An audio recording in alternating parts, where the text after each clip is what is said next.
Yeah. Yeah.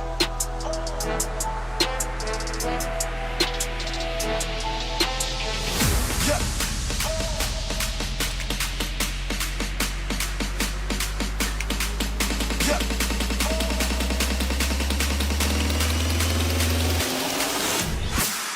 Yeah.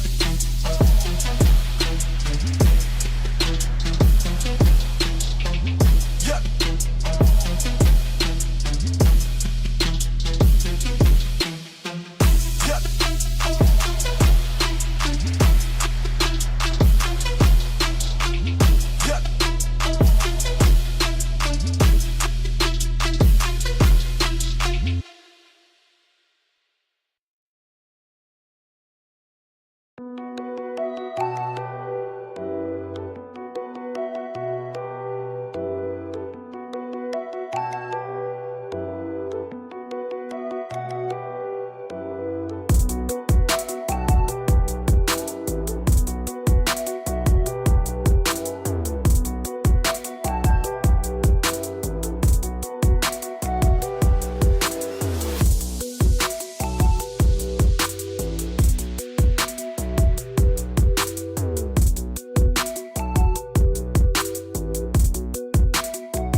What up, boys?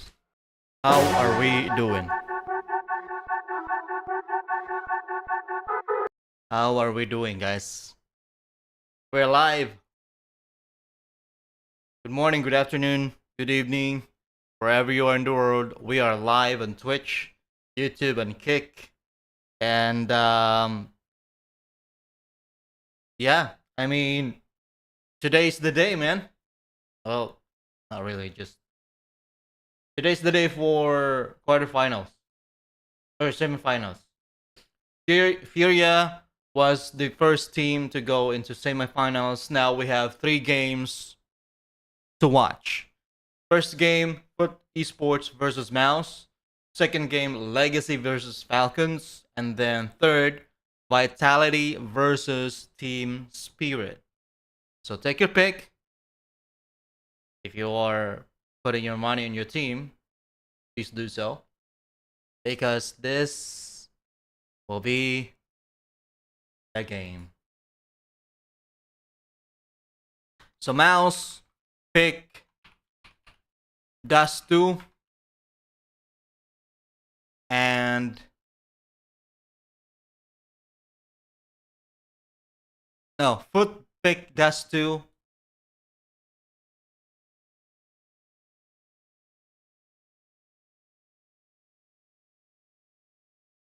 Foot pick Dust 2, Mouse pick Ancient.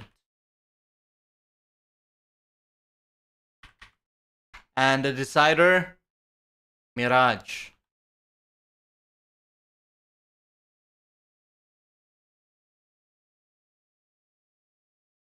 So this team between Foot and Mouse, it's more of seesaw effect, you know, like Foot is, you cannot disregard Foot as a lower bracket or a lower tier team, or like an underdog team, because it is, they just stated on their performance on EWC right now. Foot can hold their ground, and also Mouse can hold their ground too. So it's 50-50. You cannot disregard Foot. Alright? It's an idiot idea to underestimate your enemy without, you know, as Kobe said, job's not done until it's finished. So there you go. You can underestimate your enemy at any point, in any case. So yeah, be that as it may, you're gonna be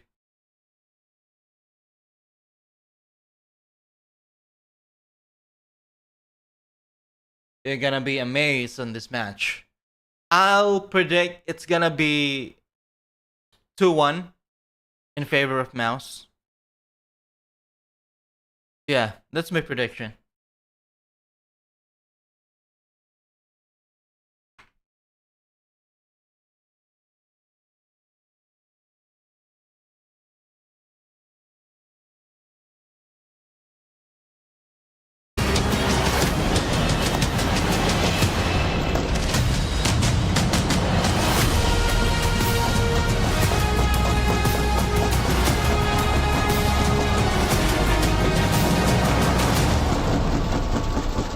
Mesdames et messieurs, bonjour et bienvenue à cette 3e journée de compétition.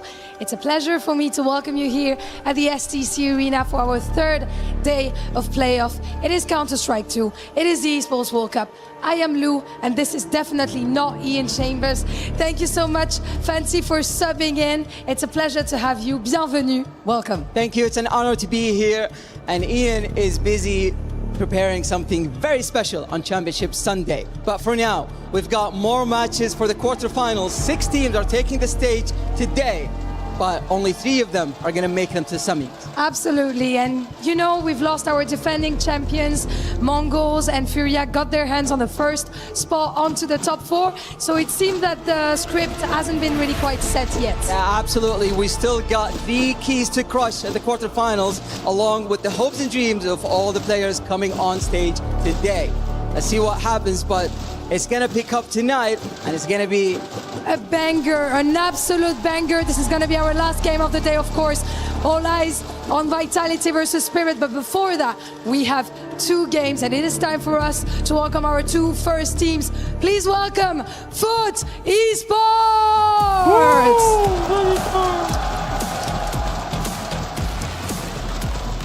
This is a team discovering very quickly that they belong this deep in tournaments. And every new test seems to make them dangerous. They have a lot of fans here in Paris ready to cheer them on and to go for them Foot on stage. And Mouse already know what Foot can do, but now they have to stop them doing it again with a semi-final on the line. and they're going up against Mouse. Ooh, call that a reaction.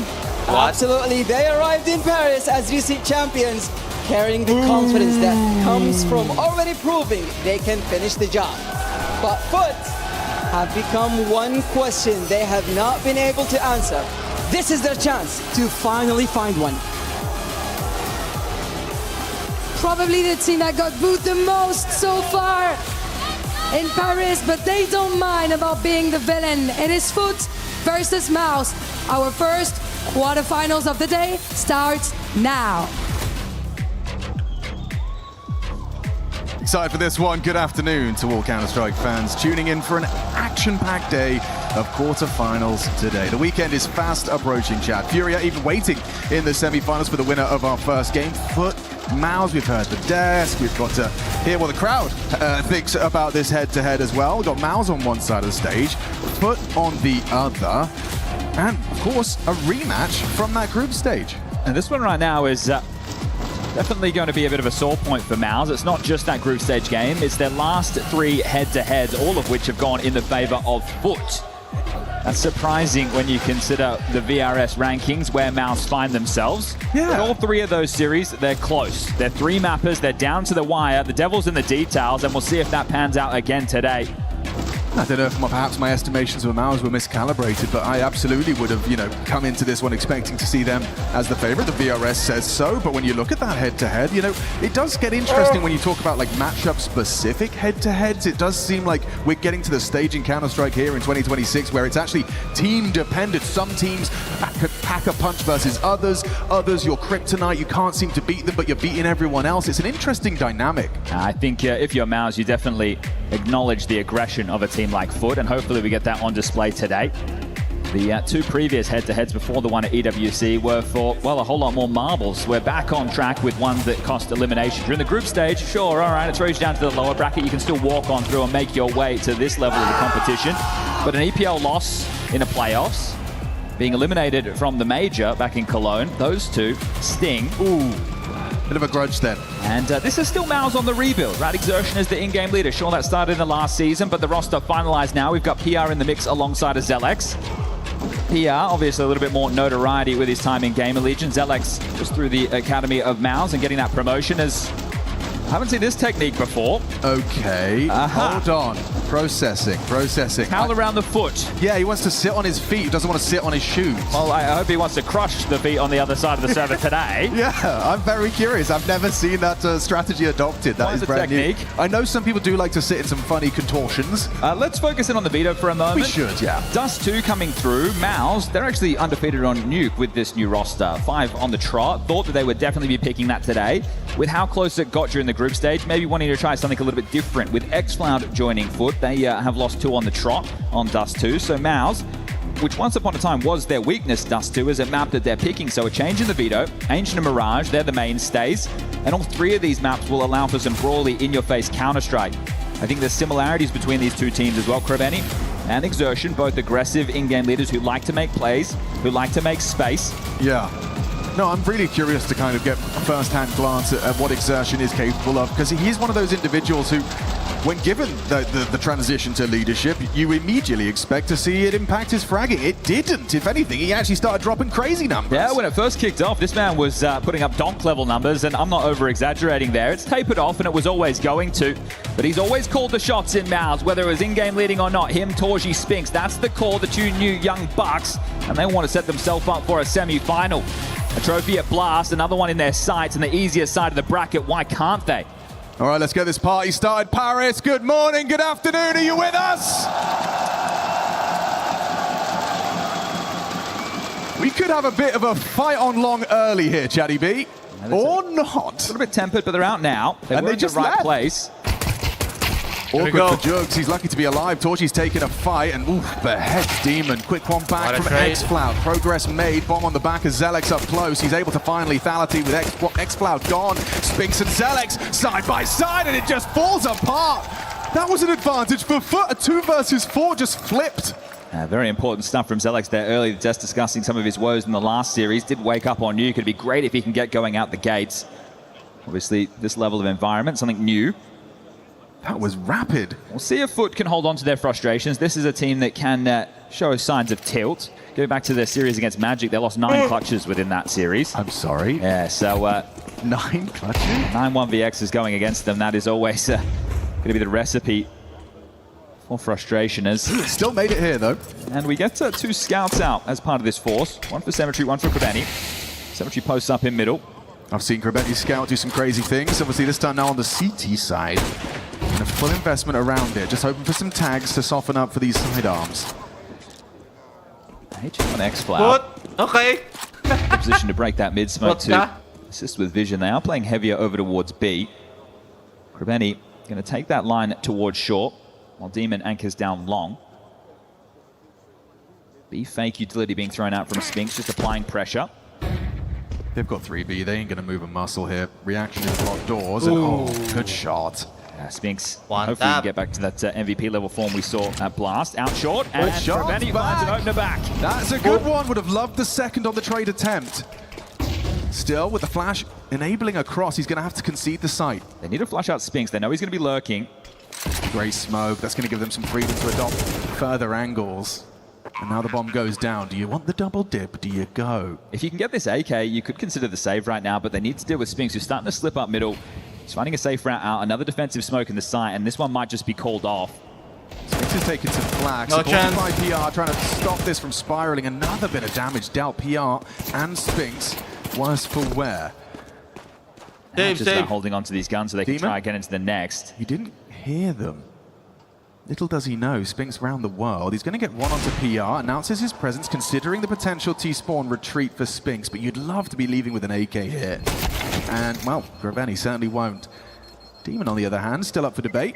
Spinks has found an angle he's happy with, and he's nailed it. Well played. Oh, the bomb going off, it's going to shake your aim there as that hits you in the face. So, losing an awful lot. Could have been a media looking third round. We are going to get just some, well, I imagine light upgrades at best.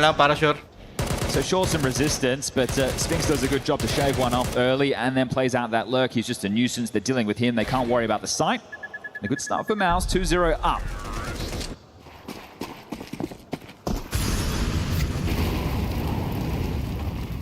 Feigning a B rush right now. They're trying to draw a heavy rotation out of Foot in this one. They've thrown the door smoke. They've thrown some flashes in. Now they look to reroute through the lower tunnels, so Exertion taking this space, going to flush out close mid-door. Cemetery posted up. He's calling out the nades that he's seeing. This Krebeni, in-game leader, over towards long.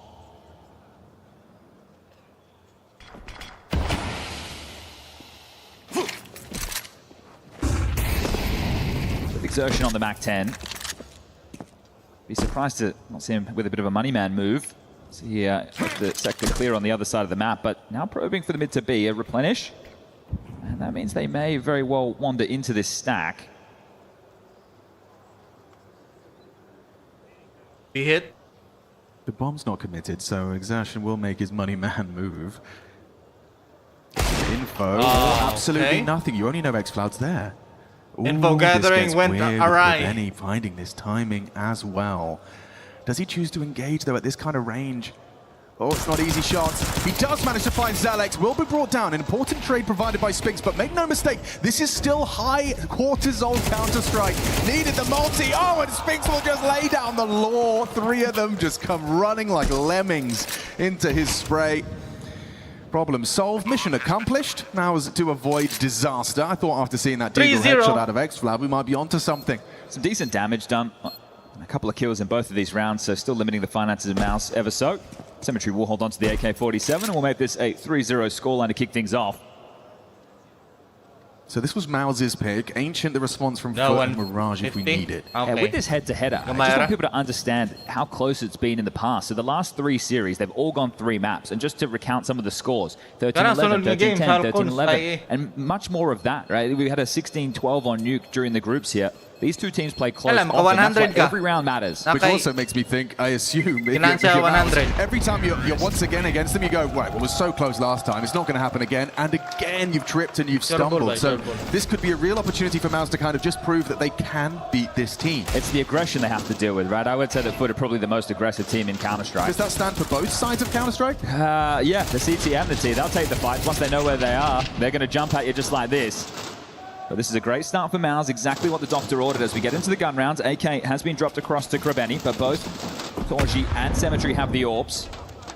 Yeah, anticipating short aggressions. It's Krabeni that's considering it. X-Cloud closed doors. Dismantle. They want to try and unravel the default right now, do Foot. They're in a position posture, they're going to play through that. Ooh, they thought about it. X-Cloud is. Zelex. Zelex! He's getting run at. X-Cloud finds his supporting cast, removes Spinks, at least an immediate trade. Fair play to X-Cloud. That's exactly what you're talking about. Exactly, and Yeah. this means that it's harder to play your defaults, right? You're not getting that map control just with utility. You're having to put bodies on the line, and then it turns into less familiar scenarios.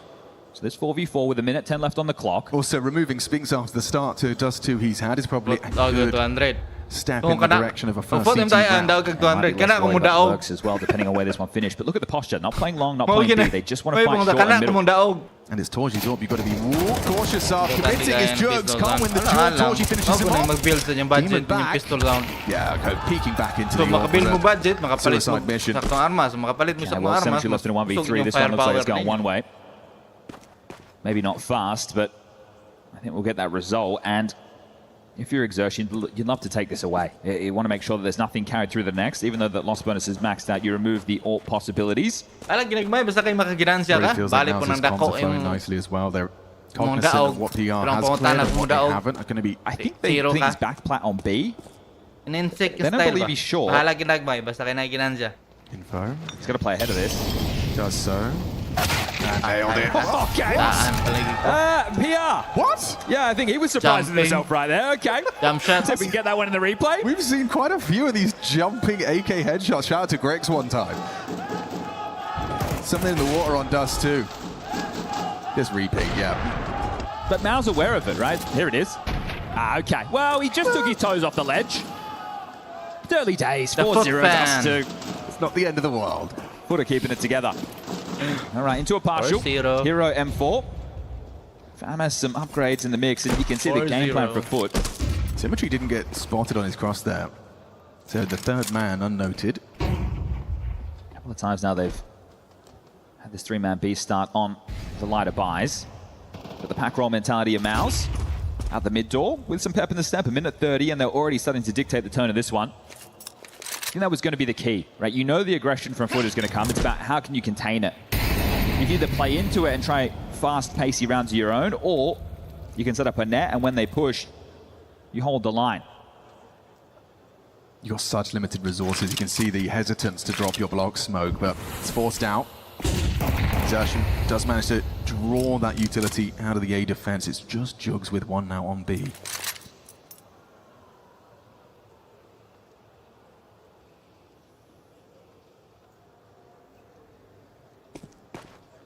Feels like they're going to be hard-pressed to defend this commitment from Maus. 2 defenders, an MP9 on Demon, and Krabeni going to be playing ramp with his M4 primed and Nade. ready. Here we go. 30 seconds, they come sweeping through. Wow, quick deletion from Zelex. Demon forced out into the fight. He does find output, fair play, but the site has fallen and it looks good for a 5th. Okay, Spinks got up to the rotation, died. Early as Spinks will go down short. Bomb planted, 40 seconds on the clock, and looking to see if they can fight their way back into this X. Oi, hang on. Into the 2v2. Yeah, this one's getting a little more competitive than it should have. PR watching through his fingers and make sure this one doesn't get worse. A dink hit onto Zelex. Dink. Great stuff. Very impactful for action from Zelex early. He's up to 9. That's a triple kill against a half bite. Yeah, but it's saved their skin. Probably save it. Save. Realizes there's no point in this venture. Just Would rather bring give it through to that them. one-shot AK into the next round of play. We've already seen Foot play in limbo. Once they get the tells they want by the utility. Hold up a second, Jugs. Can you hold on to it? Yes, you can. All right, well, going to press their nose through the door. 5-0. Bit of a standoff. It's, okay, ding What Torshi. And he will get to carry it through. A 5-0 start. And I think the attitude that the core of this Mouse team has had in this season has been a little bit different than at least the start of 2026.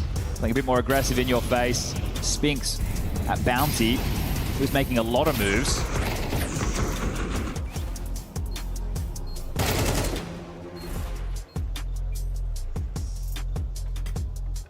But yeah, what an asset Zelex will be if he can keep this kind of form out. Just more firepower for Mouse. This is great considering Exertion yet to get going, right? Yeah. 0 and 4. And it's not going to matter too much if he's calling them into winning position. So Coolio's taken the first tactical timeout. The conversation's been had. The rifle's equipped. But 5 straight with somewhat limited resistance. Torji boosted up. Controlling for an aggressive move.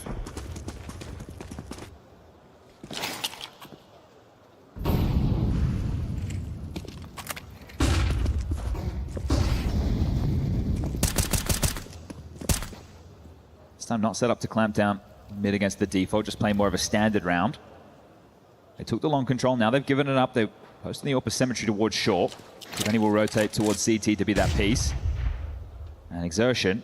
This is a high pressure AWP role. You have to be able to... Didn't like what he's seeing or hearing. Okay, cancels that completely. We'll pull Demon to throw his block util when he feels the pressure. Mid pressure applied first, though.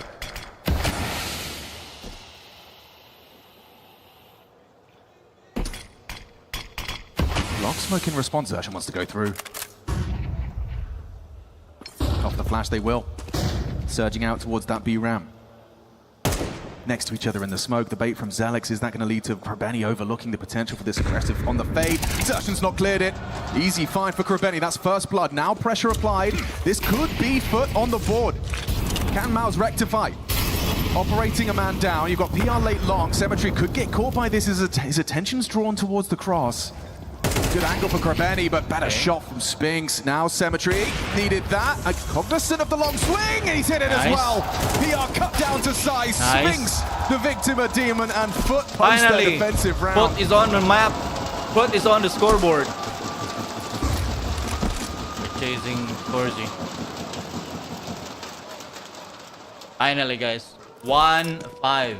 Torji given the good graces to hold on to that. He will need to drop an AK across to Zelex. Everybody else will be able to buy. A slightly frustrating death for Exertion there, considering he's kind of actually called himself into a think this position is and the got last nothing off of it. game on A good awareness from EWC. Kraveni. I think one of the keys is now they're getting this space, Right? but there's also not a lot of sound cues, Yes. right? They're keeping it quite quiet. So this is good work from Kraveni, aware of the possibilities. They heard the surge of flashes out mid, but just posted up, and this is important from Symmetry.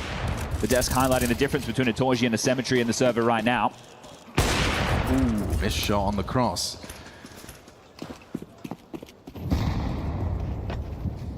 And I'm liking the tone from Mouse. It's not aggressive, it's not in your face. They're not taking those spawns, just running out long.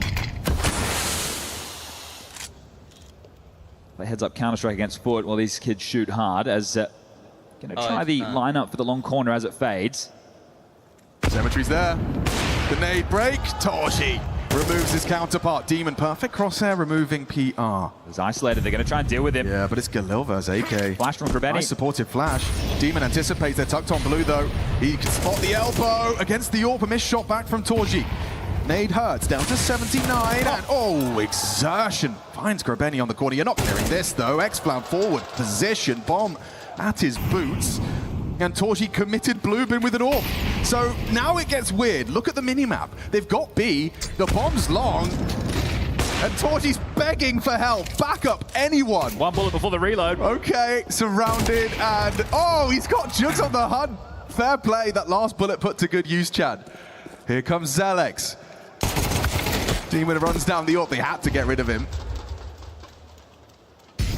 35.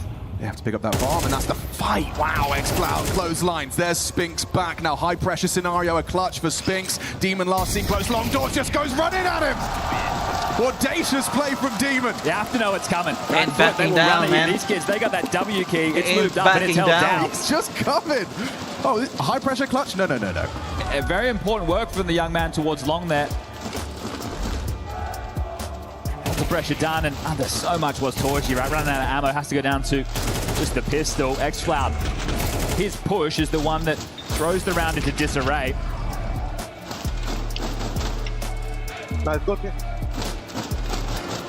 So 2 rounds and in consecutive fashion, but with one player staying alive. The question Exertion and Cyclone have to discuss is, will they go for the force off the back of this?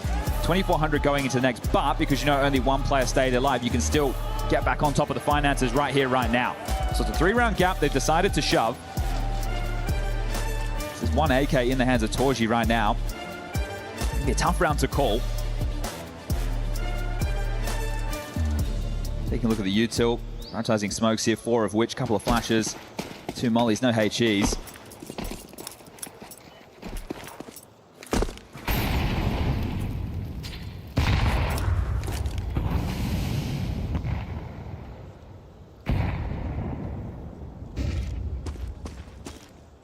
Just spins towards tunnels. Other 4 congregate outside long and top mid. Exertion will get across. Flashback short, hoping for a reaction, but it's a passive stance. Foot had that 30 seconds as well to discuss what the buy could look like if it was going to be the purchase, and with the util being thrown, it's going to confirm, yeah, they've shoved. Demon again.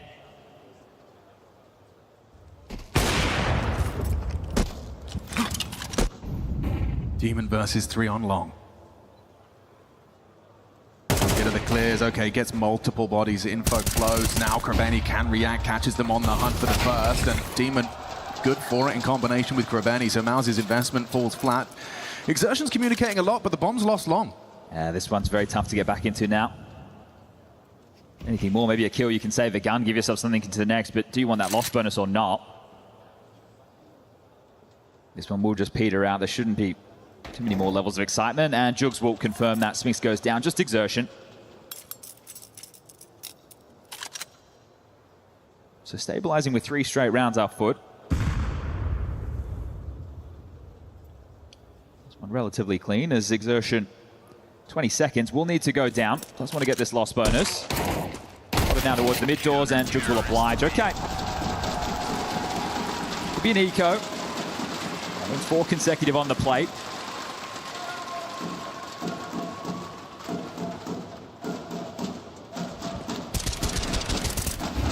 This time, Grabeni is able to find output in the support. It doesn't just have to be the Demon show. Still shutting them down to long in a couple of key rounds right now as will be 3 Deagles invested upon. Torji and PR with the Glocks.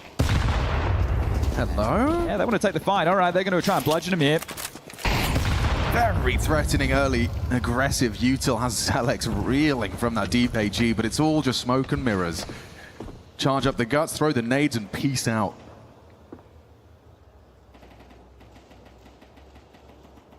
Mission for Mounds in this one. See if they can get a couple of kills. Getting that bomb down would be great. Not going to be too impactful in the buy, but still showing that you can get into the site on a purchase like this. For Foot, keep as many alive. Start building that bank for down the stretch where around number 9. So this one's well underway. Exertion. Shadow spotted. Walks out and baited. Grabeni find his equal on the other side. Zelex is strong. That's the second HE that's caught some shrapnel on him. Operating still with just a fraction of health. Yeah, so right now on Dust 2, just the way that the map is built, it's difficult for the CTs to find aggression, especially if they're posted up with the standard util or an AWP. Once we get to Ancient, that'll change. Right? That's going to have a whole different tone to it. Mouse will have to play very slow on the T side if they want to avoid it. I was going to walk in a beat. Jugs, how many can you get? Find them up, knock them down. The M4, A4 with 3. And the Tech 9 put the cherry on top. 4 for Jugs. Crowd happy with the eco bash, and we'll get back into the guns. The momentum shifting now. But those last 2, one of them was an eco, one of them was a force. Now we get the full, but it doesn't have a Torji AWP in the mix. Taking a look at some of the spawns.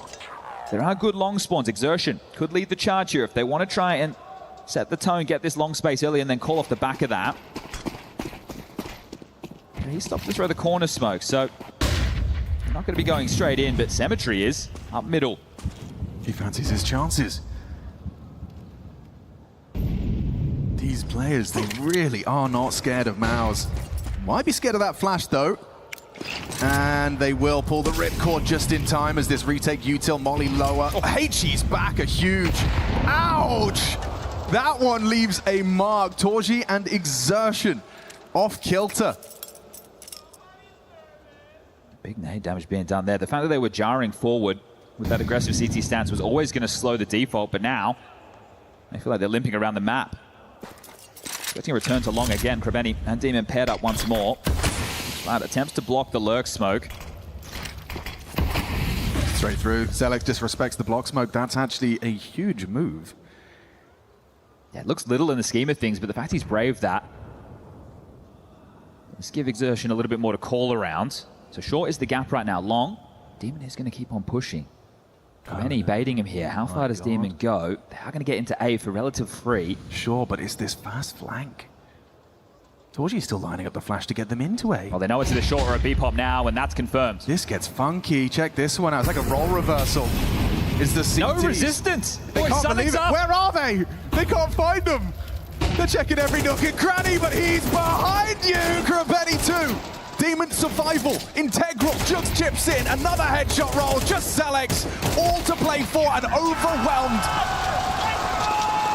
Now that's what I call an offensive defense, Chad. Nobody on the site, Mouse couldn't believe it. Yeah, they're just postured on bridge, waiting for the retake utility. Flashes to come in, HE something surely, nobody's showing face, nobody is throwing anything back the other way. And back, 5 straight rounds, a momentum shift. Mouse off the pistol. They were looking good, but look at this. They're not. There's so much space they can't believe it. They don't know what to do with themselves.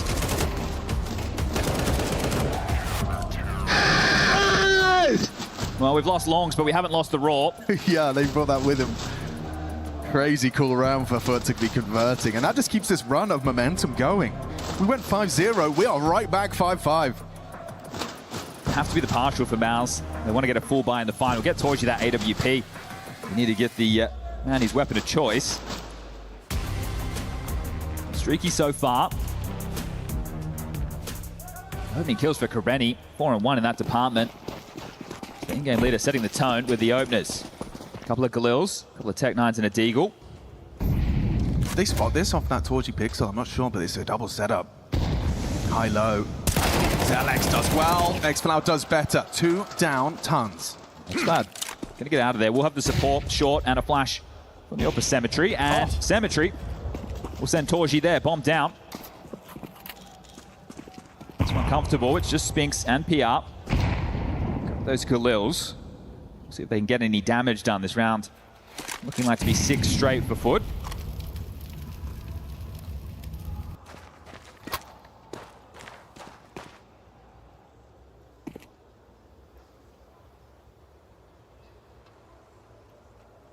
They're just playing 2-2 on the defense.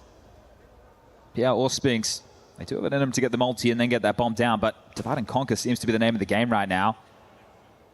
Hoping that overstepping the mark is Foot. Spinks is going to throw out some util towards mid to keep interest of Jules. So he's repositioned towards CT, which essentially allows them to play 3A. So PR on the search, hoping that the misdirection would cause an over-rotation, but no, Xflow on the site, has that rotation to Jules, a flash here at Demon, and right ahead of it. Yeah, don't even have to swing into it. PR, what are you going to do? Run CT to B? Nope. Demon says no, spams down through the smoke, and momentum And xCloud, it's crazy. He just fits so nicely into this Foot jersey. Aggressive. He was always one of those aggressive pieces. He's had 12 officials with them. A month on the roster. He looks like he belongs there. Long's played very glamorous positions. So Yes. if you're a player like xCloud who was already aggressive and say, hey, do you want to come and play the aggressive positions? Yeah, okay, I'll take him. Krabeni takes some of those star spots like the A rotating rifler, but next up is the B rotator, and that's where xCloud gets to find himself. So that AWP is out. Now, we need something before the halftime break. Position from xCloud. They got a flash Cox for him. He can call for that whenever he wants. They got Krabeni, Demon. It's once again gonna be deathmatch on Dust. And Exactly just walks in, he can't believe it. xCloud gets a dink. There's the finish and the dunk from Jugs. There's two of them doing the flashback dance. It's a party and Mouse weren't invited. Well, Spinks, you got B, you don't have the bomb, and you don't have teammates right now. Plenty of time on the clock. There's the start, bomb under the boots. If he wasn't down to 6 HP, I might give this man a chance, but very tough to see this, and that's kind of how it's felt with these 6, soon to be 7 consecutive rounds. There's only been a couple that have felt close. As Mouse, again, they've tried something different in the veto. But, this is them picking Dust 2 when Nuke has been a great map for them since the addition of PR and Zelek's rebuild. And Dust 2 and Mouse have had a, once upon a time, this is a weakness. a stressful relationship. But we're getting a few teams who, all the maps that get punish picked against them, they're going to get so many reps on it. They have to be in the lab. They have to be looking to find their way to strengthen their pool. Feels like for Mouse in recent times, yeah, they have some comfort on Dust 2. They wouldn't be picking it otherwise. Sensational turnaround. Mate, the pistol with the conversions, 1 gun round. You're thinking, okay, Mouse are looking great. They were containing the pace. They were dealing with the aggressive moves early, and then Foot have switched it on. Just getting run out. I'm sure some of the way in which Mouse have lost these rounds, you just feel like, wait, what? They're just disrespecting. They're just running. They're just throwing themselves into these fights. And this is something that Mouse clearly have a tough time dealing with, not just reflected in the score, but in these head-to-heads. Reminder, last 3 going in favor of Foot. It could be 4 straight. Because I imagine all it would take is one shutdown of that. You try your aggressive move and one of your opposition just sprays you all down. You look a bit silly and you don't do it again. I think Foot are a very exciting prospects, right? It's just with the style of Counter-Strike they continue to play. I really like the way xCloud framed it. You know, confidence or whatever you'd like to call it. But in his interview saying, we've got the best side of the bracket. Biggest test comes in the finals. Like, come on, lad. That's setting the heights of competition, setting your sights rather on the heights of competition. Yeah, Furia want a word. They're already waiting in those semis. Just assuming he's going to be able to stride over Mouse. I mean, it's fair play, head-to-head, 3-0 in the recent. I've got Mouse's number. Do they have it on Dust 2? First pistol, first map, or second pistol, first map, and a smoke in the air. Yeah, turn this into a B split. They're blocked down towards B. Flash comes through. They are going to need the follow-through here. Going to get past those dual Berettas, and they've managed to. Spinks felled. It's just PR burning at the back of the site. Very limited options given the util there. And saving. Okay, this is had a real tone shift. It's great for Foot, but for Mouse, this is really starting to feel quite hollow. Exertion, he dropped the goods in that one, so he doesn't have the Kevlar. For Zelix and Torji, great. Right, hold on to the Kevlar, you're able to upgrade around it into the next. So for Exertion, it's more like, maybe I don't have to have a 12th death right now. I think what's wild is, within that stretch of rounds that we saw 7 straight, the bomb didn't go down at all. True. That's why we were seeing so many rounds that was like rifle, half by, rifle, Yes. half by. So for Mouse, they have been shut out. There was that one round where they had the A site completely free, didn't realize it, and ended up with a crazy fast short flank. Pistol in the back. They keep this ball rolling. That is 8 on the trot, now across 2 halves. You need this right now to inspire some confidence if you're Mouse, right? Obviously, the scoreline's getting away from you, but this is a fire starter round, and there's no reason you can't win this force by. Torji gets a scout, you can get some SMG upgrades for the rest, or the 5-7. So there's still a punch to be packed right now. Torji posting up, see if he can catch a straggler. It's a B stack on the force. Just Zelix over towards long. 3 through upper tunnels. Doesn't mean it has to be the finish towards B. Gonna clear out the rats in the system towards lower. What the mice, I should say, is nobody home. Cemetery with the standard map control util. Mid-door smoke. Short molly to flush back any aggression.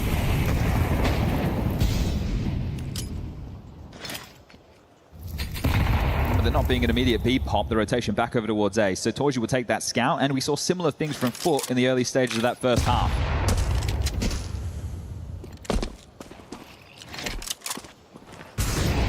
Time for a search towards the A side of the map. Krebeni does go investigating and prepares himself for a bit of a smoke. Blocked.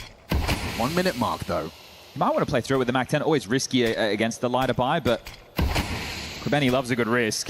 How's this? Flash drop, maybe go through the waterfall. He missed his smoke there. He has flubbed it. Breaks his legs, drops in, has CT, so that cuts off rotations if they do go B. There is a stack and oh no, PR wasn't looking. Hard to find output here. 5-7, he still manages something to Spinks. Goes down to Jugs and now Exertion. A flying easy pick. Overwhelmed. We've got a 2-on-2. Even this retake it goes. Cemetery very low. This is winnable right now for Mouse. Eyes on Demon. He scuttles an awkward smoke. You can't really go through that. How good's this flash, Torji? Alex through window. MP9 needs to find that low HP on Cemetery. It's just perfect weapon for the job as well. Moving accuracy. Here comes the flash. Zelex nails it. Cemetery on that low HP. Sure, you found one, but Torji's coming for you. You got time if you go now. A quick no-scope, not going to connect. The USP could do the job. Cemetery's in so much trouble, he can't track the head. 10-second defuse, and Torji will secure it. You said they've got it.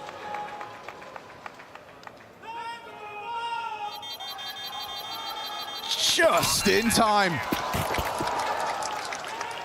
Yeah, look for the player reactions in a moment like that to see how comfortable they are. The fist bumps weren't coming out, so not quite sure, but that's the fire starter.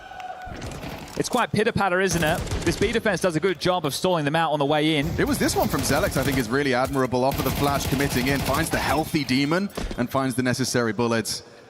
All right, well, that gives them a second wind in this map. Torji gets the AWP. It's a force buy back for Foot the other way.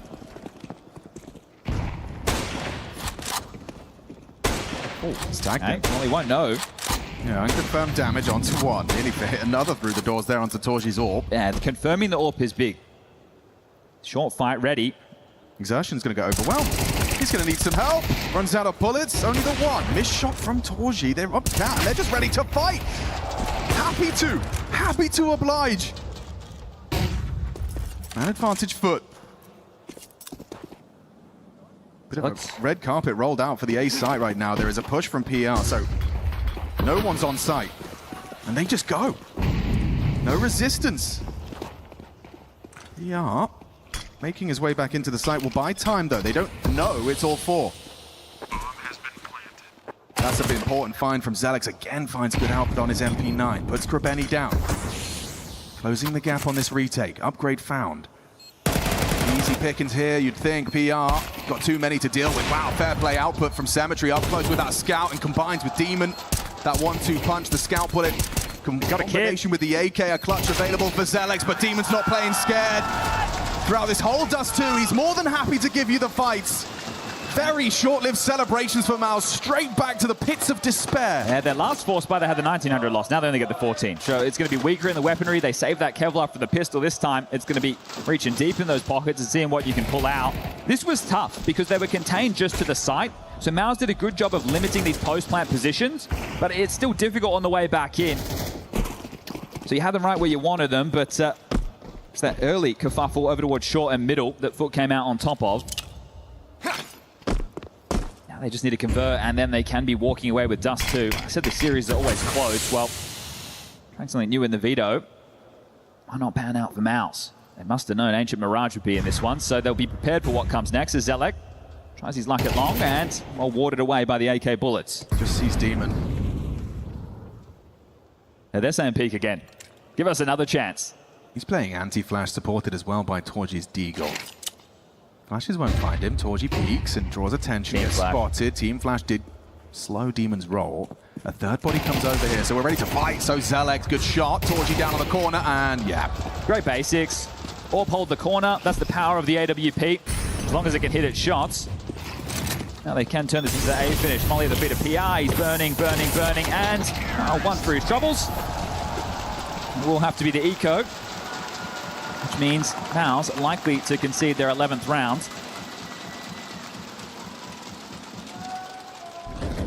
Now, reflecting on those last few head-to-heads between these two teams, Ancient has played a part of 2 of the 3. Foot have won it in both occasions, the last being during that group stage where it's 13-6. So if it's anything like just a couple of days ago, we could be in for a quick series to start the day. Stacked him. Cemetery just saw the tail of Exertion. It's already going to be tough, wasn't it? The eco with a flash, that's all they've got. Already, yeah, hard mode. Now it's just got even harder.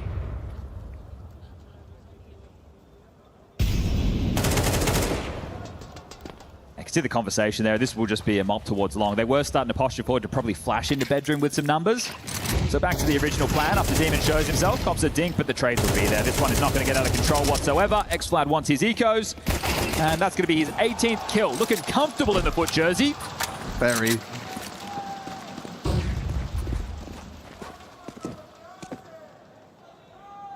Exertion having a tough map. 4 kills for him.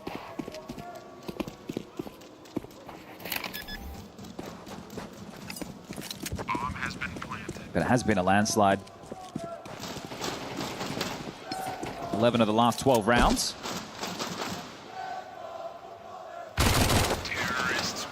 Benny will deal with Exertion, so just 2 more required.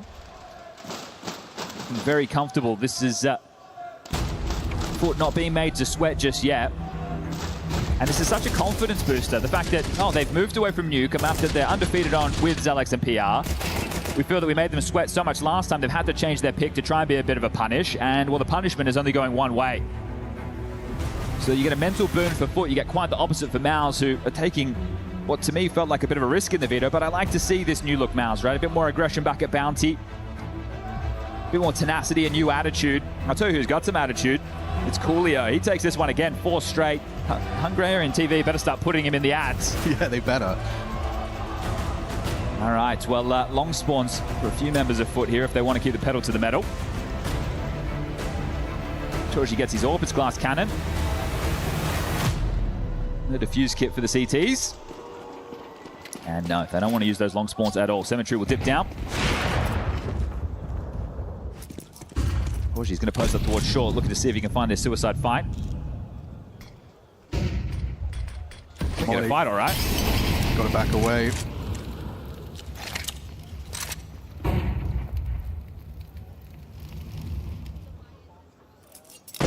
Oh, and Bomb maneuvering early to upper tons. Going to try and B-plug into PR. It's a very threatening call, given PR so alone. They took a timeout for this conversation, so they decided to play 4 heavy A. That means they don't have the read. So Krabeni is going to sell something over towards A. Ahead of this is Zelex. And then they come on into the B side. PR, oh, he gets a waking nightmare, realizes, oh, just as I left, they entered. Saved. And it is that 4-letter word. That's the problem. This is round number 12. So there's no kid.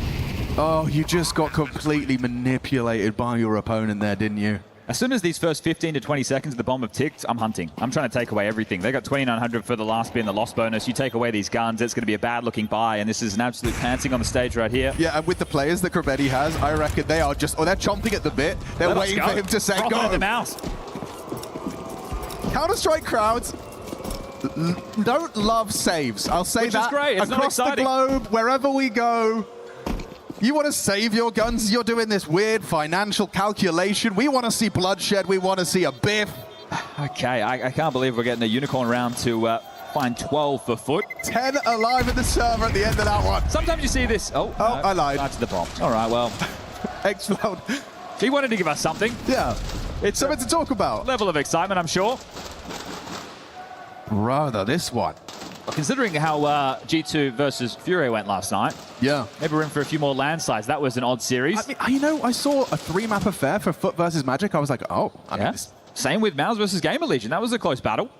I didn't know if we were going to be having one clear front runner, but if Dust 2's anything to go by, Mouse picking it, trying something different. It could end in the most dominant loss in this head-to-head. A 13-6 available if they can close it here. Safe on the edge of the smoke, but not giving him anything. Torji tries his short aggress again. God, the internal timings from Grabeni are perfect. Torji leaves, Grabeni moves. They're going to try this long control this time around, and there will be follow-through. It's interesting, right? They're playing completely hidden from middle, so if there is a short or mid pick coming in from Mouse, there's no intel. Right? You can assume nothing from that. So Alex, this could be well placed. Okay, not a bad nade. Nice from Torji. It's there just in time. It still loses the space. This does force the rotation. Mid-door smoke has missed. Doesn't stop Grabeni from waltzing through, though. Head-to-head with Spinks. Torji's otherwise preoccupied. Short pushes. Oh, flash of the ankle there from Spinks. Now they've lost the B player. If Spinks goes down, the B side's wide open. Mauser in so much trouble now. Grabeni swings to win, gets Zelex low. It's a 3-on-3. Torji tracks Demon late long. Okay, you've got the advantage. This one favors Maus, dare I say it. With Jugs at 14 HP, you've got the numbers. Cemetery wants to change that, just jumps into the jaws of Exertion, and there's no way Jugs is doing anything with that AWP. Missed shot, how many more chances do you get? Yeah, run down. Insane play coming out with that window push, but all right. I'll get one on the board, make it their second for the half. I guess just hoping it's 2 tunnels and you get a 1v1 out there, but yeah. Yeah, Torji gets his third opening kill there. You've got 3 for him, 3 for Zelex in the map so far. Well timed on that rotation. Felt like this one was a done deal, wasn't it, with those 2 kills coming in towards B. But what was 6 straight rounds asked upon, now it's just 5, so it's doable. Can have a tough time closing from time to time.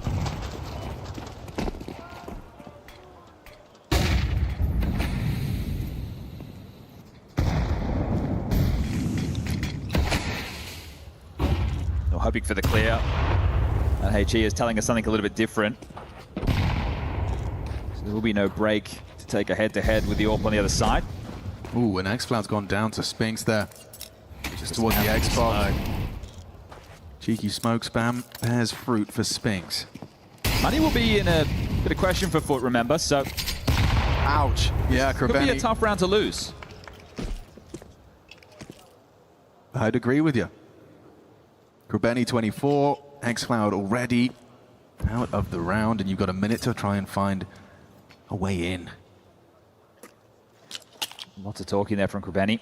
Plenty of nades still as well for the defensive A. There's an incendiary throw. They block B as the mid to be threatened with a smoke, but it is going to be that A finish. It does pull Xertion away from his roost on ramp. Torji catches that flash. So blind, they spotted him on the corner. Exertion as well noted, and oh, that's a big headshot. Torji sat on his ass. Jugs throws a heavy blow. Quick retake, 3 through short, by the looks of things. He was given this AWP by virtue of his low HP. They're going short-centric, or... Yeah, okay, Spinks and PR. A 2-2 division for the retake. Grabeni, if he can get output on this AWP, he's done enough. Just one, he's playing for his one, and he gets it. Dips back, trade attempt from Spinks delayed. There's still one back, Spinks needs 2. Can't provide. Demon gone, 2 from long, doing enough. Just Cemetery, short side. It's a tough clutch. Too tough, in fact. Zelex overcomes it in time, and Maus will find themselves consecutive CT rounds for the first time this game. You can see, right, when they overplay their hand foot, you're going to take challenges against players who can hit just as hard. So not getting caught off guard on that retake, taking a couple of swings, thinking they have them right where they want them. And as mentioned, the money was going to be in a bit of question. The bomb going down. Let's change the dialogue of what they could be bringing in. Good recovery after, what was that, Spinks freebie through the smoke. Torji gets flashed off the line. So many flashes coming into that as PR. Another one of these players who wears his heart on his sleeve. Loss bonus 2,400 going into the next. It looks like Jugs is going to come in with a hero AK. Are they going full buy behind this? Saw a Galil, then it's sold back. It looks like it is just going to be a tempered approach.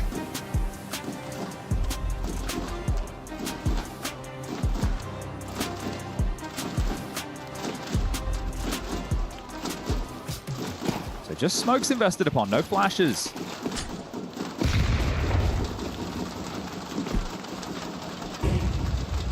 man with armor is Jugs, so he's going to be the one we turn to for the output.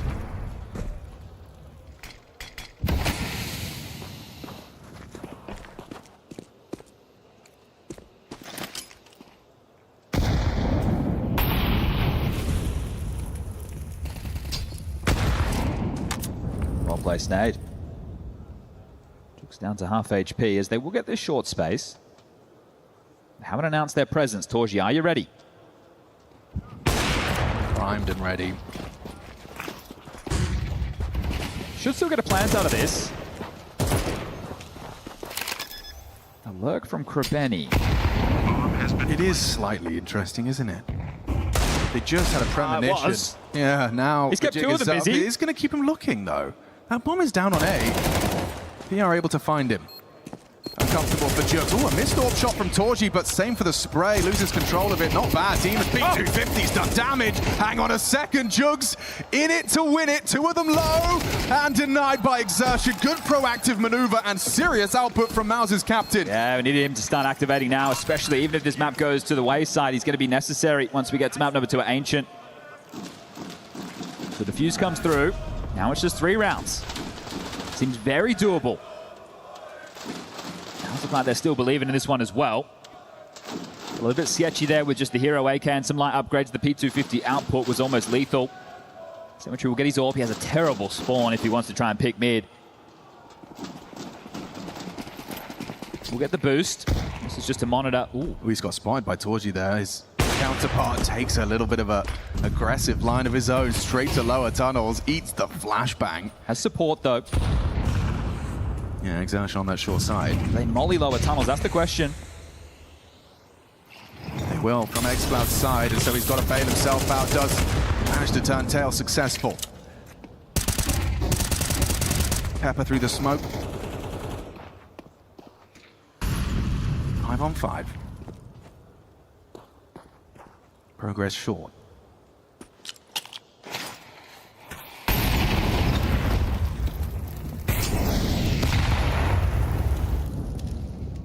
Considering they got access through short into A a couple of times, if they can just get this space and execute with a bit more util, like get the double smokes in, part through it, have someone come running through the ramp towards Gandalf, head towards bridge, they might just be able to overwhelm this, but not playing for long.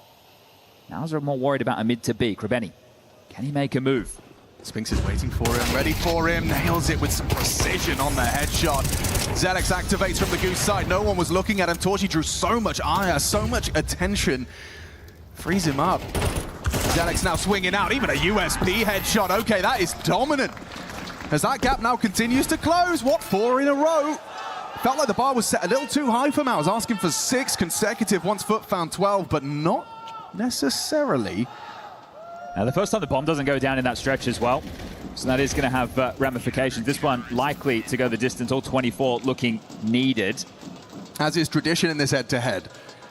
Yes, I'm glad it's turned out to be a close pair again, but it's very streaky.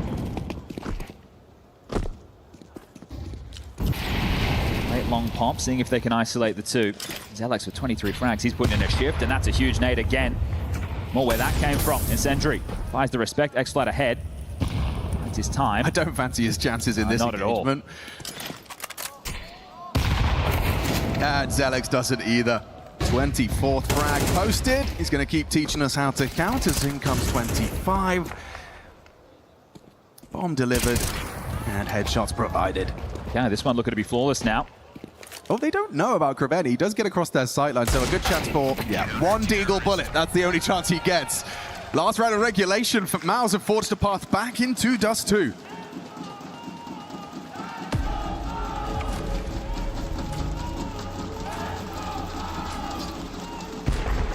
Check Zelex's utility damage, because not only 25 frags, but yeah, solid nade connections across the board from Mouse. Xertion's actually leading the pack with 300.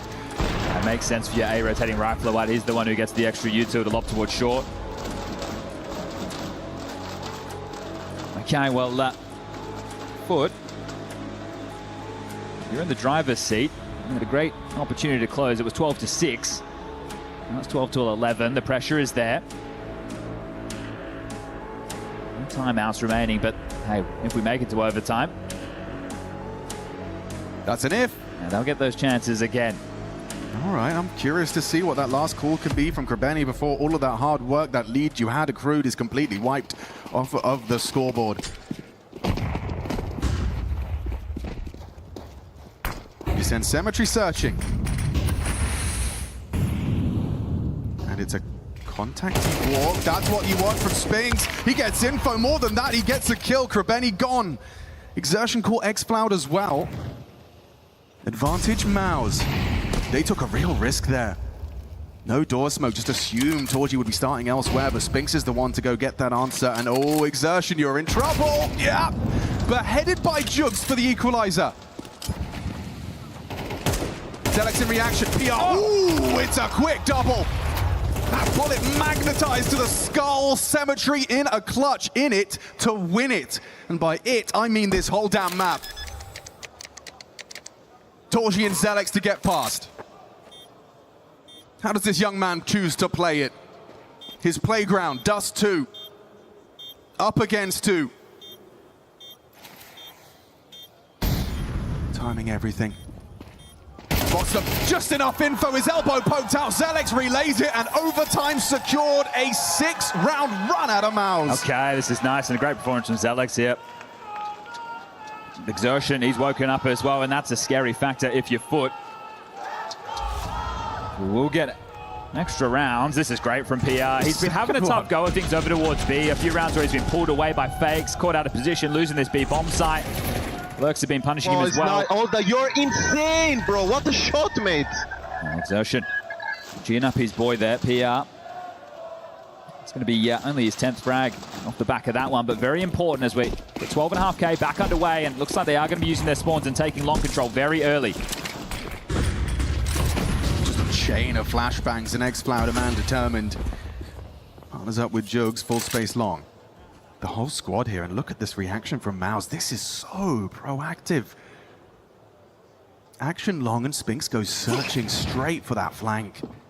Timing everything. You'd love Zelex to put up a bit of a resistance here, right? You've got Torji up high, Zelex down low. His damage has been inflicted. Torji's team naded him. Awkward one. So is that bomb. Found and retrieved safely. Still so many more nades to keep throwing either way. Here's that flank. He spotted him, and he's nailed it. Has Krebeni. Spinks could not pip the timing.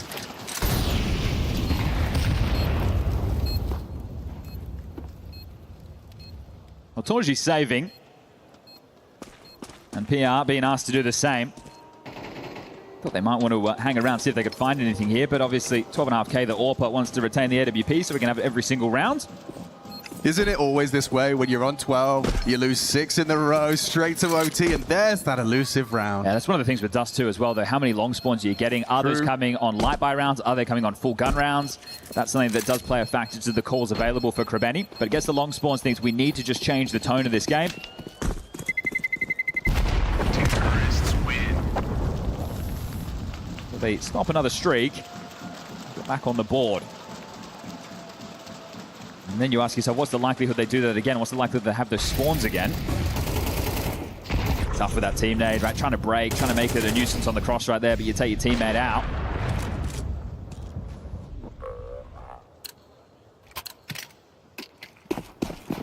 Looks like it's from A to B. Is this a pump or is this a rush? This could be all in. Yeah, it looks like it is. Pedal to the metal. Your foot just pressed down. PR hiding at the back of the site. Great supportive frag from Spinks, but PR gets nothing. Has to respect that or extinguish to maintain a threat on the window side. Catches flag from the HE, still tracks Krebeni.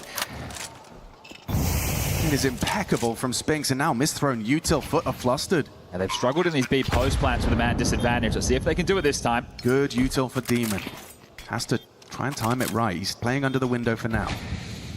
Smoke fades, replenish Molly. Incendiary exchange. X-Cloud picks up another one. He's got another where that came from. Thought is their best bet. X-Cloud was unprepared. Here comes Exertion and chaos. Pandemonium takes place. It's just Demon, low HP in the smoke, but surely a dead man. Where is it from Torji? Couldn't find him just in time. Oh, we nearly had it there. That one got chaotic. That one got exciting. Demon 3 of the 4. He feels like he could have done it there. I don't know what Torji was waiting for around that smoke, but fair play. That'd have been tough to get that vision right there, but okay. Another one of these post-plant situations on B. Exertion leads the charge. Demon from Car just trying to lock this down, and then Torji trying to work out how to get into this. And there it is. So thinking he's going to be playing close around that smoke. The comms in that moment are chaotic, right? Yeah, you can say he's Car, but where exactly? Yeah. Who's going to take the lead before the halftime break?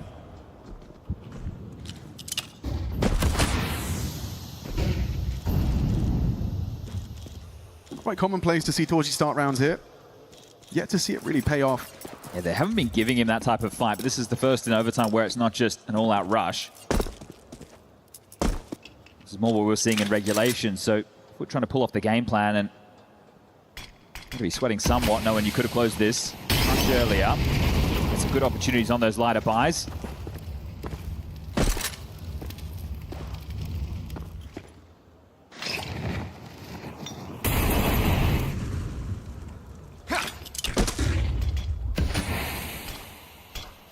Spinks will stay with PR over towards B this time. Two of them trying to batten down the hatches. Their rotation point miles away. They are going to need to multi on this side, or at least go 2 for 2. Incendiary, necessary. Ahead. They are coming on in. Again, Spinks good for 1 onto Jugs. Trade from Demon. PR empty-handed once more on that B side. He's having a tough game. They've exploited that. You've got a standoff in middle. Happy to fight is Krabeni, but from behind, Exertion strikes. It's a 2-on-3. This time, they are the ones with the advantage in the post. You expect them to hold on to it this time. Torji and Exertion, though, not to be counted out. One single flashbang. Torji would love to get a rifle in his hands. Retaking with the orbs, not going to be easy. Clearing through. It's not easy to break at all. Here comes that util from Exertion. Hope and a prayer and a push. Up close, distracts, it's clean from Foot. They will leave with the lead as we swap sides. All right, that's more like it from that B defense. Well, on the retake at least, the B defense has been exploited somewhat. Zelek's having a great game, PR the opposite. We do swap sides and we get things back underway. Just the timing there. Spinks was playing Car, he just parked the way to the door. Still does his, chips in, but PR marooned towards the big box. Tough fight to take, getting swarmed. And we're talking about those timeouts. Once you make it to overtime, the timeout, I say extra, it's 1 per. So if we go OT2, the coaches will get a replenishment. Torji brings out the AWP. The same for Cemetery. Torji has a good spawn right now if he just wants to get the boost in Suicide, look for the pick. He's not going to be late to that, so the info or the ability to take that fight early.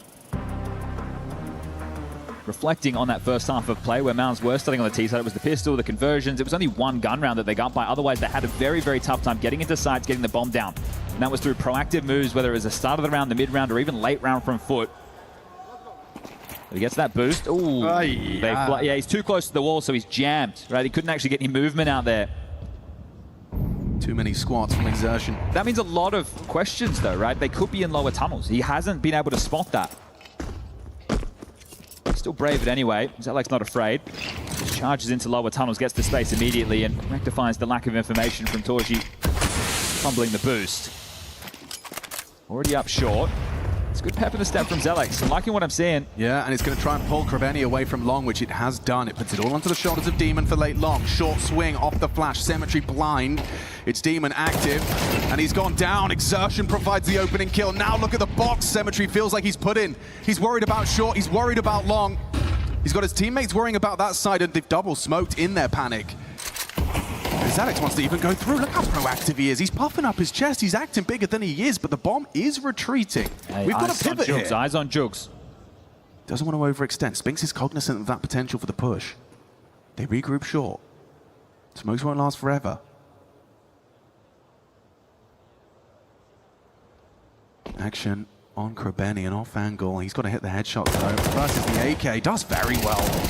Teammate chipping in his X-Cloud, trying to apply that pressure, and he's just happy to deliver. Spinks goes down chasing that, and now Cemetery on the sweep. Nails it. X-Cloud covers. We got a 1v3 for Torji.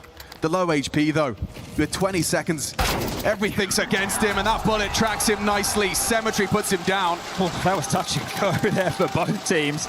I can't believe the type of staunch fight they're willing to take, but they have to. They don't have that long control, right? So you either sell Cemetery or you stand and bang, and that is what they delivered. A couple of nice kills there from Krebeni. Yeah, good way to put it. A staunch fight. I mean, sink or swim in that one. Hit the headshots or don't. But this is it. This is the attitude that Foot play with. And oh, Cemetery, all right, right. Crazy. Okay, is this the final round? Torji lands the boost this time. This is the 7th map point for Foot.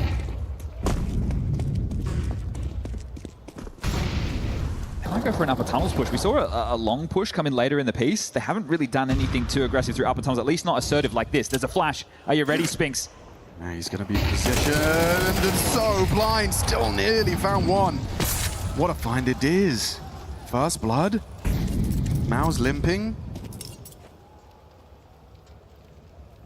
The king of the lurks dead. And a potential awkward one for Cemetery. He's so lucky they respected that smoke. That was dangerous. Oh, Mouse, you might just fizzle out here with the man disadvantage. Xertion's got his thinking cap on though. Trying to work out the pivot. Comes knocking on this mid door. Krebeni partners up with Jugs. Nice nade. Good nade down the pocket of Xertion. There's a quick headshot though. He's got a couple of them here at OT. Good response from Jugs. Follows up, finds another onto PR, and then Zeleg's caught. And on their 7th time of asking, Foot will take Dust 2. Mouse, they pick Dust 2 and they crumble in overtime. Demon lets out a roar. You think that one should have been done quick as you like. A 12-6 scoreline at one point. Foot had them where they wanted them. Mouse battle back. They warm into the series. A good map from Zelex. Exertion finding some output late. But now we move into Ancient. This is territory we've seen in the last 2 head-to-heads that has been taken from Foot in both of those occasions. Remember, this is 3 head-to-heads where Foot have gotten Mouse on the trot. Every time it's 3 maps, every time it's close. Do we get the same today? Or do Foot change the discourse, book themselves a spot in that semi-final, taking on Furia tomorrow?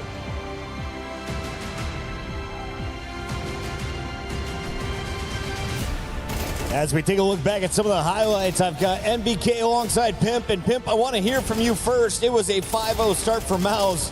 Then we had 7 match point opportunities for Fury to put or Foot to put this one away. What went down here in this game? Yeah, good question, to be completely honest. It was a very streaky game. As you said, Mouse off to a strong start, then Foot completely took over in the second part of the first half, and they looked like the better team for the vast majority of this game, up until the point where they couldn't close it out, up until the point where they actually had to get it over the finish line. Once again, Nathan, I just got to give respect to Mouse. They've been struggling throughout this tournament, but at the very least, they've shown a bit of tenacity in the sense that they always come back. They always put up a good fight despite them playing far, far, far away from the best Counter-Strike right now. They always struggle, but they always come back. There's always something that is alive in this team, which shows a lot of good quality. However, the question I had before the game was whether they were going to be able to handle the aggression of Foot. If they were going to get aggressive in getting those entry kills, can they actually recover? And the answer was no. They were not ready. That's why they started very, very strong. They were getting those rounds. And the moment Foot was getting aggressive, taking the middle parts of the map, that's when they completely crumble. And yeah, as you can see in the graphic, it's just very streaky. It's just very clear. It's just very clear that it was no aggression, no aggression, and then just figuring each other out and never really having a real economic fight. It was just one team or the other was taking it. Foot is able to walk away with the first victory, which puts Mouse on elimination map. If they lose this, they are out in the top 8. They do not make it to the semifinals. They do not live up to the hype and the hopes that they had when they brought PR on. But one of the big rounds here came from round 11. I assume this is where Foot kind of put a foot on the throat. What happened here, Pimp? Yeah, I think it's a great round to illustrate exactly what Nathan was speaking about in terms of the aggression coming in from Foot. You know, relentless aggression, even in a round like this. You look on your right side of your screen, Mouse have a very limited buy. You know, a couple of pistols, a couple of Galils. Foot is very well aware of that. A lot of teams will just fall back, not play too aggressive, yet they decide to do a 2-man push in towards lower dark. Some may say it's a bit risky, but I love the way that they're playing their own style of Counter-Strike. It doesn't matter what they're up against, doesn't matter what buy they're up against. They were just relentlessly showing that they wanted to be aggressive on that CT side, and as you said, Nathan, Mouse couldn't handle it. Yeah, there is a very big misconception that because the opponents are on a half buy, you don't have to play aggressive. However, it's kind of the other side of the coin, because if they don't have that much utility, you're going to be able to catch them off guard, because they have to use the utility either to clear up the close part of the site, or to just wait at the end of the round and then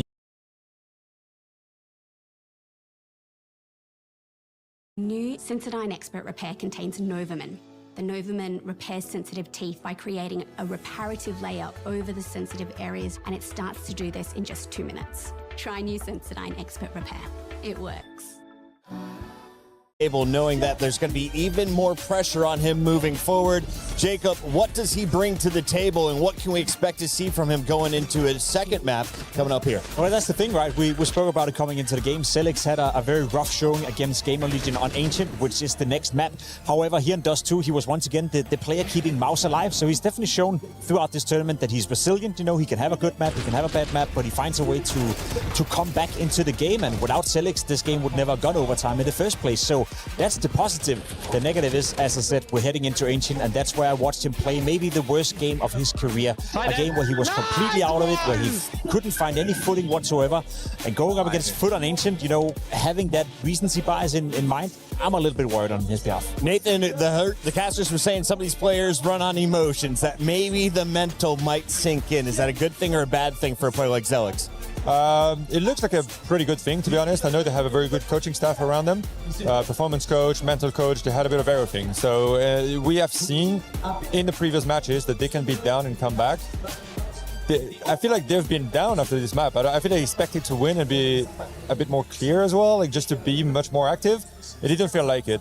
Ancient, Zedix is going to be pivotal in the map. Yesterday he was rough, but today he could really make the difference. I want to give you guys a chance to talk about Ancient in just a moment, but first, I was talking with Freya backstage, and she said Zershin gave her a little nugget about Cash. Why wasn't Cash played today? I think this one a little bit under the radar, but you had some pretty confident words about your Cash, but we haven't seen you play it yet. Why is that? Why have you seen no Mouse Cash? Well, I think that we expected a few times for people to pick it against us. I think we can also see it's a little bit uncommon for favorites to pick it, new maps in general, unless it's something that you're really, really comfortable with. It's a big risk to take, and right now I think that out of 6 maps in the map pool, I mean 5 if you discount Cash, we have 4 really good maps. Ancient, of course, is very shaky for us. We're getting punish picked by every team, and probably the same will also happen today. We'll have to see, but yeah, I think that we didn't see the need to use it yet, and we have super confident 4 maps that we keep rotating between and picking whatever we want on the day. Nathan, are they regretting that decision now? I mean, he said it. They didn't feel the need to pick it. Maybe they needed to pick it in that game because that Dust 2 was not looking convincing. And if they feel that good about Cash, why not play it if you're the favorite? Another nugget there was he mentioned we're very shaky on Ancient. Pimp, that's where we're going next. How does this map play out, and why, in theory, is chat correct that Foot is going to sweep this 2-0? Yeah. I'm a little bit afraid on behalf of Mouse, to be completely honest. That Ancient game yesterday against Gamer Legion was not pretty. They made a ton of uncharacteristic mistakes, dare say it, from the Mouse camp. So, I mean, the good thing is they made them yesterday, Nathan, right? So they would have had a chance to maybe redeem some of those mistakes, fix some of those mistakes, and come in with a different mindset. But the player to look out for me is Selix. He was involved in so many opening duels yesterday where he lost the vast majority of them. I'm curious to see if he's going to play a bit more defensive and stay back. And if that's going to cause any disturbance within the way Mouse want to play. Yeah, he had a few good ideas, but just bad execution. And when you have that and you have 24 hours to fix it, to really talk through it with the coach, with the players around you, what flashes you want, what utility you want to actually be used to your full potential, that's what I'm hopeful for. If they come in with the same approach and they work on other maps, they prepare Dust 2 a bit too much and a bit less of Ancient, I don't see them winning. They were not convincing at all. As we have 1 minute left, I want to show some highlights from a guy who is fragging out. This is my player that I hope to see shining on Ancient again. Xcloud, what does he bring to this team, and what is he best at right now in 2026? I think the individual level that he brings to the team is way higher than I think we could expect. You know, replacing a guy like Longs, you replace a big voice in the team, you replace a guy that was very hyped. He brings a bit more balance, dare I say it, from a personality level, but the output on the server has been way higher than I would have imagined coming into this team. He's really showing why he was a great pickup and why he's been a great signing for Foot so far. He's really kind of the quiet killer, in my opinion. You don't really see him in too many highlights, in too many places. He's just there at the right place at the right time. He gets the 1 or 2 kills pretty much every single round. Like those entries, those crucial kills, he gets them with full precision. That's kind of all you need from him because you have the team around him. He's just like you, Chris. He gets the job done every single time. 9 weeks in a row. We've got 3 days left of Counter-Strike and great matches every step of the way. NBK, they're giving us a bonus 30 seconds here, so let's give some Ancient previews. Who wins it? How many rounds? And who is your player to watch? I think it's going to be much closer than what it was in a group stage. They obviously prepared the game. They knew that Ancient was going to come in. they're going to have some trickery. I expect Xerxon to take over the game. He needs to lead them and to show them the way in order to get over that edge, winning that map, going in the third map, and then, you know. We're going to a game 3. I hope so. Him? I'm going to flip-flop. I think I've seen enough from Foot so far in this game, and I've seen enough of Mouse not really living up to the expectations. I'm afraid that we're going to end the game on Ancient in a not-so-pretty way for Mouse. Ladies and gentlemen, in the STC Arena, go ahead and get back to your seats, because when we come back, it is game 2. Can Foot put this one away and move into the semifinal?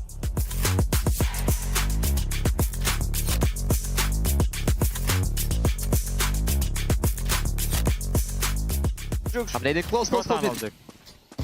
Peeking you, dude. Tunnel one. Flash. Two. They want to commit a bit. They want to push Dimar. Run to W Dimar. Tunnel one. Then middle. Coming mid. Last. Tunnel clear. Mid AVP. Safe info. Tunnel. I will hold, guys. One peek him. Couple of days of the EWC 2026 competition are so crucial, and the two heavy hitters that we have this year are AJL as well as Falcons. Neck on neck in terms of their current placement. The majority of points that AJL can actually get is 6,300, whereas for Falcons it's 7,400, so a bit of a gap. Now it's really important to note that are also competing in majority of the games this week. AJL, the title defenders for Crossfire, have already been knocked out, and so have Falcons. Then we're also looking at Trackmania, a new title this time around, and surprise, both of these organizations are currently sitting in the quarterfinals. Now, for Fortnite, both of these organizations are also competing, and when we're looking at Falcons, they are locked and loaded to be in that finals. However, AJL is struggling a little bit as they have to play the survival stage today to even qualify. And of course, last but definitely not least, CS2 is the heavy hitter for Falcons, which is why they're looking to make the majority of their points this week, and AJL not competing could potentially be their downfall.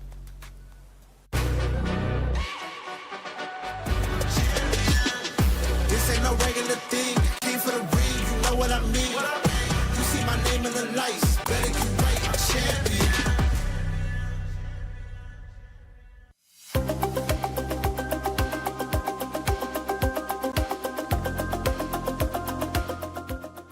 There are so many exciting things you can do here at EWC around the whole venue, but this is special to me. This is because I'm a collector of things, so if you're here in the venue, you need to try this out. You can get your own, and let me show you it. They're letting me have all the power. Where is it? This one's here. So I've got to take it out the plastic bags. You have this Esports World Cup charm. You can get your very own charm and have it engraved. All you have to do is, first of all, slot it in here. The team that's available will help you. Then you need to scan the QR code on your phone, nice and easy. Boom. Put it in here. Press the start button, click on the souvenir, go continue. Now I already made one for myself, so I have a newborn son. I'm gonna make one for him, little Leo lion, and you can also use emojis on it. I'm gonna put continue. You put your email in. I've got to type faster for you guys. Emails in. Apply, complete order. Then you get your QR code. You come over here, press the start. Then we clear this one from the last number. We do a scan, continue. Look at that. Little lion emoji, Leo's name. You say confirm, make sure you're happy with it. Boom. And then the process starts. And this is amazing because you get to watch it as well. For me, I do many events. I always try to keep like the lanyards and things with it. This is a very special charm to remind you of everything you've done here at EWC from start to finish. Plenty of people are lining up ready to get it done behind me as well, so I'm buying the time. And look at this, the skills of the engraving on here. This is something that means sure you won't forget the magic of EWC, no matter what game you're following, no matter what team you're supporting. Maybe you don't want to have your nickname on there. Maybe you want to put one of your favorite players' names on there. There's also Kenny S down here in the middle as well. So he's had one put aside for him. So the machine will do its work. All the engraving will come out. I chose the longest one possible by adding an emoji to it. It's crazy watching it get done. I love things like this. I love it when technology is cooking like this for us. And it's going across. Oh, the last little, and there we go. The finished product is on its way out, and I'm gonna get it by hand. Hey, and there we have it. Boom. There we go. The charm for Esports World Cup. You can put it on one of these, which I can't do right now because I've got one hand with microphone, but that means you can connect it to your bag. And you can also put it on a lanyard around your neck. So make sure you pop them down. Make sure you come and do it. Get yourself one of these wonderful charms to remember EWC with.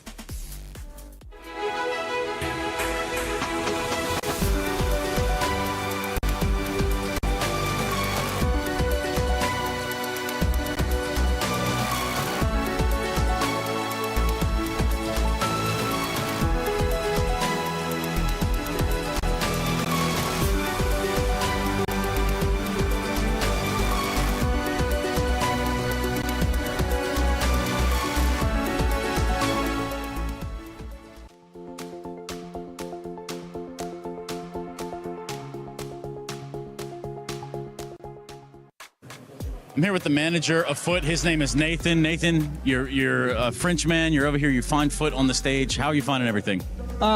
It's really cool for me to be here because it's in France, you know, so it's really easy for me to handle everything every time. Like, if any players have any issue, I can handle it very easily as it's in France. So it's very cool for me and also very great to see the French crowd here. Now, you've been with this Foot squad for a long time. Some would say the entire time. Tell me a little about what surprised you most from your squad here on the ground in EWC? What has surprised you most from Foot? Actually, the mental to come back, especially against the game against Magic. We felt some pressure in the first map, and we managed to come back by winning the second and the third map. So I'm really impressed with how we handled the pressure on this game. So, look, you had that 3-mapper versus Magic. We looked today, you got Dust 2, Ancient, Mirage.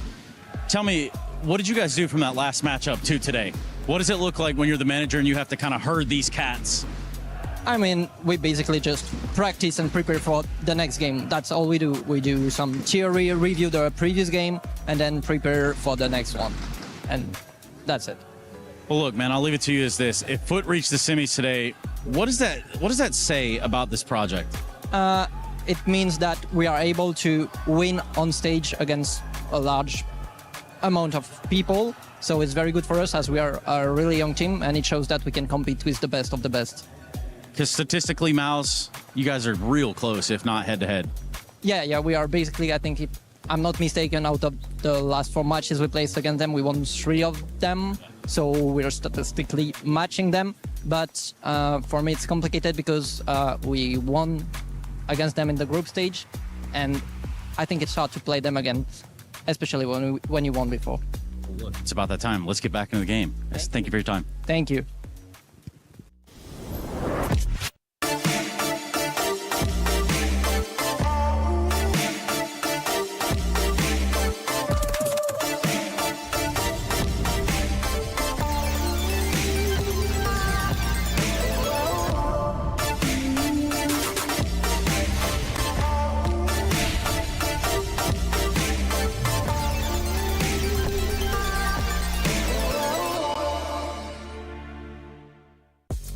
The Allianz Vault has gone from the most exciting game here in the final week of EWC to being one where only one CC relevant team is competing. So, Trav, what went wrong? Yeah, it was a sad day yesterday, especially for AGL, because Baisha Gaming came in, they did the back-to-back, they took out Falcons in the round of 16, took out AGL in the quarterfinals, and they've moved on to the semifinals now. They're currently losing at that point as well. But also Na'Vi, Vitality both dropped out yesterday in the quarterfinals, so only managing to get 200 points each. So many club championship points left on the table here in Crossfire, and it's all up to Team Liquid to go and try and grab them. They're not the favorites in their semifinal matchup, but if they can get the win, they're going to be going back-to-back in the Allianz Vault, and that's 2,000 points in straight weeks here on this stage. Which we do know Liquid very heavily needs, considering how their EWC has gone. A little unfortunate for them, but we'll see how that plays out, and of course, we're going to keep you updated.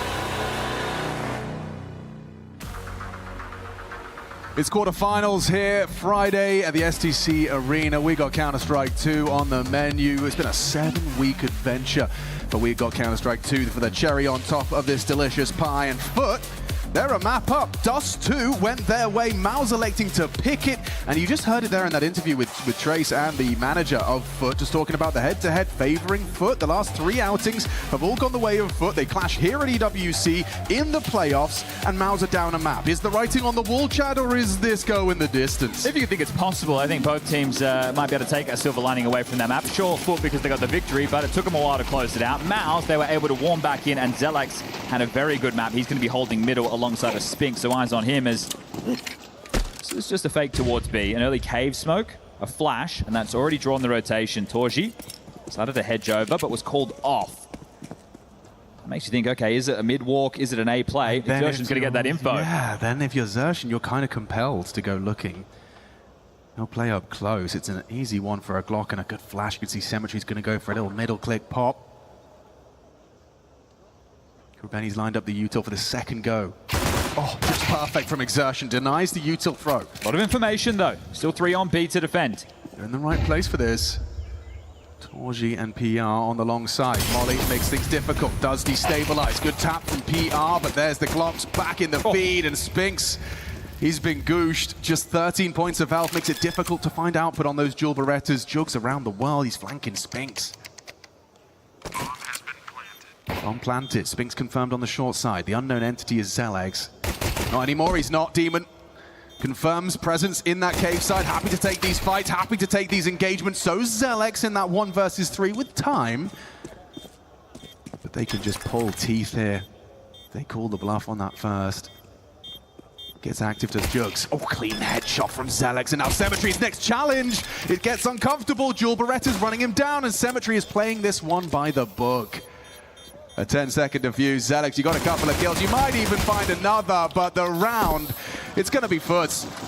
Don't know if Zelegs is getting away with his life here. And it looks like he goes down with the ship. Now, if he stayed alive with the Kevlar, that's an M4. He can still drop on going into the Force. So a good attempt, some good output, and we can see what that turns into with the Force fire that will follow. He has just chipped straight in with an MP9, and he hasn't actually dropped an M4 across. So that means it is going to be SMG and pistol heavy for this Force from Mouse. A great start for Foot into this one. Split the pistols last map. The second of the 3 right now for Foot. Red smoke, donut smoke, telling of a mid-control fight. Also smoke elbow and a shallow mid-smoke. So yeah, they just want to take this B lane space, and they're hearing all of this. It's an awful lot of information, and that should embolden Symmetry alongside of Jugs to take a look out towards A. They're going to take it cautiously. I don't know exactly how many were used as part of that push. As the rotation comes in, Torji darts towards Temple. As a look, it's not ideal. 5-7 at that range. And look at the rotation that's dropped from the CTs. They don't have to follow through here. This is a little bit risky now. Jugs goes down. Symmetry has to live. The bomb will depart. Symmetry can stand his ground. How many can he take with him here? Spinks will double swing, and yeah, well-placed bullets on the Galil. So now hemorrhaging casualties with Jugs and Symmetry sidelined, and you still don't even have lane. Xertion's just going to give it up as the smoke fades. And they've re-rotated. So this is very well handled from Mouse. It's truly textbook. They're just going to have to play contact here. You don't want to give away this play with the util, but they're going to walk into 3. Yeah, good luck, have fun, Krabeni. You got to clear all your corners. Does drive by Exertion, but PR still there. Krabeni kicking up a stink. Finds himself another onto Torji. A block smoke short should facilitate a plant. He can't contest. Krabeni, you wouldn't. He does push through the short smoke. No way PR was ready for that. And there's a replenish deeper now. They're going to have to play through this. And they have. Spinks cautious, aware there was an SMG somewhere. He's disappeared off to cave. He's holding the cross. X-Cloud to swing on the contact. How do they play this? Krabeni's ready. The swing. Oh, so quick with it. One hell of a round out of the captain. Krabeni leaves with 4 kills and saves them from red faces, losing that second round Force. Yeah, very well done from Krabeni. Huge impact in that, and that's going to force Mouse down to the eco now. He's used the momentum of that SMG and the moving accuracy of it so nicely on those 2 fights. Look at this one. He makes sure he starts making sound and finds full momentum, full velocity by the time he's rounding that corner. I think the key for me is he doesn't play scared. He knows that he has to make a play. It's not the first or the second kill, it's the third through the smoke as he makes a difference, puts a smile on his face, and See if they can make it 3 straight. Again, Mouse with this shallow mid-smoke. Really thought Mouse had done enough in the 3v5 there. Spinks might have another one here. Look at that crosshair placement. It is picture perfect. So these rounds are not starting as Foot would hope. So let's see if they can battle back in again. Another one might just fall by the wayside. Exertion forward in cave. He will have support. Then he mollies off that support and can't isolate the fight. Exertion, he wants more on that 5-7. Won't get it done. Oh, Demon overrun. Double USP headshot. Puts a Galil into Torji's grasp. Zalex onto an AK. They are laughing. Bomb could be found here. To raise Symmetry's there. Audible to Zalex. He's tracked him nicely. Just going to peek on in. Nail the headshot. No trade attempt from Torji. Goes for the bait instead. Cognizant of the potential. Just back is turned. Ooh, just returns in time. All right, now they just need to find the finish. PR. Okay, eyes on PR. What have you got? We know he's got aim. Can't track those pixels at range. Double nades. Just, okay, yeah. They're going to leave him at 41 as the bomb should be uncontestable.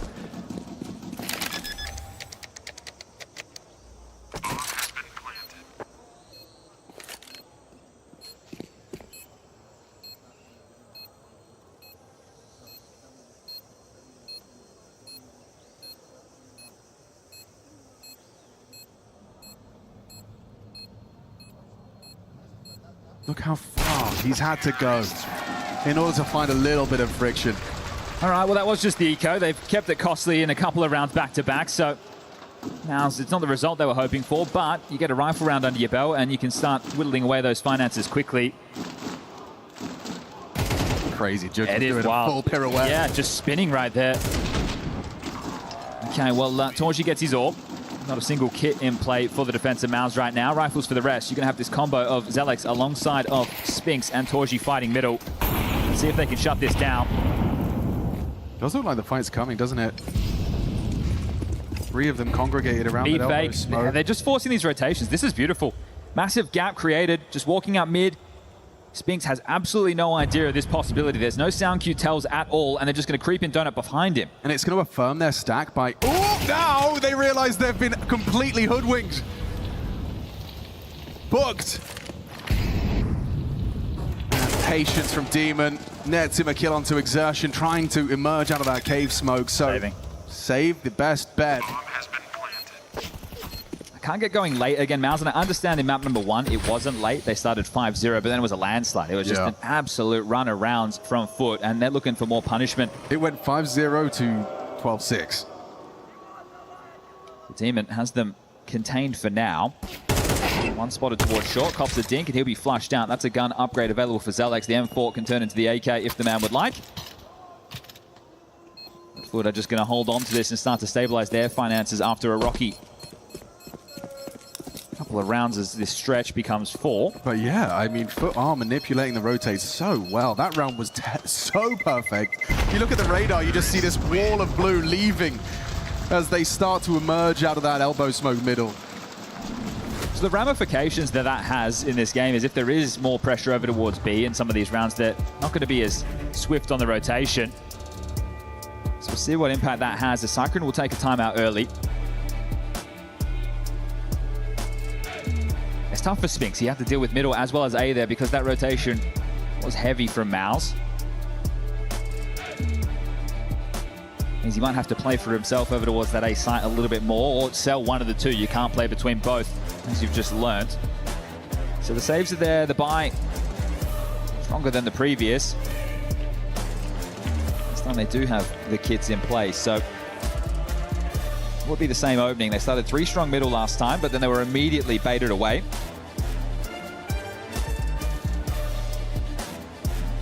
There's very few single smokes you can throw that makes a CT as uncomfortable as the lurk smoke on B.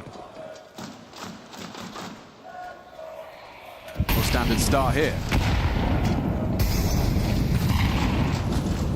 Look at XCloud stretching his legs, trying to catch that timing on that reflash, and he hears 2 go off.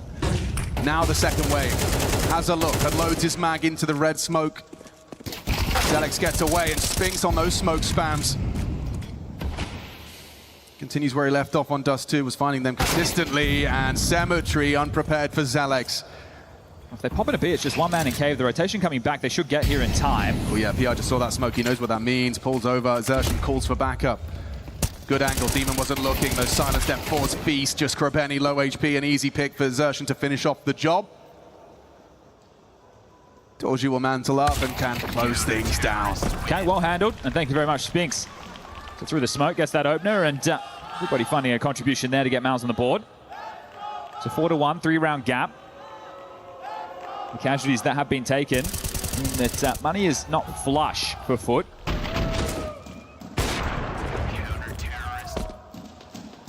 Juggling the weapons. Demon will end up with a Galil. Krabeni on the Tech 9, AKs for the other 3. And Demon without head armor. It's something that Foot do quite often. Rifles without the protection. Flat out again. This time, first timing is open up through the smoke. Brutal start to the round for Zelex. Brutal start for Maus. You can see action on Torchi's here on A. You're right, that AWP is primed and ready. Forced to relocate from the util. Nails it onto Jugs. Nails it onto Cemetery. Quick 1-2. That's Demon though. Catches Spinks reacting to the pressure. Oh, exposed Krabeni. Booked. Beautiful round out of the Torchi AWP. Pulls it into the 2v2 and he's not done. He's searching for more and they're not ready for the push. Torchi 4 kills deep and it could still all be for naught if new boy PR can't close. Up against xCloud.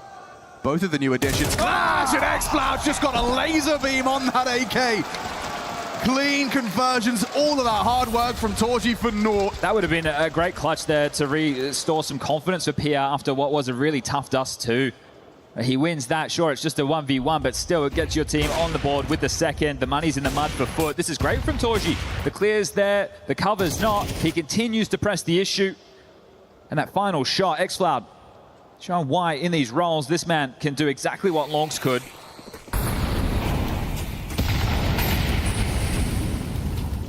Still Foot are the ones with a tougher buy. Take a break, flash through and Cemetery. Takes a pot shot, confirms the AWP starting over towards middle.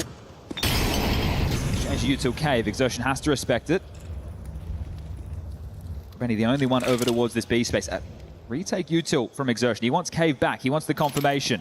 So front cave lands, flash in, this is theirs. Enables Krabeni to build a pretty good mental picture of the setups. Ooh, couple of bullets through the smoke, find Krabeni. Silence falls over Ancient, just a couple of silence down 4s unloading into smokes.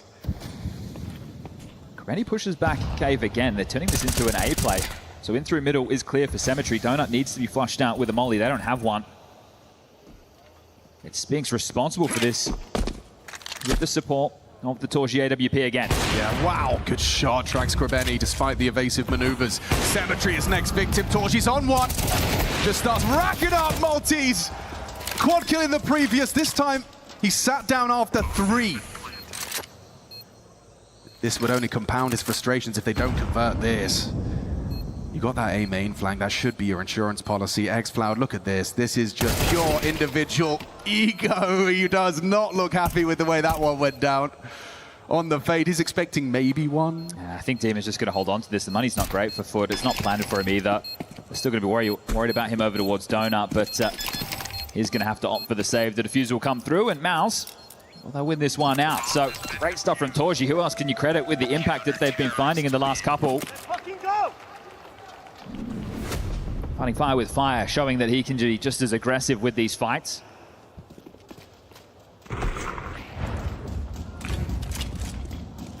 God, the manipulation. Beautiful play. Boys, take dope. Nice, boys. Let's fucking go! All right, bringing the energy as well. Cemetery will get that AWP. Feigning mid-presence. Towards the pocket, over towards B with 3. That goes for both sides of the server. Boosted up and spotted. Cemetery, beautiful. PR's frustrations will continue. That was crazy. An alternative approach for the boost. Didn't actually mantle up on the box. PR assumed. Great push from Spinks here. They need to make a play. Of security, and that is the play they have elected to make. I say they, he, Spinks alone in this one. And what's he got? Info, xCloud, shrug of the shoulders, not happy with that one. Spinks wins out, 4 on 4. Torchi's in the right place again, Chad. Do we see another multi? Out of Mouse's sniper. This time a miss. On the first pull of the trigger, gets overwhelmed, overrun. 3 players hunt him down. Krabeni will find an upgrade. 2 AWPs for a post plant. It's a little unorthodox. Cemetery unable to put his to good use. Krabeni the same. Swinging and winning. Exertion finds Jugs. Uncomfortable in the 2-on-2. Both cave side and now smoked. What are you supposed to do with this? You smoke break, you confirm they haven't crossed. You get paranoid, you get nervous. You know that defuse is impending. That's what Demon's lining up for. Krabeni's gonna have to go for a Hail Mary push. They catch him on the counterbank. Gonna stick this, you better nail this! Oh! And he does, just in time! Exertion knocked off of the bomb. Spinks gives it a go. He knows he could have eloped in time. It's foot 6, Mouse 2. Well, that's job done in this first half of Foot with 6 rounds already. Now it's about what can they put on top.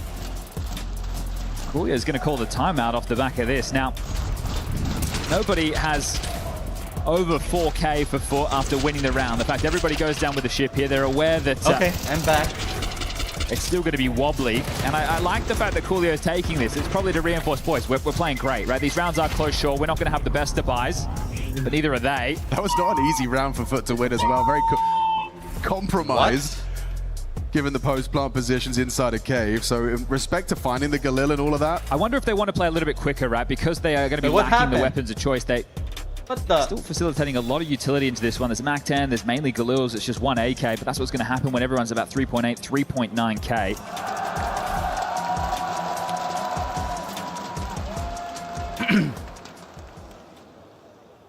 And Torji, no AWP available for him, down to the Deeg. Chaining flashes to facilitate this push out. Spinks tucks into Donuts. Selex But loses actually out. Cemetery's hit a banger there. Caught on the mantle, good from Spinks. Oh no. What the? He's open. This is so dangerous. Cemetery nailing it, looking good on that AK-47. Wow, the output out of Cemetery. In the absence of Jugs, he just finds he's fragging for 2. I love this, right? He's got 3 kills in the middle. He's gone, nah, they're going to come for me. They're going to try and clear this out. He's repositioned, just going to play the post plant with the rest of his team, and this round's already done. 7 is confirmed. Crazy output. A very good round from Cemetery indeed. And on the hunt is Krabeni. He's got himself an upgrade. He's heard a bunch of those steps there, so triangulating their position. They want to rip it all away. Krabeni just wants to hold on to his. Remember, the finances are wobbly, so you can't throw away too many of these guns, as PR will finally put Cemetery down. Oh, here's them. This is crazy. They kept pushing out a May, and was going to lose it all. Exertion. Last man standing. Maybe given the good graces to hold on to that. Or Willie Demon charging in, final seconds, and can't find him. Exertion will retain. I'm sure there are some analysts out there probably scratching their heads about all of that hunt, but you can see what it would have done. The lost bonus is obviously in Mouse's favor. This is really nice shooting from the AWP on the AK. He's just one out mid single-handedly.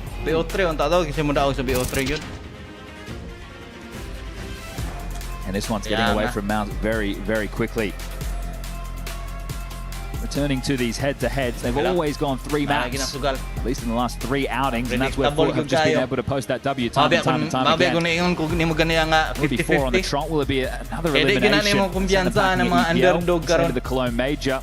Beat them in the group stage, so they're running with that confidence. X-Cloud in the interview on the way in saying, hey, it's going to be hard going for the rematch. It always is. They know what didn't work for them. But right now, nothing's working for them.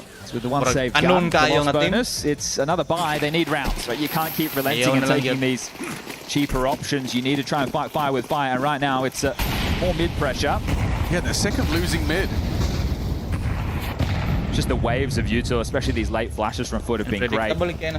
Seem to have a great understanding of how Foot want to approach things as Donut and CT Smoke thrown out, as they will test the water over towards A. This doesn't have to be the finish or the follow-through, but they're having a look. Test the Zelex, and yeah, wow, Demon's Galil feeling like an AK with that first bullet accuracy. Well, now it will be the finish. That opener helps a lot. That deep donut smoke as well will thwart Spinks' contribution. To spam it. X-Cloud gets it down. Second wave, that's going to molly back. Fight for this. They're making life really uncomfortable for Mouse. Exertion 1 HP, getting run out. Jugs finishes it with the spread of the flame. PR gone to Cemetery. Now just crumble, just disintegrate. Another foot round. Take a look at the opening kills. They're all tied up. It's 5 apiece. But scoreline not reflecting that at all. Spinks is 3-1 in that department. Spinks is finding openings. That's normally a very good sign. Zelex, on the other hand, 0-3. And the intensity of this, it's clear the aggression and the attitude that Foot play with is something that Mouse have a tough time dealing with. Sure, these games have been close, but frustrations brew in a game of Counter-Strike when they just keep picking, they just keep pushing. They're always there, they always want to fight. And they've just started 1B. Krabeni is playing them like an absolute fiddle. This game plan is working perfectly. An in-game leader's dream as they execute into the B side. Good luck, have fun, PR. He's just been solid. They throw the whole kitchen sink at him. What is he supposed to do? Gets floored by xFloud's AK. I don't want to say it, but what else are you meant to do? You can't retake this. It's the SDC Arena's absolute favorite. All right, let him know. Take a seat. This is feeling over. Crazy. So Teams Mouse have beat on their way here. That's through the lower bracket. They got thrown here by Foot. Right. That Gamer Legion game probably felt nice for PR to get the victory. It was in the round of 16. Reality's sinking in now in these quarterfinals. Yeah, P-Vision 2-0. But too much to ask. You had that trophy for Mouse just the other day, right? They over at Blast Bounty, they picked things up, went over Spirit. Krabeni going to charge in, try and rip away what he can. Doesn't really matter, does it? They can retain their gun short. 9-2, T side of Ancient. Foot's map choice going swimmingly. It is crazy because of the way in which Mouse have been saving. When you take a look at the score, but if I just showed you the kills... Yeah, it doesn't feel like a 9-2 scoreline at all. Not at all. But Mouse have not really been able to put themselves in the fight, and when they have, they've just been beaten out. The firepower quite clear that Foot are superior in the head-to-head in that department, at least straight up duels. Here comes that second wave of flashes. Puts Spinks back in his donut smoke. xFloud paths across. He wants Torji. And oh, Zelex was so not ready for that from Krabeni. Torji forced away, audible to xFloud, and Dinka, but it's better. He finds the lethality required. Spinks hoping to be overlooked. Power position here on Donut. Trade attempt coming in thick and fast. Jugs wins out. A-site lost. Feels like Ancient lost. Feels like this one is going one way and one way fast. Zoshin's been able to slip through, but considered by Jugs. Smoked off, a 1v4, 2 players are low, another smoke in your face. The in-game leader is going to sit here and simmer. Not a lot you can say about this other than domination on display from Foot. Exertion. This one looks like it's going to be for the stats. Your position given up now. Time against you. No kit, no hope, no chance. More util in your face. And well, if you don't head towards that bomb, you might not even go down. Krabeni will oblige 10-2. This one is rapid domination. What a great half a calling that has been from Foot. You can't imagine Mouse are having too much fun, but let's find someone who is. What's up, Fancy? Falcons versus Legacy.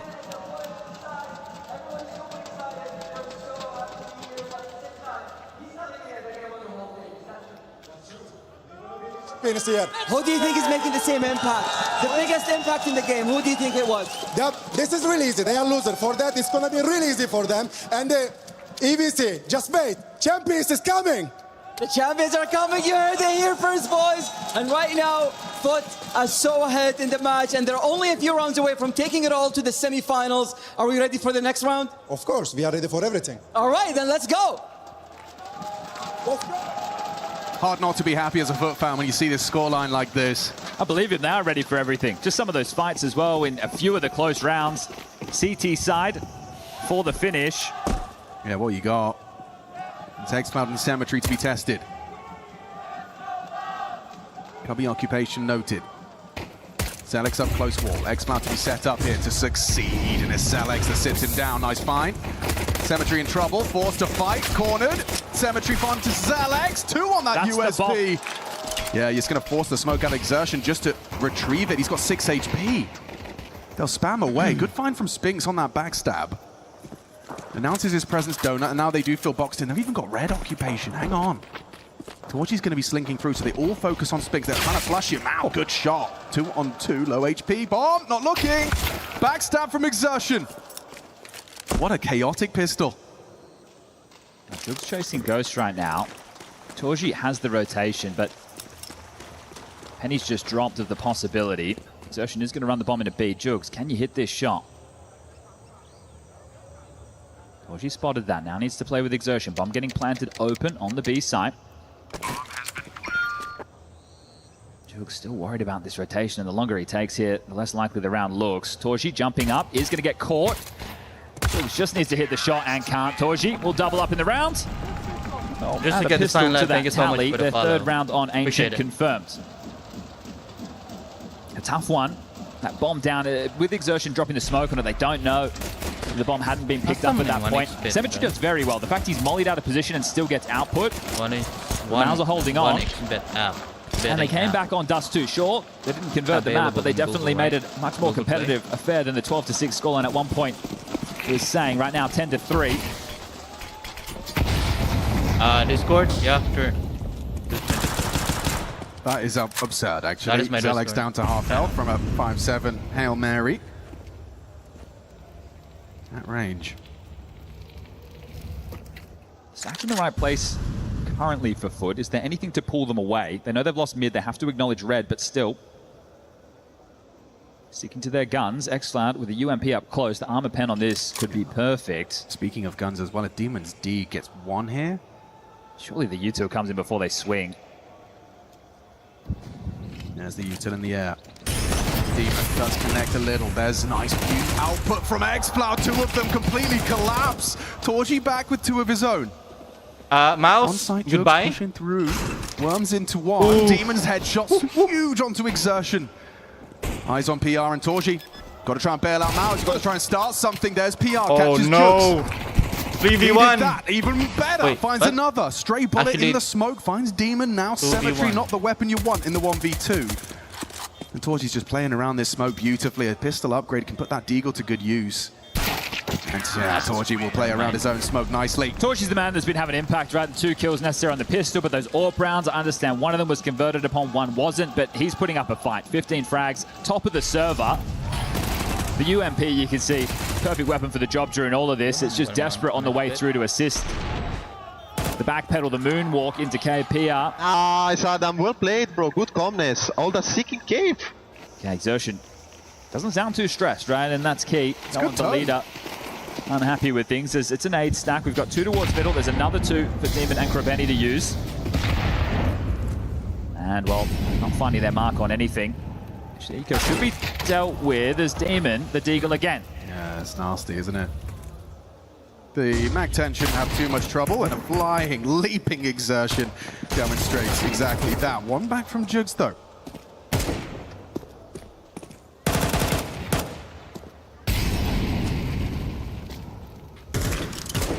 Good signs here that... You have to bite my tongue. I was going to say that they're not backing down, right? They know that they're on eco, and they knew that there were more bodies. Why is this scary? It really shouldn't be scary. This shouldn't be scary at all.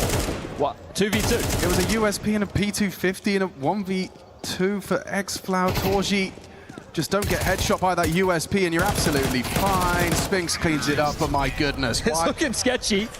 But I was about to credit the fact they didn't back down. It's like, okay, we know there's a couple more. Let's just take the fight to win out. And then it gets damn close. But all right, now just a 5-round gap. That USP dink was crazy.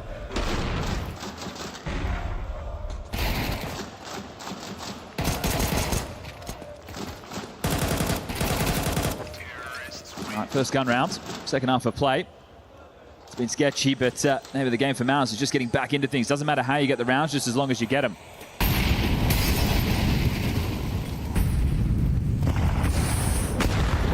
It's a huge nade onto Zelex there. Brought down to half HP immediately. Spam through. Kraveni's found the opener. First blood is drawn. Tone setting again. Yeah, that's uncomfortable for Exertion. Comfortable for Mouse.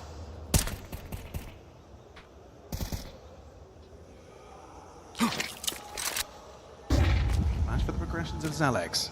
Symmetry's on this line with no red smoke. This is a free frag. Zelex sat. Krabeni overlooked, catches Spinks, distracted by the fight on XCloud, and now it's just PR walking through the smoke to his demise. 11 on the board. Once the buys are equal, good show. This is their map for a reason. Just 2 more required. And now we're seeing some frustrations from Exertion, right? Just as I was crediting the tone, to lose that type of rounds, the game's gone with it. The 3 rounds you did post, only having very few individuals staying alive. That the shove right now is limited. Zachary to get on the microphone. He's going to do a lot of talking. This is likely trying to draw a bit of belief out of them, but all in all, it is going to be a bad buy. A lot to be desired as Fut are absolutely dominating Ancient right now.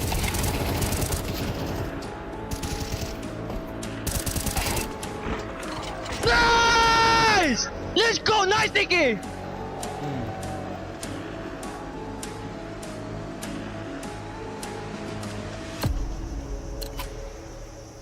250 and a Tech 9 for Exertion and Torji. 2 glues and an AK, and PR and Spinks both don't have head armor. Just going to try and just think a little bit more grouped up. Nobody over towards B whatsoever. PR will take the main control. Mid util ready to take a fight on a timing. Want to avoid copying the deep nades. They know that players are up close. So it's an A fake to draw the mid players away. That's where they hope to find a gap. And it's worked.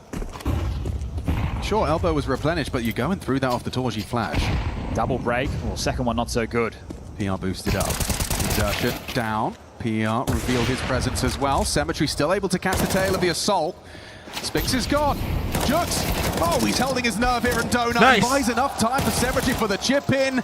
Just PR, the ace clutch demanded of him, or it's Fut on 12.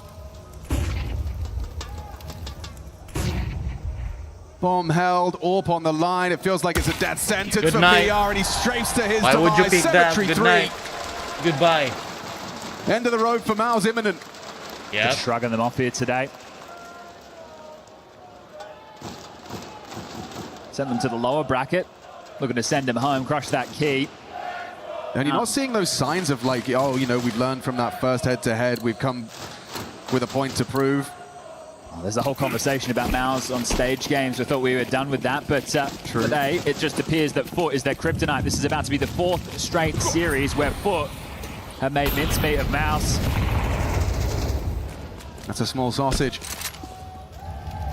Krabeni down ramp, feeling himself.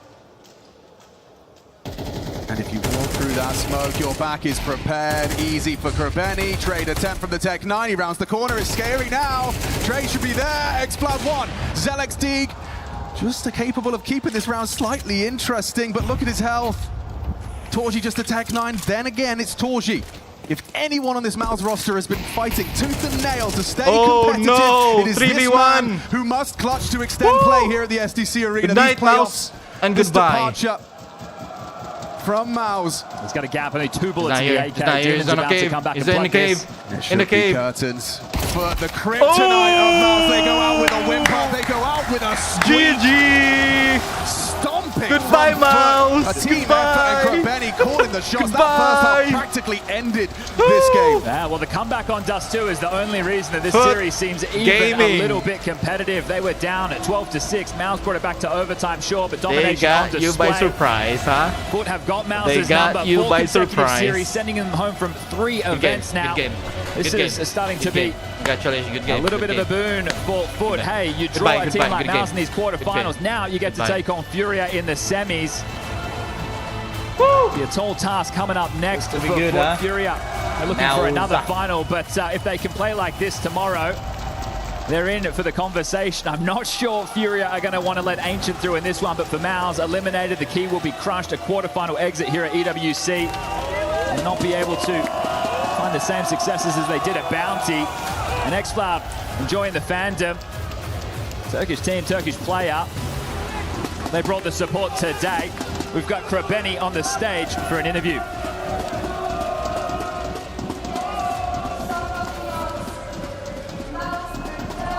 Take them down 2-0 here in Paris. Congratulations, Krabeni, first of all, and welcome to the top 4, of course.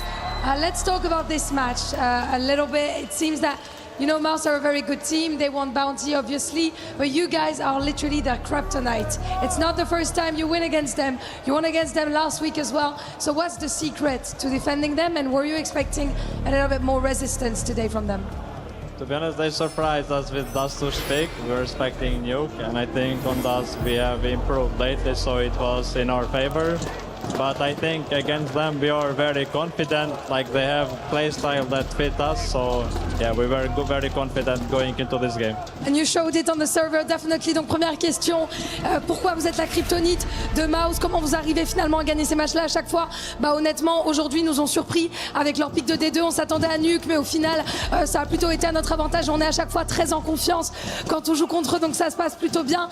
Second question, I need to tell you about this and ask you about this. You guys are so young. I think it's 20 years old average. You are 21 years old and you're leading these boys onto, you know, some of the biggest names in the game. So how do you manage not having pressure? How do you do this? Because when we look at you, it looks easy.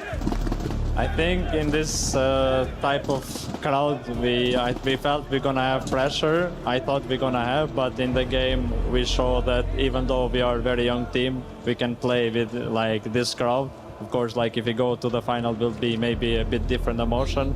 But I think we managed the emotion very good, that we are a very young team, so I'm happy. Are you proud of the boys? Yes, very proud. I think you can be that, is for sure. Deuxième question, pardon, comment on gère les émotions? Ils ont que 20 ans à peu près en moyenne, les joueurs ici. Krabini en a 21. Comment tu arrives à mener tes joueurs comme ça sans prendre la pression? Honnêtement, je pensais qu'on allait avoir la pression, jouer devant un grand public comme ça. On gère vraiment super bien nos émotions. Alors, si on va jusqu'en finale, je sais pas si on sera toujours aussi serein, mais pour le coup, je suis vraiment fier de mes coéquipiers là-dessus. And let's be a little bit less serious, you know. Getting to travel around the world to play CS also means maybe you get to do some activities or maybe enjoy some food with your teammates. How important is it to spend some time with your teammates outside of the game for you guys? Does it help with the synergy? And have you done anything cool around Paris? I think it helps a lot. I remember when we was in Navi Junior, we wanted to have a boot camp because we really wanted to meet each other. So every tournament that we go together, we really enjoy. Like after practice, we stay together and chill. So yeah, we enjoy a lot. Probably one of the secrets to a successful team is being friends with your teammates. Donc évidemment, question ensuite sur un peu le team building, à quel point c'est important de bien s'entendre avec ses coéquipiers en dehors du jeu. Est-ce que vous passez du temps ensemble? Est-ce que vous faites des trucs? Bah ouais, je trouve ça super important. À l'époque, quand on était chez Navi Junior, on voulait avoir des bootcamps parce qu'on voulait pouvoir se rencontrer, etc. Et c'était pas forcément trop possible. Donc ouais, très content. Après les pracs, après les scrims, on passe du temps ensemble et ça se passe très bien. And last but not least, before we get to the key crusher, next game is going to be against Furia. Insane team, of course, Fallen and the young Brazilian blood, etc. Are you ready for it? Are you looking forward to it? Tell me about it. Yeah, I'm ready. I really wanted to face a Brazilian team in crowd, so because I know we will get, they will have the crowd, so I'm really looking forward into. Wow, you're looking forward to being the villain maybe on stage against Everything went Furia. wrong Donc, ouais, dernière question. Prochain side. match contre Furia, qu'est-ce qu'on en attend? Est-ce qu'on est content? J'ai vraiment hâte de jouer contre eux parce que j'ai envie de voir ce que c'est d'avoir le public vraiment contre Legacy soi. Ils ont versus énormément de fans Falcons. de leur côté. Donc j'ai hâte. It's time for you, Krabini, as a captain, as an IGL, to go to the key crusher here, taking down Mao's dream in Paris, as our key master shows you the way. Foot stands strong. It was 2-1 in groups against Mouse, and this time in the playoff, it is a 2-0 with a fashion. The captain Krabini and the young Foot are in town for good, and they advance to the top 4.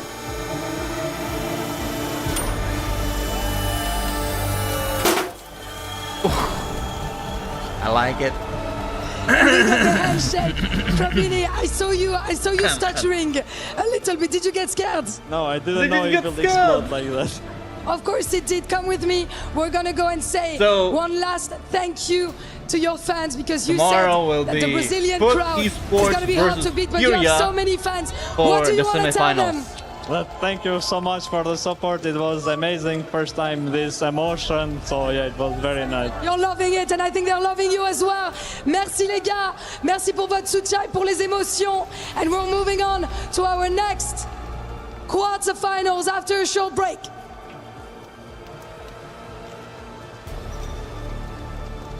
What a win for Foot Esports. You come in as the 14th team ranked in the world, and you are now guaranteed to be in the Final Four at EWC 2026, a $2 million tournament. And as Lou said, these guys average out to 20 years old. Jacob, they're so young in their career. They're already so bright. This is a huge moment. Yeah, and yet they play like they have a lot of experience, They were manhandling Mouse in this game, by far looking like the better team, continuing their streak of beating Mouse as well, which they already did in the group stage, but I'd even say this time around they did it even more convincingly, The first map, sure, got into overtime, but that was a massive comeback for Mouse to even make it competitive.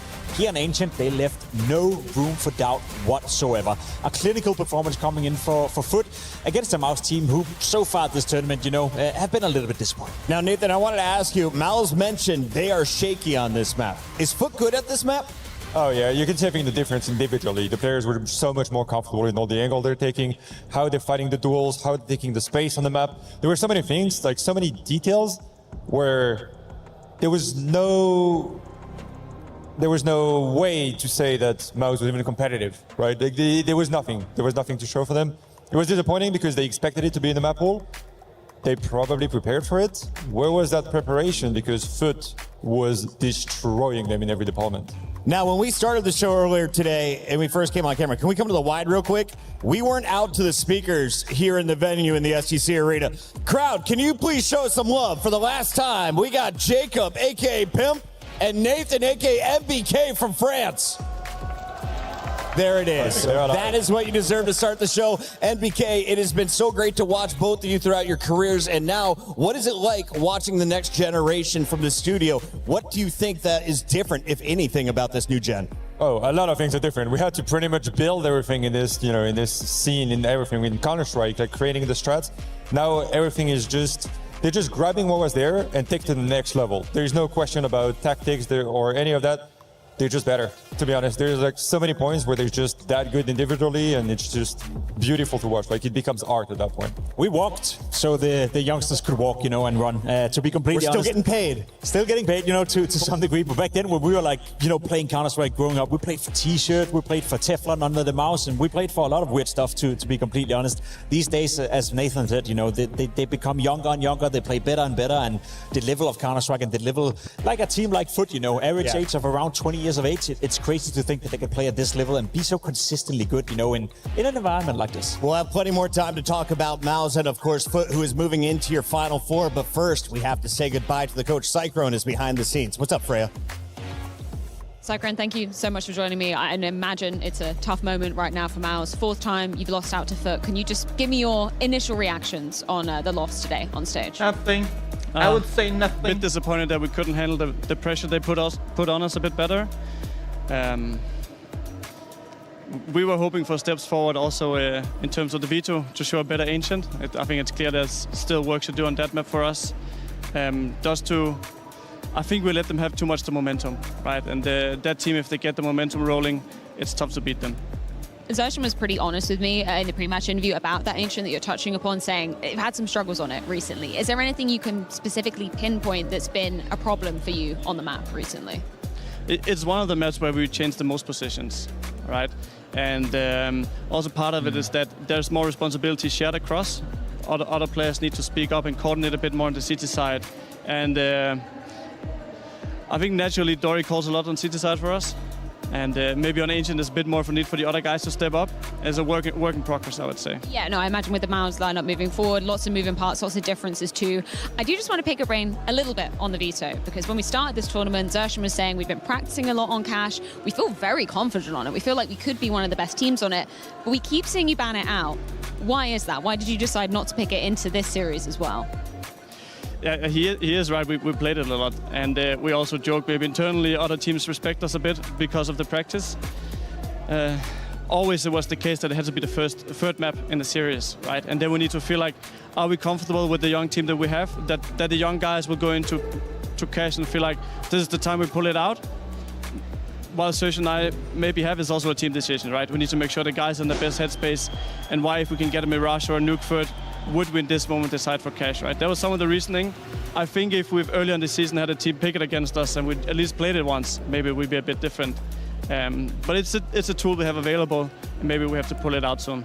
I do just want to ask one final question, if I may, just touching upon some positive maybe for Maus moving forward. We did see, you mentioned the young guys. They had a bit of a struggle yesterday versus Gamer Legion. I'm particularly talking about Zelex, but he managed to come back in that third map. Can you tell me about the work that you've been doing with them to, if they've had a strugglesome moment, make sure that doesn't continue to snowball and get out of their hands? For sure I can. I mean, they're both 18, 19, right? They're young guys. They're also very new to this setting as a professional. They're trying to play against the world's best. So there's a lot of work on the mental side. We have our sports psychologist right in the other frame of the picture here, doing a lot of work to mentally be a top athlete, right? The game is a lot about that aspect. It's still up and down on days. We're trying to build some tools that they can rely on, something in the team that they can rely on. I think Adrian, just because you highlighted him, had a good bounce back yesterday for Nuke. There were some takeaways there, some learnings. Also on the mental side, I also think today he showed up in a good headspace, and we'll continue building that, right? That's what we're good at in Maus, and I think the two young guys, as long as they apply themselves, they're not too harsh on themselves, they will at some point be at the top of their craft as well. Many learnings, I imagine, moving forward. Thank you so much for your time, Psycho, and sadly, no longer for Maus here in Paris. Maus considered a top 5 team in the world. They've gone through some roster changes, though, and they exit EWC in our top 8. The man who got to watch his teammate crush the key now joins us live. Xcloud, welcome into the studio alongside Pimp and NBK. I want to start first and foremost. How does it feel knowing you are playing on a Saturday here at EWC? You are into the Final Four against Furia. I mean, it feels amazing after maybe I had maybe one off season with Heroic, but right now we are playing in the arena. That feels awesome, and I think this is with the team also biggest arena experience we got.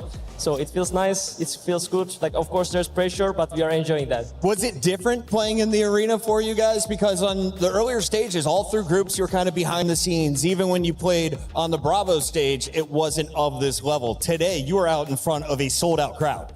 Of course, there's pressure, but the thing is, fans with us, so they are helping us a lot with the maybe even when we are fucking up at some point, they are still cheering for us, so we are not feeling that pressure, I will say. Awesome. Speaking of playing Maus, in an important game, naturally your teammates have done it before and they're very successful at it. You're relatively new to the team. Could you feel that the entire team was just a bit more confident going up against Maus as you have a habit of beating them? I mean, I think Maus is a bit inconsistent with their changings, and we also changed one player, but I feel like they are not in their form yet. So I think it was good timing to play against them. Maybe end of the season they're gonna be stronger. But right now, this is the second game we played against them in this tournament, and we didn't feel that competition in the games. Now, speaking of changes, now you're obviously new to the team as well, and you come from Heroic. I feel like it's a natural step up for you as a player. Are you surprised by how well you've been able to deliver from an individual standpoint already? Because you're playing pretty well, all things considered. Thank you. I think my problem was confident in Heroic, and people didn't trust me enough in my position, because when you have a star player and firepower, you need to use it, and it's not like a robot. You go there, you go here. Yeah. But you also need to use his instincts, and I got more trust here, and I think my voice is more listening here, so I think we are finding a good ground for play Counter-Strike. And so I'm very curious about tactically how you approach the game, because I think in this game it was very clear that you just outplayed them in many fronts. When it comes down to Krabby and Coolio and the whole team, is everybody involved into playing against them, how you're going to do the game plan, what you're going to do in the game, or is it very much controlled by the coaching staff? I mean, I think we have Trochu, assistant coach, and we have Coolio as a coach. I think they're doing a lot of work on analyzing the enemy and what we want to do in the games. So it's not like players or IGL also not including himself. They trust, we are trusting the coach staff a lot in here, and I think it's working very well.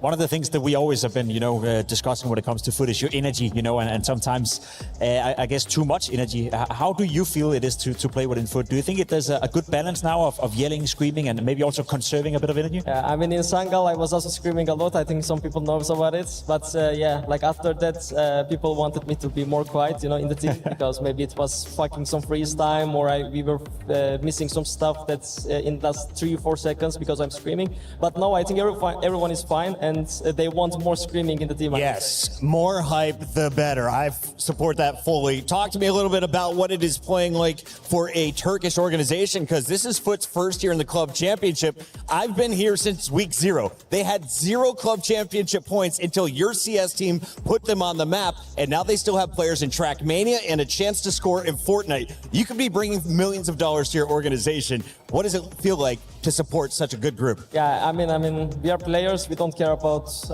organization side. You know, okay. We're just playing our game, and if the team is winning some money or not, I don't care. You know, we're just focusing on to the next game. Pro tip: you love your organization because they're the one who pays you, and if they get a bigger paycheck, you get a bigger paycheck next year, right? I don't want my team and myself to get pressure because team gonna win some money, you know? You know what? Don't listen to me. That is the mindset you're going to need against Fury. You're going to be playing up against one of the greats in Fallen. He was a leader in Brazil. What are your thoughts going into this matchup right now? People are saying he's kind of on the way out. There's a new young caller on the squad. Are you excited to play against the Brazilian fans? Vamos, caralho. Yeah, like, of Let's course, go. we are excited. I think Foot played against them before, and if I'm not wrong, they won. And also with Heroic, we also played with them, and it was pretty close in Blast Bounty. So for me, I'm very confident. So I think there is not a team, like till final, I will say, there is not a team that we can beat. Like, or my mindset was like that. I think final spot is free if we just be on day, like if we are sharp, I think we're gonna get the final spot. But of course, I think final gonna be some rough game. All right, assuming you get to the final, assuming you beat Furia, in that lower bracket out of the 4 remaining teams, who do you think is going to make it to the final? I would say Falcons Foot's gonna be playing final. Falcons Foot. I'll take it. I like that matchup. NBK, any final questions before I make this man talk about Falcons his Foot? IGL? I like that. Yeah, I'm very much on that tactical I like the side. So if prediction. you have something about the Krabini, I've been a huge fan of everything they've been doing. Huge fan of what you're bringing to the table and what how the team is looking like. So if you have anything about Krabini specifically, yeah, I think we've got some awesome B-roll that our production team was putting together. Let's take a few that look at a few of the Vegeta on highlights his from this chest? one. Tattooed NBK, lead on this his chest? discussion because you were calling it out in the NBK? green room. Very impressive stuff from this squad. Oh, 100% on every front. I mean, individually, it looks like everybody is very much in control. I mean, you guys love Ancient, right? Like, there's something in there where you can see it, and Mouse had no chance. Tactically, was it very deliberate to attack the sites, like B side and A side specifically, and just kind of let middle alone, be a bit more unconventional? Or was it something that you just felt in the moment? I think we always analyze enemy and ourselves to like maybe prepare the next games. So I think the enemy cannot have a how we say prediction if we're gonna play the same style we played against them or previous games, or we're gonna change it, you know, because we are very hybrid team that we can play very aggro. Also, I think we are very good at defensive Counter-Strike. But today, I think like it was more like how we played in previous games, and we wanted to change it. And Mouse was not ready, in my opinion. I think a lot of team hates playing against you with the way you're playing. Is that a feeling you're getting as well? You're always in the face of them. You're always aggressive. I mean, must I'm be just annoying. leaving this team, but when we played against Foot, it was annoying because they have 5 players who is shooting so hard, and like they don't have an anchor player, or on T side they don't have a lurker guy. Like if the demon is lurker, he can be in window in Mirage, you know, and he can kill 3 there. So I think that side, I think they are a bit annoying. Can't beat him. You join him. You know? X-Cloud, you are making a name for yourself here at EWC. I'm told production needs you elsewhere. Enjoy making more content. You are a star in the making. We're looking forward to seeing you on Saturday. Thank you, guys. When we come back, it is Legacy taking on a very tough Falcon squad. Can Nico's team power into the Final Four? Stay tuned. It's EWC with the quarterfinals.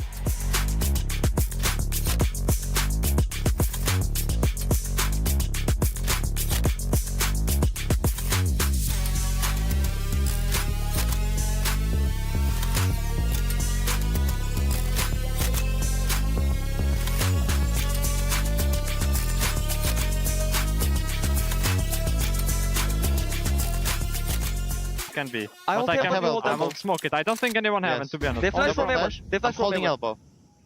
I Okay, have we the can elbow fight flash middle, guys. also. Yes. I flash You from can do it, Hunter. you Left can do mid. it. I flash Hunter. Play Heaven, Hunter. heaven, Boom. Haven't lost, haven't. Mute him, in the smoke.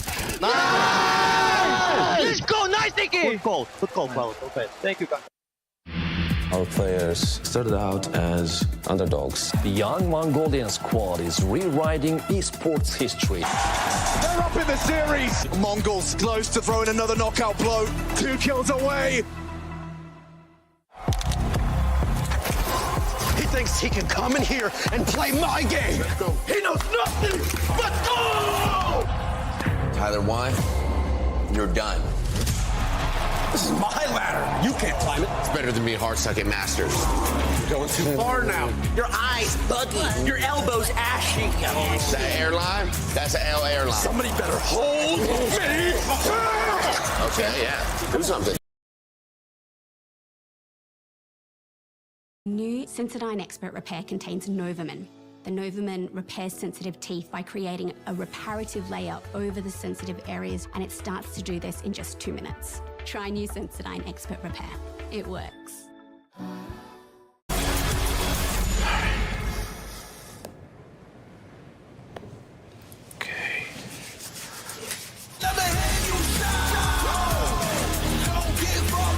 Do you really need the wraps? Yeah, that feels like overkill to me. Everyone is playing, you're not yet. EWC Play is your all-in-one platform to compete in fantasy, pick'em, and quests for a grand total of $300,000 in prize pool. Build your dream fantasy team in 5 different games and track your score with live results tables. Predict the winner of every game, every group stage, and every tournament. Complete daily and weekly challenges to earn boosters that help you climb the global leaderboard. Got what it takes? Join EWC Play now.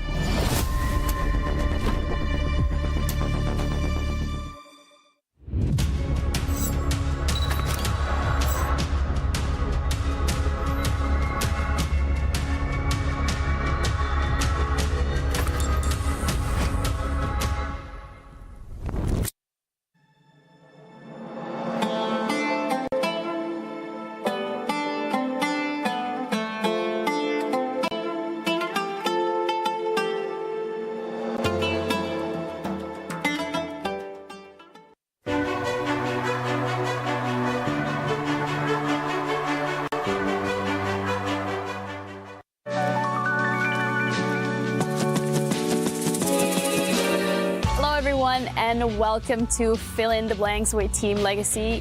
I'm gonna explain the rules. It's pretty simple. Who's most likely to will be the question. Every couple of scenarios. You can write the name down of whoever you think in your team is most likely to, and then explain yourselves if you feel like it. I can see you're already laughing. He has a strategy on lock. I'm ready. You guys ready? Yeah. Who is most likely to sing first at karaoke on a night out? Sing it first. I know it. Yeah, Okay. I put me. You wanna watch for yourself? I put me. Yeah. I don't agree. I have a reason. Okay, you go for it. Lato is practicing his vocal cords to be a singer. So I would say if he has opportunity to show the world who he can do, he would be that person. You have an opportunity right here, right now. No. Let's do it for tomorrow. The problem with the cameras, karaoke no cameras. Who is most likely to forget something in the hotel room after checkout? That's easy. That's ready. Easy. Yeah, ready. Sounds like this has happened before. Yeah, every time. That's so easy. That's easy. Why? Oh, I don't know. That's why. If I knew it. Yeah, he lost everything, passport, everything. Who is most likely to sleep through the hotel breakfast? Easy. Right. It's easy again. It's the morning. Yeah. It's the same guy. It's like if we make a 1 minute silence now, he would be sleeping in 1 minute. Yeah. If you ask me to close my eyes, I would sleep now. All right, next one. Who is the most competitive outside of CS2? Yeah. But they are. It's a tie. Yeah, it's a tie. Yeah. Because he plays Dota. Ooh. What? Me? I play Dota too. That's offensive for me. You can say, Yeah, it's like, Dota. Yay, but, Dota! Yeah, Wow. Yeah, Dota. But he rages a lot. True. That's in the name. I will say Art because he plays CS, Dota, chess, and chess, and Clash. Yeah. But he doesn't shield. He's not raging. Yeah, but I try hard. He just wants to he try expand his hard mind, a lot, you know? bro. He sees some things in the YouTube to play Clash. Yeah, He's very try hard. That's a good tie. Respect.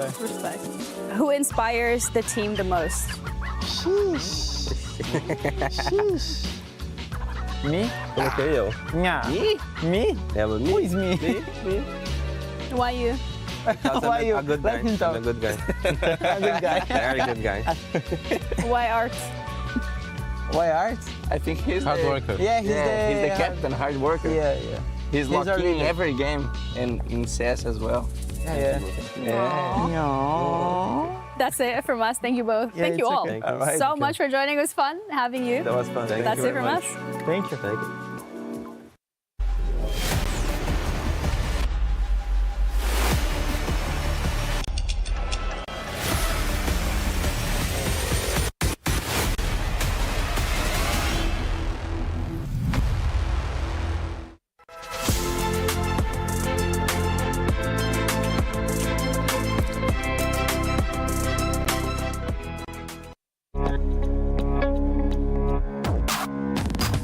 Welcome to the infamous British game, Chicken in a Box. I'm here with Team Falcons. I got Monesi, I got Kiyosuke, and we've got 2 boxes, but only 1 chicken. I'm going to explain the rules of the game.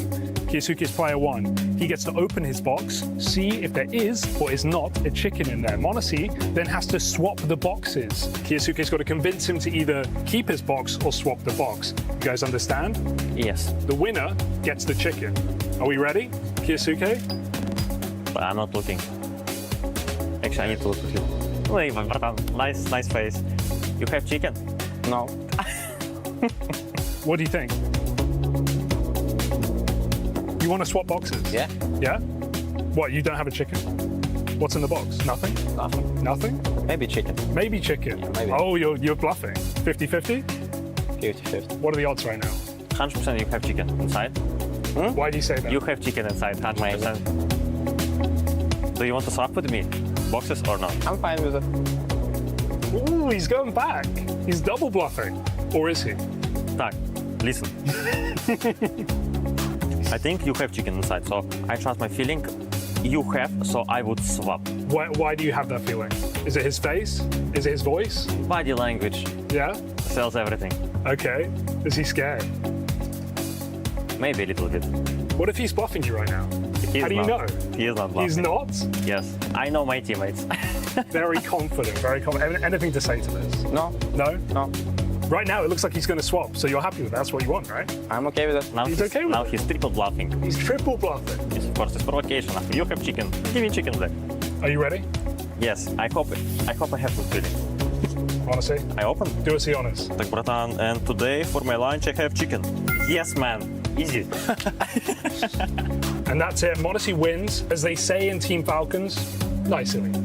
Nice, братан. Nice try next. Thank you. Go next.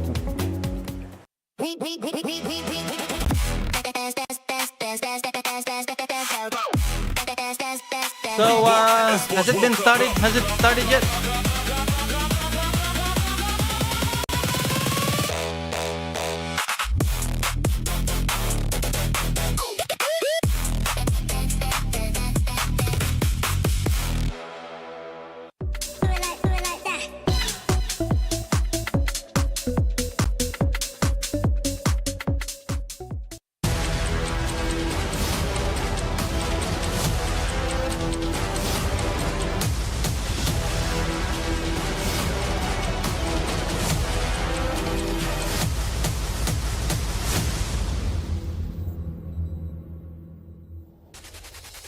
We still have 2 quarterfinals to go, and here is your newest challenger. It's the world-ranked number 12 Legacy coming in from Brazil. Dead Squad is ready to take on the world's number 1. Number 2, according to Valve, though. Falcons slightly falling from the top spot, and Legacy could be part of that reason in the past. They took a match against this Falcons team just a little while ago. Can you tell me what happened in the past? We got Dupree and Yanko back here in the studio. Dupree, I want to start with you because a lot of people in the fans, they might think this is going to be a one-sided affair. It has to be the Falcons dominant over the Legacy squad. And that's probably the trap that Falcons can fall into if they underestimate the Legacy guys, because they can play very solid Counter-Strike. And the last time these guys faced off against each other, it's a while back. It was back at the CSC back in 25. And that was actually a match that came out on top for the likes of Legacy. And you can even tell by the scoreboard here that Lado had an incredible good series. And this was just when Kerrigan was put into the reins of Falcons and taking charge in that department. And that was a quite, kind of surprising result in my book. Still is a best of 5. So the fact that you get to take them down, it's actually quite one-sided series as well. So Legacy, they had their numbers, but it's so long time ago now. The Falcons are looking so much stronger. So it's also a very different team. Okay. I think there's also a lot of misconceptions about that final. Like, for one, Kerrigan only had, up until that point, a dozen days of practice with this whole squad. They were playing back-to-back tournaments and a best of 5, right? Like, they were starting to run out of things in their playbook. And the second thing is, Legacy were just a better team. Like, Falcons didn't choke that final. They didn't make, mistakes along the way at all times. They just got beat, right? You saw that Lato had an incredible final, but really it was across the board for the side of Legacy. They were outplaying Falcons. They were out-calling them, and individuals were stepping up. So too many people focused on, Falcons choke, Falcons suck, and all of that, when in reality it was Legacy playing their best game, and that should have been applauded at the time. The major things didn't go their way, upgraded their upper, and now they're back here against the Falcons. As we mentioned, they're number 12 overall. They're definitely the underdogs, but if you've been looking at their matches, they've been the underdog most of the way here. Let's take a look at what they accomplished most recently over on Bravo. If you were tuning in on day 2, you may have caught Legacy's round of 16 2-0 over Na'Vi. Dupree, how impressive of a win was this, and who do you expect to continue rolling here in the final days? Super impressive. I think this is the biggest surprise of the tournament, so that they made such work of Na'Vi, and it was a game where Legacy were just in control throughout. We had a lot of their individuals stepping up, but the one that stood out to me was actually Nissim in this one. He's a guy that had a bit of a stint where he was not looking to go into the team, actually decided to bench himself, but actually brought back into the roster. So it's usually Lado and Duma that we talk about. Now also Try coming into the team. That is usually the heavy lifters for this team, but Nissim had a fantastic series in that one, and he had a very impactful and also to carry over the finishing line. So a very impressive result, and that sets him up for a match today that's going to be obviously very much harder, since you do have Falcons waiting for them. But this all obviously gives them a little bit of confidence moving into it, and it's just nice to see that this is also their first tournament with Try, that things are moving in the right direction and they're trying to get back into the level that they showed in 25. I think this was the biggest upset of the playoffs, without a doubt, and something that, has flown under the radar. We always say, going up against Na'Vi when they have 2 or more days to prepare for their opponent, it's like an impossible task, where they had 6 days, right? And they got schooled by Legacy. So it didn't make a difference this time around. And it does feel like Legacy will play their best CS going up against, the world's best, right? Because first of all, they're the underdog. There's no expectations placed on them, and there's no pressure. And that's where they loosen up a little bit, don't worry about making mistakes. And at that point, they can be a very dangerous team to go up against. Like it or not, nerves start to set in for many players as soon as you get into the playoff bracket. Well, we are 2 rounds deep. We're going into the quarterfinals, and we caught up with Art from Legacy before his match. Art is back in the building with the side of Legacy after an incredible result versus Na'Vi yesterday. Inferno started off amazing, but I want to talk about Ancient. 13-2 is the best result we've seen from you guys since you entered Legacy on this map. What was clicking for you guys there? I would say it was an individual good day for everybody, but at the same time we have very good preparations for Ancient, so we came in prepared, have some game plans, and we just play those. And of course, we had some good rounds that shifted the game, like the pistol round. It was a 1v2 of finishing. There was another round that we won that we weren't supposed to. So these kind of details make a difference. A little detail on the side of that victory as well is that you guys went up 3 VRS rankings because of that. You're now at number 6. Do you think that accurately represents Legacy at the moment? Yeah, I would say for the second semester, things can change pretty fast. Everybody's stacked on top 10. I would say every team on top 10 is very close to each other. It's, if you lose today and someone wins tomorrow, they get past us. If we win today, we pass a lot of teams. So it's always close. So I would say, yeah, everybody's fighting for this top 6 spot. Let's talk about the Falcons, your opponent today. Last time you faced them, you actually beat them in a best-of-5 grand final back at CAC. But what's different about the Falcons now? Yeah, I said yesterday they are like when we play them, just a new roster, new IGL, so they are preparing, they're like working stuff out. And after that, they won the major. They are playing different sets. Of course, they have more mature game since then. So we have to come in prepared. We know what they can do and the individuals they have on there. So we just want to come in prepared and be on point as we are yesterday. And what's different about you guys other than having a new Warper in the mix? Yeah, also I would say the same thing. We take some time to practice. That's something was missing on the last semester, just because every tournament after each other was hard to get some time to break and talk about game. So we have this break. We had like 20 days boot camp. We managed to start things out. It was 13 days actually, but it was enough to make some plans and start things out. And I think we have a more mature CS as well. Oh, I know it's getting a little bit windy out here, so I'll let you get on and prepare for this matchup. Thank you so much for your time. All right, thank you very much for your Frey out there looking like Fabio. Well done by Art, and I love the satchel. He's rocking the man bag. He is full of confidence, Yanko, but he is going up against some juggernauts on the other side of the stage. The Falcons are definitely a fan favorite if you've been anywhere near EWC. They've also been kind of statistical favorites when we've been looking at the numbers. What do anyone new to the CS universe need to know about this squad? Well, they're really the Galacticos of Counter-Strike, right? Like they're an organization that wants to become the best in the world and lift the biggest trophies, and to do that, they will do whatever it takes, really. And they have assembled some of the world's best players in the lineup. Monacy on the AWP in contention to be the best player in the world this year. Nico, a veteran of the scene, taking a bit of a step back in terms of the role, and for good reason. Kyosuke, who has been one of the most talented rookies that we've seen in the last few years, right? Rounding it all out with two Danes. Kerrigan, who is one of the greatest in-game leaders we've had in Counter-Strike history, and Tesses, who is a sort of player that every championship team needs. Just a rock-solid guy, glued to the team, that's a selfless player and just wants to win and doesn't take too many of the resources. Dupree, I want to talk about Tessis in a moment, but first, can we talk about the big dogs that are at the bottom of this bracket? If you are just waking up in America, welcome to EWC. We're in the quarterfinals, and there are 4 teams fighting for the last 2 spots in the semis. Falcons, of course, have one of the biggest stars. The other 2 teams, well, they have a star of their own. Zywoo for Vitality, Donk for Team Spirit will be going toe-to-toe after this matchup. When you're looking at the 3, though, these are the top dogs in all of the discussions for #1 player on the planet right now. Dupree, do you agree with that conversation? 100%. Like all 3 of them, they're just a step ahead of the rest of the bunch, right? And it's just incredible to see that they keep to doing it time and time again. And it is just this race for world #1 that is probably occupying their minds as well. But I think it's also just like we heard Zywoo talk about yesterday, that he doesn't really put too much effort into thinking of the whole Donk versus Zywoo conversation. Right. He just enjoys playing the game and he wants to just go out there and win trophies, right? But it's kind of crazy that thinking that such an achievement can still be like just put in the back of his mind. But regardless of what it is, these players just bring so much talent to the server. It's something that only happens in decades, right? And it's just crazy to see also just the elevation that Donk has proved. Like he's only been in the scene for a couple of years and he's already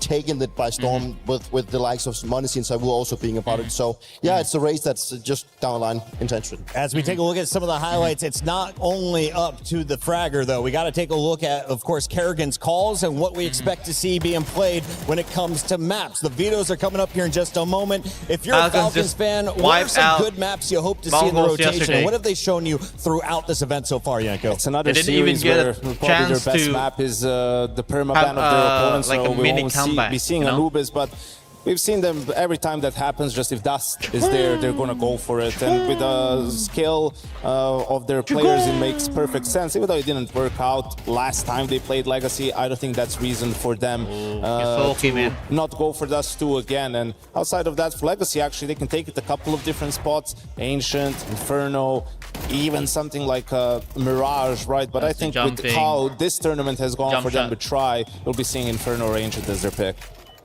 And it is just like when you look at Falcons, they're just starting to build this map pool that we saw Vitality have, where they can literally play any map at this point at such a high level. So it's also hard sometimes to try and find that edge that you want to be if you're their opponent, where it's probably going to be more into their own map pick, thinking, okay, where do we look more comfortable? What have we practiced? What have we looked good at? What have we already played at the tournament? So, you know, it's always hard to try and find that one edge that you can maybe get over the Falcons in the beta process. You heard Kerrigan saying that man with the beard, Zonic, may be the GOAT coach of all time. time in his opinion, and I have to say he's got some fantastic numbers. There's a reason he's wearing Falcons green. Falcons are the favorites in this matchup. But tell me about the guy who we didn't gas up enough yesterday. Tessus, you guys asked for a card about it. Is he putting up great stats, or does he need to have a better day too? I think Tessus is very easily overlooked in this Falcons jersey, mainly because you have Monesi, Kyusuke, and Nico who just steals the spotlight. And if there's a fourth guy you want to be talking about, it's going to be Kerrigan, right? But Tessus is this soldier in this team that just gets so much of the dirty work done. And it's incredible to see that he just puts up with it, right? You know, he has to kind of, because when you have three players that can have such a great output as I've just mentioned, then he is just in there to create that space, go in there and do the dirty work that really lets his team that space that he needs. And, you know, a lot of people have probably looking at him, couldn't he just get someone better? But I think he actually does his job very well. We have time and time heard how he get praised by Sonic and not only by his teammates with all the work that he's done. So I think he's a player that really deserves to be in this kind of situation. With Heroic, he was also a little bit overlooked. So throughout his career, like, it feels like Tessus has always been overlooked a little, but it's nice to see that a guy, regardless of being overlooked, actually have so much success in a team basis. Clearly, they value his impact on this team, and of course, the original impact was made by this man. Nico signed with the Falcons, and he made noise around the world. We have Stunna outside with him right now.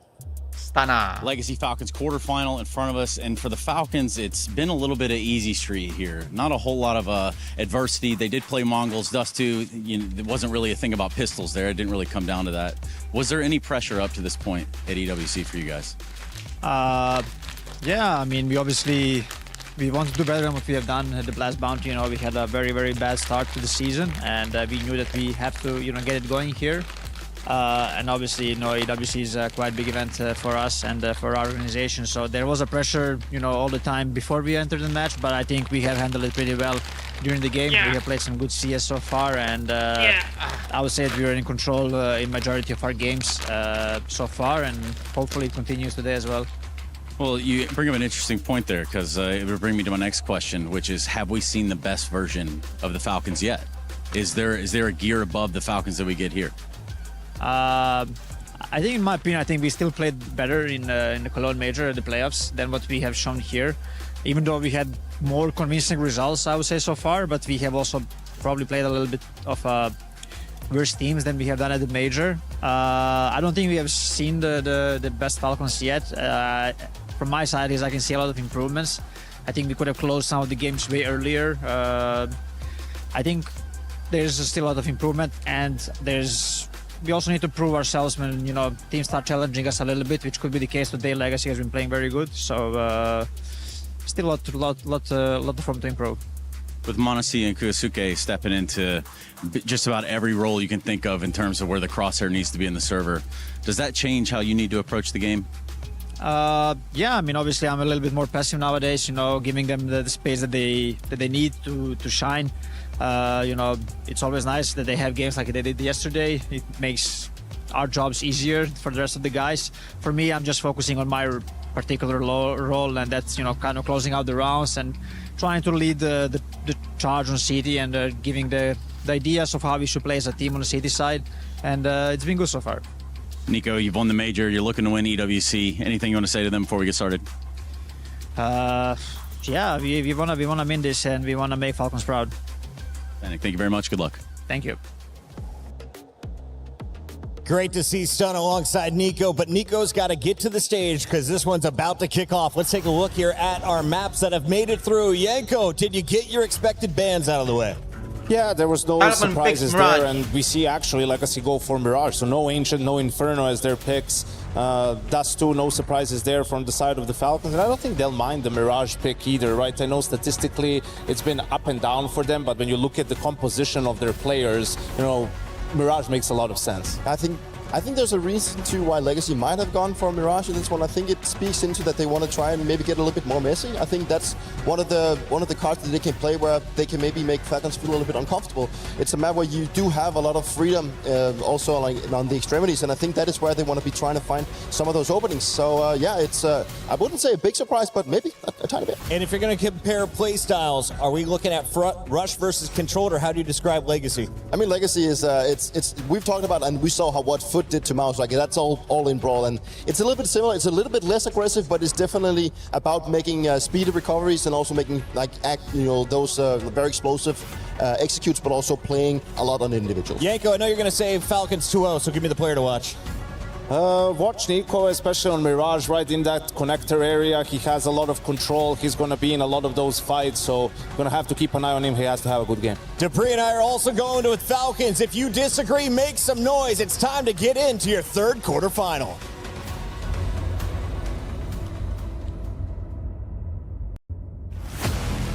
There we go, guys. Falcons versus Legacy.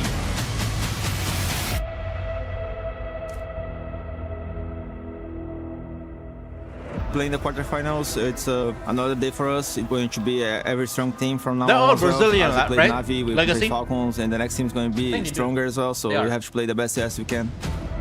I think they're very confident in their play style. We Dumao. played against them in China in the grand final when we lost. We're expecting to be a tougher one, and it's going to be a very hard match. We have proof that we can play the same as they can, and we can play good CS against them.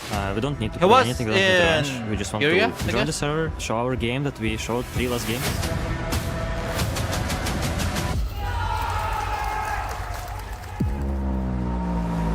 We will have to show up with our A game in order to win.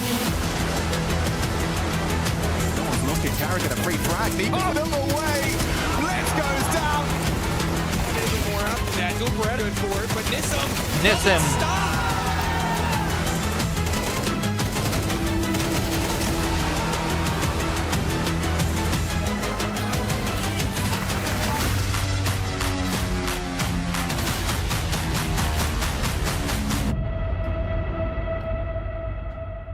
Cry, Dumao, Heart, Fell. Plato?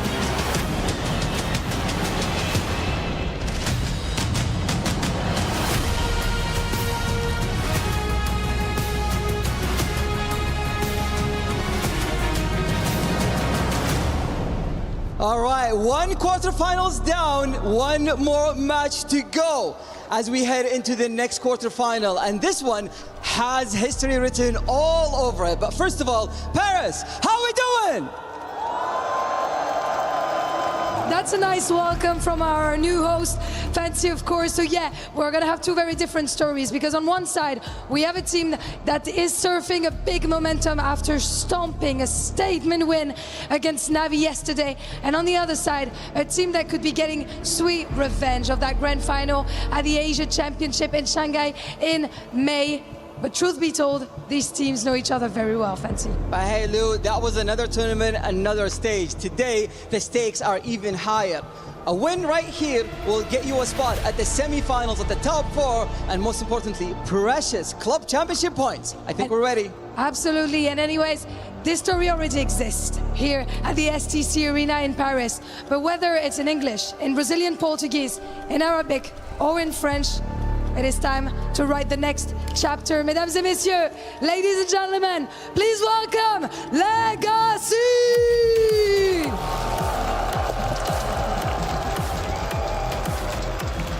Pure product of Brazil with one Argentinian player. This roster is one of the prides of Latin America. The lineup is still finding its shape, but the results are arriving well ahead of schedule. They have already taken down Falcons once this year. Yesterday, they beat Navi in what could be called a humiliation. Now, they face one of Falcons' prime version. Major winners, but they need to be bigger than that. And now, ladies and gentlemen, please welcome Team Falcon!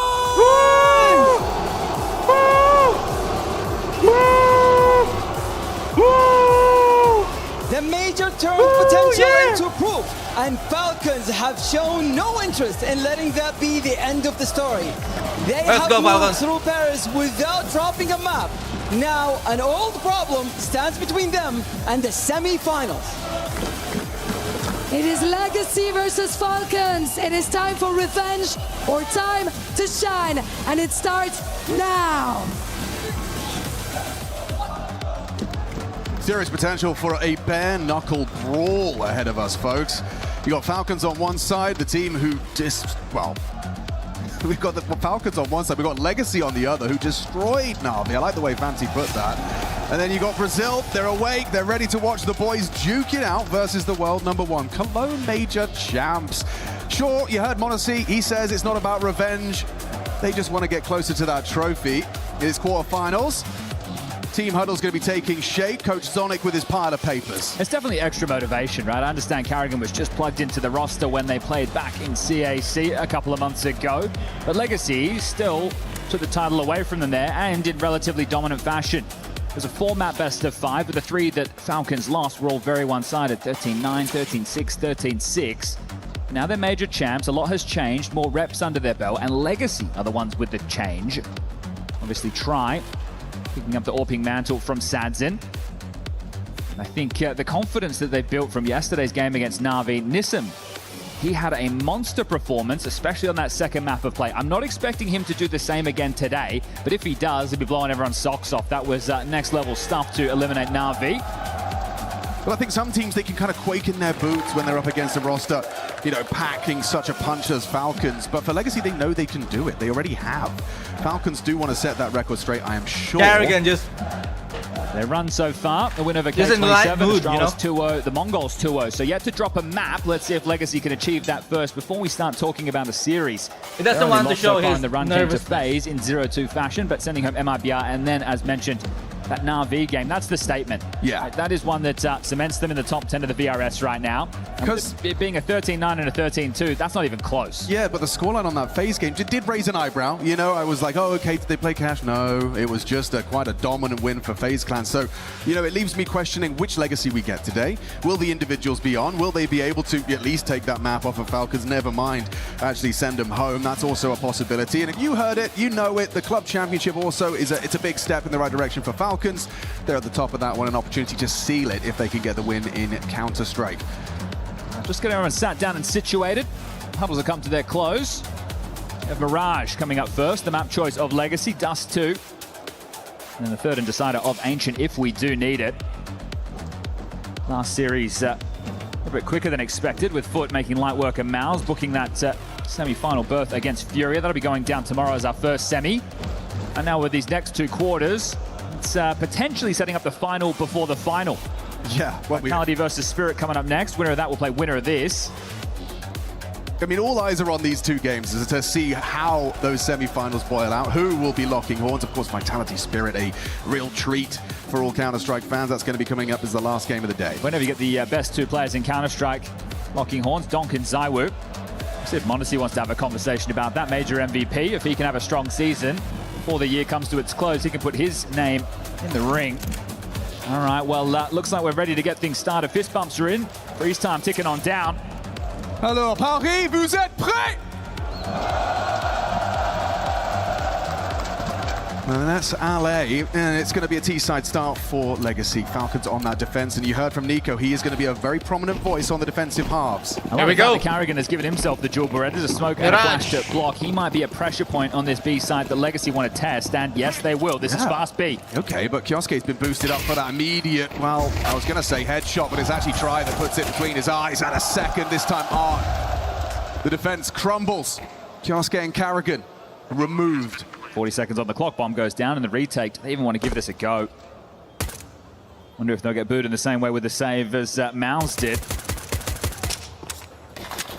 That was fast, man. Man. Be that. So, easy as you like, just a fast B play. 2 opening kills found, and round done. It's the 4 spy coming up next to Falcons that we need to keep our interest on. Yeah, it's nice to preserve this Kevlar on Monacy and Nico. At the same for Legacy. Get out of dodge. Make sure you're not taking any damage. Get the cheap upgrades into the head armor going into the next round. And Dumar just hanging around to make sure nothing gets out of control, but they'll back off. And they'll be happy with that one. That's a great start. Boom! Half the least resistance, but they made that resistance light. Kiosuke had his best performance on LAN against the Mongols on Inferno of all maps.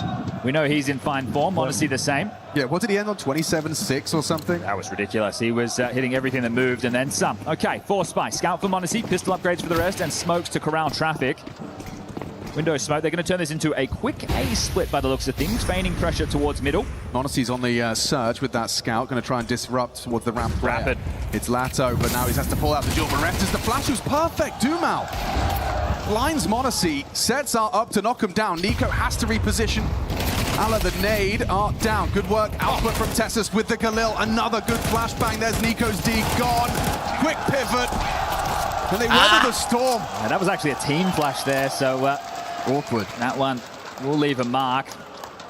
Considering how quick these first 2 rounds have been, this is the pep in the step you want to see from Legacy. Get going before Falcons even wake up into this. It'll be the eco now. And the pistol upgrades that and the armor.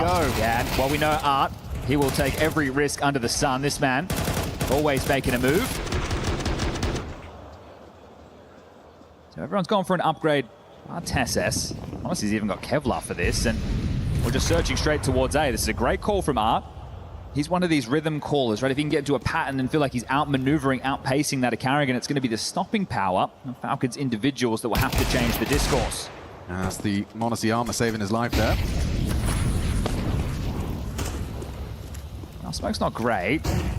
Flash, and again, that one's going both ways, so not perfect on the util usage, but when you're playing with a bit more of a tempo, it's harder to do so. Everyone's rotated in, ready to fight. Gosh, yeah, going to be trying the smoke. Doom managed to get that bomb down uncontested. Dumal provides the covering fire. Carrigan and Nico down. Just save it. It's a punchy start. Yeah, good intensity early.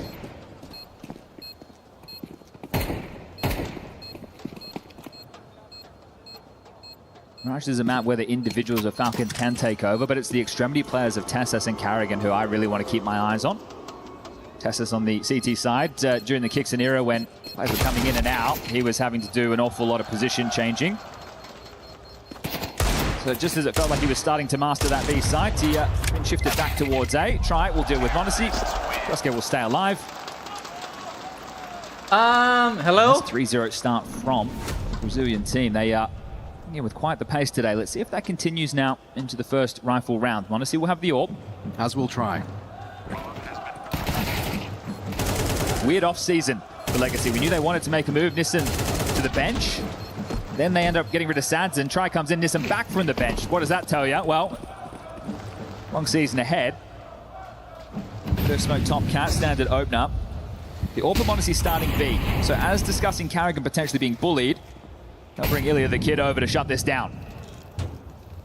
Go for that deeper line, and he has immediately removed Doom out.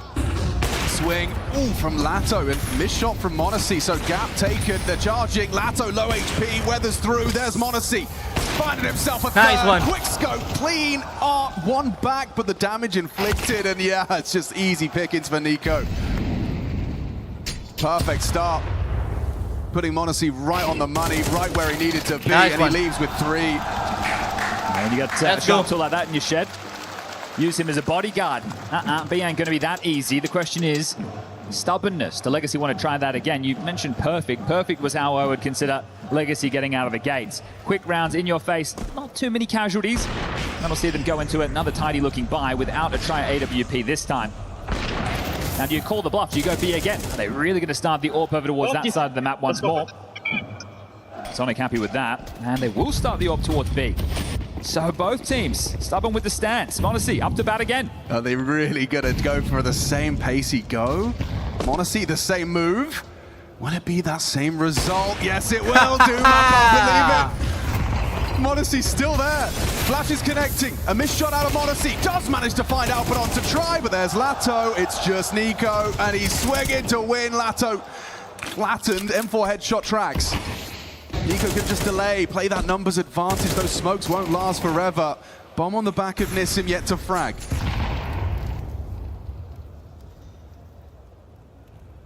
Art maneuvers forward. He is going to try and find that equalizing frag. And off the team flash, he controls the spray, does manage it onto Nico. Art gone though. Josuke could trade. Oh, he's got them both on the screen. A chance presented itself. Woo! Unable to find anything as Nissim. So I asked the same question again. It is going to have to be the lighter buy. But I want to remind everybody this is Art. He could, right now, drop a Galil if he really wanted to, if they want to keep some pressure on. I wouldn't be surprised if he buys and everybody else takes the eco. he has fully invested. The rest of the team is starting to follow, and they're not going to go for a third straight B execute. This time turning their attention towards A, and m0NESY starts window. So the opening setups. It's a good sign for Falcons that m0NESY's on it. Gonna pop through this. TeSeS only going for now. Connector and jungle will be the support. Yeah, okay, what you got, TeSeS? He's gonna get the gap closed real rapid. Look how quickly Lato's moving. Perfect timing though, catches two. And m0NESY there to receive the Lato swing. A touch of his tongue, unhappy with what he's been able to provide. And Art's so low, the chances of seeing that bomb plant after this force is close to zero. It is wild that they've opted for this, but again, it's Legacy. Yeah. They like to do things their way. So he'll rattle off a shot. The bomb has gotten away, so questions will be asked of the final three members of Falcons. Someone is going to have to try and cut this off with the pass. And it appears to be Carrigan. So this lightens up the load on A. They might concede the plant. He's gonna go to B. A long rotation, but has plenty of time for this. Pull it! Nico! Nissim can get any more output. No, he can't. Nico will clear. Now, Carrigan has gotten there in time. Art's going to be running into the site, and Carrigan's going to hear this. Cue. Okay. Smoke, does he want to fake this? No. All right. Well, in-game leader, he wants the money. 3-3, all tied up. And now it will have to be the eco. Get some numbers into the conversation. This is the 11th Mirage for Falcons since the addition of Carrigan. And on the CT side, TeSeS, one of these extremity players, the A defender, actually their lowest rated. So you get why they want to try and bully Carrigan, in-game leader on B, but TeSeS, we'll see if he can stand up and deliver just there. Good amount of output. So pistol upgrades will be 3 digs, a P250 in with a smoke and a flash, and Lato watered away immediately by a nice deep incendiary. Well, bang it. You go to Kiosker there just saying, all right, they bought again. So you know that you should very well likely be up against unarmored opponents. Nice grenade. Damage onto Lato. Another smoke, and they are siphoning out the util. Deagle sounds off, and they will back off. Full mid control, clearing out that island box now. So a lot of information for Falcons in this.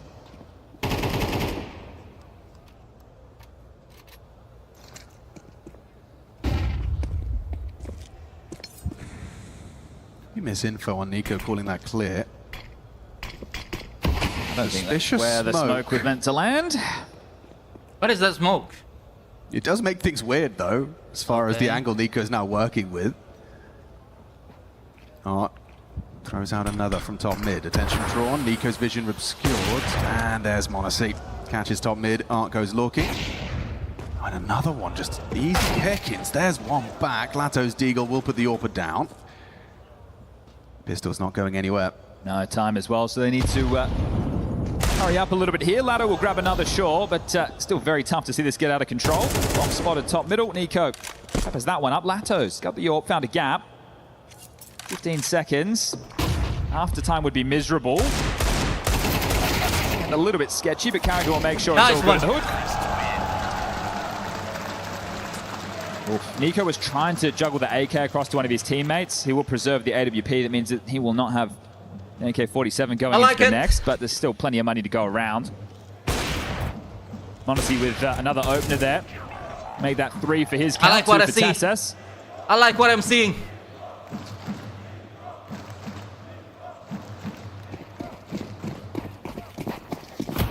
Let's go, Falcons. We can do this.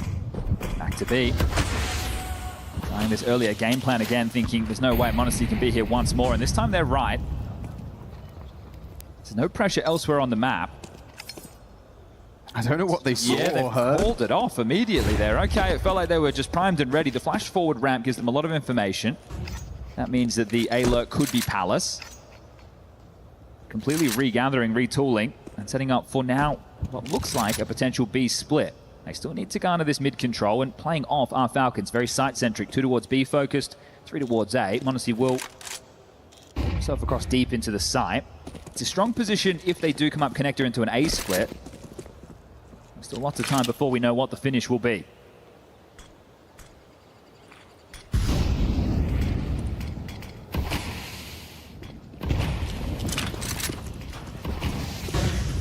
Window smoke implies B split. Smoke break doesn't give Nico too much. Kioske forced forward and into the Lato. Crosshairs. Easy pick. Nice find from Art. Removes Carrigan. He was the only man on site, so should be Legacy tying us up 4-4 here. Playing the long game. Just going to save into this one our Falcons. Considering how sketchy that was at the gates of just a, well, let's all go B-apps, then let's cancel. The fact that they were able to still work into that round. Good stuff from Legacy. They break the streak of 4. And as part of that streak being broken, they get the bomb down again. So it's okay. It's not consecutive. They will be good for the buys, at least going into the next. And this one can just settle in. Bit of a tug of war. Haven't really had to play out too many default rounds of Falcons. Either it's been direct from Legacy straight in towards B, the AXQ on that pistol force buy, or the eco that was just a pitter-patter across the map.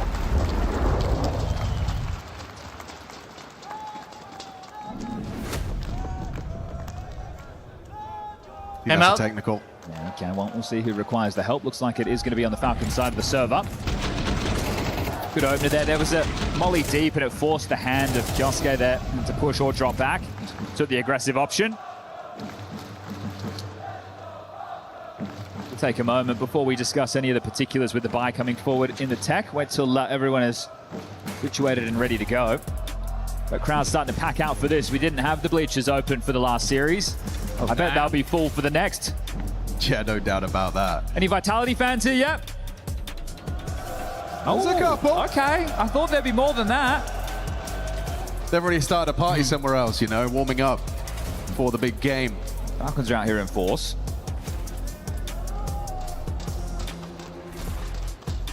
Yeah, the Falcons fans too. We got Falcons fans in the building? I can see a couple. Did Furia lend Legacy their fans? That's the question. Yo, that's a good question. What about Legacy? Yo! Okay. There's a lot of Brazilians in the fans, I'll tell you that. Definitely converted some fans with their results here at EWC. Na'Vi, right? For Na'Vi, if we go a big picture at EWC, in terms of Na'Vi getting further up the tally, it would have been huge for the club championship. We're literally talking millions of dollars. So that loss Legacy have handed them is more than just a red face, more than just a hiding. But we can get back underway. You can see here, tactical timeout. This one by Falcon. Zonic on the mic. Do Legacy still continue with these direct plays, or do we see something a bit more default heavy coming into the mix? The guns have been dropped. The finance is starting to wear thin for Falcons. 1,900 lost to them going into the next. So if they lose a site directly, we might get another save.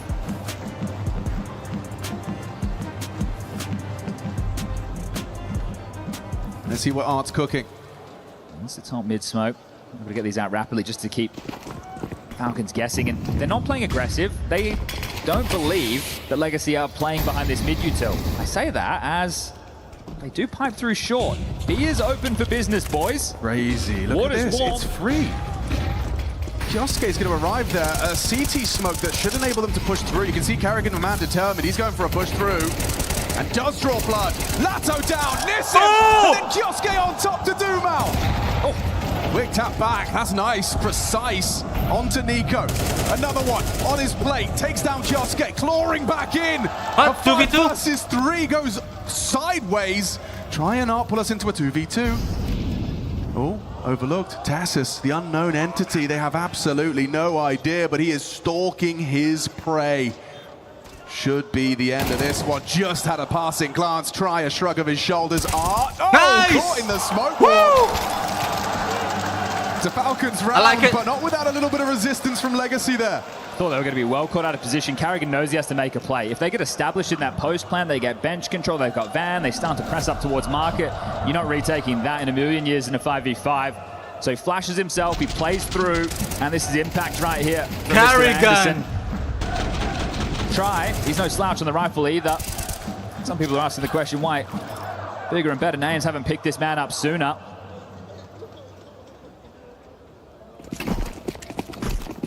This is all part of this. So much of these heavy play. Yeah, it's all about just testing Carrigan time and time again, just seeing Monacy's here just like the start of the game. Will it be another opening kill onto Dumao? He's 2 for 2 when they have come his way, and he started the AWP here. Dumao, good luck, have fun. How wide is that swing? Yep, deleted. m0NESY dips back to site. At least this time they're calling it off, not just running into their demise. So another opening for m0NESY. He's going to make that his 4th. Won't have the multi-kill to follow just yet.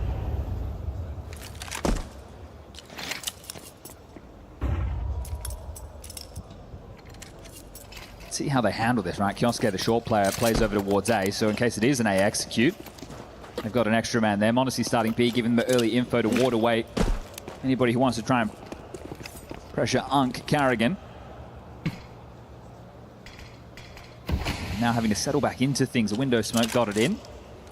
That is going to force m0NESY to reposition. He's just playing window right now.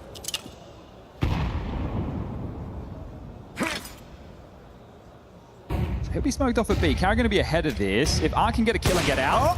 Oh, ahead of it. All right.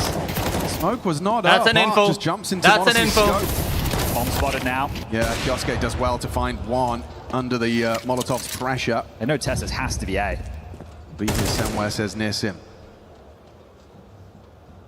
Disconnected from his teammate Try. They've only got 15 seconds. They have to make their move, and m0NESY's on the line. This guy's a demon. 13 and 5. And Try just, as hard as he might, can't do a thing. He's going to retain this AWP for the next round. They get 2,900 loss. He gets none. 6 rounds converted now for Falcons. Nice. A 2-round gap.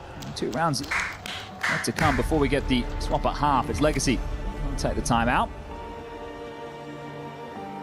So the game plan of testing this B, we've seen it, I'd say 50% of their rounds so far. They've really been trying to exploit that side of the map. But what a luxury it is to have a player of the caliber of m0NESY where you can kind of have a solution. The solution is as simple as m0NESY go B.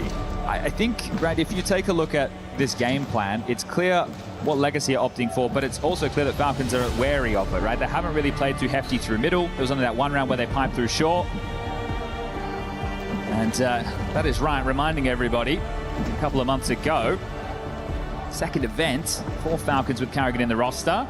A grand final, a second grand final at the time, and another second place thanks to Legacy. And a best of 5 as well. I like the way Yanko framed it. Like, it wasn't like Falcons through, it was a fair win. Legacy beat them. And Art couldn't quite beat the AWP there. Just a couple of seconds delayed, it might be a different story.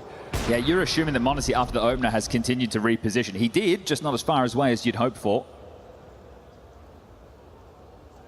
It's going to be a partial investment at the moment as, oh, excuse me, we've got the tech. Yeah, we've gone from tag to tag. All right, well, m0NESY in ears, we'll be sorting that one out. Give us a moment.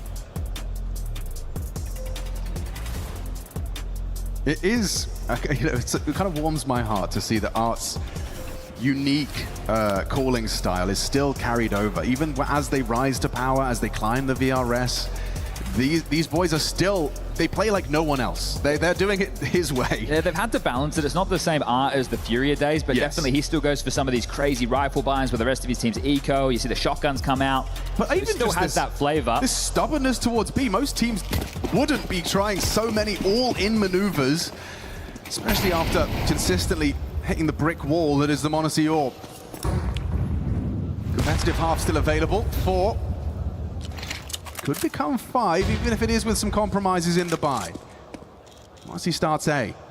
Important to check in, as this time they are going for a contact mid-play or searching. Oh, you can't get away from m0NESY.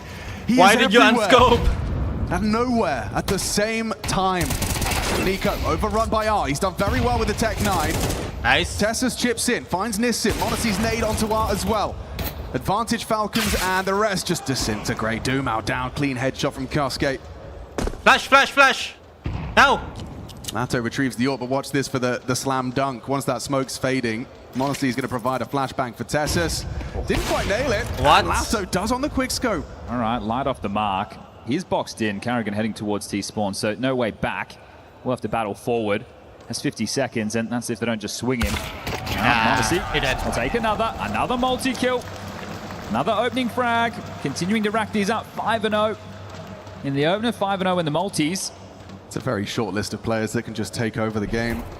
Well, these are Mirage specialists when you look at m0NESY and Kioske. So double orbs will be the affections of Falcons buy for the final round. You're gonna slow pick that angle? Will be able to equip everything. Flash, but it was good. He's gonna slow pick that angle? It was a good idea.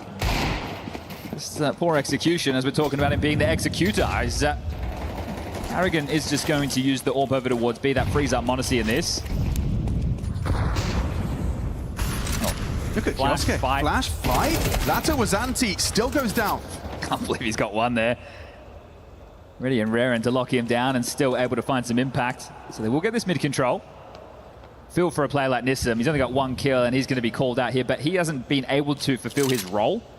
His role is lurk A, and they've just been doing constant hits across the map. Carrigan searches, has some info, but needs to be careful. Nissim waiting if they overstep that mark.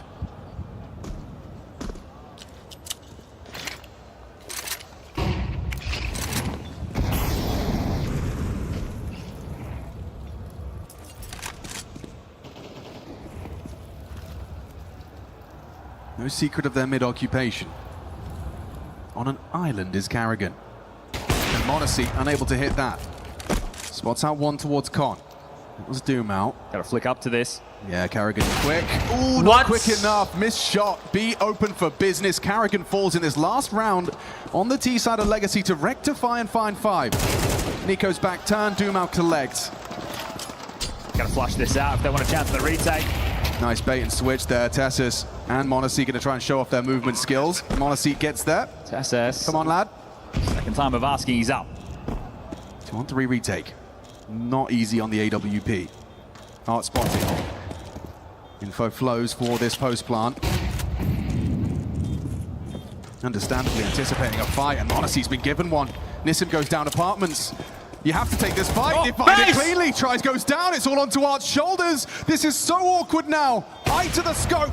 Does get close. Now he can whip out the AK and run. What? A quick tap to the dome. Dang it, man. Recovery at end of half. 5 for Legacy, 7 to the Falcons, and one more number, 18 for m0NESY. Yeah, look, he is having a half. We'll see if that can continue now onto the T side, but 5 rounds, more than enough for Legacy to stay competitive in this one. They got the pistol, they got the conversions, and they've dotted in a couple of rifle rounds. We'll add this clutch to the tally. Well done there, try playing anti.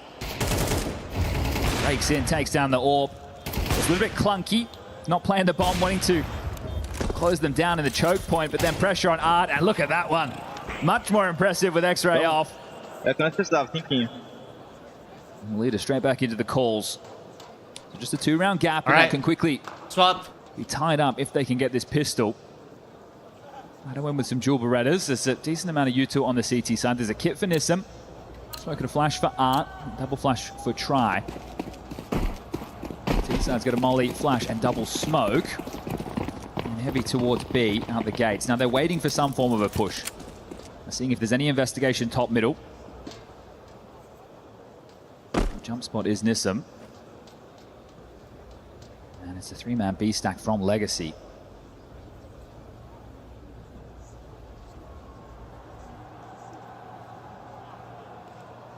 The smoke leaves m0NESY's hands, lands towards window.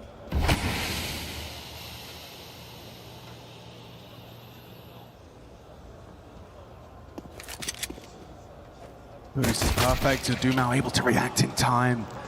Taps the header Kioske. Putting the right foot forward for the CT pistol. Nico and m0NESY are side by side here. Doomau is still on the line, and he's deleted another. One tap. Nico gone, Tessus accelerating. He's doing so little. Full blind from Try. He was holding that from the very start of the round. Another one tap out of Art's USP this time. All right, when they're not just running in, you can see the aim on display here. So Carrigan going to try and put himself onto the other side, get that bomb down. I don't think he's going to have too much of a chance in this one. If they concede the plant, Falcons will have a lot better looking of a buy going into the force. It's held at the moment by Art. So getting across this sight line for Captain Carrigan will not be easy. He'll have to take the fight eventually. Here it comes. Art does. Oh, yeah. Carrigan didn't expect the second. Lato overlooked completely. 6-7. He saw the goosh, thought perhaps he's going to buy enough respect for the bomb plant. Not able to pull it off. Good shooting there from Doomau. And this man loves the aggression as well. soldier for the team. He'll do anything that's asked of him. But they're using him currently as a more aggressive piece. And that plant denied. So we will not see the force. We saw this from Falcons yesterday on Dust 2 against the Mongols. They went for a scout on Monacy. That was dropped by Carrigan. They didn't upgrade too much else behind it, and then they were going to go for the buy into the next. Monacy. Run out. Dead, surely. Okay. I guess because the scout sounds off, you think it's probably a force. Little do they know, it's 4 of the starter pistols in that armored scout. Big nade. He spotted Carrigan. 90 damage into Carrigan. He's out of there. This is not the same as Dust 2 for Monacy to look for picks. It's going to be very, very tough.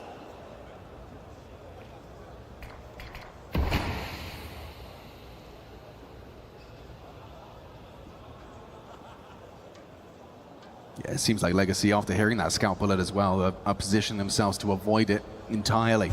Yeah, the nightmare scenario right now is over-peaking and getting tagged, and the Glocks will run you down. If you give Monacy nothing on this scout, your rifle should shred them. They don't have any 50 utility. seconds into A they go. Sandwich position from Try with the SMG. Rotating towards Ticket is Art, and jungle for Lato. Monacy being given all the room in the world to search. Spotted. Oh, no scope. What? Quick headshot. It's not what they would have wanted, though. A little bit of output, and absolutely not a plant, Tessus. Gave it a good go. 3 in the round for Lato ensures that doesn't go anywhere. All right, all tied up. Carrigan, after dropping the scout, is going to operate on something a little bit lighter. It'll be a Mac 10 for him.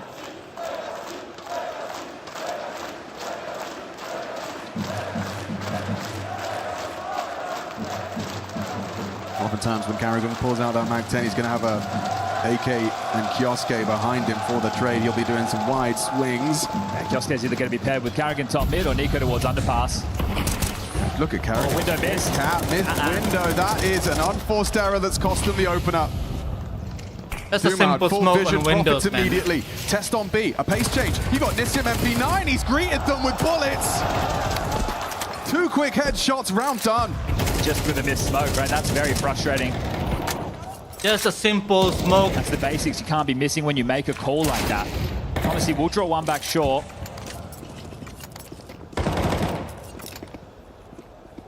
Have a lot of time to try and work back into this. And that's a very flat start on this T side for Falcon. See what these two opt for. If given an inch, they will take a mile. I think at the moment you just play one of these setups if you're Legacy where it's for info, and then we can retool. I love having Lato up in Palace, so if they do return towards A, you can give them Tetris, you can give them ramp, you can shut them down on the plant. As they clear out towards T-spawn, they see nothing entrenched, so in a certain moment, Carrigan will either let them play or say save. Nice to give these players a lot of freedom to make their moves. They're creative individuals. And you're paying it into a box right now. Okay, just giving themselves a new safe haven to save. All right, well, a lengthy round.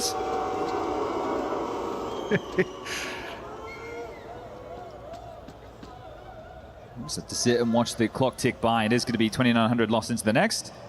Counter-Strike Hive mind, I got excited when I saw him juggling that smoke. Just peak efficiency, though. Just making sure they both bring one through. All right, well, Legacy are into the lead. 8 rounds, 1 round gap, and it will be partial behind the saved AKs most likely.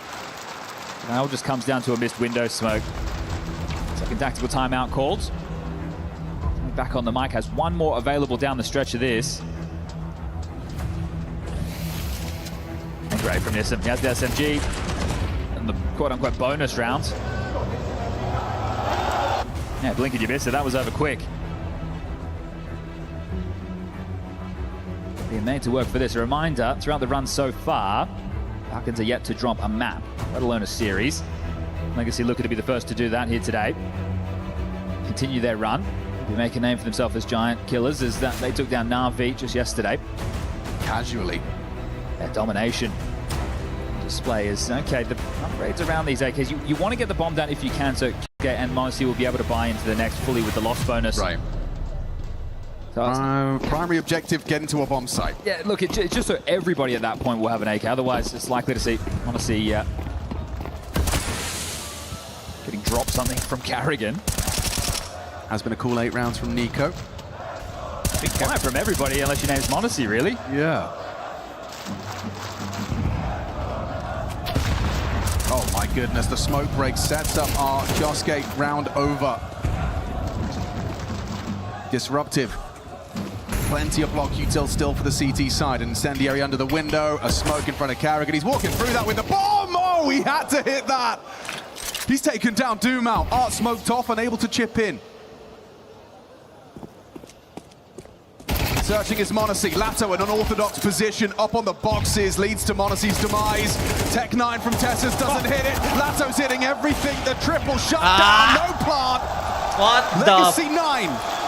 Great round from Lato, called upon there.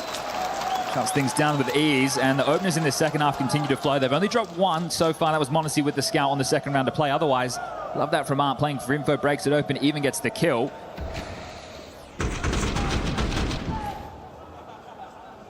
Monacy just pops up, man. I mean, as we get back to the game, not even a jiggle just peek. has Kevlar and a Galil. Okay, a Galil, but at least he's got head armor. So nothing Monacy for the just T-side of pops up in the Falcons yet. ladder. Not even just a jiggle peek. 4 straight rounds and only 5 casualties. Legacy are heating up.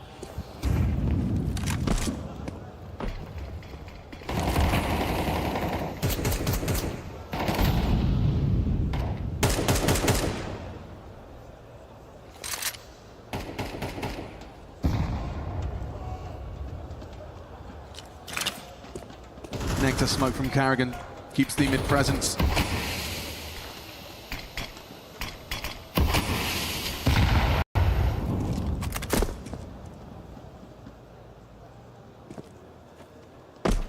Nothing off of his smoke break playing from out this time. And Nissim's on his own for now, but he has another smoke, right? They stuffed the choke point deep. They've given him an extra one to work with in case he is pounced upon. The rotation will be through. Now in window. And nothing ventured, nothing gained for Falcons. They haven't really taken any map control whatsoever. They don't know what the setup looks like at all, hoping that there's an overstep of the mark. Hoping that Legacy take another peek as they did in the previous. And now, Doomau will find himself in the right position over towards B alongside Nissim. Slow and steady into the B split, starting to wear into action now. Smoke is very deep. That's a nice shot to Art. Ooh, doesn't hit the follow-up, somehow a second chance. Peeking on in from the short side, pressure onto the Doomau hold. I thought they would buckle. Nissim gets away with it. On his low HP, even finds himself another one. Kioske overwhelmed. Oh my God. Falcons sent back to spawn. What's They still going have on, not won a Falcons? round on this second half of play. What a shutdown. That was what, like 4 Ts committing in? 2 from Legacy in defense. We'll see that in the replay. Lato with a nice chip in onto Carrigan Shaw, but it's Nissim finding 2. 1 on that low HP. They're not being put under any pressure on this CT side right now. There's no early fights that are causing them any issues, and when there was that pace from Falcons, what was going to be a B split early, they missed the window smoke. It's tough when you're missing those details. It means you don't really want to play at pace in case it happens again, but they will try their luck on an A execute. Playing retake, you've got Lato and Try over towards CT spawn. They're going to try and charge into this. The flashes need to be good if they want to win this round. Yeah, will you be able to stop Try? Will you be able to keep him humble? Flash did force him off. They're out, stretching their legs, closing that gap towards CTs. Lato hoping to be overlooked here. They do nail it, the bait and switch. Lato onto Kioske's hunt, and Carrigan walking through smokes. Art right next to him. This one's funky. Art gets him. He's still got a couple of bullets, unable to finish off Nico. It's a distraction though, and Falcons drop like flies. I don't understand, Falcons. You want the good news? Yes, please. That's their first plant in this second half of play. Ooh. 6 straight rounds now, running away with things up to 11, just 2 more. And this is a statement from Legacy within the series. This is a statement for Legacy at EWC. The type of opponents they've had on this side of the bracket. If you're Legacy, when the draw goes down, you think, oh, great. We're not on the easy side. We have to fight everybody under the sun. They'll try plugged in. They're not skipping a beat. This is a team that has made some deep runs. But is sometimes a bit hot and cold. But right now, now torching Falcons.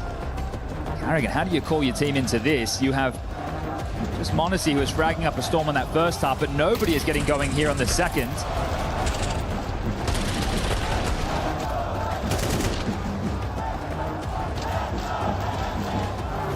8 kills in 6 rounds. The final tactical timeout from Zonic called. And this one, it's not getting out of control. It is. Zumo enjoying this, taking it in. 11-7. 7-11. Nothing working on this T side. See if Falcons can get anything before Legacy wave goodbye to map number 1. Nico, 4 parts straight into mid, finds Dumau. Opening death for him. The first opening Nico's been involved in all map long. Chose a good time to post it. They are desperately in need. Just cracking the seal, finding one. On your T side, just to start the engine. Well, they're making a move, but silently on this CT side. Looks like there's a collision course set, and Lato has been phenomenal. Again in the right place, Monacy and Nico short side. Oh, hang on. Try on the jump across. Okay, info on Monacy's location draws Lato's attention. Doesn't look back in time. Carrigan finds him. Just 3 up against all 5 of the Falcons. This has to be their round. They've lost Monacy. Now Kioske. Oh. It's catastrophe. Oh my goodness. Collapse. Okay, 1v2 for Tessus. Has he got it in him? Nissim surely has it from CT. He can knock him off that bomb. Swings on in. Inaccurate. Doesn't even have his gun out. Poor Tessus booked. Legacy keep it going. They're about to be blanked, Falcons. You got nothing on this T side. Rough. If you're Carrigan, you want to allow your players to play. Nico goes at mid, he finds the opening kill, but now you have to call them out of a hole. He was doing a lot of micromanaging, a lot of talking from the ramp there. They get what they need, 2 opening incisions, it's a 3v5, and then blink, you miss it, everybody's dead, bomb doesn't go down, and this could be the final round. This could be the first map Falcons have lost here at EWC.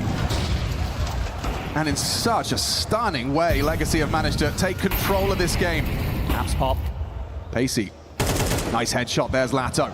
Tessus sidelined.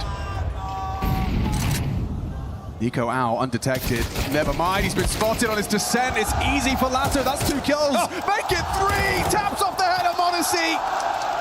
Throw in the towel, this one is done. The start to the series, Legacy's pick of Mirage, and they sail to being 1-0 up in this series, this quarterfinal. Falcons had the edge, a 7-5 half. You think, okay, we're going to see every round of regulation. And you would be wrong. Legacy dominance on display to start. What an absolute statement that is, picking up right where they left off at CAC just a couple of months ago. A best-of-5 grand final over Falcons. This is a quarterfinal. This is nothing in comparison, as they have made absolute light work of that. It's Dust2 up next. It's Falcons to defend their honor. But Lato in that form. Stubborn calling, still gets himself 5 on the half, wins out a clutch. Legacy are here to play. We're going to find out if they are here to stay. Enjoying what they're...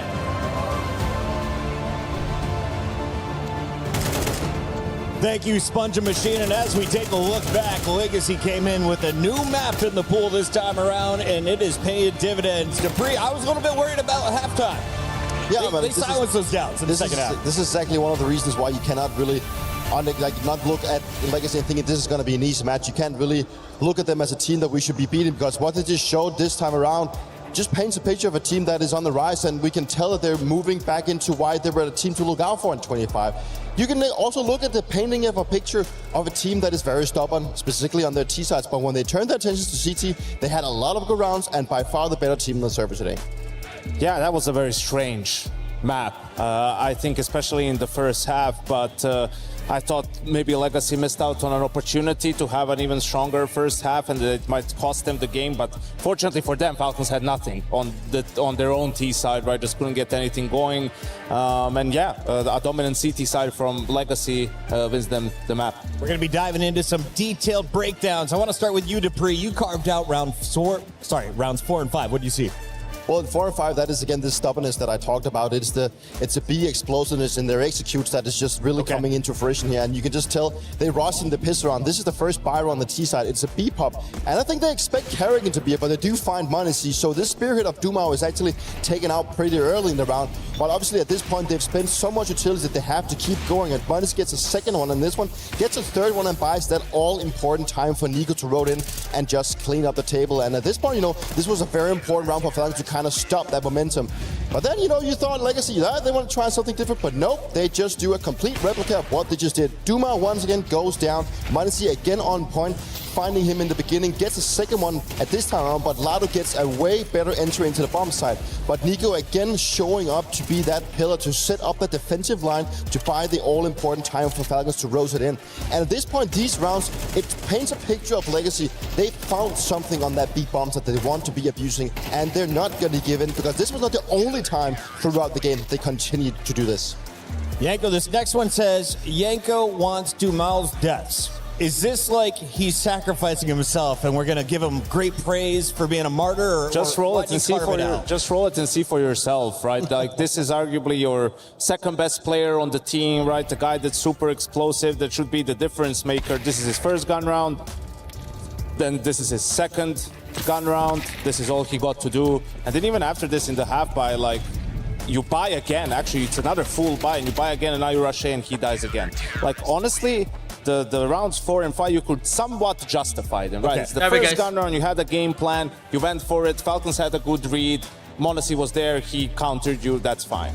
You double call because, okay, they're not going to expect us to do the exact same thing. Monacy isn't going to be there again, but props to him. He was one step ahead. So back-to-back rounds, you get completely shut down by doing the same call. I can justify that to some extent. What happened from that point on is like gross negligence from the side of Art. Like, this is the type of stuff that he would do on Furia where, you have guys like K Serato and Yuri, and you're like, what are you doing with these calls? Like, how can you play Counter-Strike like this?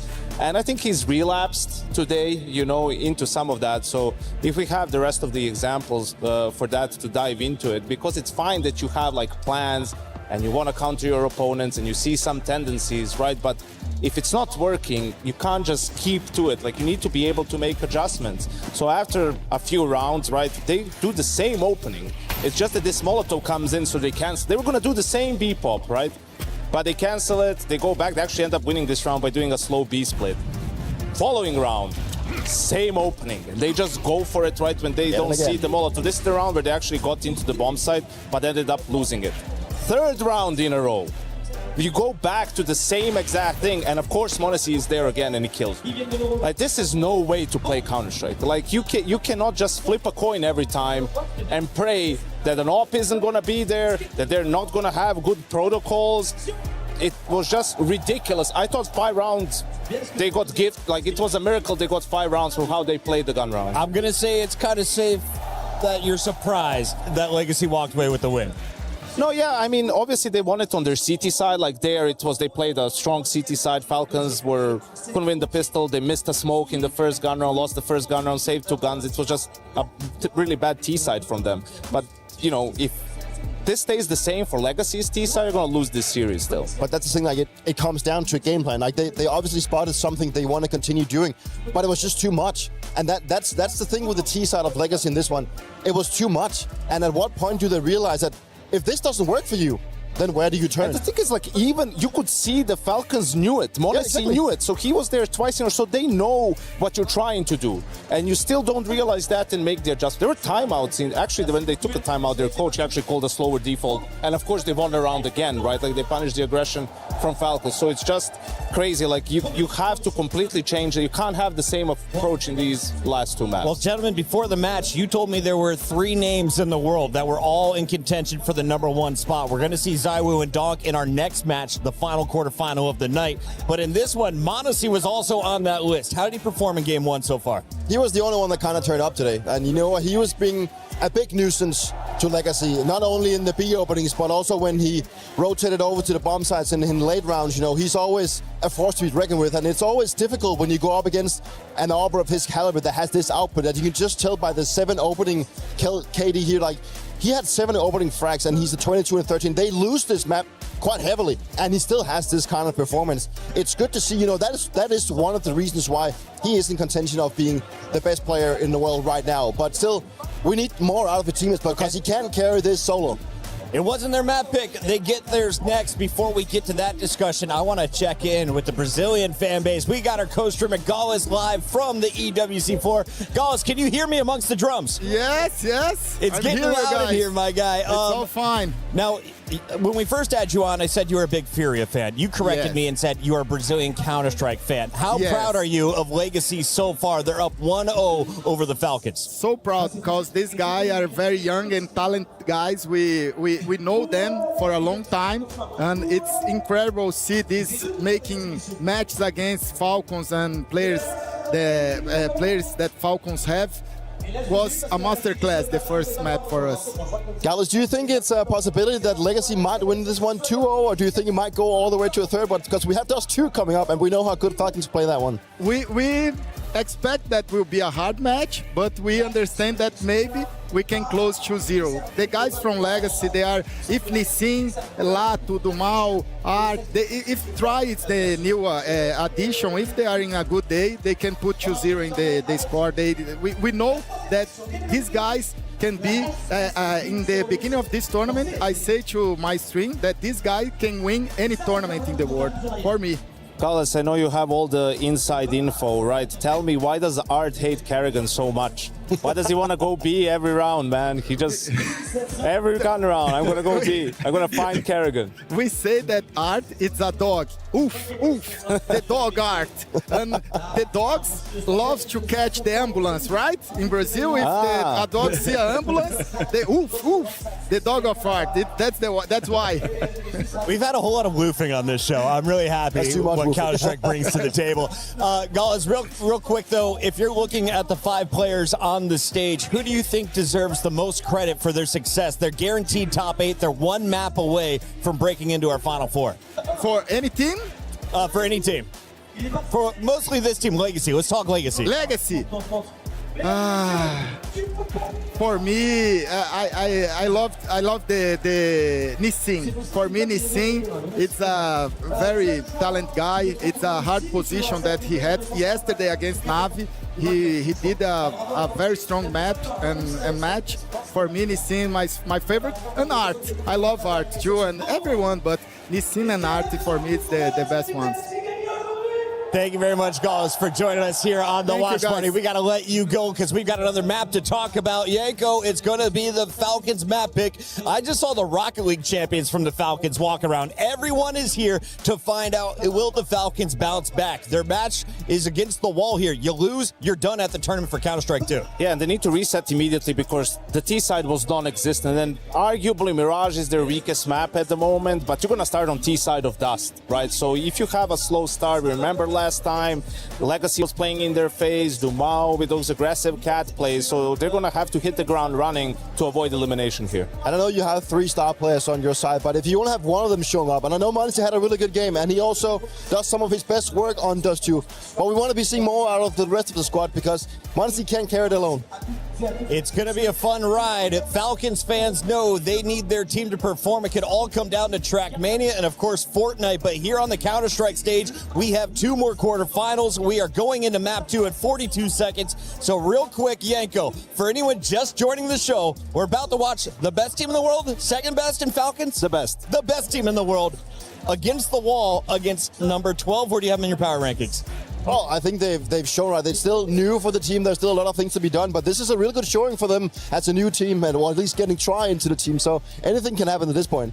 Falcons win at least 1 pistol round here to show you why they're the best team in the world, and we go into the decider. You guys told me to watch Nico. I wasn't happy. Am I about to be? I mean, he's, watch him. He's ripped. It's time to watch Nico flex on Dust 2. Lock in. It's Counter-Strike at EWC.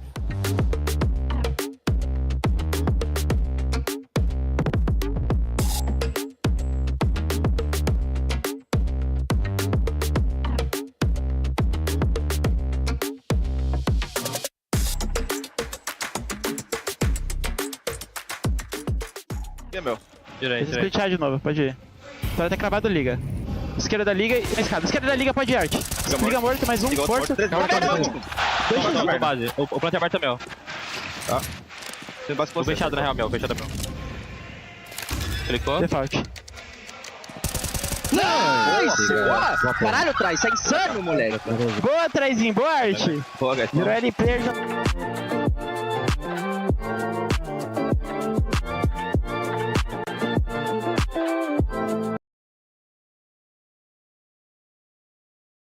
New Sensodyne Expert Repair contains Novamin. The Novamin repairs sensitive teeth by creating a reparative layer over the sensitive areas, and it starts to do this in just 2 minutes. Try new Sensodyne Expert Repair. It works. Aaron is going to give us an update expectations. I know you guys just started. Yes, that's correct. We're only in match number 2 right now, so we don't know anything because we're playing 10 matches today. So we still have a lot of gameplay left to go. However, the big storylines that we're going to be following out of this group of teams is the fact that AGAL, a team who was expected to dominate Group B yesterday, did not do that, and they are now here with us in survival stage. They're cursed. Not doing so great. They're going to need to pick it up today if they want to make their way through to finals. But then even from a CC point side of things, we also do have Furia and T1. And after that first match, T1 is at the top of the leaderboard. So we're going to keep track of everything, see how it goes. But obviously, most notably, AGAL really needs to pick it up. Do you think they will? That's, according to what everyone's saying, they should. And they did show that in Group B yesterday. They started a little bit slow and then kind of picked it up a little bit and then fell back off. So you can see that it's there. They are the 2-time EU champs. They should know how to handle this level of pressure. It's just about really locking in today and getting it done. All right, well, let's see whether or not they'll be able to do it. And of course, as things progress, we'll let you know.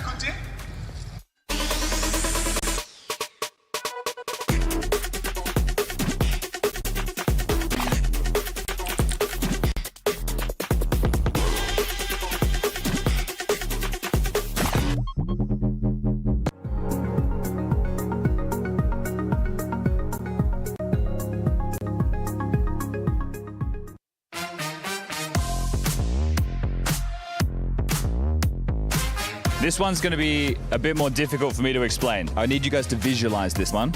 All right. You guys are familiar with the Counter-Strike player Snacks? Snacks, the player. You know him? You guys know him? Yeah. Big man. Yeah. Okay. I want you to imagine Snacks is small like a chicken, but he's still Snacks, and there's 20 of him.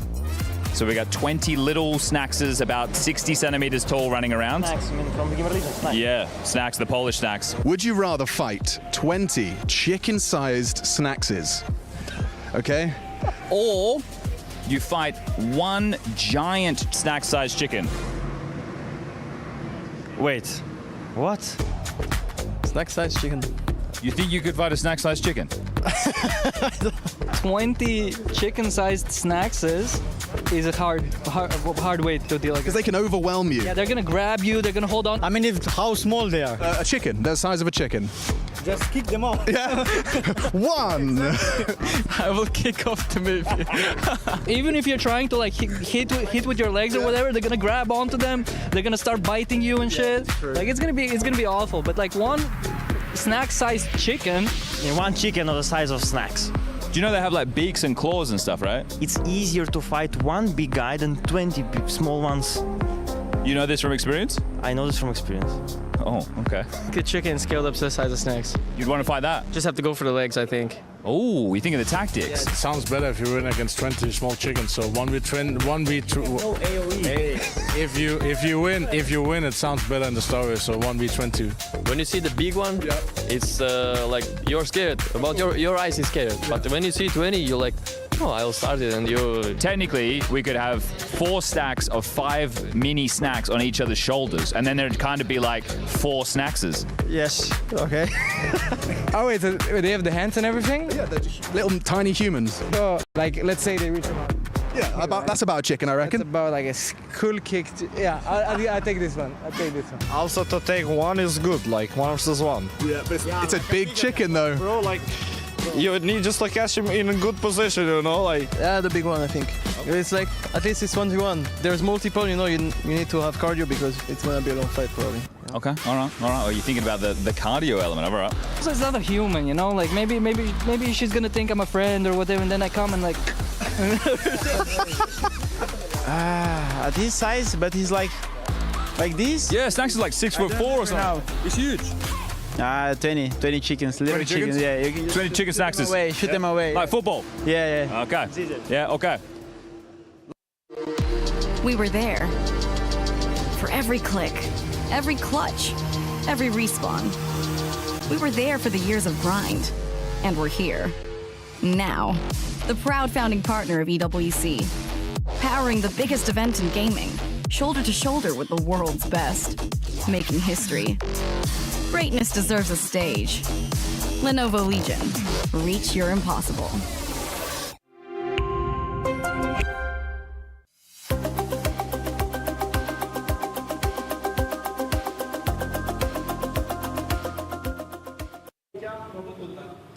All right, some Trackmania action happening right now, Chris, and I'm not gonna lie, we're both pretty locked in. So while you do your job, I'm just gonna watch this and you can tell me what's happening CC related. Oh, okay. Well, no, I have been pretty locked in on Trackmania. It's been so interesting over the last few days. Today, though, is more about the decider matches. So these teams right now are trying to get themselves through into our final day, which is tomorrow. That's really where all the CC points are actually going to be decided. Over here in Trackmania, you got the GOAT in Carl Jr., but you also have this new prodigy coming through in Neon. He's going to be really interesting to watch tomorrow. But today, really, it's about the teams who are trying to qualify through.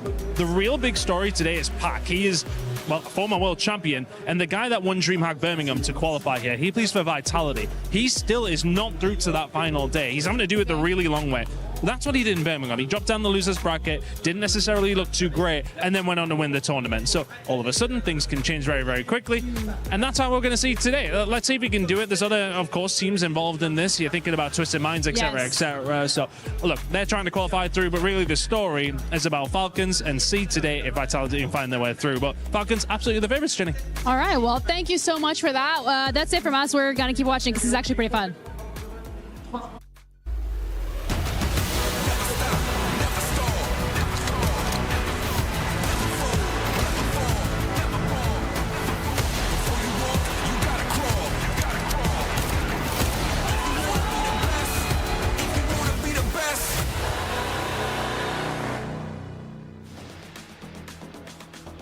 We're back in business. The first time we get to see Legacy play Dust 2 with new AWPA Try and versus Falcons on their most played map and a must-win map, given they lost out on Mirage. And there's a lot more at stake. Sure, quarterfinals, they've got sights set on the trophy, but it's also a whole lot of cash. If Legacy can play spoiler, not just to Na'Vi on their pursuit of club championship glory, also Falcons frontrunners who, if they were to win the entirety of Counter-Strike, if they were to lift the trophy Sunday, it would assure it.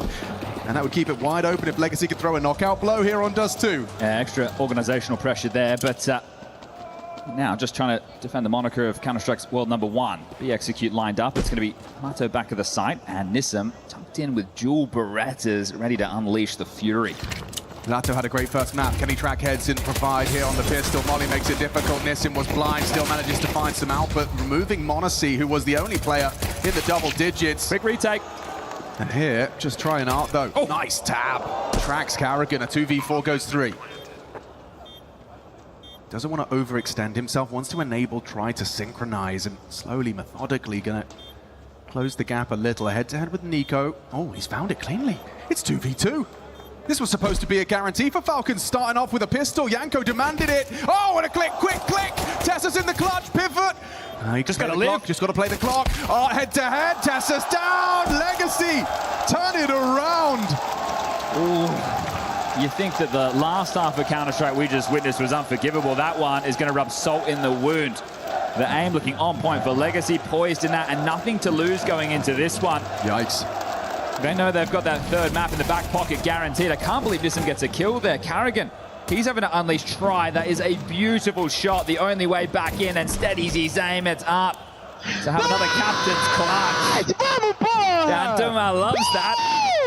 I think he's at Paris Disneyland after that one. All right, well, bomb goes down. Force coming through. When in doubt, give Kioske an AK. It was relatively quiet. We're back.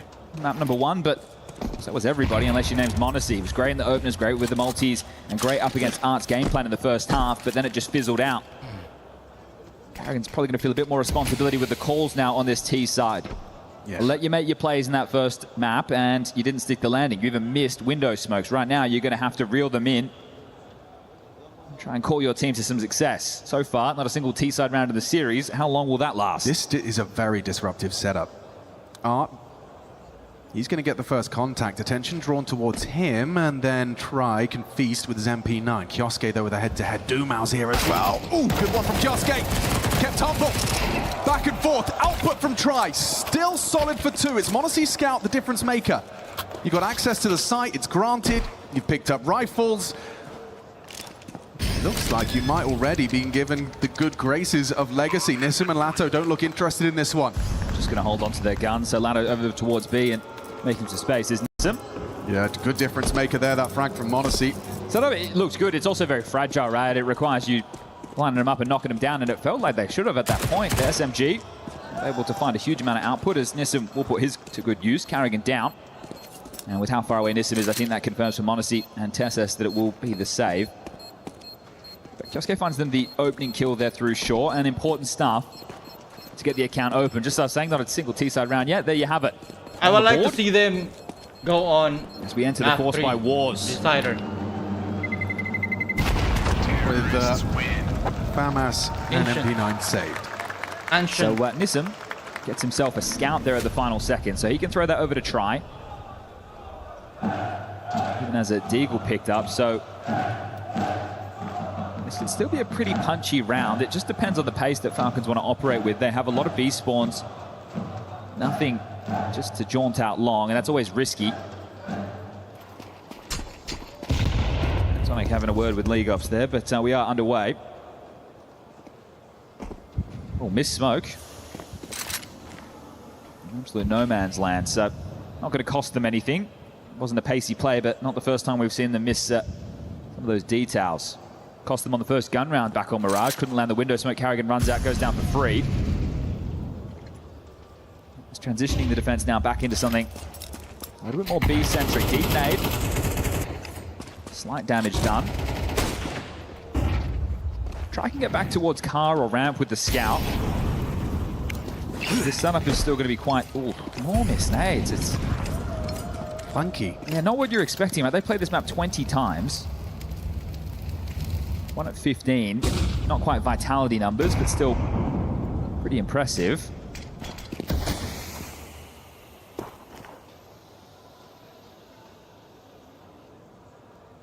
Long push. Art to make the space. Do not a trade. All congregated on short. Pressure will be on Try. The timing of this. That smoke's still up, not fading just yet towards short. It's exactly what m0NESY was and is holding for. While they line up this util, m0NESY responsible for the flank. There's going to be so many backs turned. m0NESY perfect in the off angle. Art overlooks. And a second. Nice. Second. Oh, Counter-Strike timing. It's a cruel mistress.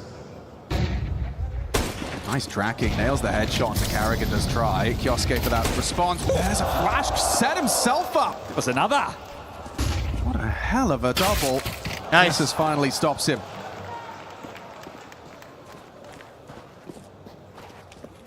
Again, on the opposite side of the map, Lato and Nissim haven't been able to rotate in time. I think with the two dying with that long push, they were already considering the save. Try puts up resistance. They didn't rotate over, and well, if they did, maybe just maybe you could have a conversation about getting back into that one. So retaining the guns again.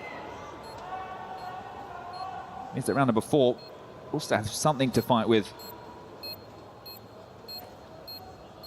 So it's just a matter of time until this one is confirmed. Backing off, looking to retain these AKs, and no dramas in doing so. Yeah, a couple of players lined up. It would have been much tougher for m0NESY to hit shots like that with all those bodies potentially blocking the line of sight. This is great from Try. Good damage done, but as mentioned, the rotation not there, and Tessus, important. That could have gotten out of control, and Zonic, he has to be stressed. Blanked second half of the last map. Yeah, it's not like it was like a close affair that you narrowly lost. It was your boys couldn't do anything in a second half of play, in a quarter-final. I think m0NESY ended up with still a bonkers rating, but he was the only one really connecting anything. And the game plan for both teams was strong, right? Art wanted to abuse Carrigan on B. Carrigan called over m0NESY, and m0NESY put on a show. So the eco behind the saves. A clamp down in mid available. Art blocks B, trying to force their hand into this. Long, very quiet. Yeah. That space is being taken swiftly. You can see Tessa's already out towards the blue bin. Kioske with him. And with all the U2, you get this AWP in the pit. Right? With all your nades, you can throw out a smoke. You can bait out flashes. You can bait out their smoke. Right? This is something that should be very easy to finish right now if you're Falcons. Your biggest worry is if you run the clock too light. So I'd like to see them attempt to put that pressure on long before we get to that 50-second mark. Yeah, Carrigan's going to be flashing spotted. Now accelerate long. You have to. You got to go. And they will. They're going to run down Carrigan, Doom out. Not really the weapon you need. The boost, though, might give an angle for this ramp fight. They're going to get burned out. Oh, still hits the shot. Does Kioske onto Kioske. Carrigan and Kioske gone. Had to hit that, did Monacy. Nissim, gone. Or put to good use. Still not going to be easy for Legacy to find the extra 3. Smoke on short buys time. Off of that bomb. And a 10-second defuse as well. Not easy. Nice. Good find onto Try. Now just getting out of there with this AK-47R. You want to look for a bit more damage and keep things softened up, but this has still been a stressful moment for Falcons. They are going to get their 3rd round. Again, it's guns retained.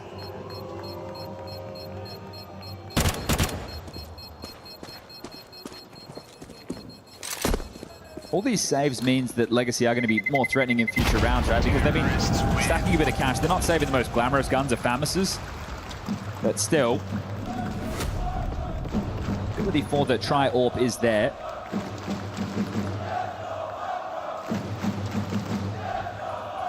Great shot, isn't it? You can see the restraint was still there. They waited until they'd thrown the molly, just didn't give it enough time to burn before picking. It's great to see Try in good form early. Argentinian leads Kioske there. It was a force against the Mongols during their round of 16. Good for thought is that Legacy will take a tactical timeout. ADR on the mic. Also had some coaching changes this year, have Legacy. Trying to find that recipe for success. This team always packing a punch, and we'll see now when the gun's coming out. Try into the AWP glass cannon. Has a HE to break open smokes. Falcon's going to opt for Monacy dropping down, taking a fight.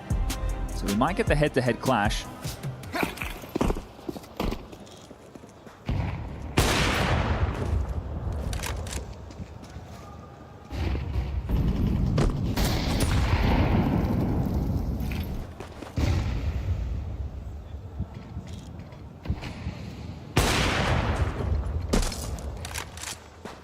Them trade places now. Try's going to try his luck in middle. Now he goes back over towards A.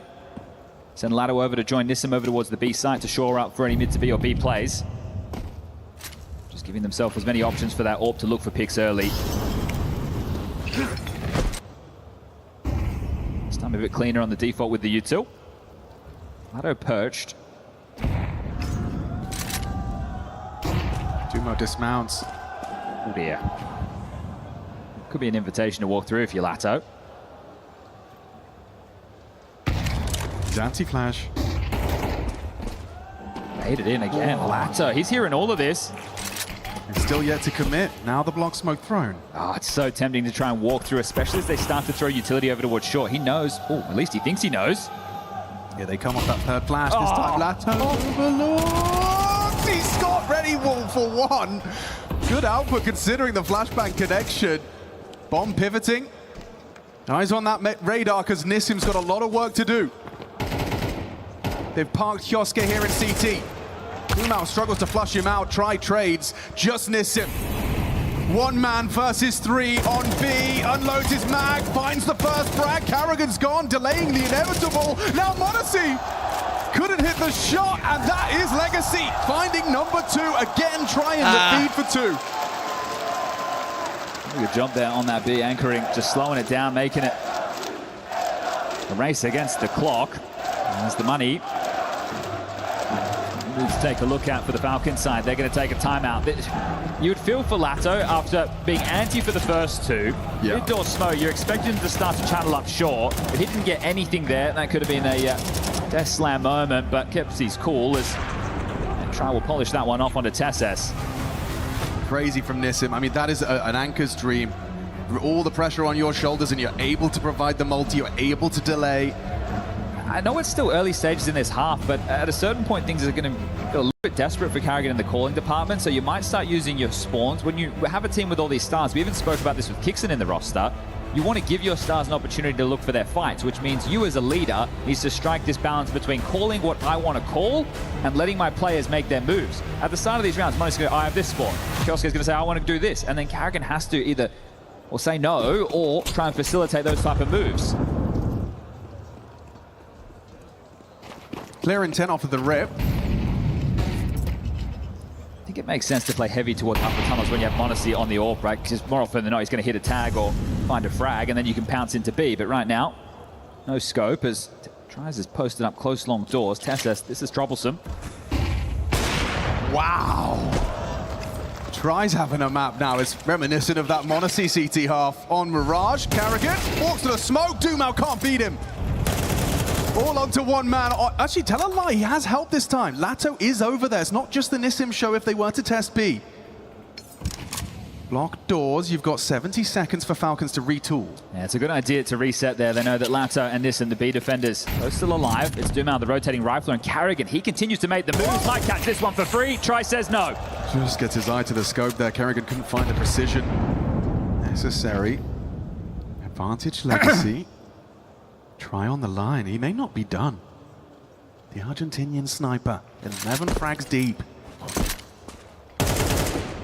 This is flat, 40 seconds. Yeah, it's uninspiring, but you just got an individual like Kioske. He can walk into a site, demand Has to be a walk-in. There's no util. Right? This has to be contact.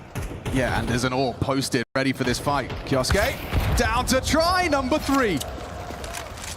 Save it. No, Dos, Tress, and Nico with no hope. Nearly found try the Galil, not quite as damaging. And that will be denied. Art gets the backstab in. That's a very convincing shutdown of Falcons' plans. It's going to have to be the eco now. So they won the pistol, they lost the force. It's 2 back with the guns out, and you've humbled the money, so this is where you would like to have been a couple of rounds ago. Lacking some energy and attitude, our Falcons right now, and that's a tough thing for an in-game leader and a coach to solve. You can ask your players to bring more, but unless they oblige, you just have to sit by and try and call your way out of this. They are going to take a French timeout, somewhat fitting. He stays in spawn, and with these Glocks, this is the time right now if you're Carrigan to try and inspire the team. Tell them what you need. Ask for a bit of energy and give them these next minute and 55 down to a minute and 30 just to recalibrate, reset, focus at the task at hand.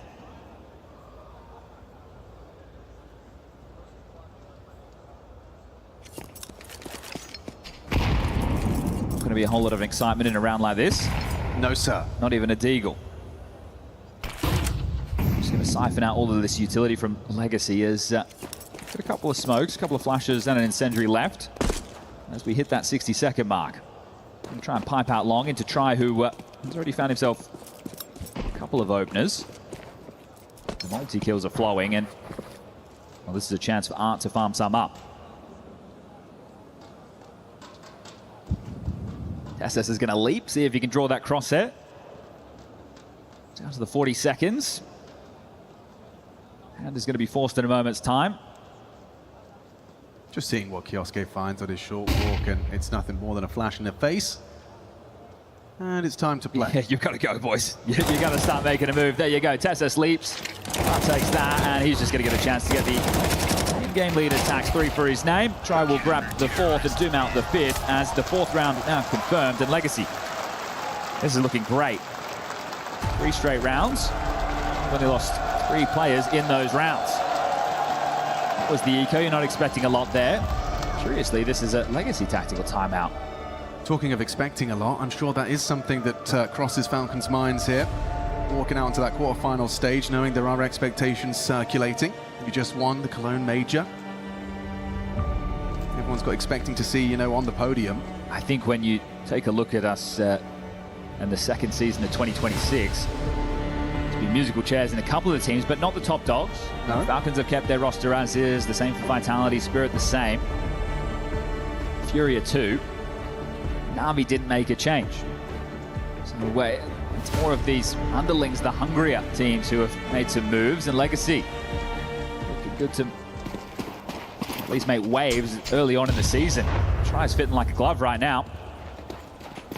We've got pace out of Tesses. Tess for Art. This time they're well equipped and he will concede space. That is a missed corner smoke towards long. Again, another basic, just not landing as is. It hasn't cost them. Ooh, Lato audible. Nissim's aggression's going to be punished here. The barrel spotted. Did Carrigan not note that? Maybe not. Still shuts him down. Nissim, gone. Opening kill provided by Captain Carrigan. Lato does want to get out. He's trying to pull the ripcord here. At least making it look like he wants to get out. Eventually backs off. Saunters away. And they've gambled towards mid and B right now with Carrigan. Tends to be the beacon of where these rounds are finishing, showing himself. They might be thinking a B pop light in wait, but no, it's out long. Nico with the support of 2, and they might just try and turn this into an A split with limited util. Smokes is all they have now. No flashes, no mollies. Which is a little scary when Try's still in the server. Ooh! Big one. Onto Art. Kioske deletes him. 2-man advantage for Falcons that they must leverage. They must convert. Try goes looking for the fight. Trade comes through. Round winning. Shutting down that sniper. It feels like that's one of the first times they've actually managed to stop him from running away with a multi. That looked premeditated, right? The fact Carrigan's in upper tunnels there. They use the spawns, they take the long control. They know what their reaction's going to be, and they get to level out the field again. Another round where guns are saved. Legacy have had players alive in every single round so far, so just continuing to hold on to these guns and play the long game.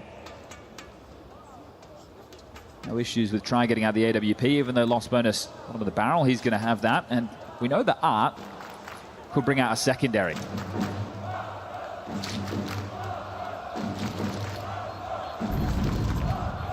SS will have the AWP to give to Monacy within the next round. And they stop the streak of 3. Nice. I'm so excited.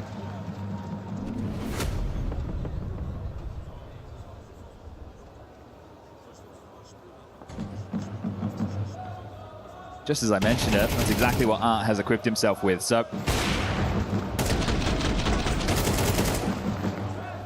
see where Art wants to find himself. I push you and René, you pressure long. Talking about the next round to play already as Carrigan not celebrating the last. Try getting Aggie, held by Monacy, boosted up for this exact fight. Nice one. Catches his counterpart. Duman will stick around in this forward stance. So vulnerable to a well-placed flashbang. Don't think twice. Nades are nice. Shrapnel finds 2 of the Falcons. Try dead again. That's an invitation to go towards A. Yeah, no one's on long right now. Ooh, Dumal spots Kioske, removes his head. Now there's the secondary ult. Loud. And don't forget about, yeah, ult on Art.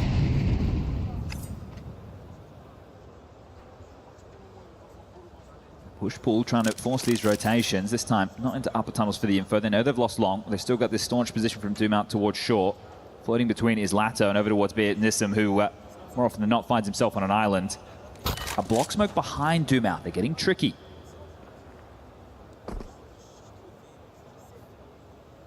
Nissim would love a smoke grenade at this stage in the game, but he's operating without. If he can slow one, Lato can then flash. It's Carrigan that's gonna, oh, Lato was throwing nades. Carrigan profits. Nissim knows what's up though. Gets a heads up. Dumal's on his way, removes Carrigan with the belated trade. It's Nissim tuck bricks and, oh, a tag. A frag, no less. Art's actually taken down Tessus. Dumal's here. It's falling apart. Falcons fumble. Shut down by Dumal. Impact from him. 3 on the chip-in. And Art, a hard shot to hit with that secondary ult, but he does nail it. Yeah, and you can see that they had a very good understanding of the situation. The fact that flash comes in from Lato, I know he puts his life on the line for it, but that's assertive. They're not just allowing this one to simmer forward. That smoke behind Dumal as well, a little bit of a trap card, thinking they're more passive over towards A than they were. And this is well handled. This is impressive counter-strike. I've got to admire it from Dumal. The fact he's like short, gets the trade Carrigan, and manages to find some help on B as well. Fair play. 5-4, weird one.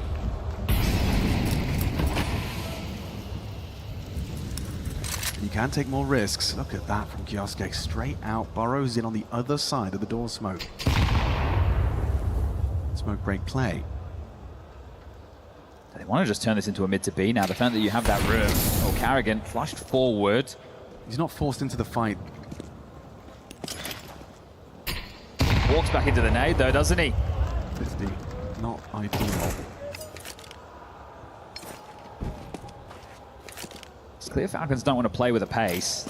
I don't want to allow Legacy to play heads up Counter-Strike, but slow and steady, having a tough time of that as well.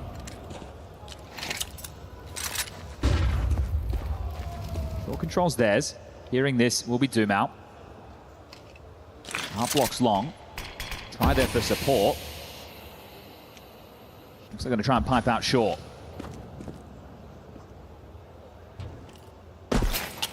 Well-timed incendiary just as they threw the smokes. They go through it though. Doom out, relays that information.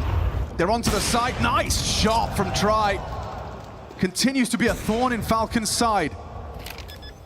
Kioske to provide the cover. Doom out does bide his time, wants to strike in unison. The CT side, they've shown their capacity for synchronicity. Just gets a freebie because of his patience.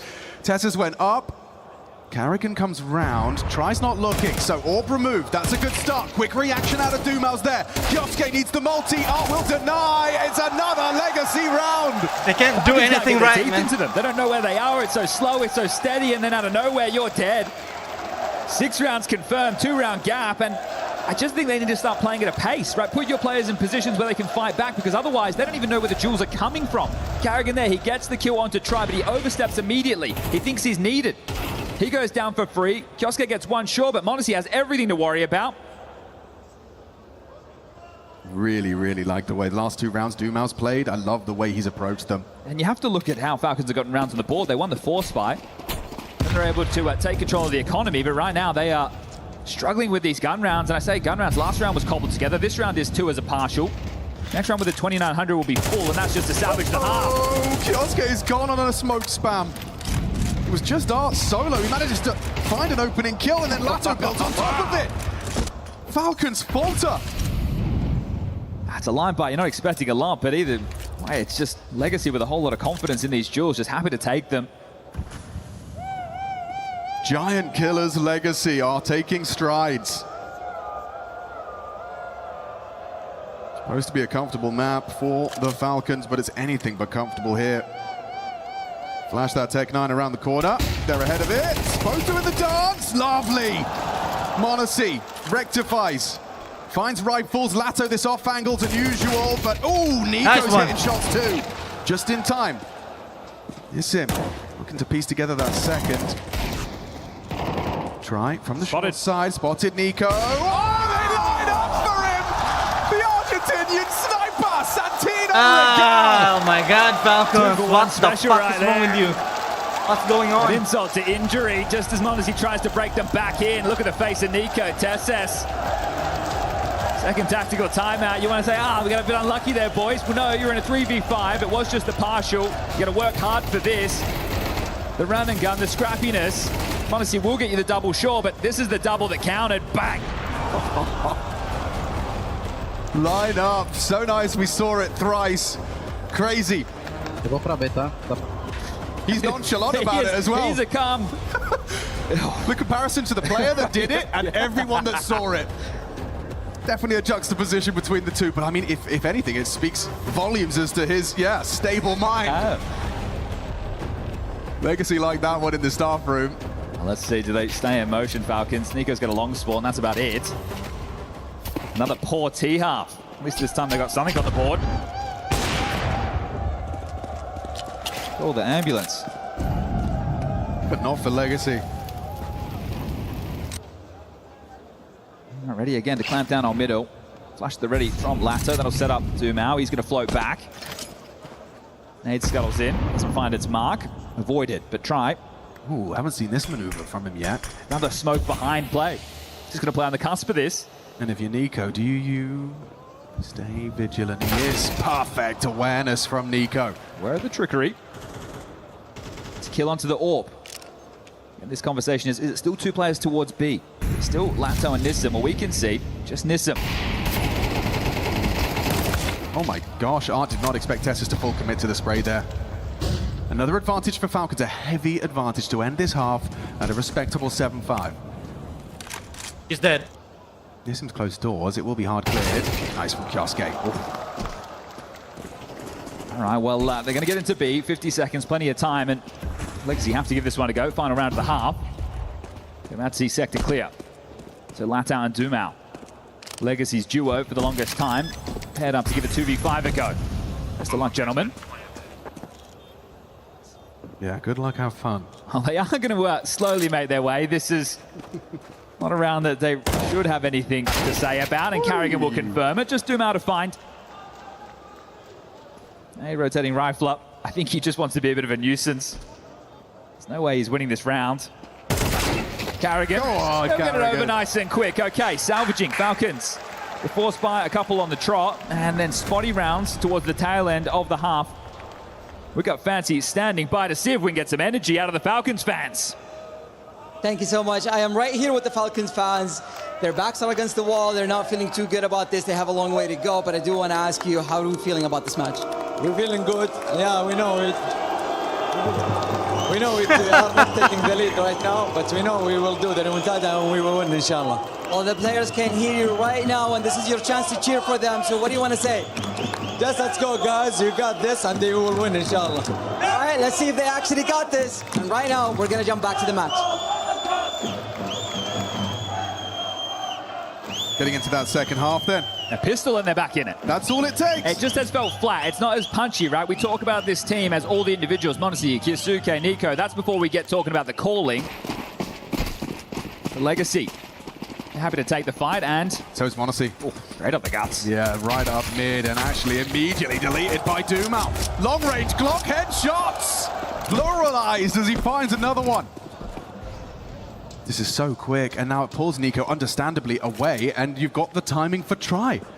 Run boost, extra diligent, launching Lato across to the ramp side, spots out Nico and distracts him well enough for try on that backstab.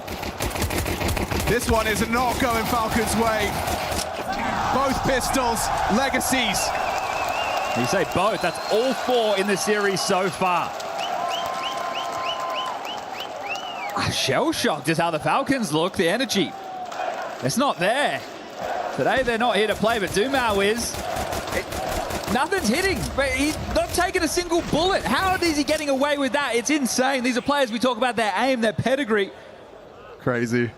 Right now they are just getting pantsed. Will they win another second round though? That could be quite a redemption. Art doesn't seem to think so as he strides to blue bin. There is an incendiary making life miserable and forced into Nico. A perfect way to be gifted a rifle. A bit of an overstep from Art. No immediate pivot. I don't know how many players were towards long. Definitely a couple. They can't just run in towards B. It's not an open site. Kioske here mid to B. Constricted now by a CT smoke. So Art gets to be the puppet master from the grave, the in-game leader. Watching his teammates try and piece this one together. Nico being boosted on the toolbox. He'll be covering off the mid to B. I really like that problem solving, not only with Nico's boosting Molly, giving him an AK, but now boosting him up for the mid to B. It's just very hard to get past. He's a pro in this position. We'll have a sight line over the top of that smoke. And oh, Lato! Sit down. MP7 headshot, weird now, no one's looking. Kioske distracted. And Legacy sail straight back into their winning ways. I thought for a second with that opening out of Nico, we had something. Try is 19 kills deep right now. He is... He's at home. Yeah. I think that's a nice way to put it. This is where the game gets away from you. 3 players are going to stay alive here for Falcons. Sad's in out, try in, a month to integrate. And he's looking so comfortable. It was weird in the offseason when Nissim essentially benched himself. He did the okie dokie, yeah. And they worked this one out in the wash, and it couldn't be looking better right now. The body language is very telling for me when Falcons play, especially from Carrigan. They retain an AK, a couple of those pistol upgrades, 9 confirmed.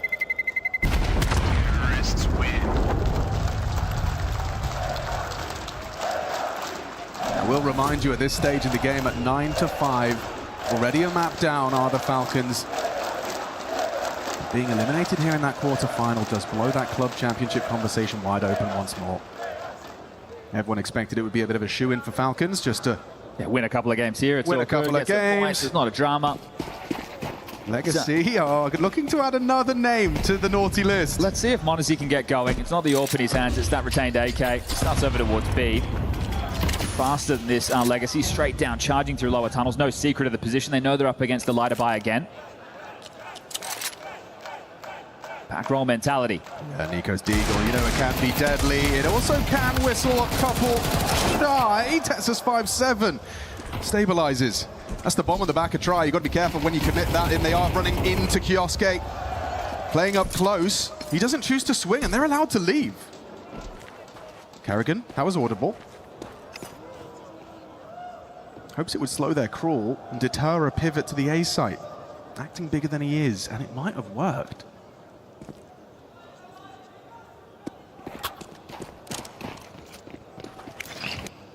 Util towards the back of B. m0NESY might lose that sight line, and good setup for Kioske's headshot. Nissim down to Carrigan. Falcons have hit all the necessary shots. There's just one man to get past. It's Try, and he is in it to win it. Expecting that quick pivot with 40 seconds left. He's got an open runway towards that A site. They know m0NESY and Kioske were both on B. He'll make his move. A 1 versus 3. This could very well be a nail in the Falcons' coffin if he can pull this one off. He's having one hell of a game. But brought down, trying to get across, trying to play it smart, get tricky with it. An important double kill out of Kioske puts him from 6 to 8 on the fragging total. Yeah, it's weird seeing a Deagle playing the tall box, right? 5-7 there, not too bad, but he makes it look like one. So something to get the conversation flowing in the second half. Their first round comes to the third time of asking, and this was a little bit more limited than the previous, but they did have that AK to work with. Obviously, we'll get his AWP, and that's going to feel like a fumbled opportunity for Legacy. Chance to get double digits as quick as you like out the gates into the second half. Now you're going to have to work hard for it. To the scoreboard, it looks a little bit like the Falcons' mirage. You know, Try is m0NESY in this scenario. Just 21. Everyone else struggling to breach the double digits. Dumao just about. They're going to pop through this. Okay. Oh, okay. They're calling it off. Looks like it. It's a very good call considering what was on the other side. Yeah, not to know it's fought long strong, but a molly and then a smoke of their own, right? They were looking to extinguish and go. So pivoting elsewhere, trying to take this mid control. They're given the good graces of the short space. Dumao will be able to confirm that in a moment if he jumps on up, but worried about infiltration in towards the upper tunnels. Just trying to rotate back. Our Falcons. Smoke towards the mid doors to cross. No, I wasn't going to let it be easy. So Peppers through. They get back to the normal setup. Tasses and Kioske over towards B. Nico, the rotating rifler. Carrigan anchoring long, and m0NESY with his AWP primed and ready.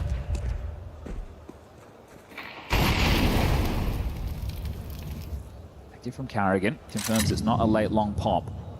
Yeah, with m0NESY on that line now, you feel you're quite assured that the A site won't just collapse. Starting to clamp down on middle now, Falcons. They're ready to be quick on the flank once short utility lands. Oh yeah, it's going to be rapid, right? You got Nico close by, Kioske too. And this is the util that will lead them to start investigating. 27 on the clock. m0NESY anti-flash, and wow, flash indeed, quick. Fade to black for Dumao. Ready for his next. 18 seconds, they have to cross this sight line. He's missed one though. Try two, Nico overcomes. Art's there, scuttles the smoke, Nico gets the vision necessary, tracks another. Just Lato and Nissim getting picked apart. Shredded at the seams, 5 alive for Falcons. Okay, that's more like it.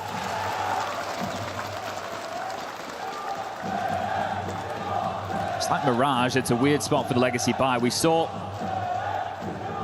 Art called them into a force buy with similar money back there. I'm not sure he wants to do the same right now. You mentioned it, his try is putting in the shift. It's really just impact kills required from individuals now when you're only 4 rounds away from getting this done. Unlikely anyone's going to catch him, but they will take the save. Deagle for Lato. One for Try, P250s for Doom out, and Nissim and Art with a Glock and a couple of flashes. How much value you get out of this? Oh, there's some value. Sit down, Modesty tries Deagle, does something. Nico's AK does everything as he holds the line on short. That is an unusual result for Modesty, not used to getting Deags down like that. Nico's held on, 4 kills from him. Nice tracking. USP headshot, removing Doomau, and he wouldn't mind the 5th. But Eco Bash Ace, why not? Creeping through, finds the frag. Nico takes all 5 to the delight of the crowd, but still, that's an Eco. We've gone to where we need to turn our focus.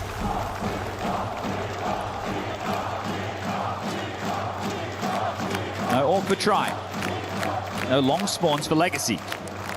Honestly gets his back.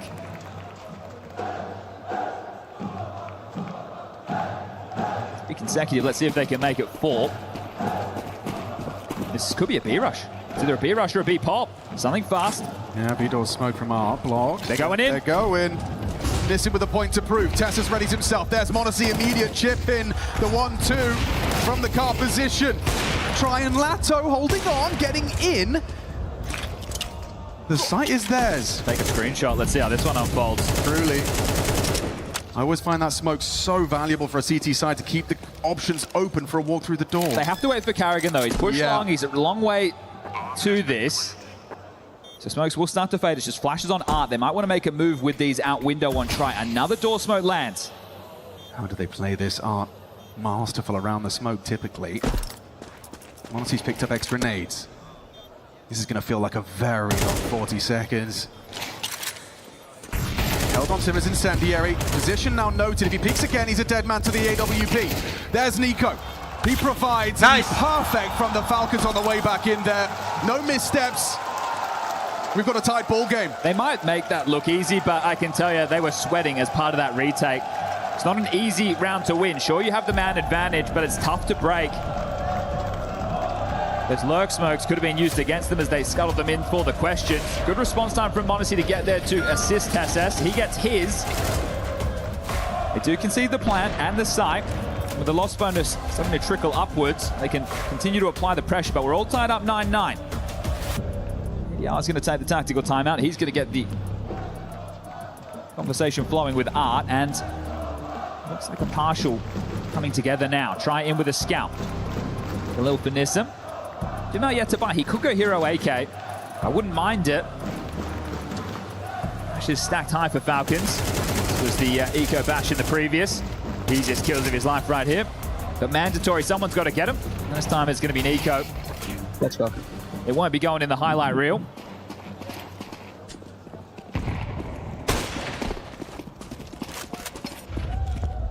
Now gone the Galil. He's hedged between the two. And they have a good amount of nades, so there's no reason that Legacy can't rip this one away with how they've been playing.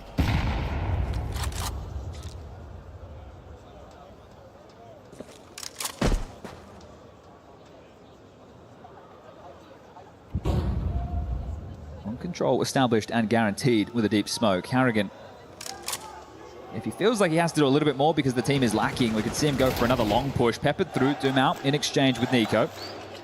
The tag damage as we settle into this one now, 1 minute and 10. Set up for what looks like a B split.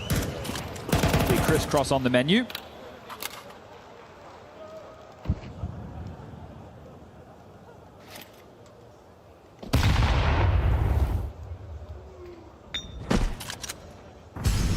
So short molly and the lurk smoke simultaneous. Tessus has nothing to report on his smoke spam.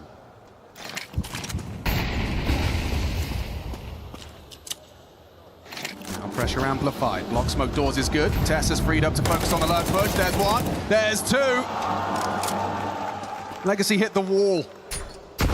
Unable to provide. Nico controls the spray, masterful. It's all 5 alive for Falcons as they will take the lead. Another one of those. A couple of rounds in this half now where they've been able to keep all 5 alive. Got themselves a nice bed of cash as well to rest on. Doesn't surprise me either that they're hedging towards long Falcons because the game plan from map number 1 There we go, a bit of fire, a bit of energy. Just assessing the buy. They know the loss bonus is in play, so expect the guns again, surely. Starting 4 towards A, 2 up short, 2 for the long shutdown. Yeah, we've got another biff on long. Lato parting aggressively, just starts to spam with a white screen. They return fire, it's up for debate. Carrigan caught out. Lato smoke spam, strong. Nico just considering his options. He wants to dump Deagle bullets into the corner, and the nade does good damage, finishing Dumao down to 20. So now it's Falcons with an opening disadvantage. That opening kill. Now, they started too short, and they've seen nothing mid, nothing lower tunnels just yet. That's not confirmed, but nobody's even poked their nose out. Lots of nades still available for Falcons for the block. Now, they can use it to stuff the choke and keep them back towards pit, just like this. Or they can use this U2 on the cross. So going to hold on to the HEs and the incendiary there to make this a whole lot tougher. Try has the line. During all of this, Tessus has investigated upper tunnels. The action on the other 3 because the fight's coming their way now. No swing off the flash. That's the last of the smokes. They have to get across on this, and Art and Lato start to pass forward. Late on the smoke break. m0NESY short kept at bay by the flame. This is Diligent. Nissim's found Tessus on that lurk. Yosuke has to be the hero off the flash. They were reloading. Good from Lato. Awkward for Falcons. Nico and m0NESY side by side. 2v4. Have you got anything you can say about this? Nissim looks like he can book Nico here. Yeah, gets him. Easy pick. And m0NESY helpless. Hope and a prayer. Missed flick. Overcome. He's got a big problem with the flank as well. The door is locked, so he can tie things up once more. Don't do any damage here. Take some guns with him, force out these replies. m0NESY takes the first into Lato. Yeah, Cash is not a problem. He wants kills. And Nissim's the one to find 3. Gaules his favorite, we learned. Well, the way he played against Na'Vi yesterday, you can understand why. It was a question of can he do that again today, and I don't think anybody would have been expecting him to. It's Try putting on a show, and Carrigan stay behind the smoke. It's not a wall. Nice pick up there from Nissim. And then the smoke break a little bit too late to catch them on the cross. Plenty of cash stacked for Falcons. They can buy again, but we're all tied up 10-10, and we're at the business end of map number 2. This time, long pop. Molly's missed. They want to go. They still want to go. Nico's going to be tested here by Lato, and the wide swing is too quick, too easy. Lato flattens them. Nico Carrigan sidelined, and Nissim's walking smokes. Kioske receives, but we've lost m0NESY in the process. Got to be Kioske here. Has to be. Tessa set up to succeed, but just the one. Easy for Dumao to provide the trade. What have you got, Kioske? A lot of work to do is what you've got. Too many on the screen. Targets overwhelm him. 2 away from Falcons being knocked out in the quarterfinals here at EWC. It's that long hold again, right? The molly doesn't land in the doors. One goes blue bin. So they're actually able to get this pathing. Now, whether or not that was misthrown, we didn't see it from the perspective, but normally you want 1 blue bin, 1 in the doors. That stops the AWP holding the line. It forces the hand. And this is fantastic from Lato. He was really, really strong on Mirage. Said they haven't been exploiting Carrigan towards long. They tried to do it on Mirage with the B side, but now taking advantage of things late in the game, and that money, it can disappear quickly. 1 more round for Legacy. They'll get to 12. They'll guarantee that overtime. And this is where you can expect anything, or you can't expect anything. Art, who knows what this man's going to call. Has he got them right where he wants them? He's got a good spawn right now to drop down and take the pot shot on the cross. Throws a decoy to bait the shot, boosted up. Doesn't fire off, doesn't get the head-to-head.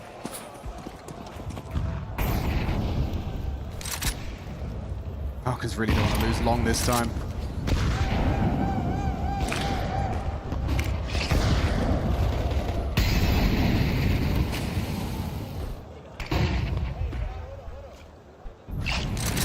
You can see the comms flowing so nicely. Nissim flash to get out of the corner he'd invested himself into. Round 22, only just beginning.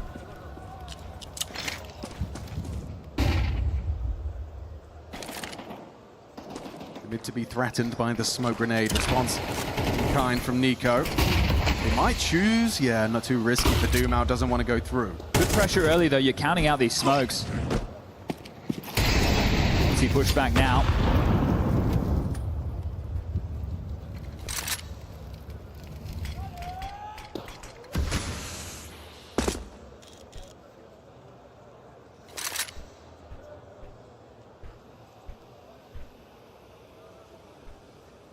Nerdy lineup for Dumao, so we can still throw it while the smoke is up.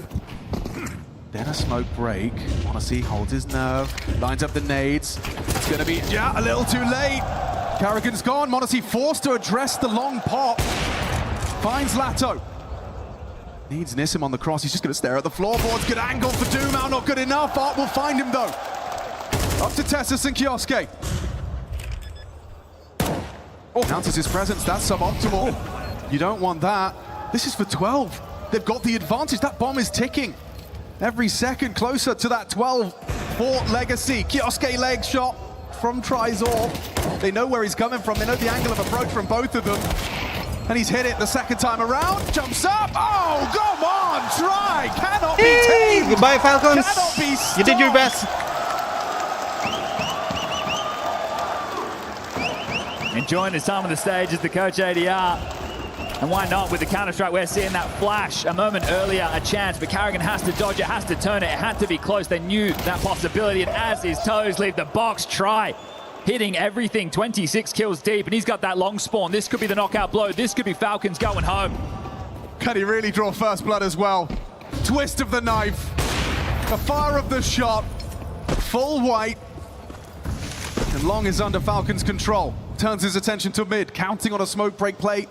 There is an AWP in play, but on Kioske. Yeah, it tells you Monacy ain't feeling it, but after map number 1, that's surprising.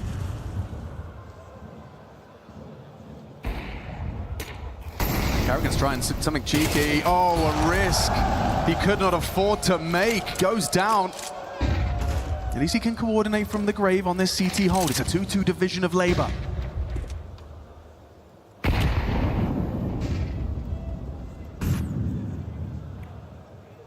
Activity now towards the B side of the map. It's held by Nissim lower. Oh, Nico tried the same trick! He's tried the same thing, and it's gone the same way! Nico, what the fuck are you doing? Okay. This one's slipping through the fingers. They're going to walk into Nissim. He ain't moving a muscle. He's in the right place at the right time. Falcons getting ripped to shreds. Nissim too! Just Monacy to save the Falcons run at EWC, or Legacy will continue to build their legacy. Here at the Esports World Cup, Falcons eliminated by the Giant Killers. 4 Brazilians and an Argentinian you did your best, Falcons. And secure a semi-final. Navi and now Falcons sent home. You go back to CAC, you say, okay, Carrigan just joined the roster. How about this time? Try, fitting like a glove in that Legacy jersey. A stunning display, a 2-0 up until today. Falcons had not lost a map. They walked over K27. Astralis, the Mongols, but the Brazilians one step too far, and that one's stunning. There's no energy today. Monacy map number 1, you can be proud of that, but the team not up to the task as Falcons will not see the semis. And this side of the bracket, this is meant to be the hard side, and right now Legacy are taking anybody who steps up to bat. Who's next? We find out in that last quarter. Outrageous form from Try Map 2, the calling from Art sublime. Falcons, it was clunky. And it does mean that that club championship's still open for discussion. You take a look at this run from Legacy so far. They beat NIP, they lose to FaZe, they beat MIBR, they put on a show yesterday against Na'Vi, but you're still asking questions. You're wondering, do they have what it takes? Well, Dumao definitely thinks so. And some may not have expected to see the major winners out this early in the tournament, but Legacy decided differently. 2-0 for you guys. Congratulations, parabéns. Damo bem-vindo à semifinal. Of course, welcome to the top 4. It's an honor to have you here on stage. First of all, I want to talk about the vibes. The vibes here in Paris. I don't know if you know, but us French were very good at hate watching, which means when you don't like a team, you support their opponent. And I rarely heard Paris chant so loud for a Brazilian team. So I would like to know what you want to say to all those new fans that you made today. Yeah, thanks so much, guys, for the support. Falcons, It's man. been amazing. That's They amazing vibes. just Thanks so keep much for the dying. support. Falling And yeah, let's go like Legacy. vibes. Thanks so much, guys. Does it help you winning I don't also? know what Having to everyone say. chanting for you. How are the vibes in the team? Yeah, the vibes are good as always, but having this Next energy one. from you guys, it's just amazing. So We have- hope you guys keep it up for us and keep your support. Vitality Thanks so much. versus They Spirit. surely will, of course. Donc ouais, première question, on peut parler des vibes. Nous les Français, on est très forts pour hate watch. That's so sad, Quand on man. n'aime pas une équipe, on soutient son opposant. Qu'est-ce que tu as envie de dire à ces nouveaux That fans? is so Franchement les gars, sad. c'est dingue. Merci beaucoup pour votre soutien. Les vibes sont incroyables dans l'équipe, mais là encore plus, en vous entendant crier après chaque round. Donc continuez de nous soutenir, ça fait vraiment super plaisir. And this was an insane game, especially on that last Dust 2. Thank you for the content, the clutches, you know, the comebacks. You had a nice pistol on Dust 2 as well. And it's not the first time that you beat Falcons. Last time was in the finals in Shanghai. So, you know, what's so special about you when you face Falcons? And what do you want to remember from this game? We respect them. They are nice. They are a very nice team, very nice players. And CS it is what it is. Sometimes you win, sometimes you lose. And yeah, it's always a nice game. Okay, you always enjoy playing against them, right? Yes, yes.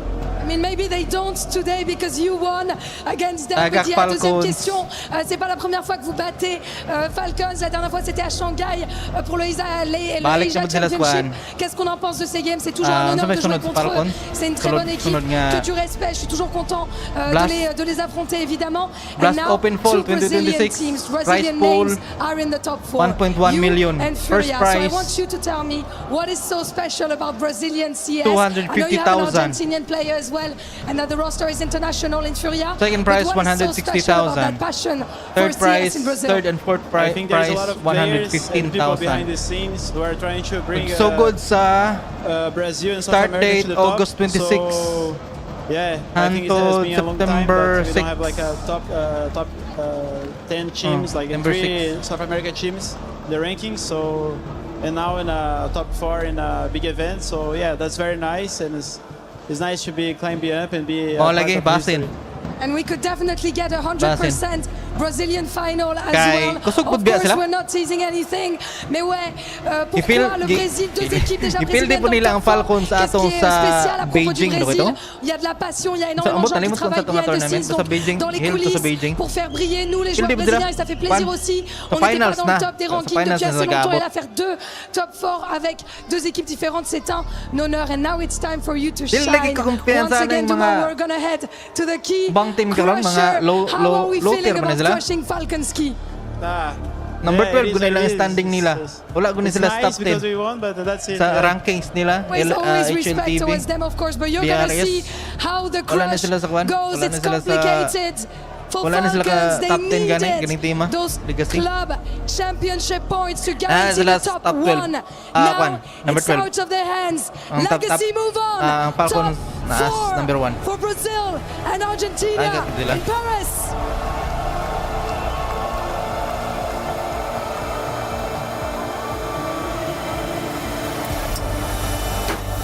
Taga ang Falcons. Noon, napay sunod tournament. Sunod na punta, And they dito na got it magatang, dito na together. pusta. Tomorrow, I'm gonna welcome you back on the stage. We're gonna see your fans for one last question. I love that double key crush, by the way, doing it with your bro. Satisfactory. That's fine. Yeah. Dito na Yeah, it's pusta. satisfying to do it, of course. C'est très satisfaisant de le faire in front of your fans. You know, Dito na pusta. next game you're gonna be facing either Team Spirit or Team Vitality. Pusta ka sa sunod, Mike. Sa ano sa to nga kan? Blast Open Fall 2026. Pusta ka dito. Watching at home, Blast and we're Open very, Fall very happy to have 2026. two Brazilian teams in the top 4. Pusta ka dito. Portuguese, you do it as home. And Okay. we're very, I very wanna happy to have say, two Brazilian teams in the top. thank you to my mom, to my daddy, to my girlfriend who's watching True, home, true. my sister. It's been To my girlfriend. amazing to be here. Thank you guys for the support. True, And I true. hope you guys enjoy this event. To my girlfriend. I mean, it's just sometimes that happens. It's nice event, so yeah, and that's Yun it. ay ako, Mike. And Portuguese, can I do it? Obrigado mãe, obrigado pai. Obrigado, Larissa, assistindo em casa. Obrigado, minha irmã também, minha tia. Obrigado pelo suporte de vocês. Sem vocês não conseguiria estar aqui, então muito obrigado. E vamos Legacy. Espero que vocês em casa continuem dando suporte pra gente. Que a gente consiga vir pra essa final e conseguir ganhar esse torneio com muita alegria pra vocês. Obrigado. Thank you very much for your vibes. Thank you again. Congratulations. Tomorrow you can go and see the fans. Mesdames et messieurs, Legacy sont dans le top 4. Et il y a un dernier ticket à aller chercher, vous le savez. Team Spirit face à Team Vitality. Team Spirit. Oh, See you there. Kusog ni. Team Spirit o Guan. Vitality. Kusog ni. Thank you, Lou, and congratulations on a massive upset from your number 12 in the world. Legacy is now into the semifinals. They are guaranteed Final Four, and they're still playing for a spot in the podium. And, of course, the lion's share of the $2 million prize pool. Let's talk about this victory because, Yanko, we didn't think it was possible after map 1. You said there was a lot of mistakes. We expected Falcons to take their map choice. Legacy were in charge of the biggest upset leading up to this point, where this one is even bigger. Beating Falcons, the reigning major champions, and in a 2-0 fashion wasn't something that anyone really expected, I guess, if you're not on the Legacy camp themselves. But they played some good Counter-Strike. They played to win in the end. It seemed like Falcons were going to be able to recover, but Legacy found a way to close it out on the T side. Dupree, is it the swarm that they bring in? What was causing problems for the top dogs? Because you guys highlighted coming into this that semifinals Furia versus Foot Esports o Guan. Legacy dayon ug kinsa madaog ganing Team Vitality or Team Spirit. From times, and then also in their energy output inside with the team, like when you could tell from the player cams that something was just a little bit off. And I think this is probably the worst outcome that I've seen Falcons put out since they've got carried, right? It's one of those performance games where nothing Spirit just really worked for you, and that just happens even for some of the best teams in the world. And you could just tell that was also haunting for them. I don't think it was a case of them underestimating or not being ready for what they were thrown at them, but things just didn't really work out in the servers, and there was a couple of mistakes. Sometimes you would see them, they didn't really have the orbit where they had each other, and some simple mistakes just cost them some of those very important rounds. And you can probably look to many directions to why it didn't work out for the Falcons today, but no matter what, the better team won today, and this one's gonna sting for Falcons coming into the season. There's a lot on the line for them, obviously in the club championship too, as it was already mentioned. Now this makes it still pretty wide open, and yeah, it's going to be super frustrating because you're just not necessarily caught off guard but what your opponents are doing, but there's skills that happen at a key point in the round where just you're not able to finish them. Try had an unbelievable dust too, right, and it was a difference maker in a lot of those rounds down the stretch. Kyosuke and Monosi at the top of the leaderboard, but nobody able to really go positive against their opponent. Legacy seemed to be fragging out. Try, is he our player to watch moving forward? Is it Art, the guy who set the tone in the pistol round? Who do you have eyes on moving forward? No, obviously, Try has to be the one mentioned this game, right? He had an immense amount of impact, and it was good to see that I mean, like it's wrong saying that he lives up to the expectations that we've had for him, right? But he's been on the rise for the last 4 years, and now it kind of feels like he's finally gotten into a team that hopefully can take him to those new heights. And I think that's also what he hopefully sees him himself, like that now I have a team that I can start working with. And I think that's always a good thing. I'm looking at Legacy from also back before Try joined this team. Like they always had the rifles to do it. Like they had Duma and Lado carrying the massive weight. But Sassen maybe had that little extra firepower that Try now brings. Maybe having a bit of a star written on his back. Right? So aggressive game, aggressive game ang the first tournament he gets lang James style nila sa Legacy. Ginutana first time in over 10 years seeing Counter-Strike outside of a dream hack. Do you think the fans from Vitality who were watching against the Falcons had any impact on this match, or was this simply settled in game? I don't think so. I think both of these teams have played in front of crowds before and bigger than this, and in a lot more noise. Vitality versus maybe for the side of Legacy, they do a good job of getting themselves going anyway, right? So seeing how people are on their side, maybe it was a little bit of a factor. Win or loss, this man is always going to be one of my favorites. The great IGL Kerrigan is behind the scenes for an exit interview.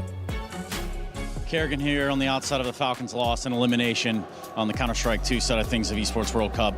Legacy today, let's talk a little bit about some of these T sides. Let's start talking about Mirage. What was it that was keeping Falcons from securing T side rounds on Mirage?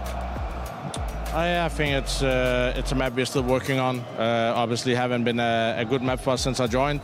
Today I think they kind of forced us in uncomfortable situations that we could manage. So start on the wrong foot with saving first gun round. Kind of like economy got a little bit strange after that, and yeah, they just played better than us on Mirage.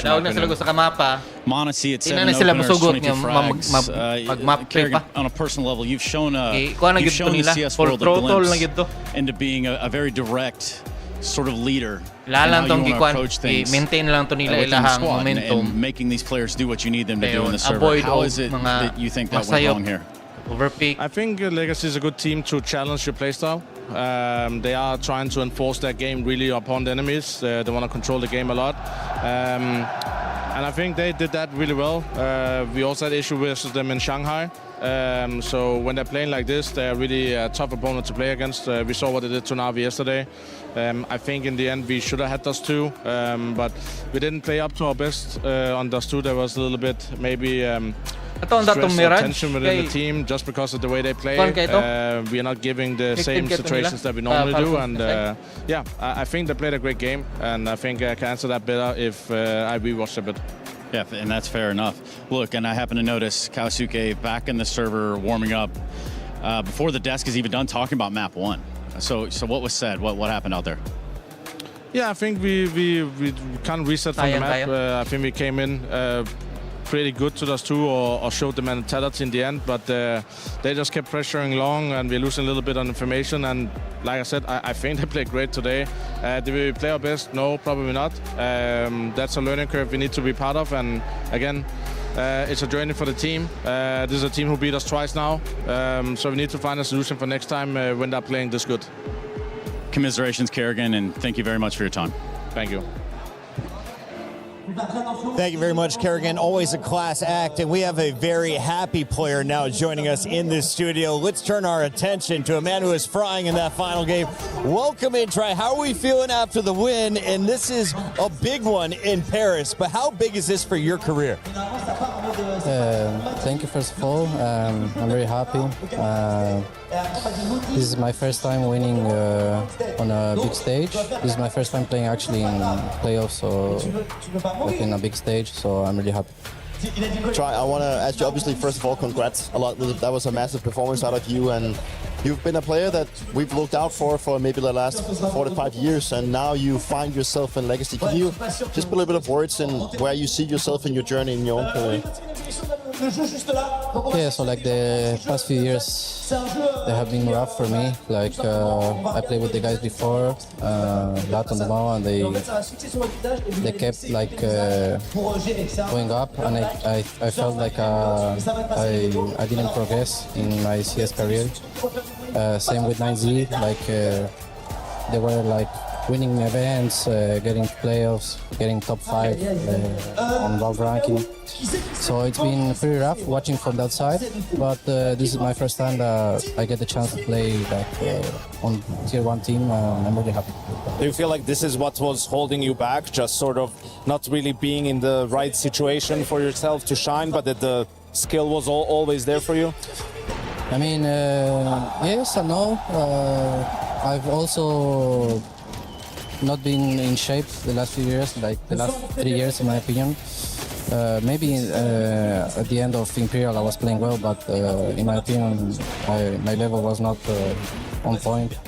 But I'm really happy to be on Legacy. I feel like these guys have my back. It's a different feeling from the other teams, like anyone can shine, and it's the first time I feel that. Tri, we started with 32 teams here in group stages. You are moving into the final 4, and you're joining squads like Furia and Foot. This has been a big surprise for everyone making brackets at home. What is it about this new level of competition that is causing problems for the old guard? What do you guys bring to the table? Because we see a lot of youngsters breaking in. I feel like Legacy is a very aggressive team. If you don't, if you're not on your day, we will punish you. So same for Food, right? They play the kind of same CS, and I think they're a very dangerous team. Nowadays, I don't think there's a clear top one, so anyone can beat anyone. I just really want to ask you about Art also, because you know he's a guy that you talked about. You get along with him very well, and you feel like he's bringing a lot to the team. And I think we all know what Art did with Furia, right? Do you think Art is like a better version of himself from what he was back in Furia? To be honest, I didn't know how he was on Furia, but from what I've heard, he's a lot better. The guy is a genius. He deserves a lot more credit than he gets, in my opinion. He's actually one of the smartest players I've ever played with. So yeah, props to him that he's a great leader and in-game leader as well. So you guys took down Navi, you took down Falcons. We have Vitality Spirit going up next. How do you feel about that matchup? I want to play Vitality. I want to play with the crowd cheering for Vitality. And if we win, if we win and get to the finals, it will be probably one of the hardest brackets ever, right? Around. Yeah, absolutely. So yeah, I want to play Vitality. You want to play against the crowd. Can you explain that for me? Why this extra level of challenge required? I don't know. It's something I want to experience in my career. Well, I have a feeling you might get your wishes if the Vitality fans are as loud for their team as they were for you. Was it weird having them cheering for you in that last match? Not really. I think Legacy is a team that people like, so yeah. Final question I have for you is, who did we not talk about enough that you think deserves the community's attention? Who do you want to call out from Legacy? I mean all of the guys, but the one that surprised me the most, it's Nissim, because I didn't play with him. The guy's insane. He's super talented at the game, so yeah. Thank you so much for joining us. Congratulations on another 2-0 here at EWC. We'll see you in the Final Four. Thank you, guys. That is Try. He's joining us here in the studio for now. When we come back, we have the final quarterfinal. It is a banger lock-in still to come. It could be a grand final, and it's in the round of 8. Vitality taking on Donkin Spirit after this. Dili lagi ayaw, basta ayaw kumpiyansa, ayaw tuo sa ko ang kuana, ay tuo sa ko ang comment nako. Para nako Vitality ko. Kay ako ang kaning Tem que trabalhar daqui a pouco. Para mid, sem shot, né? Bater B. Pode parar mid, Bater B. Meio, na porta do meio. Esquerda, só atrás. Eu tô ficando varando o walk. Faz barulho. Na porta do meio ainda.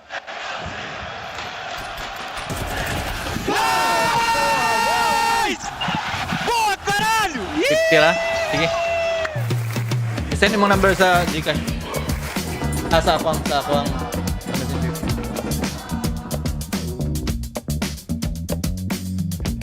Cacerato. My best player in the team. I'd pick Ziu because he's the best player, so I like to compare myself to him. I pick Ziu because he's the best player in the world and I want to beat him. Xantares because he's a legend. I'm gonna fight the code of China. I think I would pick Jacob for the aim. I think just to watch how quick I get deleted. Probably Messi because he has like weird controls, so maybe he's gonna mess it up with that. Zayo for the skill, only for the win. Zayo. Dunk all the way. Wikaja because he's a monster, high sense monster. In Molodai, I think so. It will be fun. He's very fun, and it will be an amazing duo. I think so. I think Zayu is a really nice guy. So pila imong dag-on sa 50, Mike? Me, of course. I'm not a good player, but of course, no one. That team is amazing. Hard question, hard to choose. If I had to go with Byzantix. Maybe Flimsy for pick Donk in the Vitality. Apex gonna be old, but I don't know which people can replace him. You know. Bossy. I didn't see that much impact from him right now. Probably Messi, so I could take his place.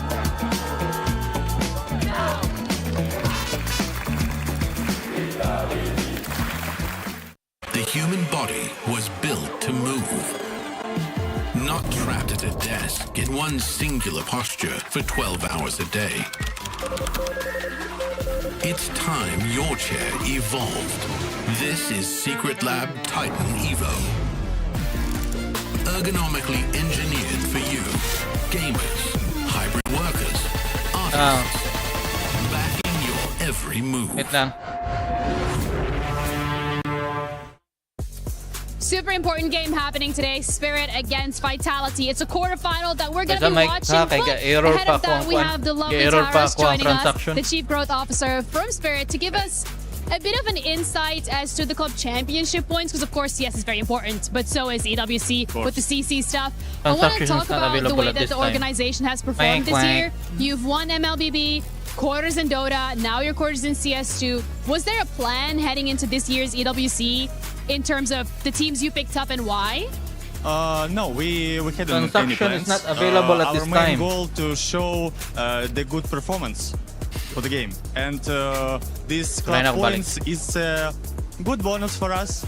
But the main goal is a performance, sure. The performance has been there, so that's really good. And it also has allowed you guys to move up the standings every year. In 2024, you're on 20th. Last year, 16th. Now you're already on 13th. Maybe you win this, you go up to 10th, right? Would be a nice little extra check bonus. I don't know. We are moving like step by step. And it's okay for us to be 25th, 5th, now 10th. I don't know. It's okay. So the main goal is a performance for us. We want to win. So when it comes then to the future, do you think that will change? Are you looking to maybe pick up more rosters and score more points, or are you continuously focusing on making sure that you have the rosters that will perform well? What because only features bangko the way di klaro. The big amount of rosters of disciplines. No, we need some discipline, some strong, some powerful guys, and we have our way. So we are moving through this. Well, you guys are doing really well. You're moving through the competition in CS as well. But I have to ask you, you're playing Vitality, French crowd, Boo's probably going to be here. What are your expectations? I really love that we are playing in Paris versus Vitality, because it's like the home of Vitality, and I really want to see how French fans cheering up for their team. So yeah, I think it will be good. It will be perfect. I am so excited. All right, well, you do have the opportunity to do the funniest thing, going up against Vitality today, but thank you so much for the interview. I appreciate it. That's it from us. Back over to you guys.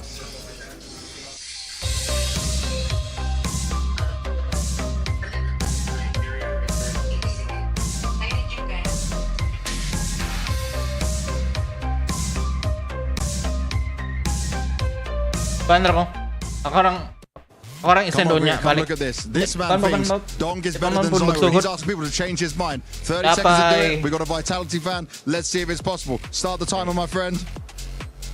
20 minutes and away. It is going. Okay, so Zero is better because more major. 22 minutes pa. Usa magsugod ang Vitality. Orang balik niya.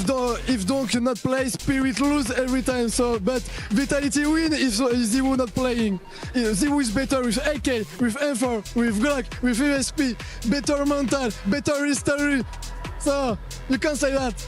Zero is better than Dong. Dong is good. Yes, but Zero is better, bro. Start talking. Start talking. He loves Dong, but this guy gave a lot of reasons. What do you guys think? Let us know. But in my opinion, it's anyone's game.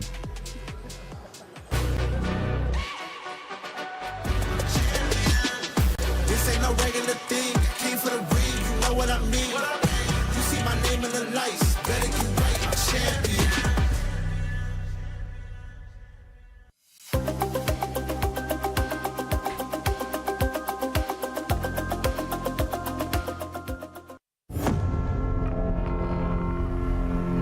After EWC last year, we had a bit of a drier streak, guess of not as many trophies, but we ended the year well with the major. In the first part of the year, we lifted 5 trophies. You know, in competition, you need to lose, and that's what happened in Cologne. We lost to Falcon in a close game. They played better than us. We didn't show up at that day, and that's how it happens. You can't, like, always reach all your goals. We did it for 18 months. This one was not meant to be, and that's life. We need to move on. It's competition. We're here at EWC, it's one of our big goals of the season. We want to make sure we get back to our level. Of course, always a lot of pressure and expectations, but that's why we're one of the best teams in the world, is to make sure that we can deal with that pressure and view it as a privilege as well. We try to bring the process into it again. We've been practicing the best way we could. So now it's to move on into the competition. Let's see how it goes.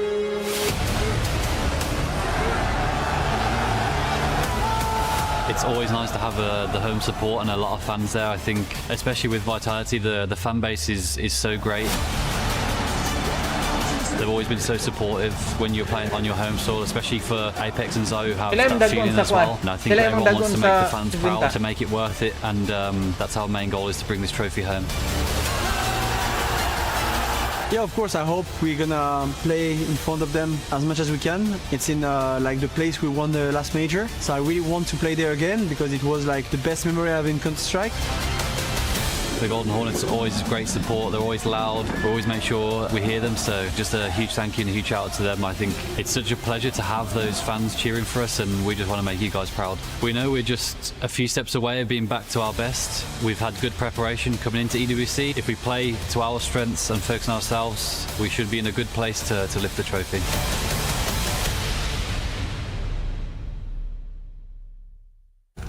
Greatness is not defined in a single moment, but by excellence across many.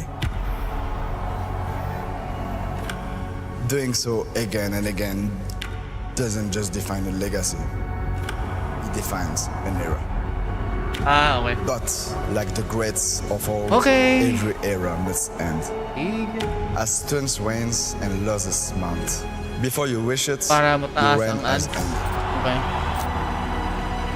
And your era has reached its final day.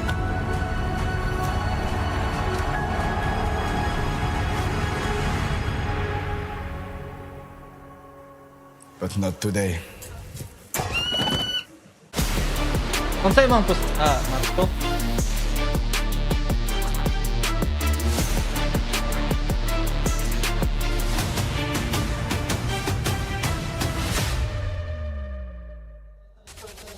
And we are back. It is the final fight in our round of 8. Who is moving in to the final semi-final spot? Well, it's about to be told if it's going to be Vitality or this squad. I just heard noise that Team Spirit is rolling in. And Yanko, this is the one team that has not graced our main stage. And if you're looking at the world numbers, they have a higher ranking than Vitality right now. Team Spirit's coming in at number 2 on HLTV, Vitality at number 4. Who do you think, though, has more fans in the venue right now?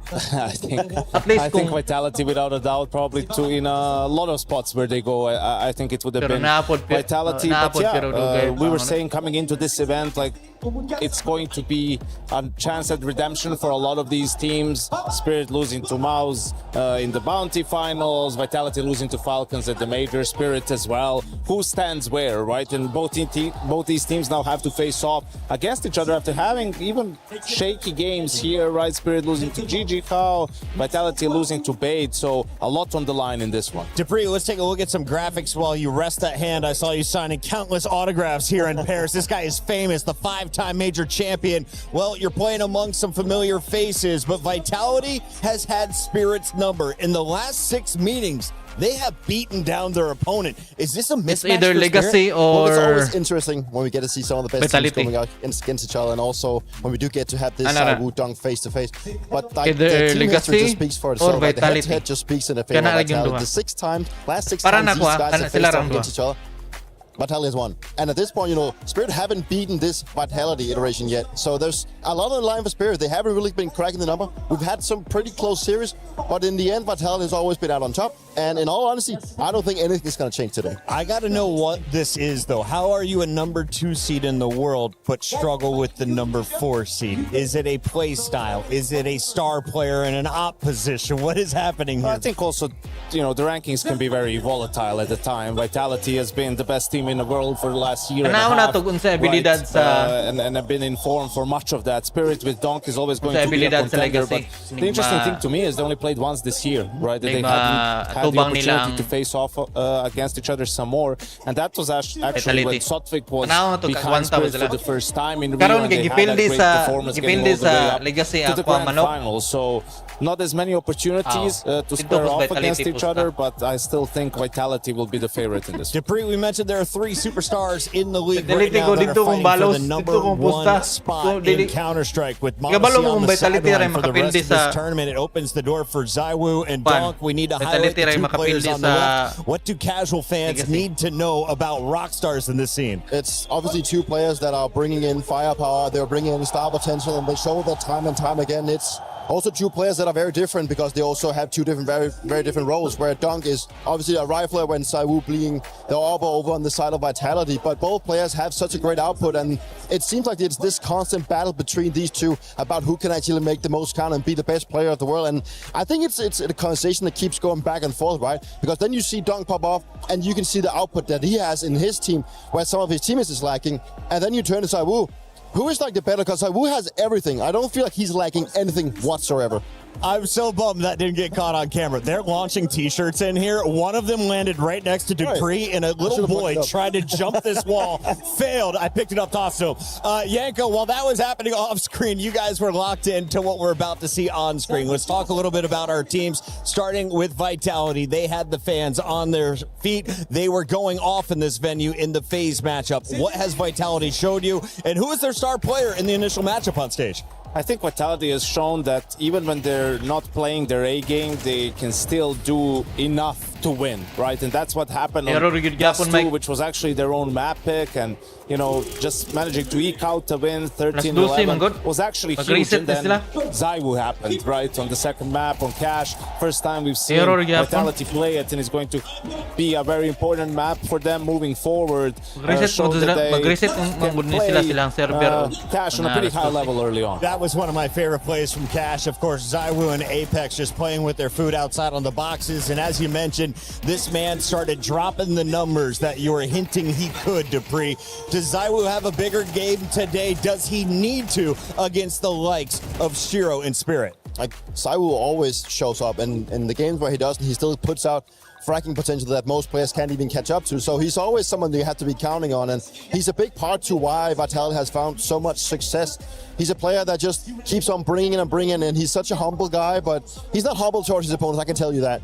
One of the stars when it came to the pistol rounds was Flamesy. Let's take a look at this player because we've talked a lot about the Frenchman in Apex and Zywoo. What else do we need to know about the rest of this roster for Vitality? It's incredible the start of the year that he has had, right? Like, he was looking like, you know, he's going to be the opener of the year. When all is said and done, slowed down somewhat towards the middle of the year. But I think for him and Mezzi, like, those are some of the most overqualified support players that you're going to find, right? And I think the personality of the guys, how they fit with the rest of the team, is what makes Vitality so strong. Like, they're selfless, they don't care, they'll do whatever Apex tells them, right, in order to win, and that's what makes Vitality so strong. They are 2 Mappa wins from breaking into the semifinal behind the tutelage of that man, the great from France, but the greatest of all time at Counter-Strike. Their teammate Messi is behind the scenes with Freya. Let's get his thoughts before the games kick off.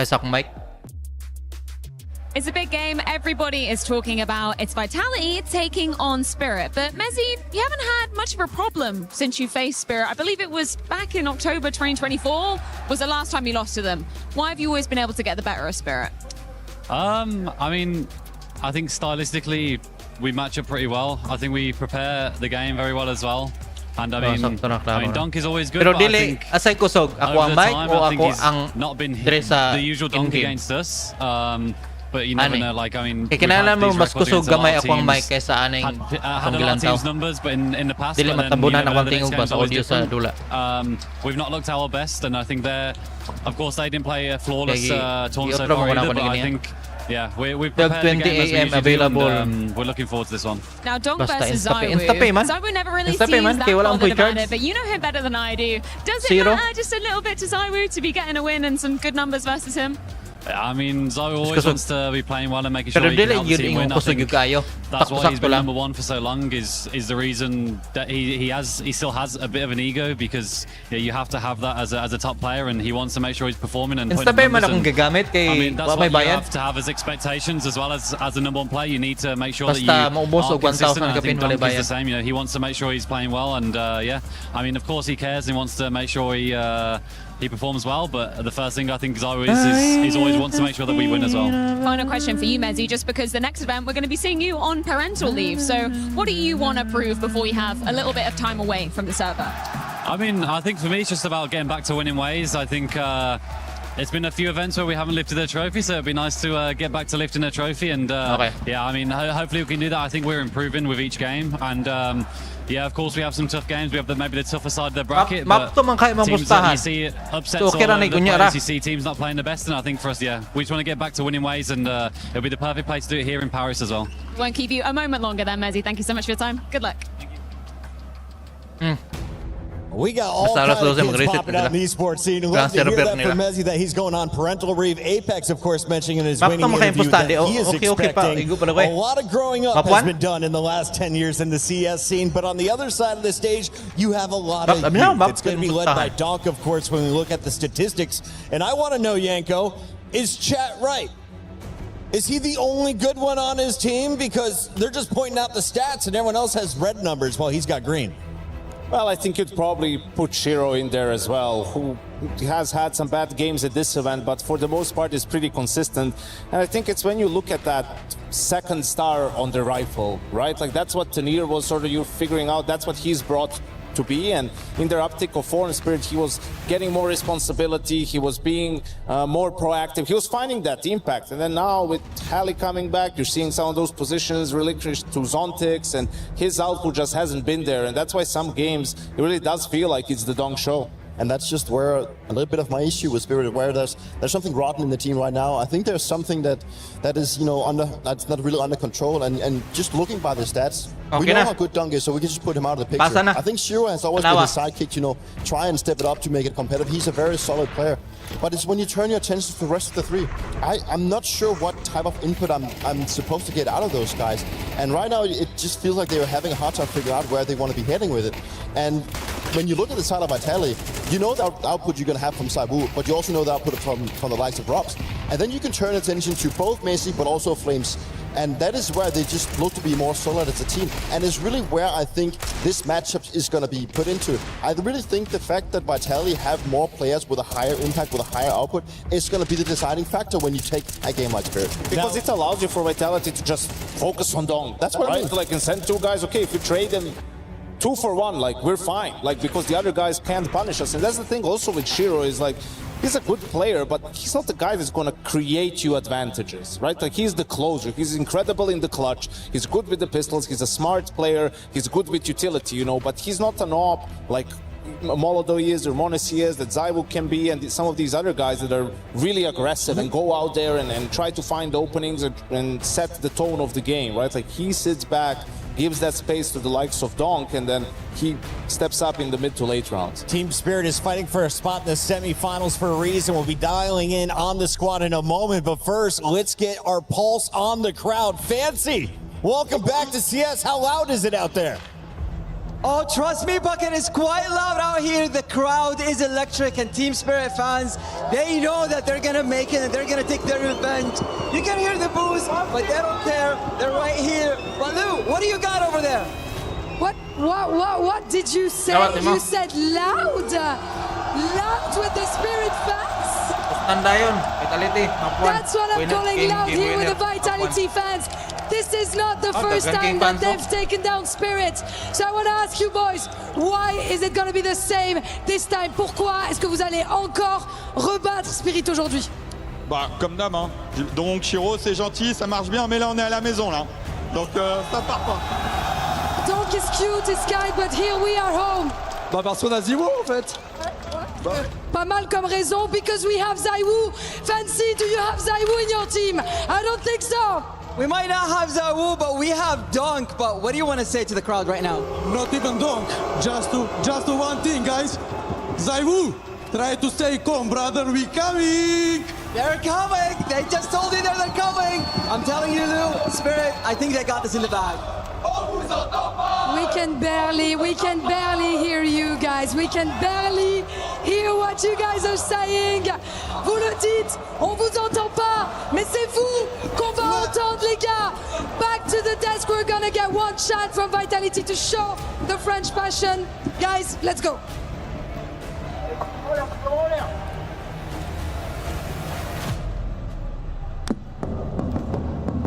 Vita! Vita!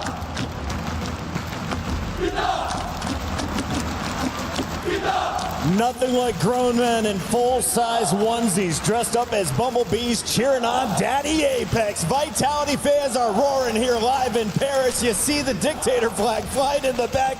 King Apex looking for another big win on home soil. Can he get them to the arena on Sunday? Well, he's going to have to power through Donk and crew. Let's dive back into the Spirit team because I wanted to ask you guys a little bit about Magic. So I was going through the notes, and of course, he's not going to be my sniper to look at. What is his role on the job, and how much pressure do you have going up against the other guy on the other side of the stage? Well, he's the captain of the team, the in-game leader, right? He's going to be calling all the shots, and see, this is his first year of doing that, right? Brought into the team at the start of the year with that different role. And I think it's been rather impressive for someone who only took it up, right? Had no coach behind him at the major, made it all the way to the semifinal. And their T-sides, you know, the way they approach the game haven't been that bad. Some of the mid-rounding has also been good.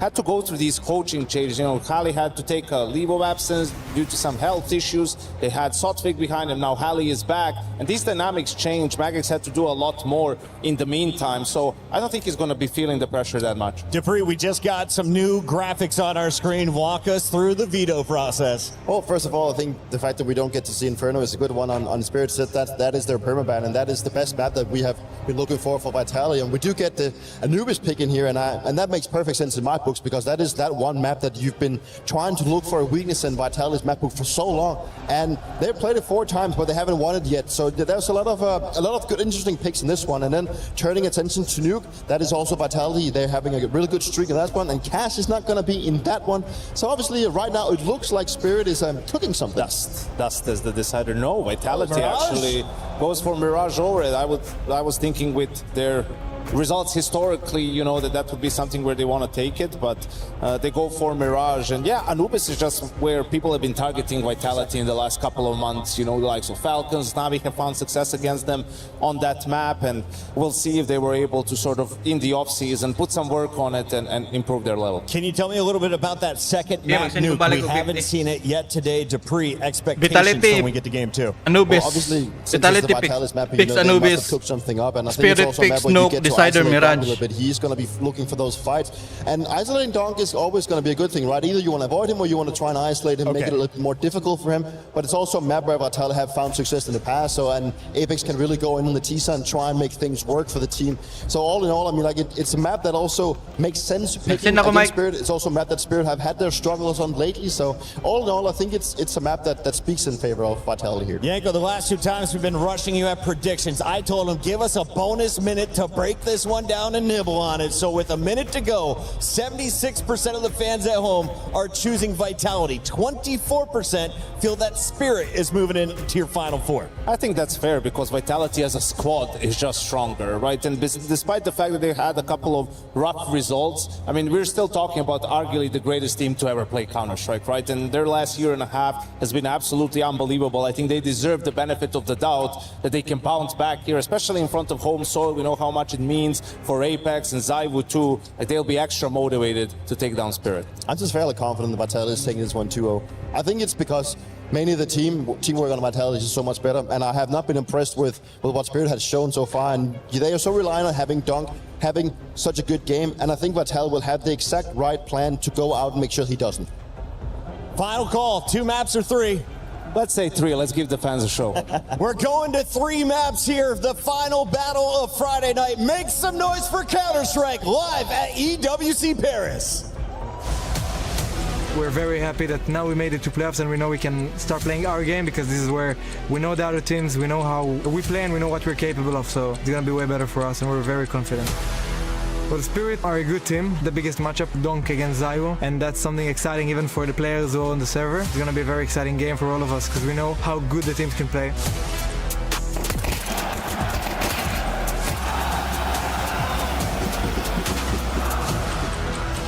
We are just finally getting better. It still feels and looks like extremely shaky, but overall there is some kind of an upward trajectory. Vitality form seems shaky. They have to be extremely motivated for the tournament that is ongoing in Paris because, you know, this is homeland for the organization and some players. They're willing to give their best, so we have to do the same if we want to beat them.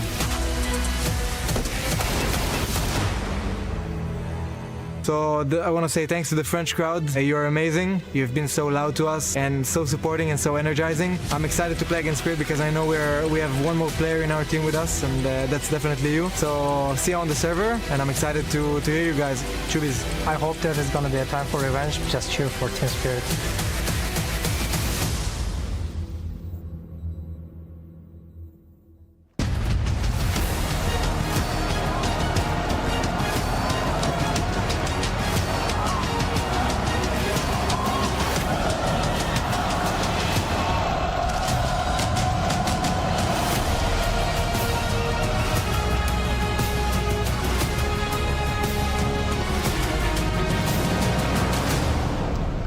All right, Legacy, the Giant Killers have destroyed and crushed Falcon's Key along with their hopes and dreams. Team Vitality have a huge chance in securing very vital club championship points. But quarterfinals are on the end now, and we're about to witness one of the best matches we've seen today. Yes, Fancy, let's stop talking about the past. Les gars, est-ce que vous êtes prêts pour le main event? I think they're ready for it, Fancy. Let's get it. Let's get it. We're gonna get on that stage because the last time those two teams faced each other, it was in Rio for IEM, and it was a stomp, a complete sweep in the grand finals. So their opponents, Team Spirit, are only gonna get one chance, an only chance to get revenge here in Paris. That's right, but Team Spirit, they have to do this against a crowd with thousands of fans supporting the other team. I think it's time we call them out. Oh yeah, they're gonna have a 6th player on the server. Mesdames et messieurs, c'est l'heure pour moi de m'incliner. Bienvenue à vos rois, bienvenue à vos princes. Vitality!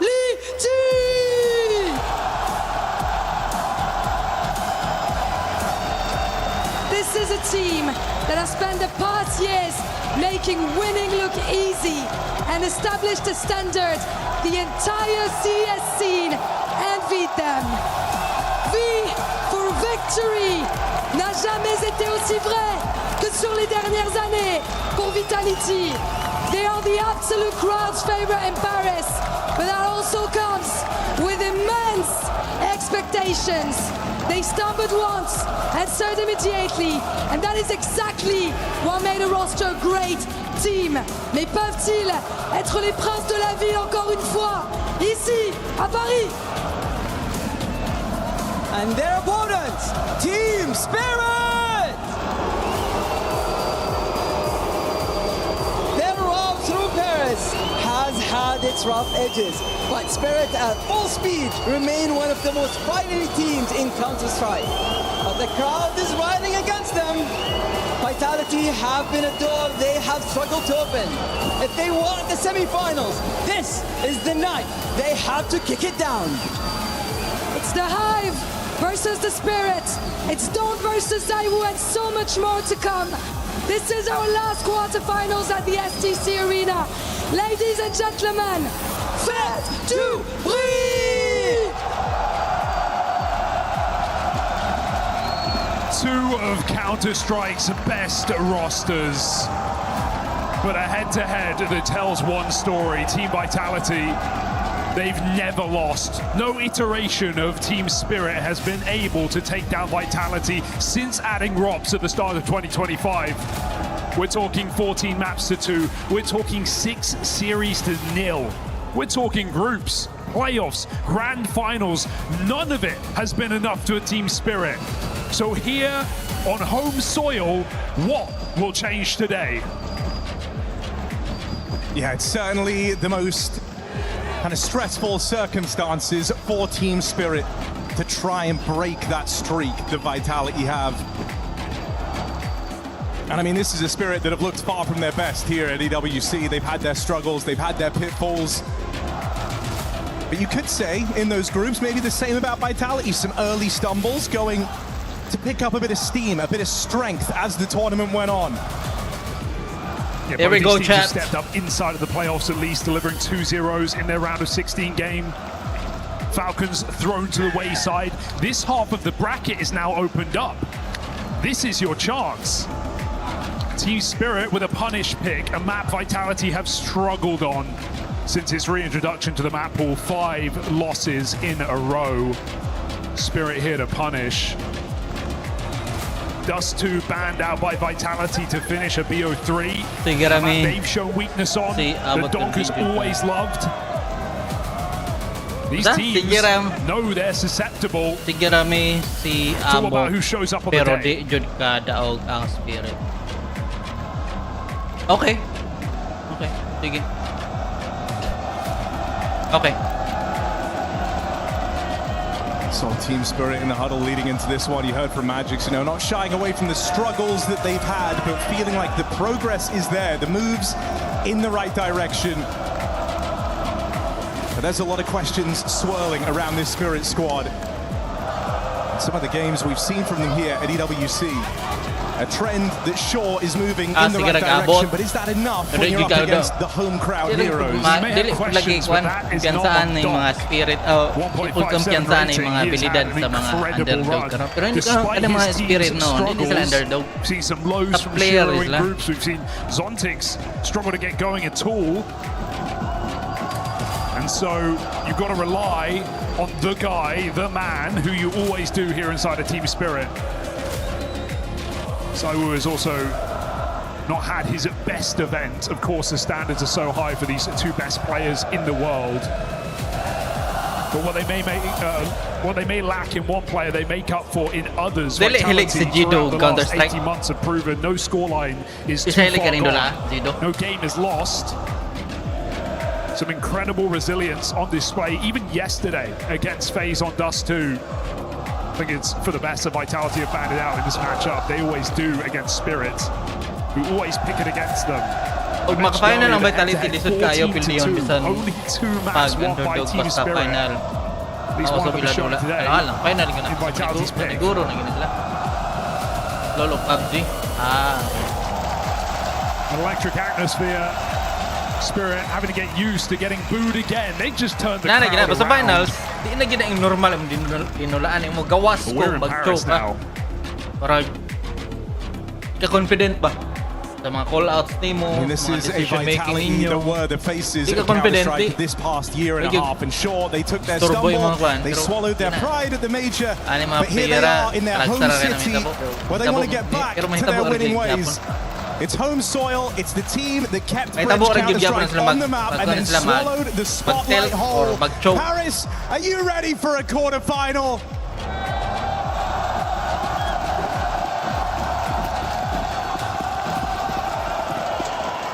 T-side start on Anubis, not the worst place to be here for Vitality despite their struggles. Bound to be an uphill battle come that second half. Team Spirit with a lot of utility.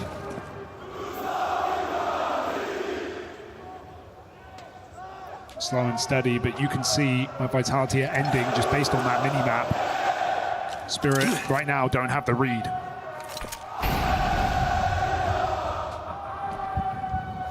Game 1. Spirit picked Anubis. Vitality picked Noob. They're coming right through. There's an opener. Flames the guy to get it going, and that will be a bomb plant for Vitality. Instantly, you're on the back foot if you're Team Spirit. Out of position, rotating in, a man down for this retake. Now, Dong's been hiding out here the whole damn time. Flames has not taken his eyes off this position. Nice. Still, Dong finds the first. Nice. No follow-up yet for Vitality, as right now, Spirit sweep the board. Finally, Rob's going to claw one back. Down here into Dark Saiwu quelled, and that is one hell of a turnaround. Team Spirit from the back foot. Get a pistol to kickstart this quarterfinal. Yeah, man down, no position, but Donk stays alive in the side. And you see how worthwhile that is. 3 massive headshots in that post-mark. Put a Spirit pistol on the board. It's a nice idea for Vitality.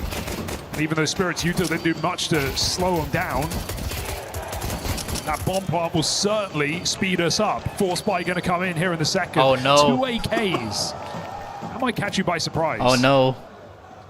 It's going to leave Flames and Mezzy with no armor, but I say it's worth it.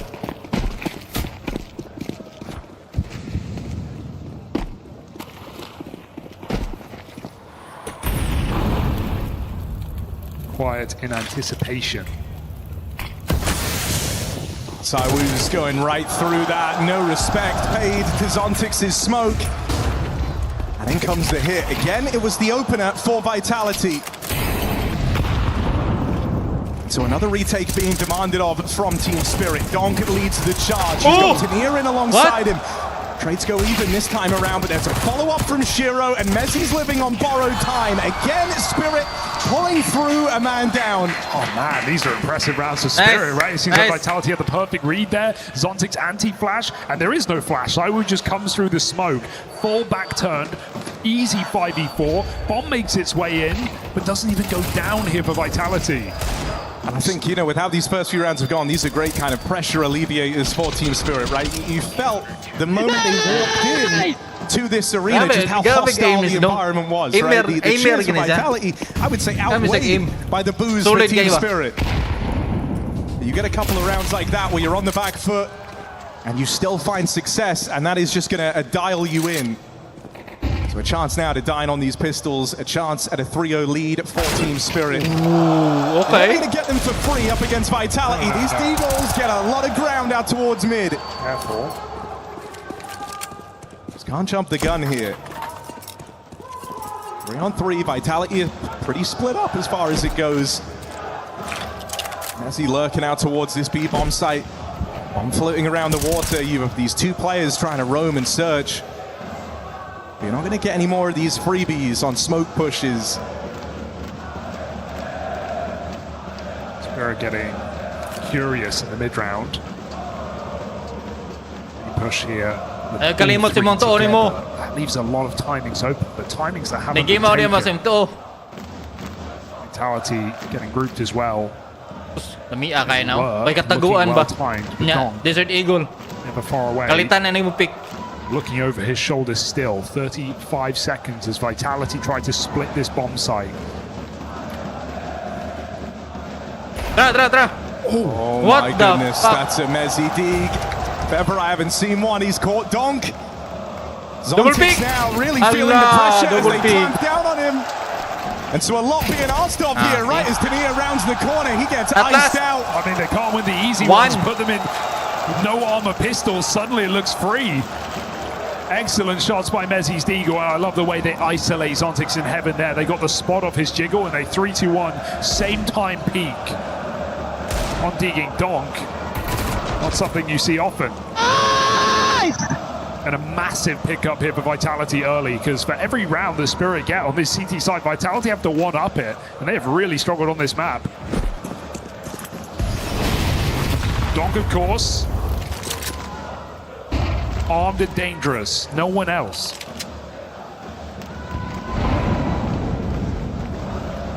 First by Spirit. Spirit with a bit of a lead.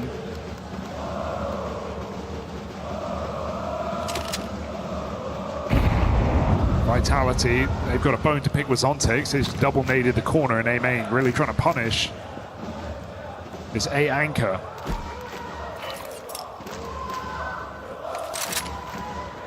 Going to pull back, perhaps, into the stack.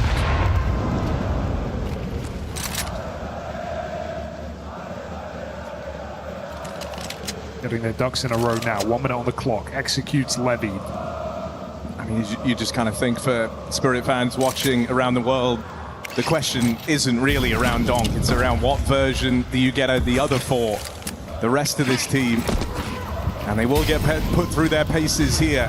They now stack it over towards B. But that bomb making its move now into main. Apex getting a lot of info from this position down in dark, but they've sacrificed quite a few players for this, so gotta get a move on the A side of the map. Being diligent in clearing everything, but the fake has worked wonders. They're a man down with a bomb plant. Vitality, they'll put Spirit on the clock. Yeah, no kit as well. This could be a problem, but we got Donk and Zontix armed, coming in together in this CT side. Deep position for Robs, but giving up fights early is exactly what Spirit wants, so this has to be profitable. Great flash, no move off the back of it. Second one, Robs looks to activate, and we got players who made it past him. Another gun grabbed. It's getting messy in this 2v4. Getting messy in this 2v4 because he's on for a tear, and there's the save. The Brit and the Frenchman side by side. And they'll safeguard Vitality there in a round that was getting massively out of hand. Well, that was scary indeed. A nice, aggressive post-spawn move for Vitality. Almost let Spirit back in with a force play of their own.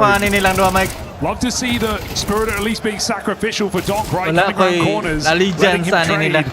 Putting that M4 to use. But Messi, these are incredible shots. All supported by Zayu in the site. Messi's had a lot of impact in these 2-1 rounds here for Team Vitality. Spirit have nothing but Donk's Deagle.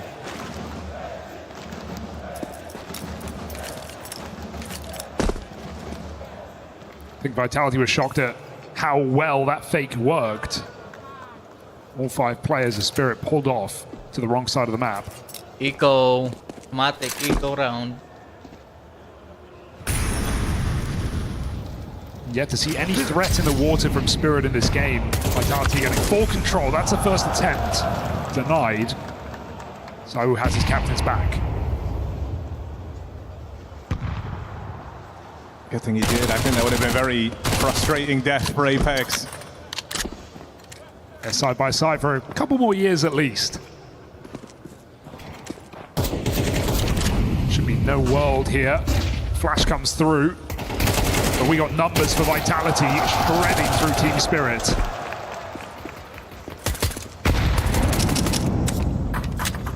Just been a stat pad round for Zayu, really.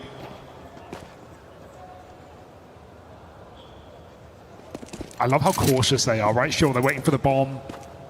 There is no hurry to finish this round for Vitality. Check the scoreboard, you see Donk's alive. You know you've got to be careful. Bomb down. Flames, he can begin the hunt here. Zayu's on for the ace. Not going to get it, but just a nice little warm-up round for the French start. Zayu's getting 4. Vitality are very, very happy. Certainly want him with hot hands in this quarterfinal.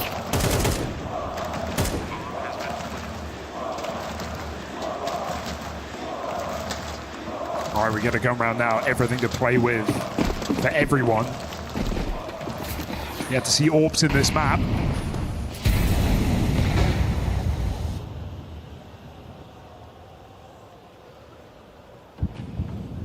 Ops with a water flash, perhaps a reaction to aggression. Spirit won't come in with any. That's luckily enough, because Apex eats that flashbang. Feels like a very important round for Vitality here, because you look at what Spirit get to bring into this buy round, and it's lacking a lot, right? They burn most of their util in the opening stages of the round, so you're not up against much here. This is one of these kind of linchpin rounds that can really shape up your T side. And Spirit have got to try and do something with less. It is a heavy mid-stack getting employed right now. One man here kind of testing the waters, but Flames does not commit to it. That has at least kept all these eyeballs out towards middle. One man alone at B, but it's Donk. More than a man at times. Aggression made. Spirit, this is well timed. They could have been left out of position entirely. Now Magic's moving in. Has freed up rotations. Donk hears them down in connector. The picture's building here for Team Spirit. Oh, there's a lineup! Donk good for a double. So going to keep Spirit well and truly in the question. Swing out for Apex gets punished. That's 2 players facing him. No util here to cut off this sightline, and there's that Magic's flank arriving. Rob's just too far removed, really, down there towards water. Meant to deal with any players on rotation. He would have a world to play into this 1v4. And so Spirit went from being kind of out of the picture altogether to the perfect timed flank, the perfect timed double peak, and a double from Donk that was just on rails. Yeah, you just feel like sometimes the game's meant to be for him, don't you? Flamesy coming in with a MAC-10 and 2 players and 1 little spray down for Donk. A nice aggressive move from Magix, who made a very important play in the mid-round when the whole map was quiet, put his life on the line to re-aggress middle. That freed up his whole team to reinforce the B bomb site, and you could feel Apex was feeling desperate there, going for that swing, backside. Felt like he needed to do that with Mezzi if that was going to work for Vitality. Shallow grave here in round number 6.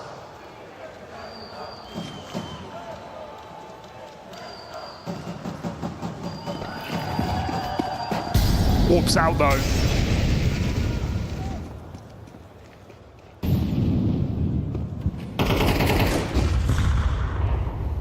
We won't wait forever. Aggression, now we've been waiting for this water take here for Spirit, but Rops is holding on to it. Donk still denies a double. How does he do it? Spirit out of there.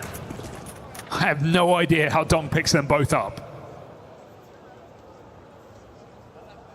Well, Donk's really coming to his own across these last few rounds.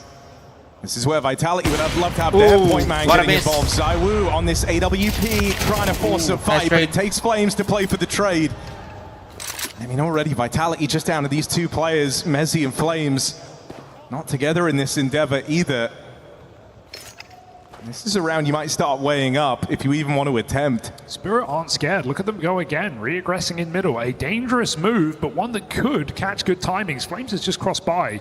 The line, but Flames hits his headshot first.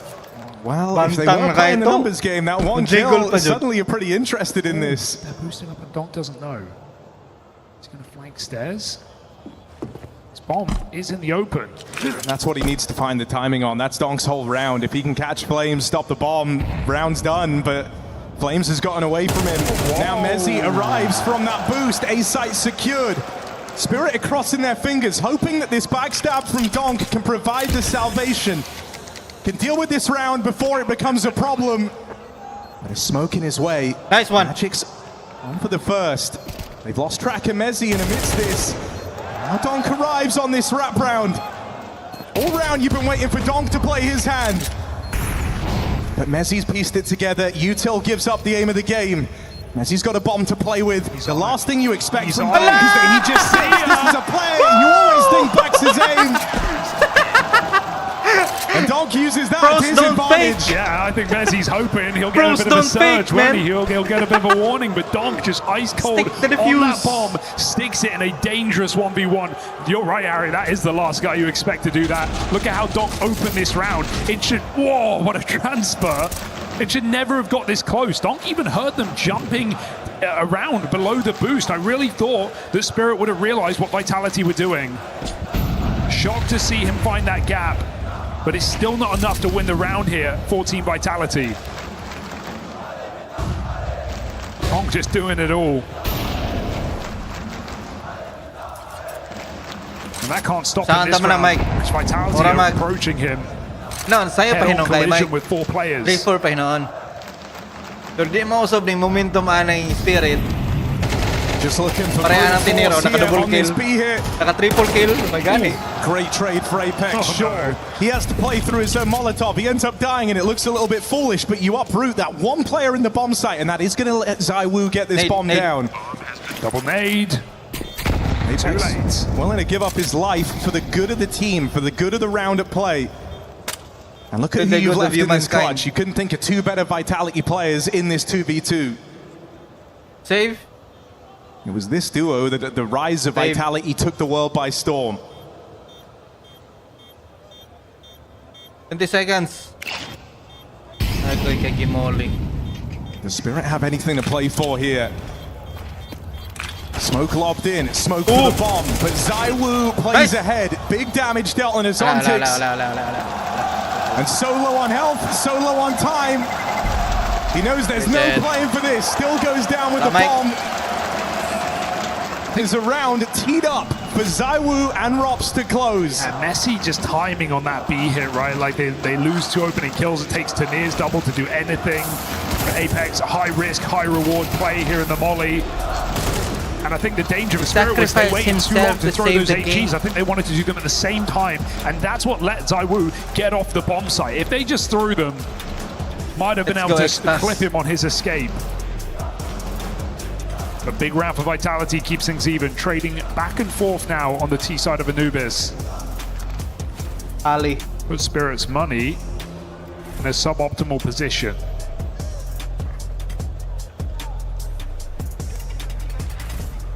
This is still a really good start for Spirit to this game, but these last few rounds of the half decide everything on CT Anubis. Is it just those scraps, or can they actually take a convincing lead?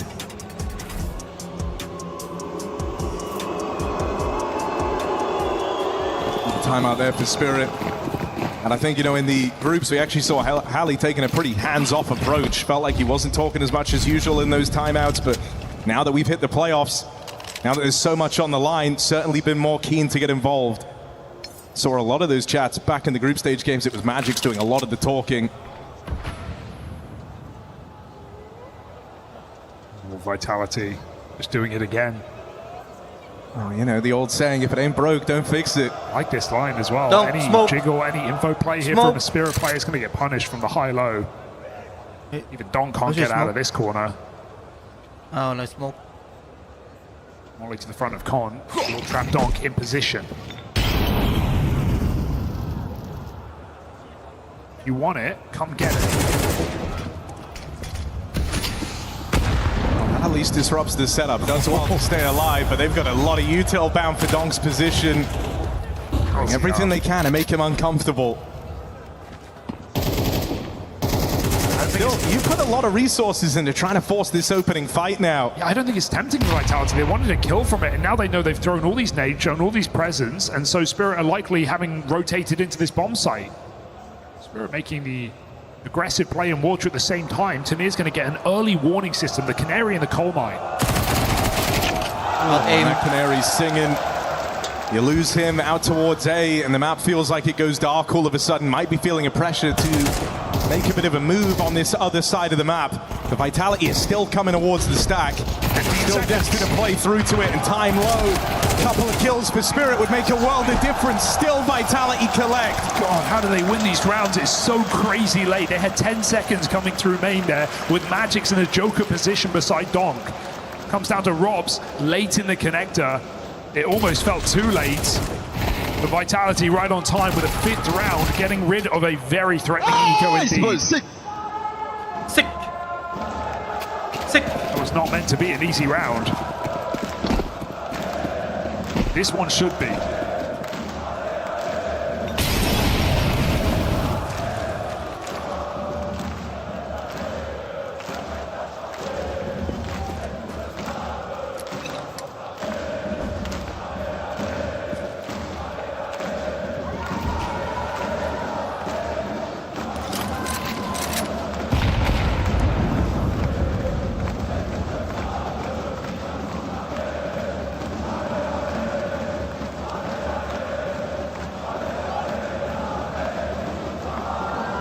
Looking in towards the stack. Apex at the front, but he's showing time and time again, this util just doesn't phase him, doesn't scare him, plays right through it. Shiro was even holding a nade for contact, but he got full flash there on that hit.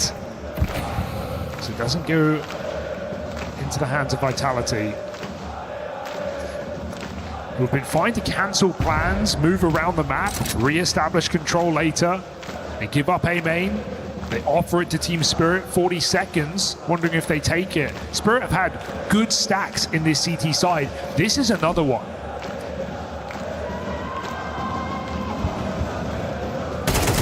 Nice. Apex getting deja vu on that one, right around the corner, but in comes Donk Stiegel. Needed more than just the one. Nice. Vitality good. Just plowing through these stacks now in back-to-back rounds. Yeah, just a lot of faith in the calls here. Everyone committing, not pulling nades out, not running away, changing their mind. Just been running into multiple players on their screen and still getting out in clean enough rounds, all things considered. A necessary timeout for Team Spirit ahead of this gun round, because this will cost you 2 for 1.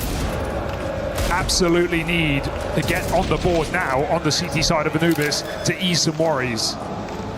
Shiro's making its first appearance. I think as well, you know, you start to get in your head a little bit. I know that one there is only pistols, but as Vitality are going in to your bomb site stacks and they're kind of playing right in your hands, and you're not actually making the round super competitive, I think you do start to worry a little bit if you're Team Spirit. You can feel that you're losing the grip on this game.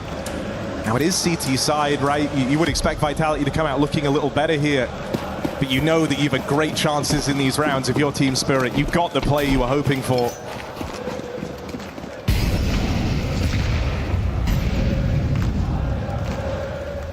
Still time to make this a great CT half for Team Spirit, but it hinges on winning this one. If they don't, it's a runaway T side for Vitality. Nice chunk of damage. Zontix has, for the most part, departed A main in the last 5 rounds. It's free control for Vitality, they'll take it. An important piece of the map, but one that if you lose for free and lose your life with it, you can't just get steamrolled out of rounds here on Anubis. So Zontix calls for support. Magix moves in to near on his rotation. Trusting Donk and Shiro on that B bomb site feels like a safe bet here for Spirit. Vitality, a more announced mid-control round. This deep util should tell Spirit something, but they don't have any eyes on this position. Somewhat calling the bluff right now. Zontix jiggling with nades.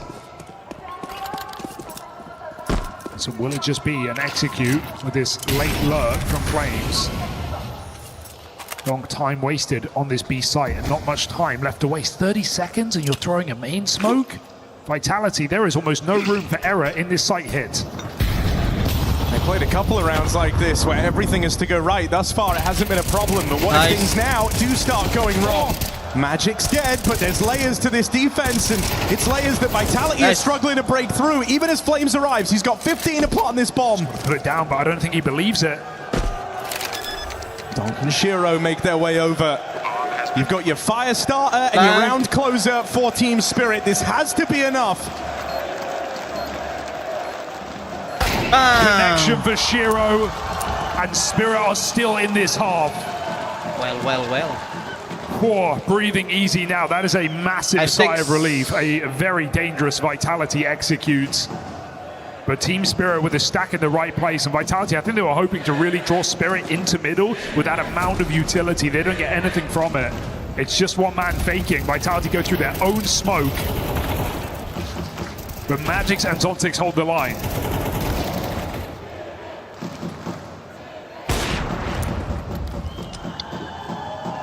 Too dangerous pass for Flames. Can't get out of that one. Spirit hanging on.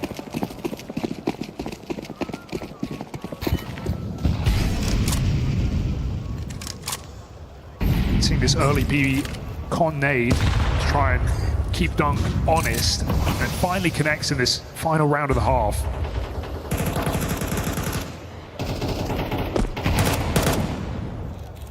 Getting free damage onto Donk.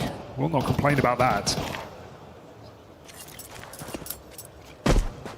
We've seen these heavier mid setups from Spirit before and how they like to use them, right? Kind of all players gun out, guns on at the start, but as that timer ticks down, that's where they're going to get curious. That's where they're going to try and play a little bit aggressive around this util. I wonder if that missed smoke actually cancels the plan for Vitality. Flames is going in, he sees his missed smoke, he pulls back, and so as a result, this mid setup finds nothing for Spirit. He's going to hang on for a repeat, and I think he's going to get it. Magix is right here waiting. Magic surely knows it's too early in the round to make a flank happen. But he's still curious. I think if your Magic's kind of eyeballing a 30-ish second mark, but going to take a swing out there. Not bad. 40 left on the round, goes for the info, gets out with a kill and a boatload of damage onto Mezzi, so he's done his part in the round and then some. Mid re-clear leaves his site open for business. Vitality clocking in. And as has often been the case, no respect on these smokes, on this util. They play right through it.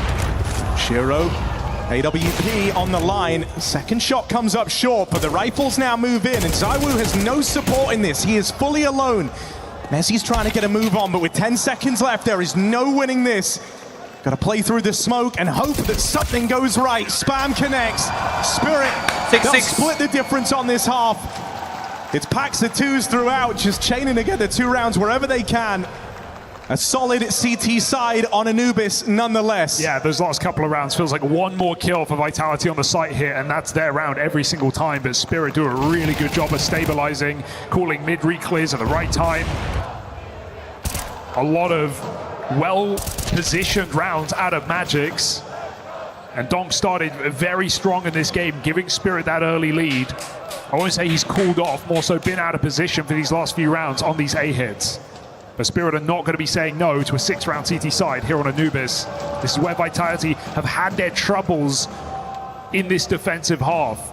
5 losses in a row on this map.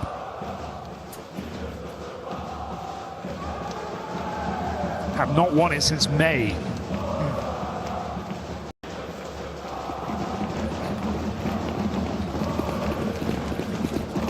Got to have known this would get punish picked against them. Yeah, it's been their Achilles heel, right? It's been the one way that you're able to stagger the giants that are Vitality.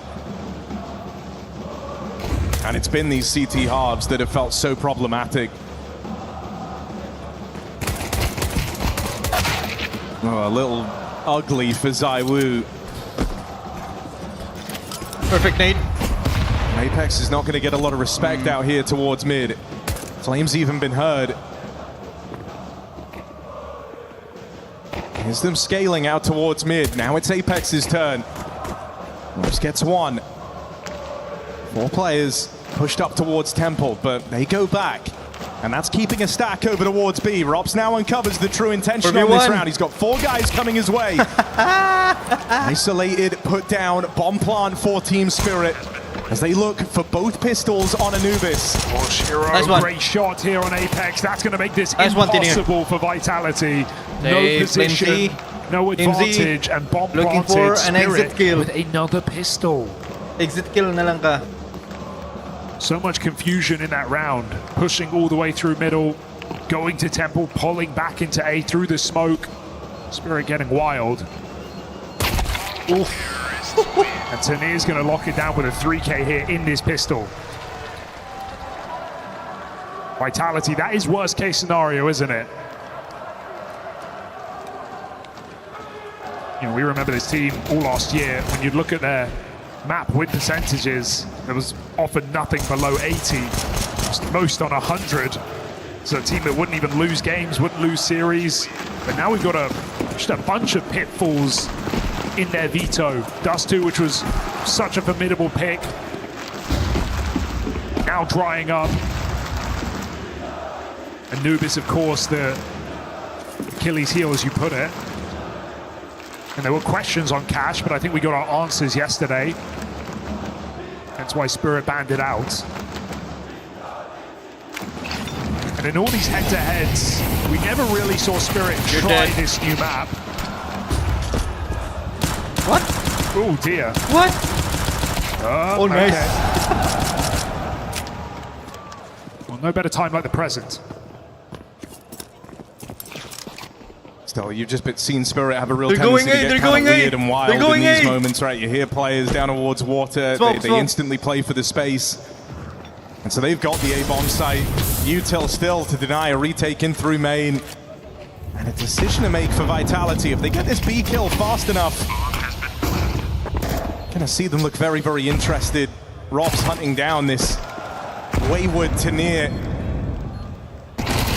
Oh, and Zontix needed that. Donk wins his. Spirit are not scared, I'll say that about these rounds, right? Very aggressive, quick reaction, water control given up, and Spirit just charge into that empty site. I mean, one of the things you saw at the height of this Vitality squad was it was just so frustrating to play them because, as you kind of said, from how the success was so deep across the map pool, they felt comfortable everywhere. But here, you know, this has been the thorn in their side, the problem for a long time. And so they don't have that same degree of comfortability. And so you see Spirit try and inject these very awkward rounds, these very weird rounds, and I think that's exactly what you need to do against Vitality here. They're already stood on shaky ground, and if you can make it even shakier, you feel all the better for it. And just some punishing hits here through middle for Spirit, leaving options open. Playing kill feed Counter-Strike. Vitality, of course, off that force are yet to buy. They got one more eco. Spirit are going to get to run away with the start of this second half. But this is the exact round we saw go the other way back in that first. Still wouldn't expect it to. Just the Galil save for Robs and Zywoo Deagle. Apex with a bit of Kevlar.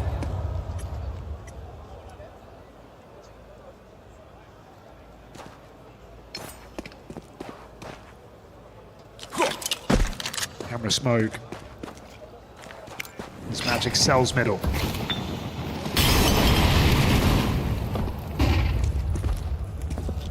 You know, Vitality really thought it was coming, but that mid clear, realizing they've been duped. Donk onto Apex. Good night, Apex. What the? Magics can play late, so Robs again, eyes in the back of his head. The Spirit set up for this sight hit. Vitality is doing half buy. They've changed their mind. You know what? Let's go to B.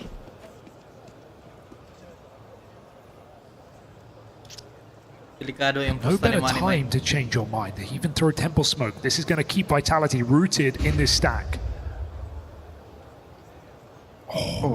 Missed timing for Robs, and it couldn't get worse. Again, in Spirit, just trying to remain elusive, being very slippery. Donk, of course, wins his fight on the other end of the map, so no hold from this solo B player. Really liking what Magix is calling in this whole game, right? The CT side aggression was really, really nice. It's not, it wasn't just out of spawn, it wasn't just set plays. It was mid-round reading Vitality super well. And he's dodged stacks in this entire half as another round comes down for Spirit. I think he even saw Rops on that jiggle. That's why he went so intently towards him. Magic's putting on a show, and Donk is not missing a beat. I mean, it Flames he had a kit, but that's not a world we live in.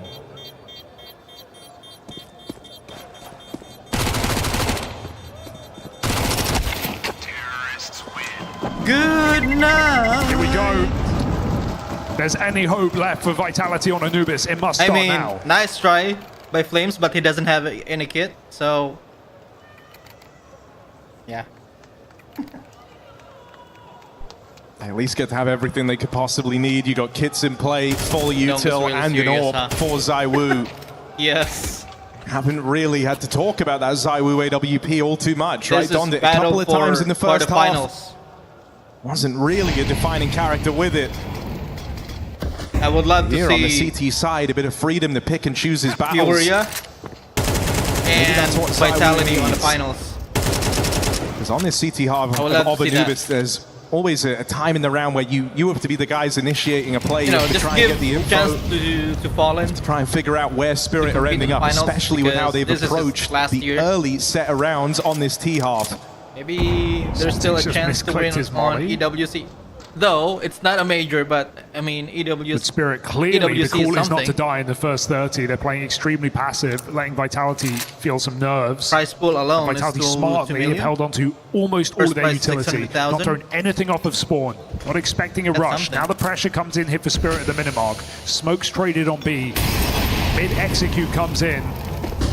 Apex playing for just info right now as Spirit get closer and closer to their objective. Got to be feeling nervous when he sees that camera smoke goes in. Knows they haven't had eyes on middle in this entire round, so around this corner it could be any number of Team Spirit players. They come his way. That's a spot on 2. Good luck, Zywoo. But this B site is starting to get very claustrophobic. Mezzi gets rid of 1. Zywoo getting pinsted here. Orb chimes in with the first. Can't flick back in time. Defense falls to Mezzi, and he's not cut out for it. Shiro dead back in the spawn.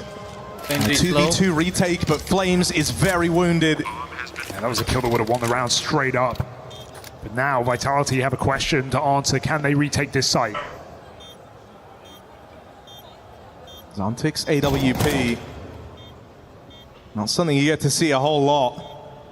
They're gonna double pick this. But he nails his shot, and Tania there to follow up. Team Spirit. Double peek that. Double digits secured. They just keep racking them up. What an incredible round for Tania as well. Takes that space right back as ZywOo finds Dong. Can win the second map, or maybe with go that to triple overtime kill closes the round. Still win this map. That's the impact we wanted to see from Tania in this Team Spirit jersey. We saw glimmers of it in Rio the last time these two teams faced. It was a grand final where it felt like not one man could have made the difference. Vitality absolutely stomped Spirit out of the server. But throughout that tournament, Tania was dependable in these lurk positions. Able to find a lot of value in that gun round. And I mean, Vitality, what are you meant to do here? Timeout comes. Light investment. ZywOo going all in. But it does feel like this map is slipping through your fingers. 6 rounds in a row for Team Spirit.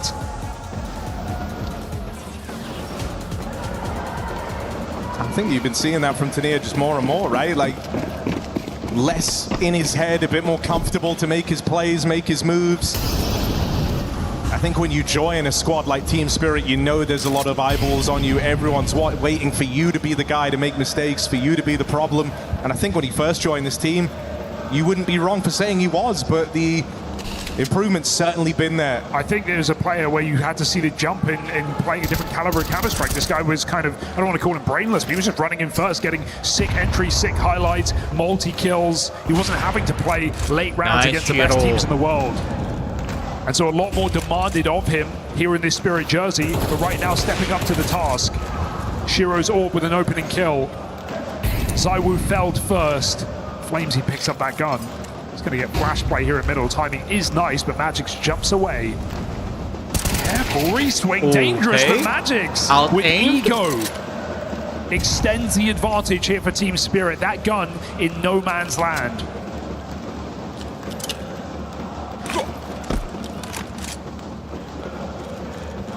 And it feels like Vitality have been playing this whole CT side on the back foot. They've been getting outmaneuvered, they've been getting outgunned, frequently losing the openers. That stretches your already diminished resources even thinner in this round. You take a gamble, wrong side of the map, nothing you can do about this. Yeah, sometimes you've got to roll the dice, right, in these kind of situations. It's not aggression, it's a gamble. And Magix calls the winning recipe right into this empty site. Vitality going to go look for guns, for exits. And look, I think you want to believe that like this isn't a thought process, but I think it has to be of your Vitality. I think a part of you knew Anubis was going to come up. You knew it's going to be a punish pick for Spirit. Gonna pick that fight. And with that comes the idea that this was always standing a very good chance of being a long series. The idea that you'd have to do it in 3. I think the objective is here. You feel like you at least stayed dialed in, had some chances, had some opportunities. Don't go in to your map pick of Nuke head in hands, feeling drained, feeling diminished. Well, the one thing we know Vitality have been able to do very well, better than most, is reset, right, between maps, inside of a game, off of a timeout. And so, yeah, I'm not holding out much hope here for a comeback on this CT side, but Vitality on Nuke should and needs to be a very different looking team. We've had kind of no one show up in this map individually. Mezzi had a couple of great moments early on, but there's not really been a star here for Team Vitality. You still wouldn't say no to ZywOo having just one moment in the limelight, because again he brings out his AWP, yet to really find any impact with it. He's been in pretty supportive positions for the most part. Flashes to try and bring the riflers into these gunfights, this time teeing up 2 players main side. Bit of aggression out of spawn for Vitality. Just aggressive here, Apex, putting his life on the line in middle. Spirit ready to jump on this B site, and Magix is just absolutely fine to take these fights. All right, ZywOo, it's now or it's never. Catches Donk.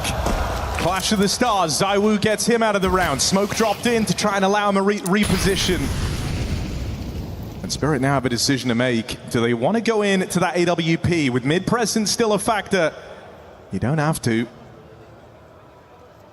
Magic's keeping a porch light on, a back door open.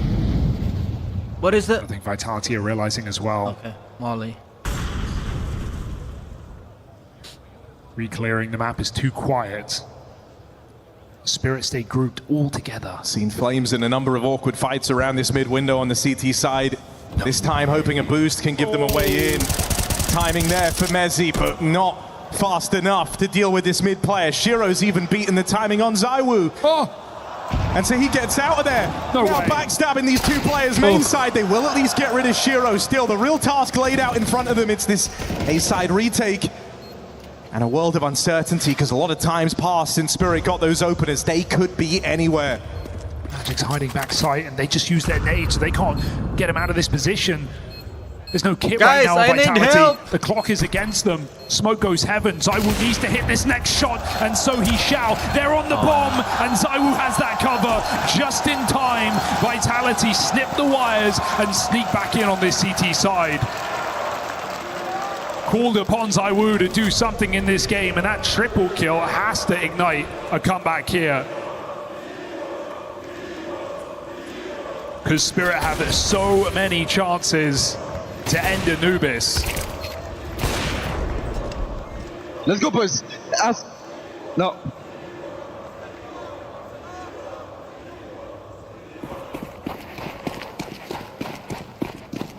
Let's see if a round like that, a high impact round. Look at him go. Gets his 1-3K of the map on this AWP and instantly trying to force fights. Just lost Apex on B main push at the same time. Vitality coming in with some aggression. Just think about how much more timid Zaiwu's looked on this AWP. Aggressive to start this round, hanging around in main. Flash doesn't scare him. Maintains his line on this AWP. Zaiwu lies in wait, and right round the corner, Zontix not going to get past him, but they will secure that opening on a Robs. That's Donk, baby.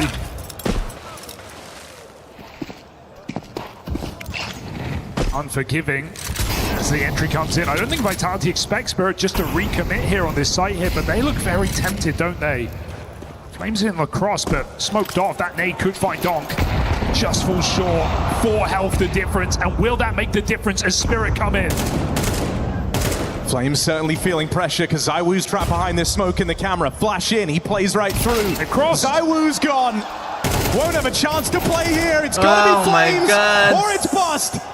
There's 2 from him. Scared about middle, but Messi confirms it's clear.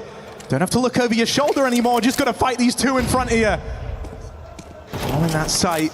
But Magix does not feel safe to plant. Not yet. Not with Flames running amok in the heavens. And this smoke puts you on a timer. That now fades. Angles open. 2 Flames. Swings out. Mezzi. 13 seconds. A clutch demanded. 13 seconds. 10. Knows 9, the whereabouts of this 8, last man. 7. Continue to find 6, map point for 5, Spirit.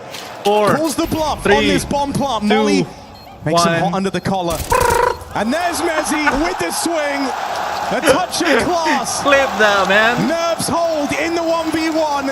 And back-to-back rounds for Vitality. It's such a scary round the whole time in that 2v2. Seconds. Both teams are looking over their shoulders, checking their flanks, not trusting any information. It's too quiet. But Mezzi stays extremely calm. Lets Tanir get into that bomb site, does not let him get out. Spirit's final timeout, because they know a gut punch of back-to-back rounds of Vitality can ignite this comeback. The team that never gave up last year.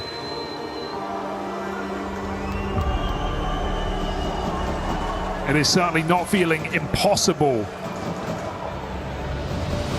Just extremely difficult. Look, when you cover Vitality, you're no stranger to constantly moving the goalposts, right? And what started as, look, let's not go down without a fight, now becomes a, they can actually win this. They're on the tougher half, but it hasn't thrown them thus far.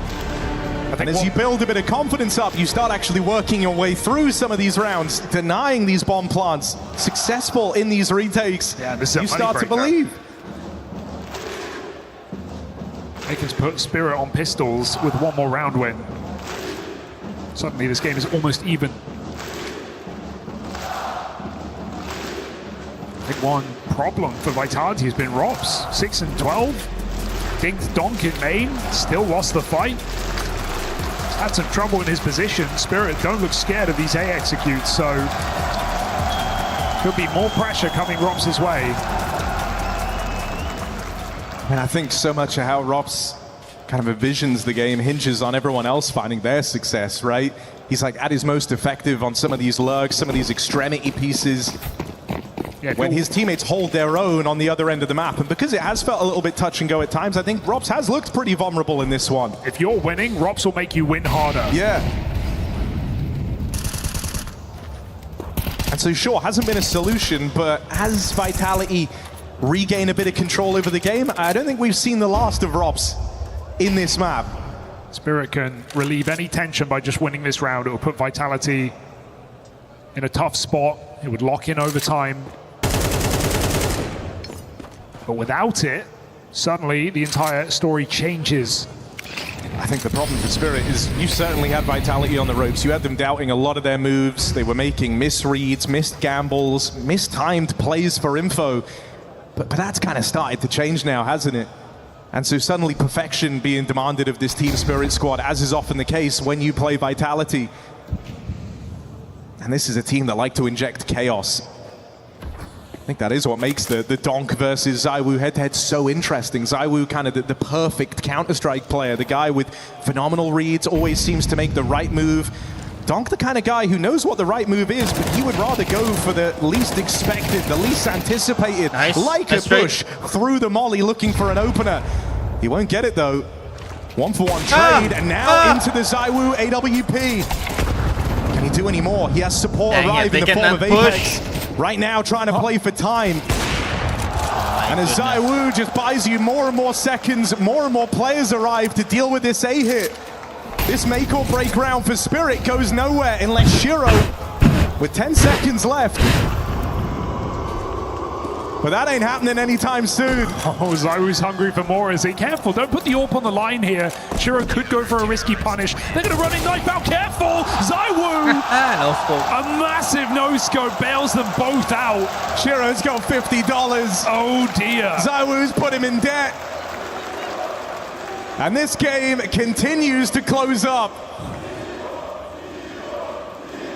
That is a high-risk play. That was almost Vitality breaking themselves, bankrupting that entire CT comeback, but here we go now. Looking to level out, Team Spirit with nothing to play with. And a lot of A-hits here in this T side. Doesn't look like it's going to slow down now. And so they say, let's try Robs one more time. They've got a bone to pick with him. Block comes in, well timed. And the second player, Vitality get a position.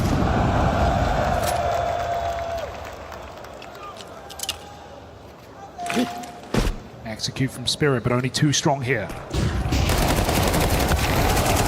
Robs and Flames hold the line. ZywOo, rare swing and a miss. Certainly come online with this AWP. But it has allowed Team Spirit in with the bomb. Not bad. Take a plant. Bomb has been planted. That smoke, not as much of a problem as usual. There's 2 nades to try and blow this open. Tania hoping to take the space back, and he's got Shiro here alongside him. They want to stop this spillover through the smoke. Line up there. ZywOo says no. Brings it down to a clutch. Brings it down to the 1v1. And in Paris, it's ZywOo to try and keep the good times rolling in for Vitality. 1 round away from tying this up. Spirit thought they had it in the bag.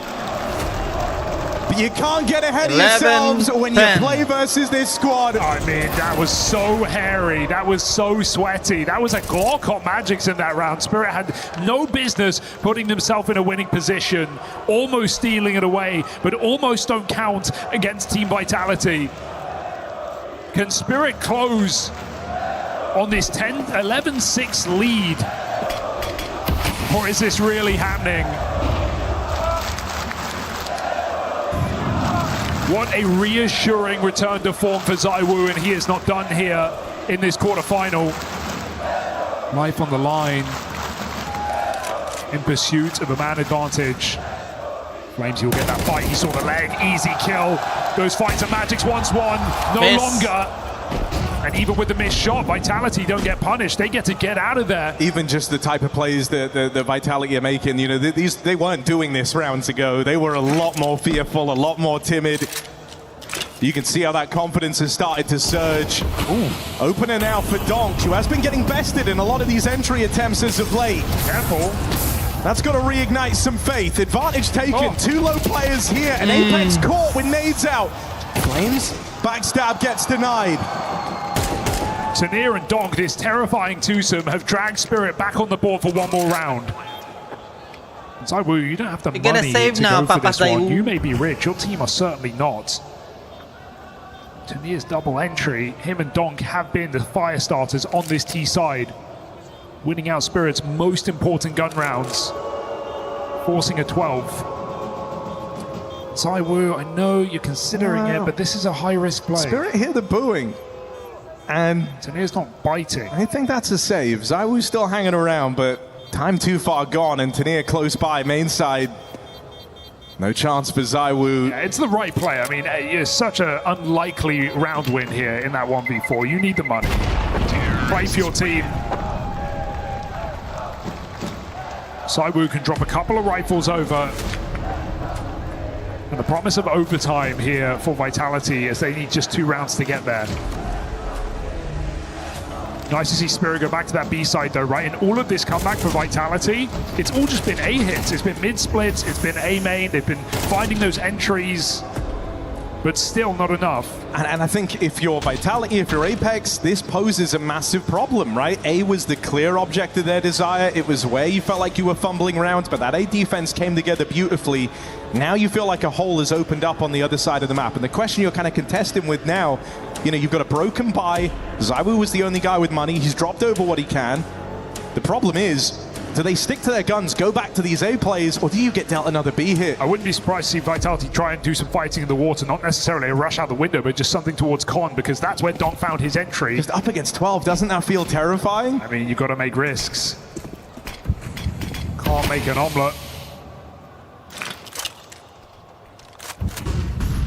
Too strong a B. Apex and Mezzi. ZywOo's orb boosted up and over that A main smoke, but it's Spirit who don't respect the mid utility this time. They just go storming right through. 4 players in. They're still going into ZywOo. Flames can buy a few seconds here, but ZywOo patiently waits for that molly to fade. Which side does he prioritize? Zontic's legged and he can't finish the kill. Zontic runs away, and so does Spirit into the site. You know you've hit the timing, you know you've found the window. Spirit looking to end this one here and now. Zontic's very, very late, will get cleaned up. Spotted earlier on, and so it's handed off to Tanir and Magix, but these have been, outside of Donk, your 2 heavy hitters. Tanir's had some massive impact here for Team Spirit. And so a guy that was brandished a problem now is to try and see them through another impossible round. We've got spots on 2 of the 4 players here. An idea as to where this is coming from. Tanir! Magic happening, doesn't know about Mezzi as the last man. And so a 1-round game as Mezzi adds another clutch to the tally. He has had numerous 1v1s, numerous key clutches. Mezzi, the backbone of Vitality on Anubis. That bomb came down to less than a second as well, so could have really stifled some cheers in the building. Comes down to Tanir not knowing he's on a heater, hitting every single headshot, and it's Mezzi Calm again who pulls up with a clutch here for Team Vitality. It's a frustrating game, no doubt about that, but they can restart the clock here and now. Or Messi. Shiro Orbs, not for an orb. ZywOo chooses to put his to use. Aggression on this B side. Tanir has a gap on this cross. Double nades on his position. Vitality coming to punish. They've sent it as well. Tanir doesn't know. They are right beside him. You'd love to get rid of Tanir. Oh. He's had a lot of influence in this game, and it's not done yet. How does he do it? That's Tanir up against the full knight of Vitality. They've got every advantage. They've got the drop on him, or so you think. Tanir turns what was meant to be the overtime deciding kill into maybe the map winning double. Because now the resources are stretched thin, the whole map is dark, Vitality no closer to knowing where this one ends up. Vitality are left to the big three, but they're all split. 1-1-1. Each player tasked with something massive. Flames alone in the open, no nades to stop this, and if ZywOo hangs around in middle, he will be left out of the play with an AWP. Spirit are getting closer and closer to taking their map pick here on Anubis.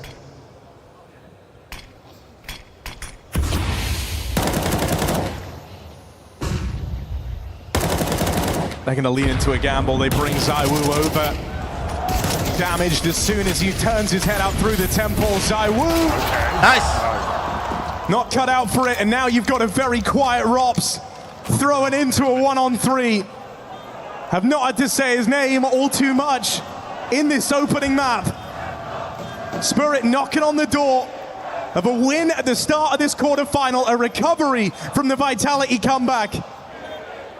Where are they? Shaky Rops plays it forward, plays it in. There's the first. One man unaccounted for, and that's all it takes. Team Spirit breathe a little easier. They stave off that comeback.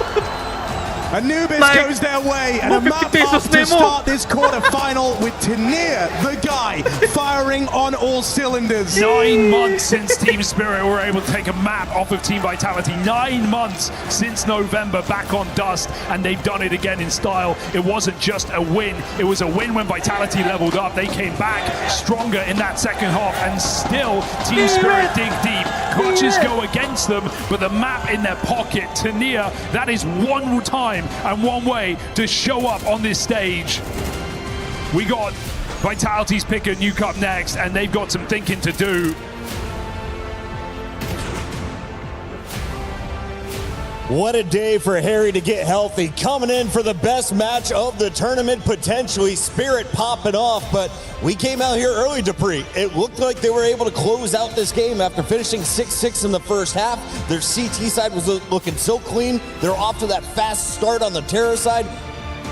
How did you see Vitality battle back and force this one so close? Yeah, that was a very valiant effort from Vitality, making it back from 6-11 and then almost closing it out and bringing it back into overtime. I think Vitality, if they would have had a little bit better T-side, I think they would have caught themselves a little bit more slack to be able to, bring them back into the game. But the T-side was really the issue for Vitality, and that is where you want to get the majority of your rounds. So that really got them going. And it took a little while for ZywOo to really get back into the game. And if it would have been for Messi, they wouldn't even be in this situation at all. I think it would be easy to point to the pistol rounds, and even for that T-side you were mentioned to say, but they lost pistol. But it was, 2 more times in the first half that Spirit was able to wrestle control back and win rounds. Those final 2 of the first half proving to be the difference maker. So props to them for being able to find those adjustments. It's always hard to play CT side on Anubis. Just don't have a lot of room to work with. You feel like some of these plays are forced. Like that's why you see what Vitality did in the final round. Those aggressive plays outside B, because if you don't try and do something early,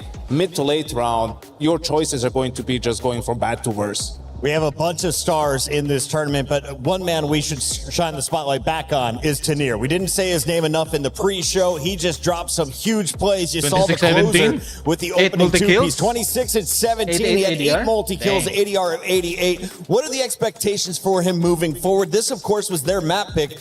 What is the game 2 prediction? Does it look like he's holding like the invisible bars, like he's in jail, and maybe that's what it's been like lately for him, and now he's been unleashed, and now maybe he's taking some more agency on the server, and he was absolutely unbelievable, right? And it wasn't necessarily the clutches, it wasn't necessarily the openings, it was just pure fragging output. And that's what you want on him. That's why he's in that team, right? And it's the consistency that seems to be haunting him, right? But he was, in my books, the one that tipped the scale for Spirit on this one, because if it would have been for his, outstanding fragging power, also that last round, that's just like he eats 2 grenades and he just peaks at the right specific time.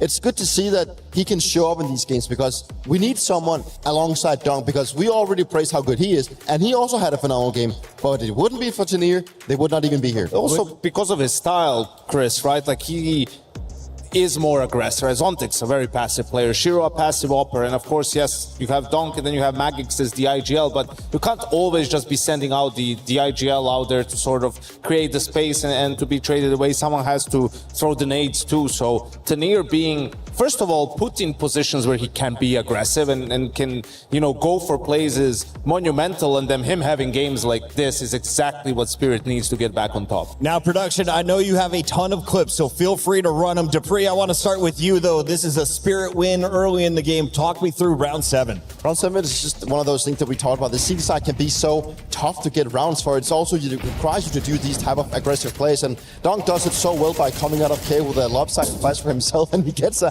incredible double on this one.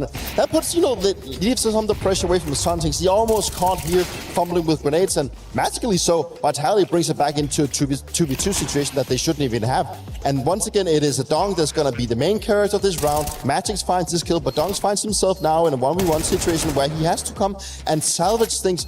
And cheeky as you like it, Dong doesn't even get to the fight. He just Molotovs off heaven, decides to go for the stick, and just hopes that Messi will not actually go for the defuse, and he gives him that very fourth important round. Donk making plays with the rifle, with the defuse, 22-16, 6-2 in the openers. On the other side, ZywOo kind of got picked on, especially in that first half, just 2-5. They both finished with the clutch, but these are two stars to highlight, right? We mentioned they are battling for the #1 player on the planet. The stats will help decide that war. Yanko, what have you seen from both? And who has the better game too? I think from Donk, there's just some rounds like this one. That's play transfer. I mean, Rops is almost on another map how far he is, and for him to headshot him in the spray transfer, like this guy just keeps wowing you with his mechanics. And for ZywOo on the other side of things, it's a bit more fluent. Like he can do a lot of different things, AWP, rifle, whatever you want. He had his moments, those couple of clutches back to back that things got dicey. It felt like that was going to push this game at least into overtime, but yeah, just two titans of the game really squaring off against each other. As we take a look at some of the highlights, I got to ask about Donk. Was he always this nasty? Is he at his peak right now, or is there another level? This is my first ticket to the Donk show, Dupree. Look, I'm just happy that I decided to retire before I had to play against this guy too much. I did have a couple of situations where I would face off against him, and yes, he's always been this good, and he continues to blow people out of the server. So, yeah, I'm glad I didn't have to go up at Donks anymore in my career, because he is such an amazing player, and it just does it time and time again. And it's so rare that you have games where he just doesn't show up, and it just feels like he's just always so aggressive. And even though he's going to come for you, he's going to come peek you, he's going to go find those fights, he just always wins them. And that's the hard part. You try to find a way to avoid him, that's one thing. But then when you actually try to go fight him, he still gets a lot of things done. And speaking of finding, I got to throw it to this real quick. Rops was being found quite a bit in the first half. Yanko, his numbers were on the negative side the entirety of game #1. Walk me through his struggle so far, because this was a big name coming into the tournament. Everyone's familiar with this guy. Yeah, absolutely. But Anubis isn't one of his favorite maps, right. To put it that way. And it's maybe one of the reasons why Vitality has struggled on the map. Rops is such an instrumental player for them, especially, going on to their own map pick. Or Nuke, probably the best, T-side, one of the best T-side players in the world on that map, especially playing from that lobby area. So, yeah, in some of those splits, when he was stuck and the Spirit was coming from mid and from A, those are just difficult positions for him to be in, struggle to find impact on the T-side too, and just an off game for him. The fans here in Paris are so awesome. Congratulations already to whoever is building the Eiffel Tower out of fan poster board. In the meantime, we've got some more things to look at, including what is in store for us in the future of this series. It is a best of 3, meaning you need to win 2 maps. The first one's going to Spirit. We've got Nuke loading up, though, and this, of course, is Vitality's pick, right? Yeah, it is, and I hope that the Vitality will just look at that they almost made that comeback on Anubis, and some of the things that maybe didn't work out in the beginning of the series started working for them. And it is a tough opponent, right? But now turning attention to Nuke, it will give them a little bit more space, right? They do get to start obviously on the T side, which makes it a little bit more difficult for them. So it's obviously also just the fact that they will start on a side where you need to be finding rounds, and if Vitality can't really find those rounds, it's going to be very difficult for them. But I think the idea of this map compared to Anubis is that they will have more space, they will have more opportunities, their players will have more options to actually go for the plays, make that space that they're so good at using, instead of being cramped together like Anubis sometimes is. Do you still have faith in Vitality right now, Yanko? Yeah, I have faith. I think a player to watch will have to be Apex too, because he's the outside player on Nuke. That part of the map is most important, and he's gonna be having to go up against Donk on the other side of things. And Zontix, who had a really quiet map, like he is the lobby player on the T side, that's where he's going to have a lot of responsibility. You know, his Spirit takes outside control, he's gonna have to deal with the reaction and some of those lobby pushes, and he needs to have a better game. He needs to be able to punish Vitality for some of those plays and give some room to Magix to make calls. Dupree, what is going to be the most important key to winning Nuke in your eyes, and who gets it done? Are we finished with this series? I think right now, looking back at Anubis, I think both teams actually had some really good moments, but overall as a team player, I did praise Vitality coming into the series, but I saw some really good things for Spirit throughout that, specifically throughout the CT side. Like, they were just chimed together, they had some really good ideas, and they got it to work, and I think Magic's had a really good series with both making the right decisions when he was on the CT side, making some really good calls, like putting the attention at the right space. And that's also going to be important for Nuke. And I think if they can get off to the start where they can read out what Vitality want, shut down this yard play, force them into making these inner executes that, you know, that sometimes can be hard to deal with, then I think Spirit might do it, right? But, you know, you can't really count out Vitality. We're in Paris once, and we know how good of a team they are. Vitality, do us all a favor. Take us to a game number 3 for now. We got to go backstage. Stay locked. It's EWC 2026.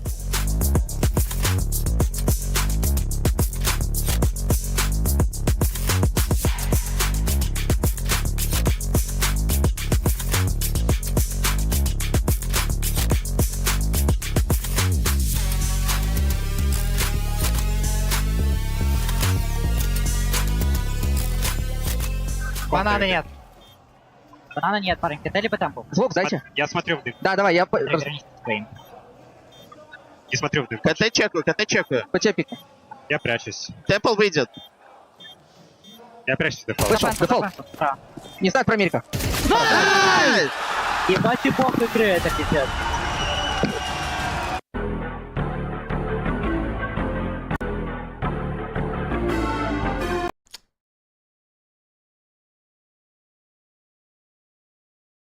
For every click, every clutch, every respawn, we were there. Now, the proud founding partner of EWC, powering the biggest event in gaming, shoulder to shoulder with the world's best. Greatness deserves a stage. Lenovo Legion, reach your impossible. Games that we have happening here at EWC 2026, because Falcons just got knocked out of CS, which was their biggest opportunity to grab the biggest lead here, Chris. So what is AGL got to do to actually close this one out? Because it's only like a 300-point difference. I mean, the story at the start of the week was that Falcons had the advantage, not just in points, but of course in the fact that they had the opportunity to play in every single game that we had going on. Yep. Look, their expectation on Crossfire wasn't very high, but, you know, realistically, we thought they had that game advantage.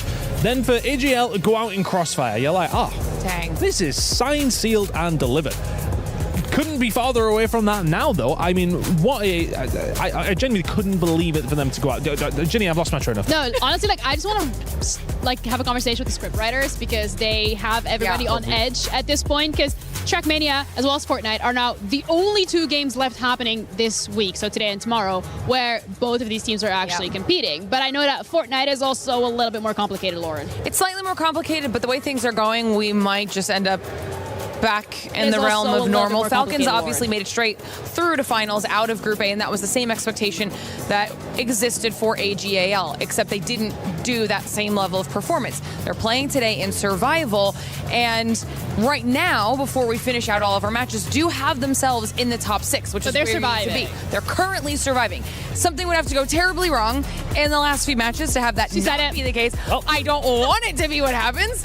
I really hope it's not what happens, but the fact that it's coming down to potentially Fortnite and Trackmania to see where these 2 juggernauts end up is crazy. And I think for Trackmania's perspective as well, we don't really have any decisions today to be made, but tomorrow is going to be wild. We've got both AGL and Falcons already qualified for that final day. Look, they do have Carl Jr., do they have on Trackmania? They are expected for him to win. He's multiple-time world champion. He is literally the GOAT of Trackmania. He surely couldn't lose it. Oh, he said it like, as well. Double cast. Is it double cast or curse? Does that mean that Vitality ends up winning? Girl. we're getting a little too ahead of ourselves. I think, you know what we should do instead? We're just going to take it day by day, game by game, which is what we've been doing the last couple of days anyway, because it is fascinating to me that it's coming down to it being this close. It hasn't been the case in the past, wasn't a case in EWC 24, wasn't a case in EWC 25. So I'm really excited to see how the next couple of games are going to play out. And of course, any updates, you'll be the first to know. Play is in our DNA. Whenever we let it out, it becomes our superpower. Now imagine an entire city being built to supercharge it. Kadir City, powered by Play.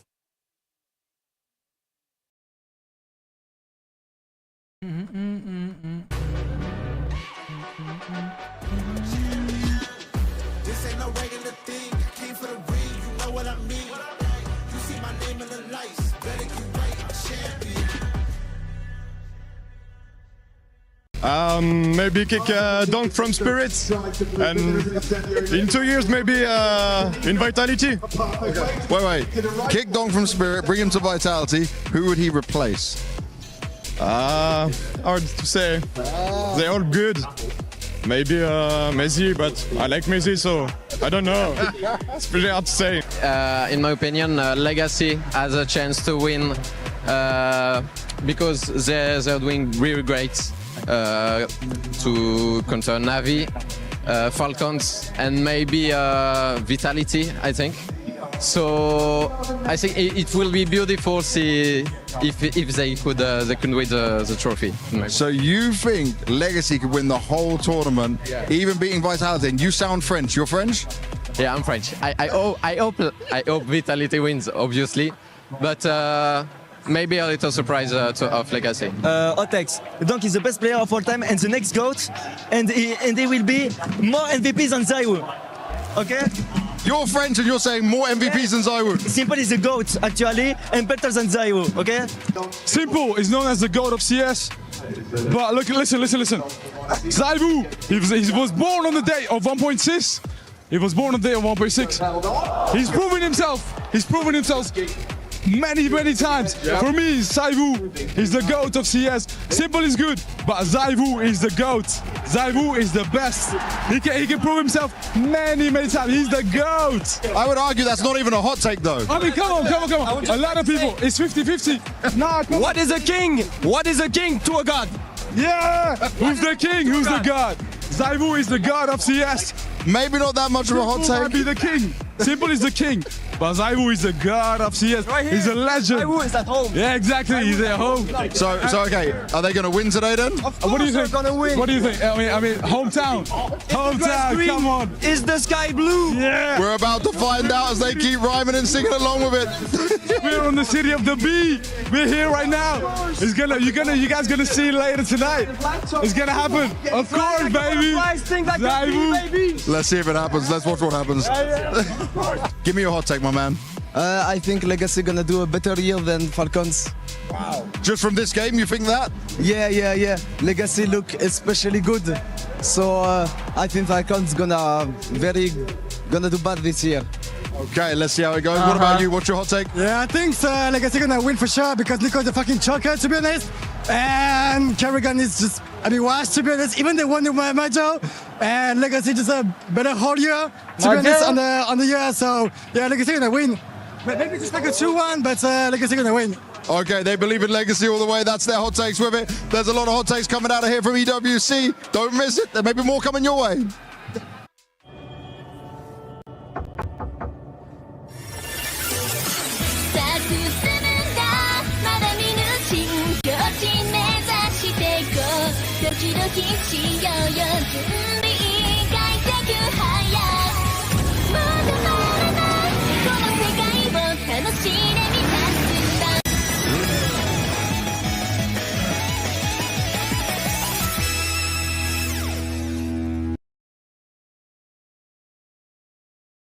For every click, every clutch, every respawn, we were there. Now, the proud founding partner of EWC, powering the biggest event in gaming, shoulder to shoulder with the world's best. Greatness deserves a stage. Lenovo Legion, reach your impossible.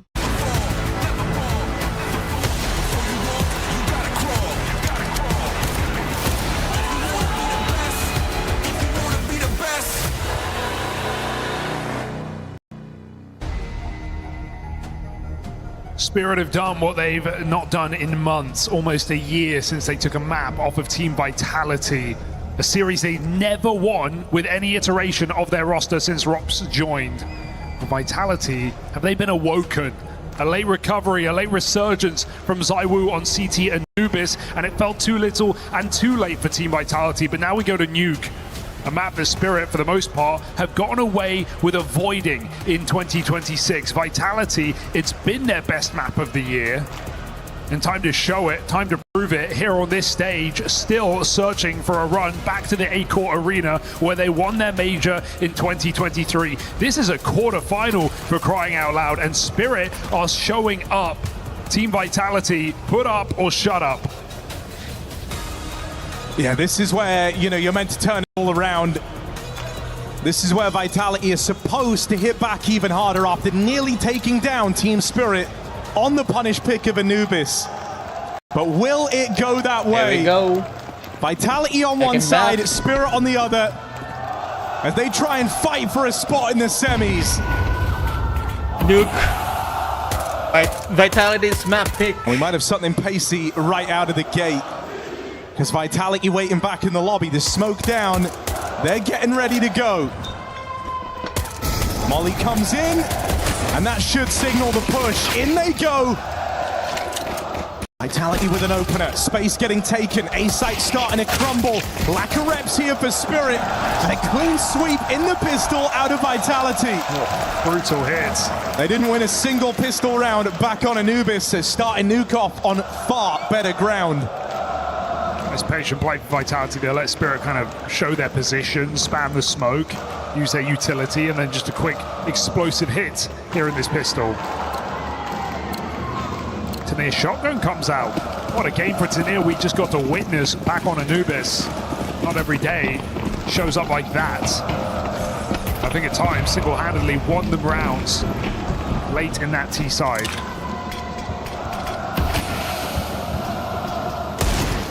Good gun for the job. Yeah, I like the purchase from Tanir. Especially down in the depths below. I mean, Spirit are believing in this round. Zontix has a kit, looking to long it out.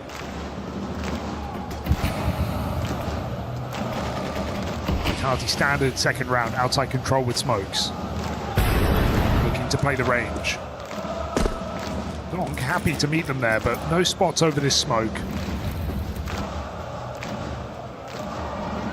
It could get bloody down on B. Yeah, you're starting to get a little bit worried, right? The presence of this Tanir auto shotty. No Kevlar, so Mac-10 should rip him to shreds if he doesn't get insta one shot. Zontix nade ready to help him out though, so even a bit of damage from Tanir is going to go a long way. Big. How many shots does he get to fire? Nade ahead of the play. Ooh. Tanir good for one. Ooh, what? Swing and a miss for ZywOo. What? Honestly, fair to pull back in this position, but they've got 30 seconds. The plan's been abandoned. Vitality just have to mid-round it into a heavy setup on this top side. Rob's a massive kill, but Doc is still here, still ready to fight back. Kick up a fuss, damage done. Zontix can't finish what he started, but Shiro can. This is far from comfortable for Vitality, right? You're scrambling to get a bomb down. Rops is trying to cover at 2 HP. A lot of ways this could get dicey. A lot of ways it could go wrong unless Mezzi comes through with that. Now you'd like to think it's a safer round. Zontix will catch him. Can you read the Mezzi reposition? This guy's been ice cold in the 1v1s and he's not stopping. Dude, Mezzi clutches today. Nice try though. Showing up in spades while multiple 1vx's back on Anubis. And that is not a favored clutch either. So it doesn't feel. Lower health. Trapped. Able to shoot his way out of the kill box. And a really nice try for Team Spirit on a force buy, but now it's just down to pistols.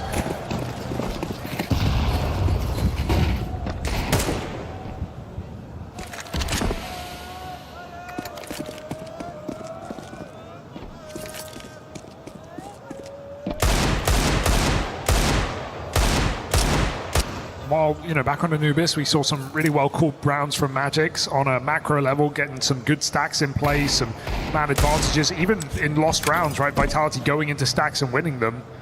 But Nuke is going to be a lot more spread out.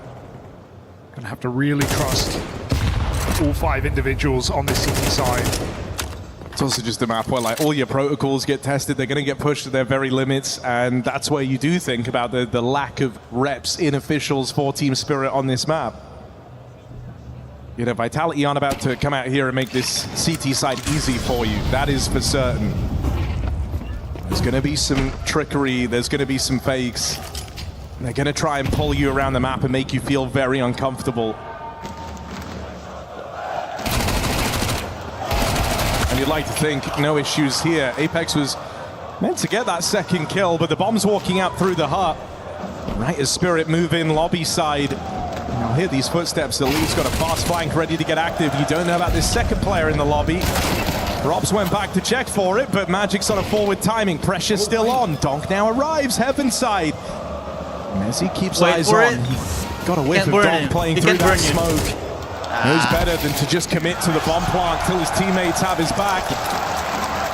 And so no issues. Messi bringing a great deal of stability to this Vitality squad. Yeah, much needed here for Vitality, right? A team that's just been a bit up and down as of late and haven't had that same bite to them. Some of their stars going a little bit quiet. Rob's having some struggling form at times. So much needed. Nice. The floor is raised.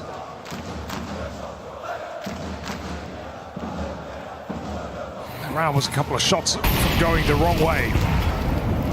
Vitality get onto their gun rounds now. Spirit with an AWP in the hut, and Flames has seen this. It just gets no way they're gonna squeeze this. Just take the kill, man. Seeing what else you can get.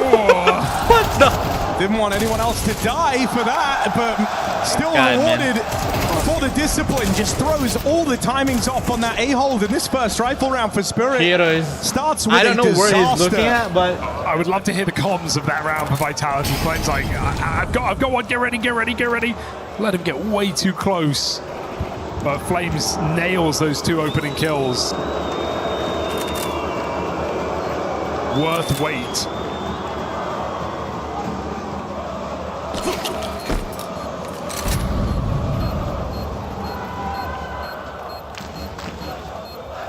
Very atypical start to your gun round. Your AWP lost like that. Vitality, no complaints. 4-0 start on the T side. They don't even want the AWP. More than fine running rifles. Terrorists win.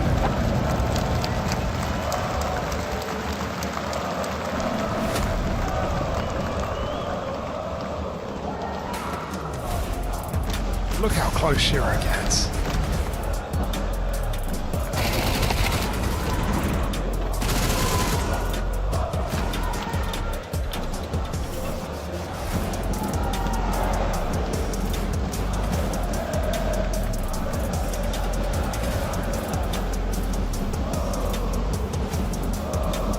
I mean, it has been such a treat, the form that we've had out of Messi in this series. And now as you're eyeballing Nuke, you're hoping that this is where, you know, with ZywOo kind of finding his form, finding his confidence at the tail end of Anubis, you're going to get a lot more mileage out of him. Flames has already had some cheeky maneuvers to get this game going. There's some very positive signs here for Vitality in these opening stretch of rounds. Messi kind of being the glue that's held it all together.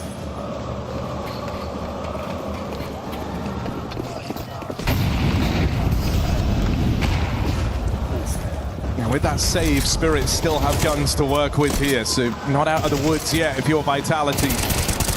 Trying to charge down Donk out in the yard. Lets him get involved early.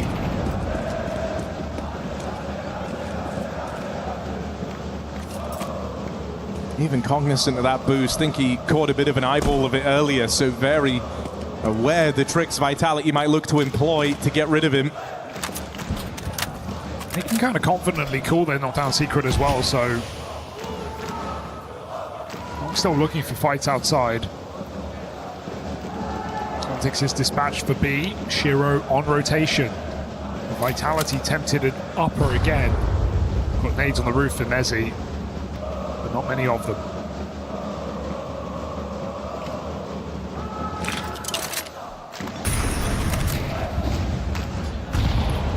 really trying to force a kill. Nothing getting handed. And with this control, Vitality go astray outside. Donk backed up, waiting.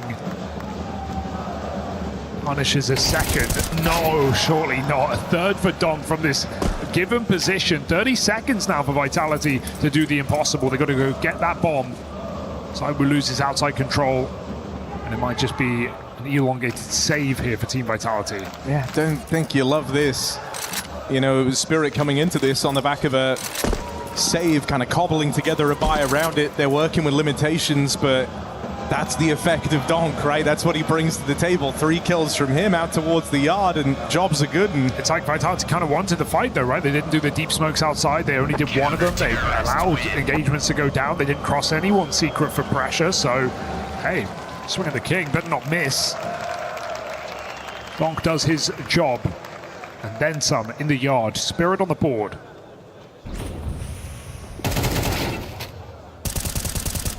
It's a strong start to the game for Vitality, but will they let Spirit in early is the question here.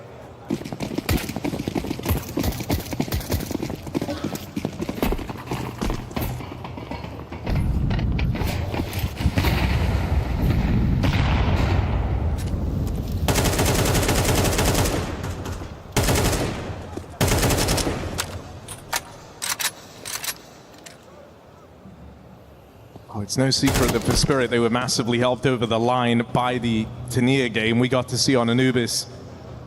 Donk's had a number of strong starts. As we get things going here on Nuke, it's got to be team-wide. Because Donk might have been given fights in that last round. I think Vitality have learned from that mistake. No longer wanting to pressure him out in the yard. They throw down this wall of smokes to try and bring themselves into the garage. Oh, he hears that, though. Looking for his prey. Can't afford to be lax in the trades here, right? If you give Donk 2 1v1s, that's a recipe for disaster. Shiro is ready to assist as well, but this pressure outside, Vitality know it goes both ways, so they've actually taken space elsewhere. Shiro tries to cover Donk, they walk out right below him. Pops a kill on ramp to make matters worse, but there is that 1v1 that Donk gets given over. It's Mezzi they've got to worry about, and he needs to get going. Shiro walks in, only damage, unconverted. Donk does die, and Garage follows up. Mezzi gets given room up the ladder, and last position known, but they're going to fight together. So Vitality, it is strung out, but it is well communicated. They bait Spirit into the trap that is Garage, and take back room on ramp. Garage. Really nice round. Got so much of Spirit's attention. Force that rotation player back up, and then use Zontix started secret. Well called here for Vitality.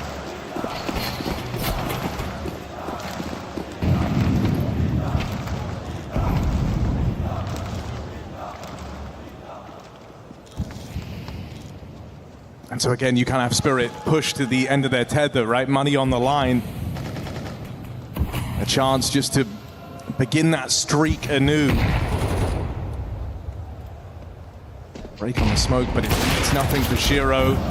Misses that shot, brought down low. Nade gonna find him. Good util there. Punish the orb out in the yard, and they don't hang about, do they? Quick to react. They try and play into this top site split. Things pan out initially. Zaiwu and Mezzi with kills. Tania can't change that. Zontix left in a tricky 1v2. Begins his rotation. Doesn't look to commit to a fight up through heaven.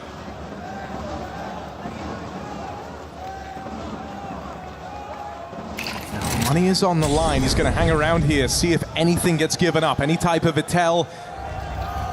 Any player a little too far off their mark, and suddenly the clutch is on. Vitality have an ace up their sleeve, a trick in their pocket. Mezzi still alive here. Get on that swing, it's Apex this time to bail them out. The captain of Vitality not letting Zontix have the room to maneuver in that clutch. Yeah, Zontix trying to play it smart there, reading the repeat from backside. It was well played, but Apex does not let him get away with any tricks here in this post plant. Important trade to keep the good times rolling for Vitality and start some seriously bad times for Spirit. That was all the money gone. Nice execute for Vitality, just ready to jump on this heaven position with that smoke. They're making life uncomfortable for Shiro in this T side. It's going to get worse. Pace behind this top side, just charging out the door. One man holds on, the rest go down the vent, and so chaos ensues all over the map. Spirit can't get a grip on this eco round. Certainly seeing some of the ring rust for Spirit, as they have largely been at the beck and call of Vitality on this CT side. That's a great shot for Shiro. He's going to need 3 more just like that. Backstab closing in. You're telling yourselves it's only a matter of time till ZywOo removes this threat. Again, a little shaky for ZywOo ramp side, and suddenly you really need this kill to come in. Feels like he's got to pull the util, but Shiro's gotten away from it. Rops watches this bomb.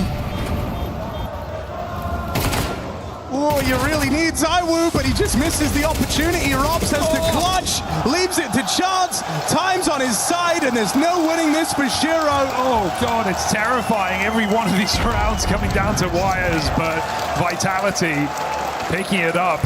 Doesn't matter how you get there, just matters that you do. And Rops does it. A huge resurgence in this T side from what was a very slow start to the series. And he's had a couple of poor maps here at Paris. So great to see Rops able to win in positions that you'd expect him to. Think about. It's scary down on that side.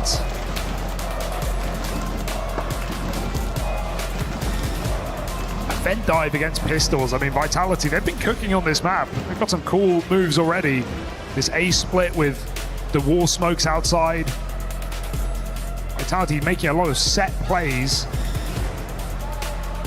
And so no surprise that Spirit are getting caught off guard a little bit on this CT side. Not getting the typical, donk back in CT spawn, just multi-killing. That's the one round Spirit have. I think if you're Vitality, you just don't want to slow down. You want to make a bit of a statement here, right? Because you kind of want to be able to look at Spirit and say, look, man, you guys had a punish pick. Well, we've got one too. And look at how decisive ours was. We were never worried. Victory was certain. It's feeling that way right now.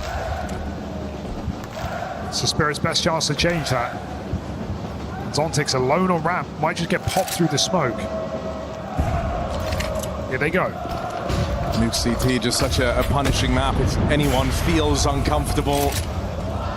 Apex towing an awkward line out in the yard as he gets sandwiched. Zontic's gonna hold on to the ramp room. Gives up the space, sure, but in a 5-on-3. And with him still watching the spillover down towards lower, Spirit are fine with this. It's feeling like the kind of game where Vitality can absolutely win a round like this. Spirit are strung out, they have limited utility. Again, Zontix is going to need to perform in his position. He's picked a strong one.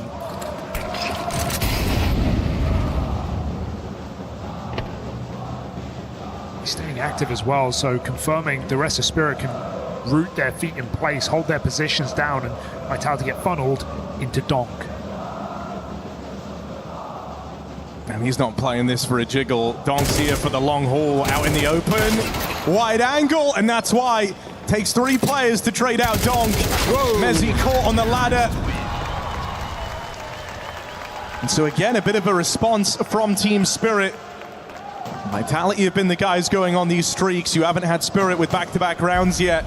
They've got to change that soon if they do want to recover on this CT side. This is really where it's got to begin. Yeah, banging for a 5-round half on CT Nuke. Not exactly comfortable here for Team Spirit. A more reassuring round where everyone is dependable. They don't overplay their hand in the advantage either. Oh, back for more. Flames out ramp, double set up. They read this one well. Shiro with support. Zontix gets a double, and that is a shutdown on ramp. That's Vitality calling from the front. A confident play. It gets stifled. Now suddenly those 5 rounds aren't feeling too impossible. Also just been a series of set plays from Vitality that have worked out quite nicely. think after seeing Zontix in that setup last round, him just dropping down after contact, you felt like you were going to get more of that, but Shiro starting in this position helped out massively.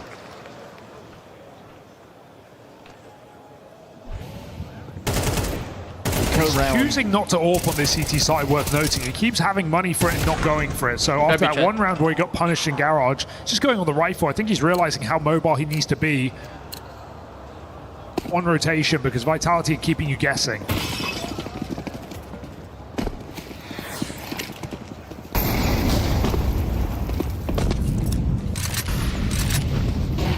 Vitality have won one of these low econ rounds in the series already, so you're willing to give them a bit of respect here. As they go out in the yard, they have Donk to deal with, and that has not been easy on this T side. Donk with a shooting gallery. ZywOo has made it past him on a good timing for this main split. Door open, ZywOo plays. Ooh, will convert his, but now left in this all alone. Gets surrounded. As a Team Spirit looking for a recovery on this CT half.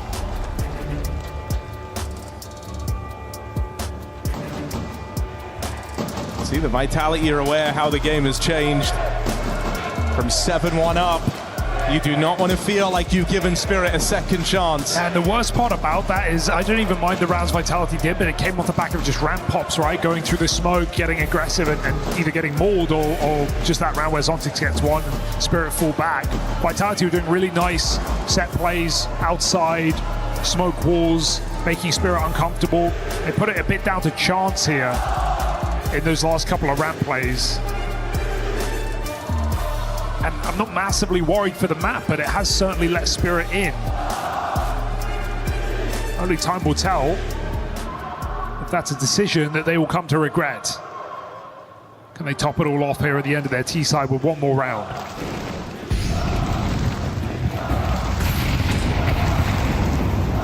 No one yard off the rip for Vitality. Lobby-focused round. Yeah, hits were nice, weren't they?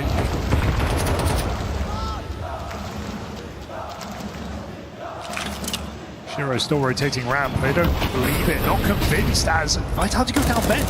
It's a block in the smoke. Tanindo, something's up, he just doesn't know what.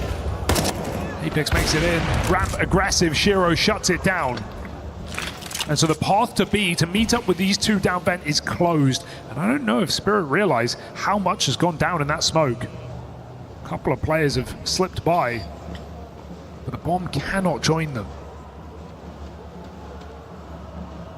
This is now a very awkward position for Apex to call them out of.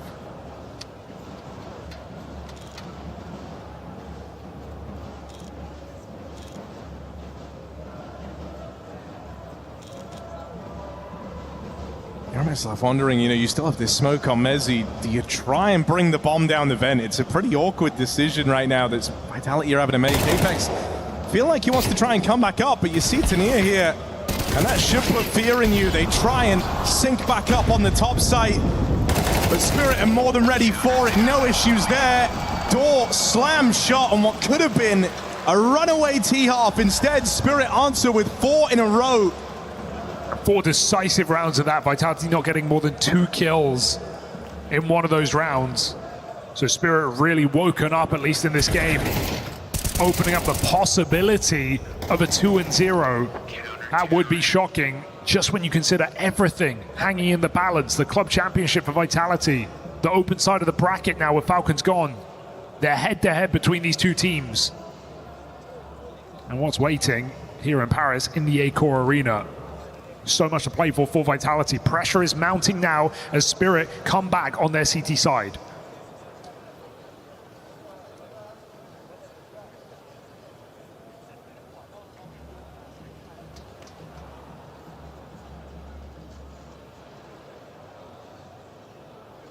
I mean, whatever you kind of think historically, it has often been a bit of a struggle for big favorites, big squads to win in front of home crowds. Hell, Vitality kind of the one team that got to do it at the major in Paris. But even thinking towards the other side of the bracket, you look at like a Furia with Fallen. It's always been a goal he was chasing, got locked out of doing so by this Vitality at Rio this year. You know, you think about even the Budapest major, Torshi trying to make his play happen there and get shut out. The crowd's actually chanting against him at the end of that one. It adds a certain layer of pressure. You know, it's a team that won everything and won everything in a fashion that you haven't seen before on this side of Vitality, but chances like this to kind of reignite the spark in front of your crowd, there is a lot of responsibility and pressure on their shoulders in every one of these playoff games. Absolutely, and the competition, the field of it, a lot stronger in Paris this time around. That much is safe to say. This time Gamer Legion didn't make it past the round of 16.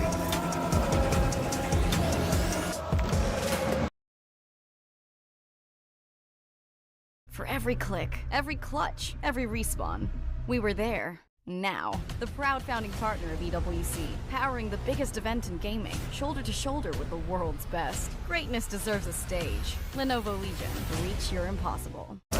Been in grand finals down and still recovered.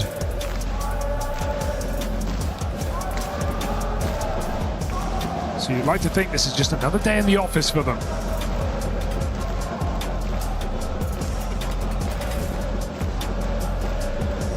I'm enjoying the team effort we're getting out of Team Spirit today, though, right? Across the board, everyone has had their moments in this series. Considering the big question coming in, right, wasn't on Donk, it was on the rest of them. Yeah, I think you're over the moon with the mileage you've been getting. I think there were worries in the first half of Anubis, right? It felt like it had to be the Donk show on a CT side, but then they end up kind of leveling out. Magic starting to find some success. The early signs of the live wire that would go on to beat Tania. And boy, did he make his presence known in that second half. The reason that they went on to close that map. I think Magic's actually, really proven himself in such a short amount of time as a leader. Sure, there's definitely been downfalls for Spirit, but calling their way through extremely difficult games. I just look back to the Cologne Major, albeit a loss, but think about that G2 match and the ups and downs of it. Moments away from elimination, able to maintain composure. Yeah, and for a guy who, at Spirit are always going to say, oh, well, we knew Boris, we knew Magic's had the potential in him for this, but it's always a gamble, right? Think about the amount of times you've seen someone who is a bit of a second voice in a team given the reins and it doesn't pan out, right? And it doesn't work, and you have to actually look further afield. The thing that's so legit about that Magic's run is, he does it all coachless. Yeah. In his kind of debut year as the captain of this Spirit squad. No, it is very, very impressive. And it shows he definitely has the marbles. He is cut from the cloth of captains.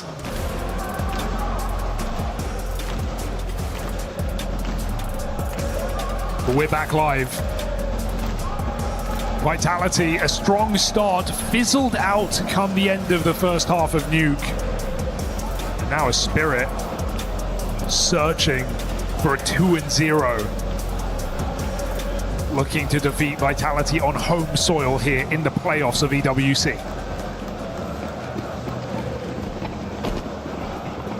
That's their goal for Vitality. It's about surviving Nuke, getting onto Mirage, and trying to get back to their winning ways.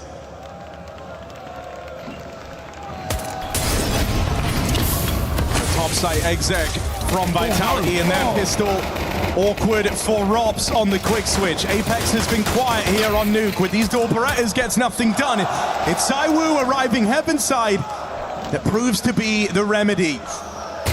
And he closes it, seals it with a kiss from Zaiwu. That's both pistols now.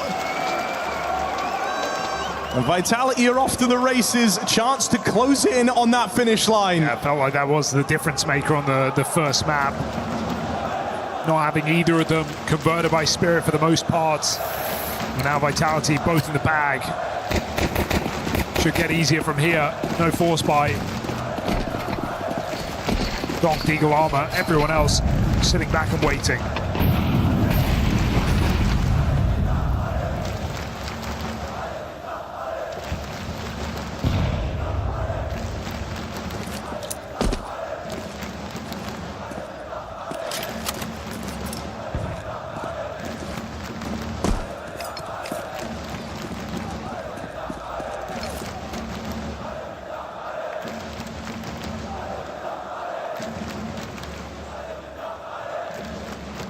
Donk's got one fight in his mind. And it is a fight he is but pixels away from getting.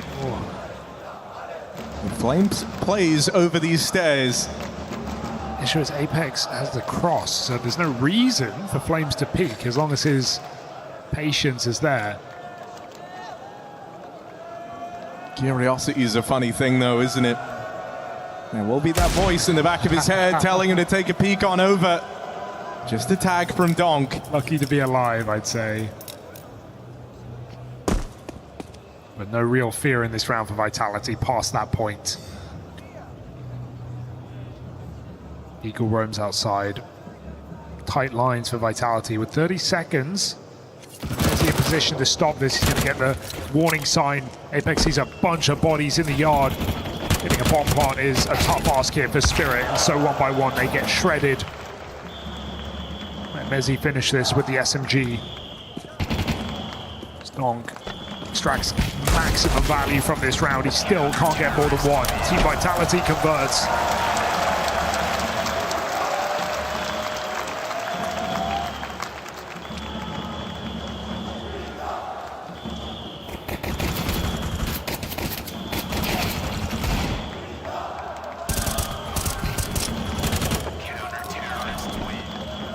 And again, you're instantly kind of getting that tight-knit feel of the beginning of that first half out of Vitality, where everything's a crossfire. There's contingency plans in place across the board. Setups are very, very mobile. You're not overcommitted. You're fluid. Everything's flowing.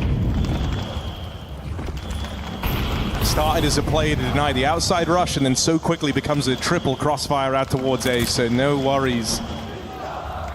Up against these ecos. How will they fare against the gun round, as Spirit might look to go pretty fast and direct here.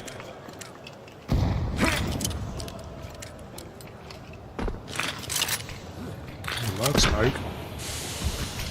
Vitality think this is just a fake out as smokes go yard. Spirit have their sights set, and that rotation comes in. A weakened bomb site. And Apex, who might need to rotate as he sees nothing outside. And here comes the execute to announce. Oh, Mezzi blind. Flames doesn't get a chance to play. Break on the smoke, and Zontix hits them with a gnarly little 180.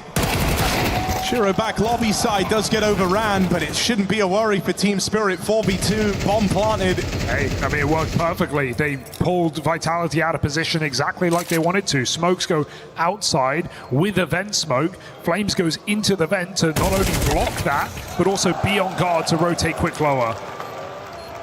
And so Spirit get their entries, they get their bomb plant, they get in position to find a sixth. Are we really considering this? No kid on Robson Heavens, I will out of position. Hello. All right. So I mean, we're all impressed with that.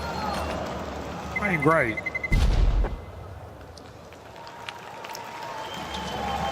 One more for Spirit before all is said and done.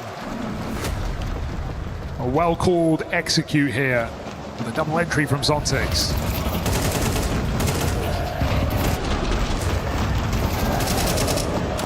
Love that Spirit blow their own smoke up as well in the vent, making sure no one is doing exactly what Flames is up to. Money on the line. Both teams susceptible.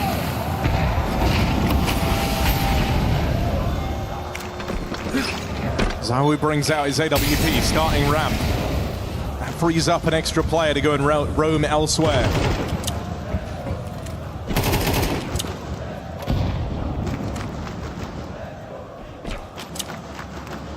As for Spirit, once again fixated on this top site. No one out towards the yard.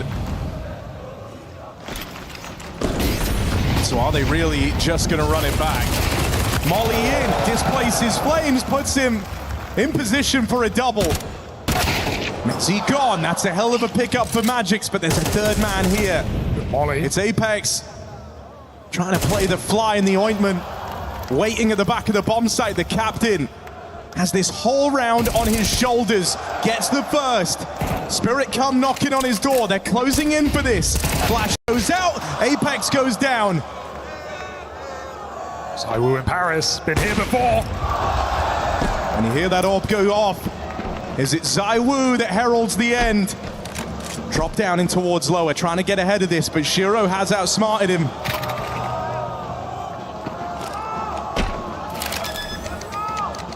We'll have a bomb to work with. And now ZywOo on the clock. Shiro reposition, reclearing, reclaiming territory.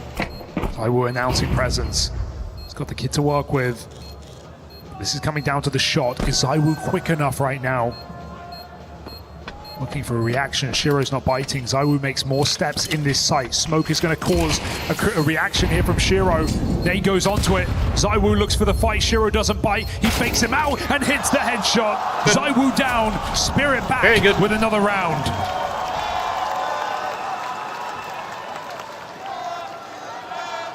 These clutch rounds that were so constantly coming up in Vitality's favor, now going against them.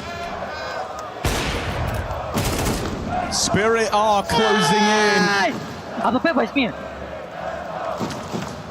Money gone for Vitality. Spirit with a chance to make this a very nerve-wracking game if it wasn't already. We also just saw in that round Tanir outwork Rops outside. I mean, these are not things we're used to seeing from either of these players.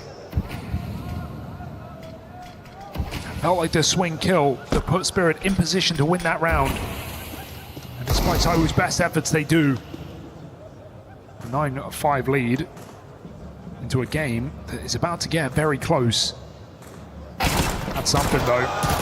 Robs, can he get away? Can't get the gun, but can keep the advantage here for Vitality. You just got to be slippery, right? If you're able to keep this advantage, feel like you can work some magic with the pistols, because gaps are going to start to appear in the default for Team Spirit. It's a gap that Messi and Flames just might come looking for. Might be USPs, but 2 is better than 1. And it could get overlooked here by Spirit as they walk into this scout. Even having Rops just down on ramp, confirming that there's no push on the back of it. It's a louder stack for Vitality in at the top site. Tanir's luck is everything in this round. He's going to need to play. ZywOo can't close on him. Missed shot from the Apex scout, and they've missed it. Vitality getting a bit of a misread on how this round's panning out. They abandon the A stack. They commit to the lobby lurk. They put all their resources into chasing down Tanir. Apex arriving, Heaven's side, gone right away. I mean, Spirit just pulled the wool over Vitality's eyes there. I know it's an eco, but that felt like Vitality could have hit good timings. They had 2 in hut, they had Apex scope door. Tanir's presence is so much pressure that Vitality goes searching for him. They miss all those timings. Spirit walk into the empty bomb site. Think about that, what it would have been. Apex Heaven Scout and 2 pistols hut. That's a scary round for Spirit. But instead they get out unscathed. Really liking what Tanir is giving us in this series today, and it's backing up Donk's firepower. Another mid-round closed out here by Spirit. And a round difference between them and Team Vitality. Terrorists win.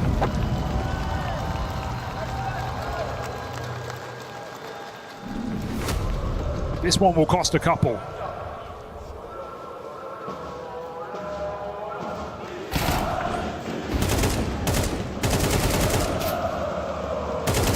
Well, if Vitality want to hold on to this lead, if they want to maintain a degree of comfort on their map pick, they need this round. Orb for ZywOo, no kits in play. You want to try and win this one decisively. Don't leave it to a retake. And you can say there's a couple maps here in Paris where ZywOo hasn't really been there, where he could have made the difference and he didn't. I don't think you can say that about this one. Sure, a missed 1v1, but it's been performing in the last 3 halves. That's why you've got to look at the numbers that Tanir is putting up and say, look, it's giving Spirit a bit of an edge. They have 2 guys that on a whim, on a moment's notice, have been able to recover these rounds.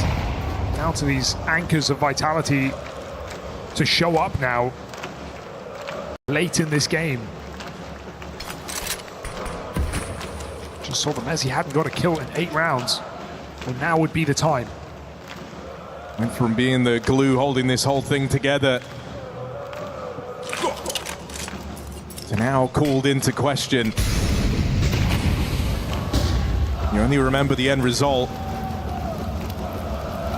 And so we need Messi to put up numbers if Vitality are to survive the night. How much pressure can Donk really do on his own? He's got 44 health, working alone in this position. And Spirit again trying to walk right by. They could go down vent, they could meet him here. Donk's clearing it out as we speak. 20 seconds, uncertainty for Team Spirit, but they set their sights down this hole. Oh, knife was pulled for Magix. That's the bomb as well. Flames gotta go. Gets that out of their hand. If Spirit do want to go for this, they've got to get past him right now. Wow. Flames lines them up. And if Apex even gets one, that's enough. The captain secures double digits for Vitality. Oh, terrifying all across the round. Donk just cleared vent. But to come back up there and chase Magix as he falls in, that is a messy situation for Team Spirit. And no room for error with clock that low. That is a final timeout called here. Ali knows what that round means. Could be the spark that reignites Vitality.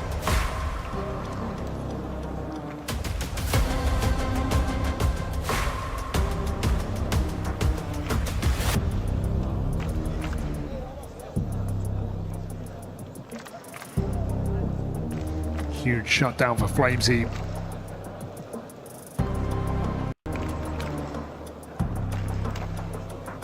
Second in command to Zaiwu right now. At the end of that one, you're still kind of left with this impression that, in a sense, Vitality got lucky. They got lucky that it's the vent drop. They get lucky that there's so little time left. Magix isn't ready for it. Knife pulled and the bomb gets away from Spirit. But now you want to take one on real merit. And if you take this one, you break Spirit's money. Suddenly, you are in the commanding position. Donk dead as Apex finds him out in the yard. This Hail Mary from Team Spirit getting shut down all across the board. Pick up for Shiro, but there's layers to this defense. And they couldn't be more layered than this. Top to bottom, Zaiwu and Robs. 2 different angles of elevation. This is not an easy fight for Shiro. One that he never even gets a chance in. What can you do?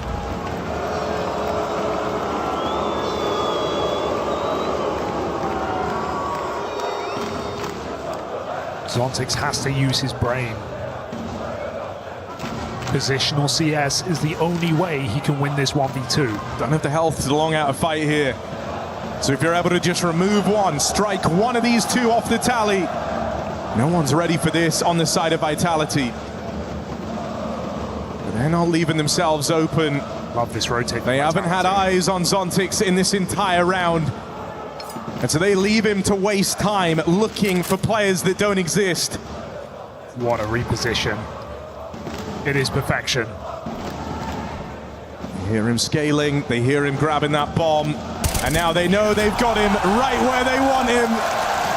Rops and Zaiwu outmaneuver, outbrain, and might just outrun Team Spirit on Nuke. Yeah, it's been quite a sprint these last couple of rounds. Got to give it to Apex here. He has been struggling individually in this series, but that one kill on Donk not only shuts down Donk, it tells his entire team what Spirit are up to. Quick main drop denied. Get ready on that top site.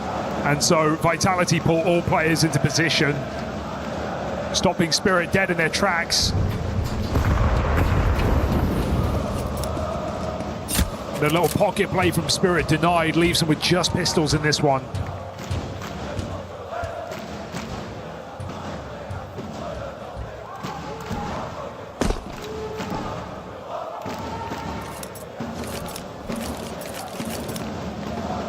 Oh, I like this. They're gonna go for the triple boost? Gotta get one more up here.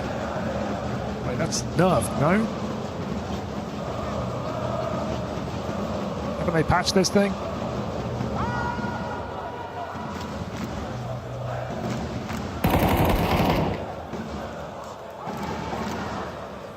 No one in heaven anyway.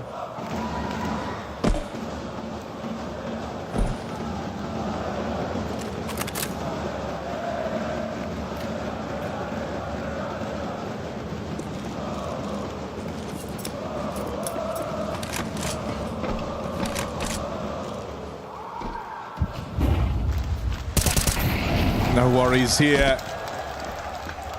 Spirit just taking this as a chance to talk things over. Preparing for the rifle round ahead there. Last chance to try and get this streak going again on Nuke. Double setup. Reinforcements ready to help out Rob's Ram side, but ZywOo did depart. Still, shouldn't be the end of the world here. Second player in store down at this B site, and Magix has no idea. Might just be found by Flames again. So cheeky. This one's for Paris. Playing with his food.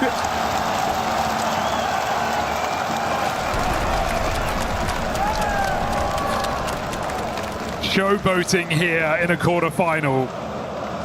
And they got the room to work with. 4 rounds for Vitality to close out this map. Take us to Mirage. There's still questions on this series.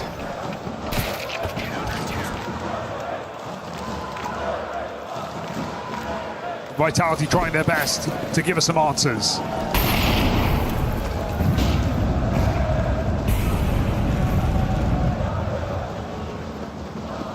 Well, seen ZywOo on some passive lines with this orb, had a number of ramp starts with it. But here, yard side, AWP. And a Spirit that have largely overlooked this yard control in their T side. Well, they're ready to commit to it now. Couple of players here. You know you got to wait for these nades on the smoke. Apex with another, ready to try and set up ZywOo. This could be it. Break on that smoke. Nothing presents itself. ZywOo's got one of his own. But all these HEs come up short. Can't walk into garage, you know someone's there, so Donk must cross secret. Ramp pop denied by Rops, who's had a late resurgence in this series. 5v4, and you've lost lobby. It's seeming hopeless here for Team Spirit. Yeah, you've just had to give up so much for the map control you have. And Vitality have been so keen to explore, to try and find the gap. Rob's already set up down here at the B site. There's the spot. That's also the bomb scene. Info for Vitality. They will get past Rob's. Donk holding on for event rotate, knocks Flames out of the picture. Now they don't know that Mezzi's made it past. The bomb plant is safe, and as he scrambles to try and stop it, Team Spirit catch Vitality a little off balance. Oh wow, got to give it to Spirit there for still hanging on.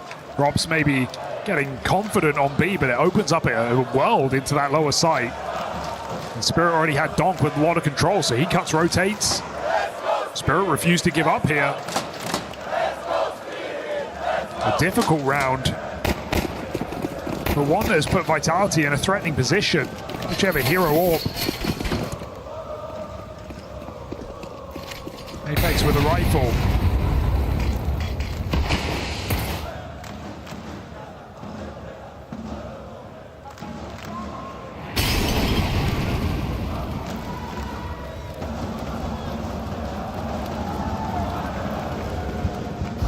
ZywOo just trying to end this game. It feels like this kind of whole event is an attempt at being poetic from Vitality. They had a chance here in this quarterfinal to break the loss streak on Anubis, the frequent punish pick against them. They're trying to restart their surge of form in Paris. They were hoping that ZywOo, to really put pen to paper on that, could be the savior in this round, but that has not panned out. Lobby crunch gets denied. I like this from Magic, so he hands off the bomb, and he's just going to hang out because there's still an orb dropped at ramp. You don't want to give that over to Vitality on the save. You want to make sure you take every kill here. And the moment Mezzi throws this nade, well, now they know where this last player is. And so just play to avoid. Play for distance. Donk out in the yard, ready for that swing. And now we're down to a one rifle game because it's an eco to follow for Vitality. Well, you say that, but it's still a decision that Vitality have to make, right? They forced heavy by getting a rifle and an orb. It means they can't get an orb in this round, but they can consider a buy. And Vitality look like they want to go for it. They're buying, they're selling, they're certainly considering. This is a risky round. It's going to mean you have no orb in these last 2 rounds. Unless you do something special. So Vitality are putting it all on the line. Was that risky investment worth it? It's like Apex with a Mag 7. Hey, look, talk about the French trying to get poetic. That is his Mag, the Mag 7, Apex's kind of signature gun. He's done some incredible stuff with it, no doubt, but come on, boys. Here we go. Vitality are all in. Ships in the middle of the table. Never about ZywOo with the AWP. What if it's about the captain sitting bottom of the board, bringing out a shotgun into the penultimate round? Vitality want this to be the final round. This is the better of two buys. 2,400 loss certainly sets us up for a possible overtime.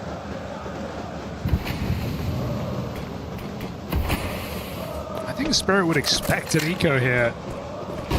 So they've got to be very careful as Vitality don't shy away from making plays. Flamesy in the door. Spirit smokes outside, not scaling. Vitality at the minute mark. Feel like they've stalled them enough. Spirit setting up for this execute. Ready to split in towards this top side. 3 strong here for Vitality, but ZywOo gone right away. Mezzi has dropped that bomb out towards the hut. Nice. But the rotates are getting cut down. And Mezzi's put in a very tricky position. Bomb to play around. Is Apex going to do something ridiculous? Mag 7 on the ladder. Apex shut down, doesn't get to fire a bullet. Oh no. And now Mezzi, they're all coming his way. Line up at the door. Shiro and Zontix reel that one in. Trigger discipline There's a when team fail. kill in there. There's some low players. There's ways it can go wrong. But Spirit are still here. This quarterfinal could still be finished on Nuke if they get their way. Donk found the pivotal player. Wins that headshot to ZywOo. Team kill. And even with the bomb loose, Spirit able to squeak that round over the line. We now have a chaotic force buy. That or overtime here for Vitality. Bomb forgotten for Spirit. They're looking like they want to set up for a quick hit. They tried the run boost onto main, denied.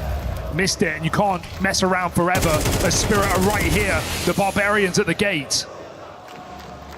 And try that run boost again. Ooh.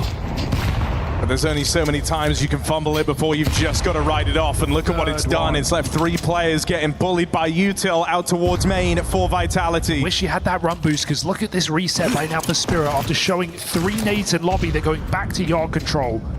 Do not have that Joker in the pack on the T roof. Would have just been such a powerful position, because you're really going to struggle to do anything about yard with these smokes down with the buy you have. Spirit can just cross, and I think if they do, we're looking at overtime here. Vitality won't want to over-rotate with what little they have. There's no kit in this round. The smokes start to fade, and so Spirit plunge in a new wave. These are good fights for Spirit, and Vitality don't have the weaponry for it. The worry is the clock. 40 seconds here. Vitality's MP9s on crossfires could certainly be threatening when Spirit start running. Yeah, it's all well and good controlling all these roads, but eventually you've got to take one somewhere, and so it's the scale up towards Heaven. Looking to end their round in with the A play. Ooh. Heaven control conceded. They'll try and trade it back, looking for lobby. Mezzi with eyes on. That Deagle doesn't answer the call. ZywOo with one back. Apex trying to help. Dom's got his number. And Spirit overtime is right there. They've just got to reach out and grab it. 1 man left to turn the tide, and Rops is not in a fighting position. Team Spirit, months since we've seen them play on new glass. Zontix is slowly creeping Largely gotten away with not having a showcase nuke this year. And overtime is just a kill away. Rops gone, Spirit locked it in.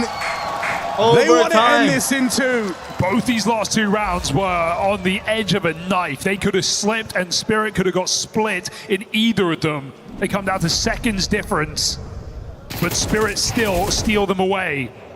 Risky financial decisions for Team Vitality in these last 3 rounds do come back to cost them. And Team Spirit, who are all the way down in this map, have forced overtime. I like that in the comms you don't hear any crazy celebration.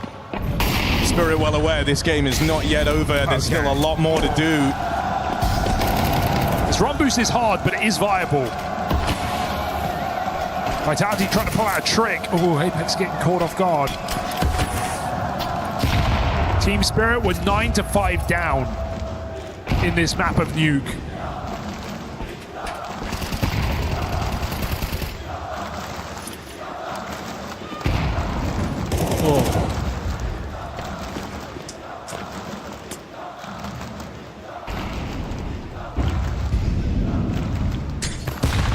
Ooh, that's a chunky nade.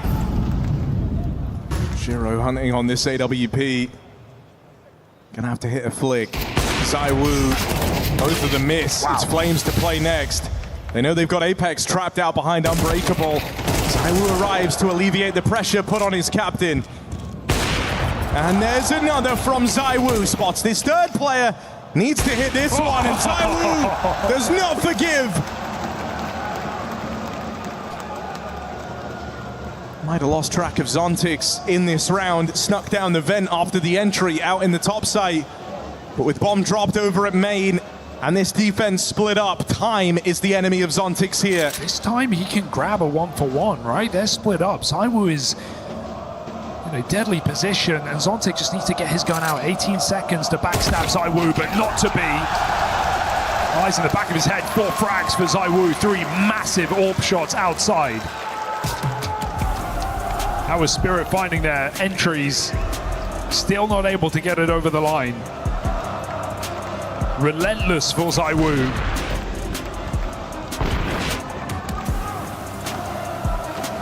I'm so glad to see him performing here in this game today with some of the shaky moments we had inside of that group stage.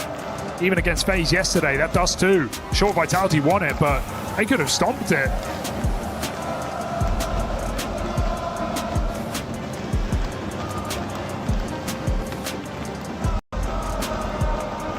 Timeout for Team Spirit.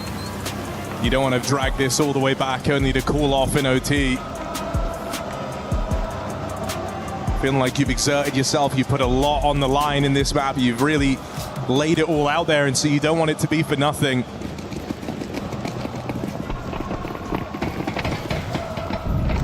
Pop's taking a page from his FaZe and Mao's roots, donning the AUG.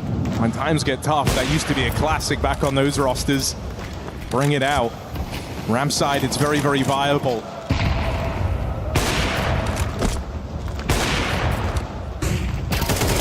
Oh, catch for Donk out in the yard. It's Apex on the receiving end of it. He's been locked in a cage with Donk in a lot of this game. And needless to say, Donk's been the guy coming out on top. That's the AUG angle right there. ZywOo kicking up a fuss, but Rops once more. He's not going to retreat off of ramp, not for free. You've got to force him off this position. That grenade is lovely. 4v4, and Rops re-establishes this control. Pushes the boat out. Donk left to lower with no targets to find. The bomb's going to have to come join him. And again, Spirit are looking at a round that's going to come down to the clock. A very, very late play. Flamesy still has this outside cross as well. And these plays to the clock, man, that they've given and taken from Team Spirit, and you don't really know which, right? It leaves everything on a very, very thin margin. You've got to catch good timings. You've got to get your openers. If you don't, this round gets away from you. So what's this? Is Donk faking? Because he's not in a position to come up the vent right now. He's out of the picture. Make it down B. Dunk does not get to play in this round. Vitality are not budging. Backstab for Magix, gets them unawares. Messi, eyes on, no worries, no problem. Grenade. Donk can't quite finish the job, and now is racing against the clock to try and get this, but there simply isn't time. Messi plays with his food, and then dines. Vitality with 2 in a row. Steamrolling through this first half of overtime. Yeah, we said it a few rounds ago, we need these anchors to step up here for Vitality, because ZywOo is doing all he can to win these rounds. And what do we get? We get Rops reassuring on ramp. We get Mezzi, mow down in main, dropping the bomb, winning the round off of position. Beautiful play from Mezzi. He has been the rock across both of these maps for Team Vitality. Clutches on Anubis. And now showing up here at the end of Nuke. And that's what they want to make it at the end. 2 rounds from it. Got a full exec up here for Team Spirit.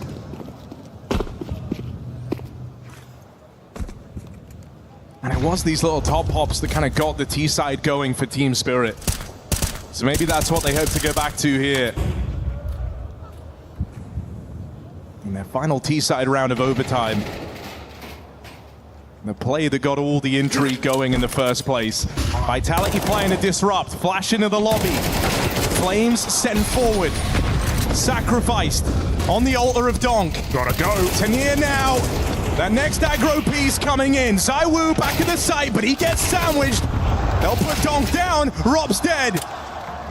And Apex sits alone at bottom of the board. The only player single digits in the server. 1v3. Not a round made for him to win. 3 players looking his way. Good. No chance for the French captain. 19. Spirit at least scraped by with 1 on this T-half. Yeah, Vitality have had a lot of plays they wanted to make in this series across both maps. They do it again, right? They see those outside smokes, they try and force a kill in lobby, but when you force a kill and you don't get it, Donk will hunt you down. He will not let you get away with that aggression. Spirit pounce on that top side, and they had the flashes ready to go, so a perfect finish off of Donk's entry to get them 1 round on the T side. Has to be enough here. Need a clean sweep from Team Spirit to 2-0 this now. And it's been a map that's skewed T-sided. Narrowly so, 7-5 halves from both squads. So Vitality don't mind the prospect here now that they're the ones on this T side. You saw ZywOo not donning that AWP in his T-half, brings it out now in overtime. You say the same about Shiro in his defense. He pulled it out once, he got naded, he never did it again. Didn't like it. Vitality were pulling him all over the map, so now he just locks down the line here on ramp. Zontic's on the secret cross. Donk just looking for fights. And if Vitality give him what he wants, it could be their biggest regret. Lovely shot for Shiro.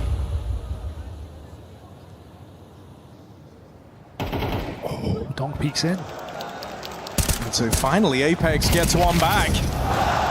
What if suddenly he goes on a tear, right? Donk's been kind of stifling his confidence in a lot of these yard fights while you finally deal with him. Now you get a follow-up. Apex hungry for even more.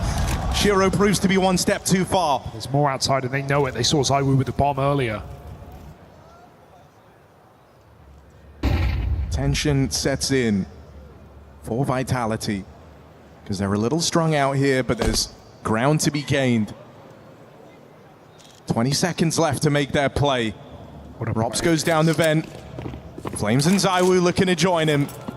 And nobody home for Team Spirit. They are out of position, man. They're trying to re-clear lobby. Vitality are running amok. 10 seconds, they've pulled the wall, and now they're going to put the bomb down. Unless there's a smoke shot out of nowhere. Shiro picks Robs instead, aggressive. ZywOo will get that plant in, and now ZywOo and Flamesy in this 2v3 with the bomb at their feet. Rotate's still very slow to arrive for Team Spirit. ZywOo had a bit of time to get comfortable here, pick his position, pick his angle. Orb in a post plant. ZywOo on home soil, gone right away. This is a Shiro round, 4 kills deep. Might just need the ace from Shiro. Gotta finish what he started, but the time's too low. And so Shiro needed all of them. But it's still not enough. Single kill, but none of the glory. Time decides it. Vitality now with multiple chances to close and make this a 3-map quarterfinal. And that is a beautiful rotation for Robs. He opened up that round by coming down vent. He made a risky move. At times, a player who can feel extremely passive, but in the silence, in the 3v3, right down the vent, opens up that path for a plant. And Spirit out of position. You can get all the kills you want. You can't beat the clock. 2 chances yet again for Team Vitality here on Nuke. How many is enough? And this time they want the gut punch. The duel of Apex v Donk looks to continue. That is a fake, but it seems like Donk is wary of something. He's rotated down. He doesn't believe it. Sees Apex gets flashed into main, knows it's just a distraction. It's meant to draw his attention, but he is in the right place yet again. His team clear lobby early this time. Speaks to his kind of brilliant individual tuition, doesn't it, Donk? Feeling like that's all a ruse. I mean, Spirit know what's up right now. They've got the info. They've just re-cleared lobby. Wait, that was the chance. Donk still on this site versus ZywOo. Look who else has joined him. Shiro Hero, that last round. Ace in a lost gun round. Doesn't want to repeat that sinking feeling. Gets one back over ZywOo. And you're stalled out here. There's nowhere to go for Vitality. You have no other map control. Robs is looking outside. He needs his kill, or this round is over. Back on, back off. Shiro shuts down one more. Bomb can pull back. Shiro's just felt like an altogether different player across these last few rounds. Very aggressive, very in your face. Robs and Mezzi, the two closers for Vitality. Look up. But with Tania in a strong position, this was never going to be easy. Rotates arrive, and Spirit close in on double overtime. Okay, they don't make the same mistake twice, do Team Spirit. A little quicker to the punch here on this re-clear. And Donk in all the right positions, winning all the right fights. Apex is just having an absolute mare individually in this game. Sure, he's had a couple of rounds where his kills have carried heavy impact, yes. But for the most part, him being a guy taking early fights is not doing Vitality any favors. Hard to fight a guy half your age, especially when that guy is Donk. And so time and time again on Nuke, we're ready to write Spirit off, but they are still here. 9-5 down, looking for a second overtime. No open sight for ZywOo. Speaks to maybe just a set piece here for Vitality. Something perhaps with a bit of pace behind it. Remember, this was a 7-1 lead where Vitality were just doing brutal ace splits and yard control rounds. Maybe something out of the pocket here. Again, move yard side.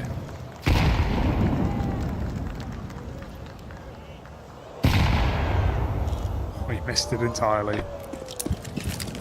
Is that misinfo? They just delivered Donk a nade. Smokes end up fading, and Donk gets brought down low in that skirmish. Not the guy you want shy of making plays in this final round of OT, but that's what happens. Oh, no, that nade! No, my God! Oh, dear! Magic's code word gets said, the double agent comes online, he's just naded Donk out of the round! Is that how it ends?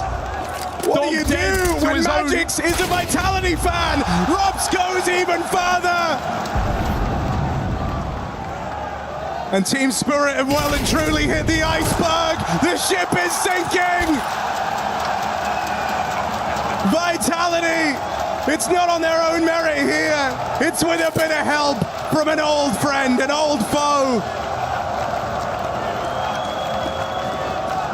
You cannot believe that is how this map ends. Flawless for Vitality. We will go in the distance.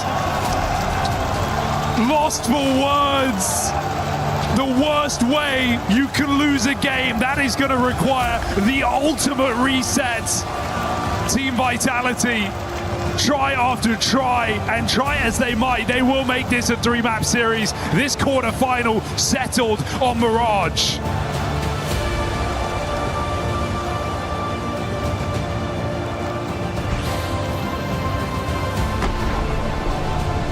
There is the nade one more time, the instant facepalm, the reaction, and we just heard from the casters, this is a mental boom if we've ever seen one on the stage. Dupree, does Spirit bounce back from this? Well, they have to, right? I mean, like, this obviously not the way they wanted to end out the map, and yeah, that's a bit of an oopsie in this one. And obviously, you could tell that Dong, he was furious after that one, and even Matt is hitting his own face. You know, it's not the way you wanted that one to go out, with how much you actually and how valiant you fought for bringing it back into overtime and almost getting it to a double one. But man, this series so far, this just giving an all cylinders, and I'm impressed with the players, because this one took so much brain power for so many multiple of the players, and also just for the in-game leads to try and find the gaps, and it just came down to so many of the 3v3s, the 2v2s, where every single move which is accounted for. Yanko, every single player on Vitality got a clutch this game. But who impressed you most? Who do you want to talk about? Mezzi has been really impressive for me on both maps. I think he had some important multi-kills, CT side. He always has on Nuke 1 or 2 rounds on that upper bomb site where he just does such a great job of finding kills or buying time, or sometimes both. And there was definitely moments in this game like that as well, but as if it isn't hard enough, as it isn't punishment enough for Donk to deal with, you know, Zontix playing at a level that he is. He hits a nade in the final round. It's gotta be hurting you a little bit, right? You know, and you could tell how furious he got with that one specific. And you know, it is what it is. You know, things changed, and I think it was just a bit of a miscommunication. But it's really not how you want to be taking out your own star player. We saw such a hot start for Vitality. Spirit came right back in this game. Kind of walk me through as the highlights play out, and then I know you guys have a few we want to get into deeper. Yeah, I think it was just for Spirit. You have to give them props for taking it into overtime. You know, they lost both pistols, so had to scrape and fight in the gun round. I think Vitality helped them out towards the end of regulation with some of the decisions in regards to their economy, right? Like buying on 9, then having to eco on 10, and then your buys on, like, it was just a little bit strange, but in OT they managed to push through. Let's take a look at that nade one more time, and then we're going to be looking at some of the pace being set here. Here it is. You mentioned not the way you want to finish the game if you're Donk and friends. Where's it go wrong? You can kind of understand why Magic wants to do this. It's a bit unfortunate that Donk from this early scrimmage out from main already took so much damage, and you know, he's just like trying to get back up to Vince. I don't know if he regrets his decision of rotating to the lower bomb side, but just the idea that Magic just wants to try and find the info, right? He expects that Robs is probably going to be lurking out, so he wants to try and see if he can find that info by breaking up the smoke. And unfortunately, at the same time, Donks goes up the ladder, takes just like 7-8 damage from the grenade, and then he just, is out of the round. Yeah, just unlucky. I mean, I don't know if you know, Don communicated that he was going back up. In that case, yeah, it's a mistake. If not, it's just unfortunate the timing of it and the HP situation. And then, of course, with Donk out of the game, it's all you need to do. Roll over the rest of the 4. Let's take a look, though, at Vitality setting the pace. What do you see, Dupree? No, but it's already early in the game. It's one of the first, I believe it was the first buy run, actually, where you can tell that the fact that they come with an SMG from the earlier skirmishes, Flames uses his spawn very well now to get into the position to hot, and he doesn't just get in the beginning, he gets all the way in, and he actually catches Zero trying to get in very aggressive. He just waits it out. He waits, he knows he has a perfect frag here. But unfortunately, he has to get this frag as Zero is actually searching deeper for his opponents. Robs is doing a little bit of grenades to try and catch people off guard. And as you can tell when Flames, once he runs out, Tanir has no idea that he's already out, and it's just this forward position from Flamesy that just catches Spirit off guard in such a way, and it just set the pace for how Vitality wanted to set this T round. They had so many explosive rounds, inner executes, just like trying to avoid Donk, and it's just, such a good idea that Flamesy gets in with the spawn.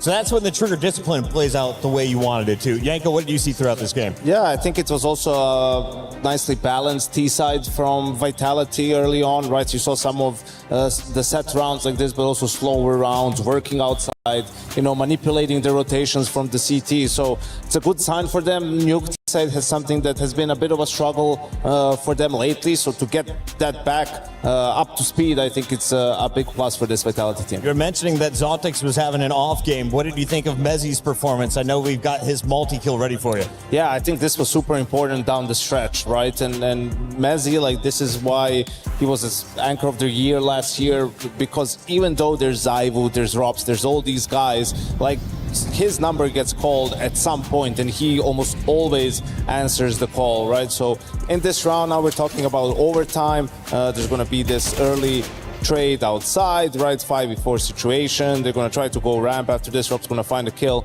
They're going to upboard. So round extends, they go all the way back outside. They're going to split into the A bomb site. You can see here they find the gap, kill Zaivu in the back, find Flamesy as well. And now Mezzi is all on his own. Shiro can't get the trade kill here. Buys time, right? Donk playing him like a fiddle, and then even finds that final kill. And this was just monumental, really, in overtime from Mezzi. Taking a look at some of his numbers, Mezzi's going to finish 38-35, a 1.2 rating, and he, of course, is keeping his team in this going into a game number 3. That'll be loading up in just a few moments. Let's take a look, though, at some of the other stats from these games and take a look at what we expect to see in the final battle. Now, Dupree, there's been a lot of talk about that jump before we leave Nuke. How hard is the boost that you saw Vitality try multiple times and fail at the end? And are pro teams, especially those considered top 5, expected to make it every time? I mean, they should probably get it done when it's such an important round, but you know, it is hard to pull off, and it's about like getting stuck in the corner and actually making it all the way up. So, I mean, it didn't really pan out. I think they tried maybe like 3 or 4 times to actually get it done, and they also lost a lot of HP at the same time, and also caught themselves a little bit out of position. I know I can respect Vitality for going for those type of plays in a round where they are already on the low side with both utility but also guns. So it's a round where you do want to be pulling off one of those gimmicks. Unfortunately, it didn't really make it count, but in the end, you know, they managed to bring it back in overtime, so they will probably not be looking at the round specifically. Reminder, we are live everywhere over on YouTube, on Twitch, and everywhere you want to be online. Yanko, I saw some comments. They were saying Rops had a terrible game 1. How did he perform in game number 2? Let's take a look at some of the numbers and expectations for him as we go to Mirage. Yeah, he stepped up, and we were talking about it, right? Nuke is going to be a different story. Maybe as much as he dislikes Anubis, I think Nuke is one of his favorite maps, and you can see how he's just a thorn in the side of Spirit. Very mobile on the CT side. Yes, he's the ramp player, but he can be pretty much anywhere. And then on the T side, he's not afraid of making plays on his own, even when the rest of the team is separated, working that outside area. And you can see just the numbers speak for themselves. He had a completely different game compared to Anubis. And it's just what you want out of props. Like, you know, that is what he's so good at, and he's a player that always lurks around in the shadows. Like, he always puts so much pressure, but he also understands when to like take a step back, wait for the opponents, and get in the right position. So he's always this type of player that you can never really count on. Like, where is he going to be at? And he creates so much chaos in your opponent's team. And he does that on Mirage too, right? Yes. Like sometimes he's so good at picking when to be that Joker player on A, because he's usually the short player on Vitality CT side, and then just that extra guy, they don't account for him, and he's able to secure the round for his team. Dupree, for anyone who is just tuning in, they missed an excellent day of action. We are on our 3rd and final fight of the night. This is the 3rd and final map of that battle.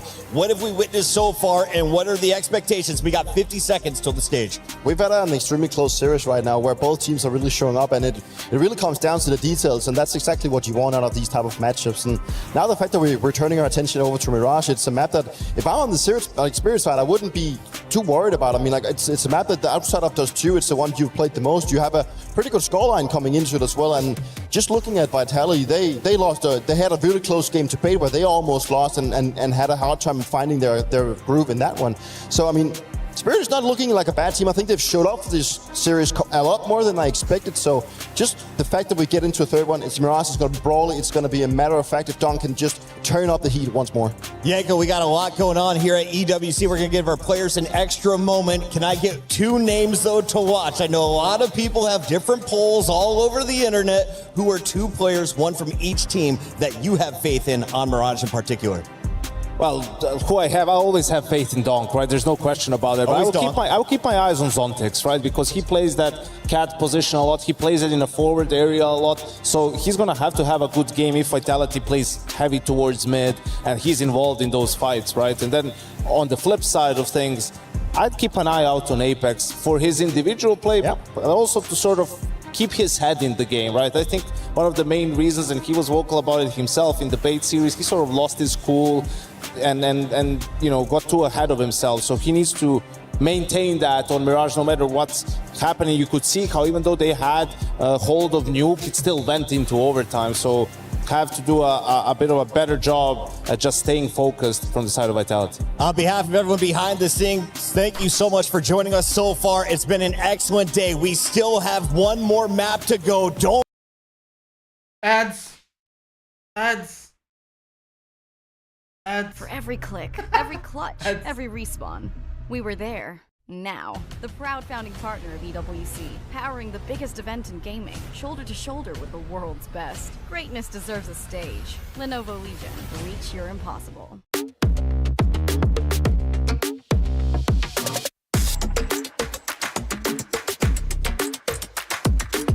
Level. 2 round. 1v3, 1v2. Good plant. Bomb. Time.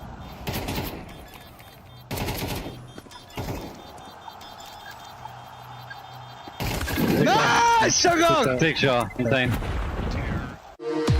We were there. For every click, every clutch, every respawn. We were there for the years of grind. And we're here. Now, the proud founding partner of EWC, powering the biggest event in gaming, shoulder to shoulder with the world's best, making history. Greatness deserves a stage. Lenovo Legion, reach your impossible.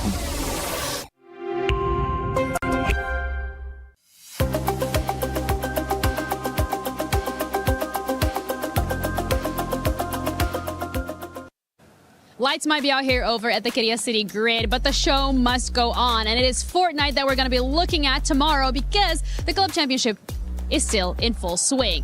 AJL was the team that we were looking at today, whether or not they'll make it out of the survival stage. So, Lauren, what you got for us?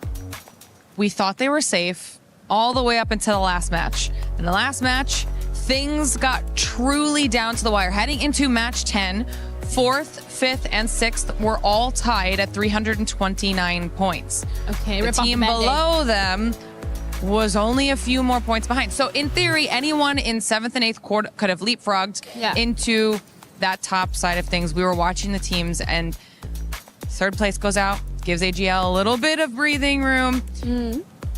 They do survive at the end of it all. They've made their way through to finals, but it was in the craziest fashion. Zeta fought to try and get themselves into the top 6. They had back-to-back wins to close out the series and missed out on being in top 6 by 1 point. So Zeta Division don't make their way through to finals. It was just kind of what you would have hoped for in a survival stage to keep things interesting. But now when we look to finals, that means we do have Vitality, Falcons, AGAL, and Aurora Gaming, all as teams that could actually win. That's and incredible. That could shake up the leaderboard. Oh, absolutely. It means that tomorrow is going to be packed with action, and we're probably going to do a lot of updates, so we're going to see a lot of you. But that's it for today. So for more updates on Fortnite, see you tomorrow. Play is in our DNA. Whenever we let it out, it becomes our superpower. Now imagine an entire city being built to supercharge it. Queria City, powered by play.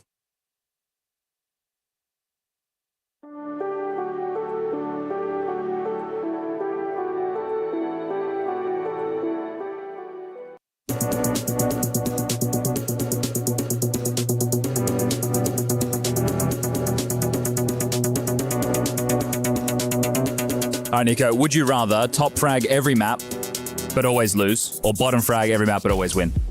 Always win. It has to be bottom frag. It has to. I think you've won the major now, so maybe you just want to top frag for the rest of your career? I will still choose bottom frag. Selfless individual. Yes. Top frag for sure. 100%. Yes, I think about myself every day. I look in the mirror and I say, today I top frag, and then I look at scoreboard and I'm in bottom. So go next day again. Fair enough. Good change. What about you? Great answer, Finn. Bottom frag. You want a bottom frag? I want to win, man. Okay, wow. Bottom frag always win. I think it's happening right now for me. Every time. Pretend no one's watching. What would you say? Top frag. Yeah, that's what I thought. Top frag or bottom frag? Obviously bottom frag and win. Bottom frag every map. Win. Really? Yeah. Okay, what about you? Win, of course. Okay. Yeah, but then you're never at the top of the scoreboard. Doesn't matter. Bottom frag, of course. Yeah. Of yeah, course, exactly. That's the winning is always more valuable than up if you are losing. top fragging, like man. Annoying. Always win, bottom fragger. I win every match and I don't care about the score. Yeah, that seems to be the growing consensus. What about you? Yeah, I mean, this year's been kind of like that for me. Bottom frag every game, we just win, so that's fine. I'm good with it. On Face It, I would prefer to top frag on a team. I would need to win, you know? It's important nuance there. Yeah, that makes sense. Because when I think the pros are answering it, it's like, obviously I would bottom frag and win if it's a... Same answer? Yeah, fair, easy one, let's say like that. Okay, yeah. I feel like this might be the easiest one of the two. I would go bottom frag and win every time, both. Yeah. Like, it doesn't make sense. As if this guy's ever bottom fragging. What are we saying? No, it makes sense. Like, why would you top frag and lose? What do you get out of it? Ego. Confidence. What do you get out of Elo? What do you get out of Elo? 50 games in a row. Oh, I'm so confident. I was good then. I think I will go with the bottom frag every map but win. Alright, yeah, but it hurts my ego a bit, but yeah, I will take it. Bottom frag for sure. And always win that matters. It's the win that matters. What do you think? I mean, the answer is obvious. Top frag and lose everything. No, I'm joking. The person who chooses to top frag but lose every game, well, listen, the CS team game, not for him, I guess. Sure. Good answer.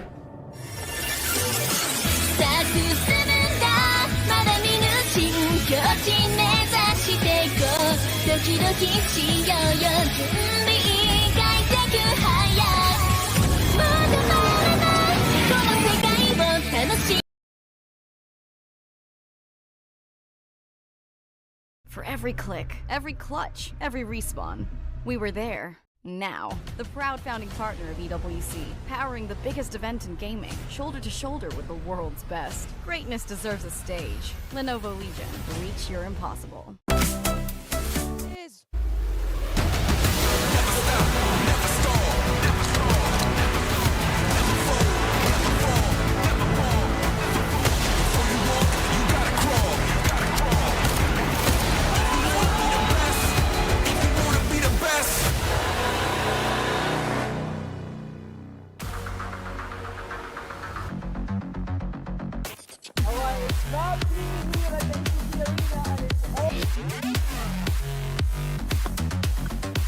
Yes, let's get the microphones. Is yours working? Of course it's working. I think it's not working. Well, it's working now. Well, either way, it's all or nothing for Team Spirit versus Team Vitality. We all know that Team Spirit is the best team in the world, right, guys?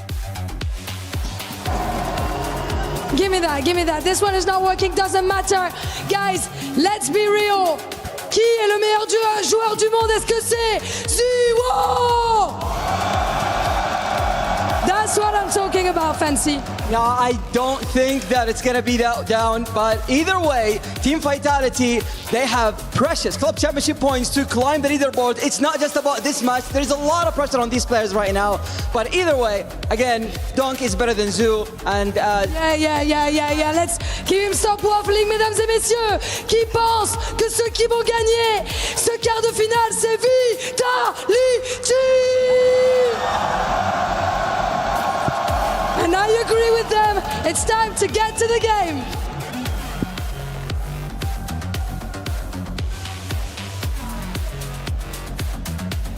Map 3 of this quarterfinal, we go the distance to Mirage. This map was a backbone of Team Spirit's run back at the Cologne Major. 6 games in the bag, all wins, and mostly clean for Team Spirit. Hell, they got their round in that quarterfinal against G2 alone, and now they got to take on Vitality, who have also been managing to dodge this map in the last couple of months as well. Safe to say this one's impossible to call come the finisher of this quarterfinal. Vitality with a lot to play for here in Paris. And there we go, decider map, Mirage for a bit of a fumble after a great comeback on Nuke. Yeah, you know, one thing is for certain, this series, this entire quarterfinal has been neck and neck, right? Either team could have taken both maps, and so you're expecting Mirage to feel like much the same. It has been a nail-biter of a quarterfinal, and this one looking to get started with a bit of a B-pop out of Vitality. Convincing shutdown from Team Spirit. And with only Mezzi left, a world of hurt at this B-bomb nice site. one. Donk nice opening. Strong. I think this is a Donk game right now. Get ready on the POV because this is a Donk game. You can just tell from the way that he comes into this one with a point to prove. A fantastic series for Donk, a stunning event for him, and he starts off with 2 bangers in this pistol, able to change course onto Flames. That was clean, man. Who wraps the back of the site, and they lose track of Magic's in that smoke as well. Donk just runs in and gets it done here on Mirage.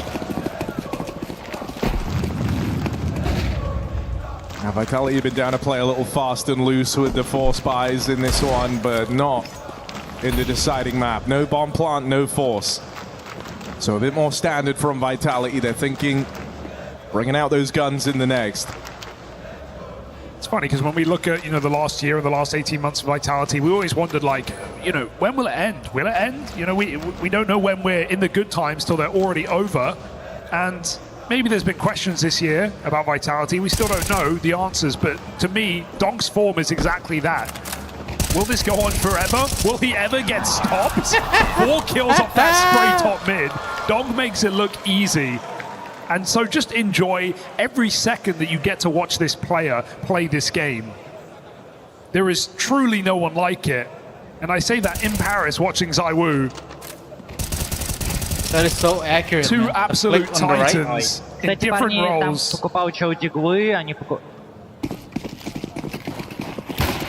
And Donk here to silence this arena. Let's see if ZywOo will have that straight out mid for the Woo running amok. And I think Donk's got a bit of info on that cross, on that jump spot. The molly goes deep. Donk blind, swings for the kill. It takes Flames to trade him out, but he barely gets out of middle. 8-1 for Donk to kick off this 3rd map. Vitality were hoping to react pretty quickly here. They've got good ground on Mezzi on this ramp push. Rob's gonna get his. One more player bound for CT. He'll even stop that spillover as well. No doubt that you've seen this uptick from Robs from the very slow start to this quarterfinal. I think we're quite at peak Robs yet, but maybe he's saved it all up for map 3. Woo, Apex, all right.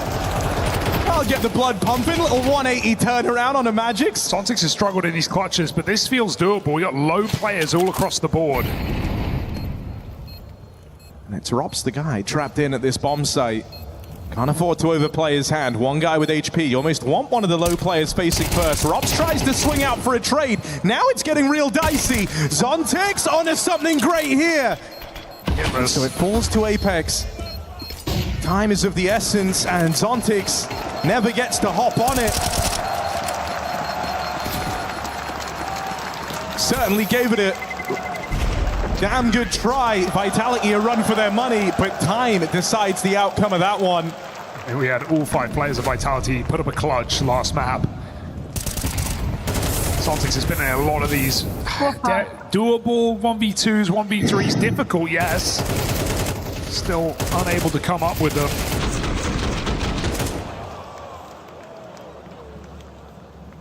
Definitely been a player under the microscope upon his return.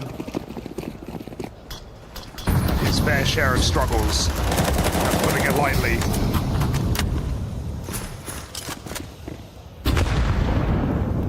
Donk, ever-present threat. The only window player who's not an AWPer.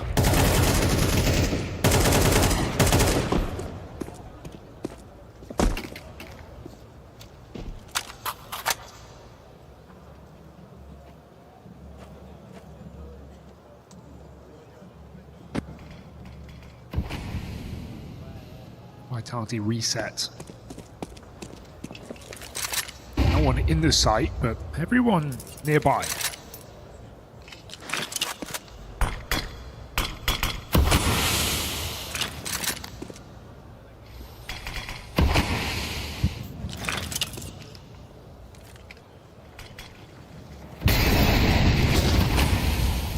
Blocked out by this Vitality util. 3 players coming through Palace. The big vulnerability is CT, but Team Spirit don't have anyone there. And so Vitality get multiple players across and into the bomb site. They do so entirely uncontested. Donk dead first at the hands of ZywOo.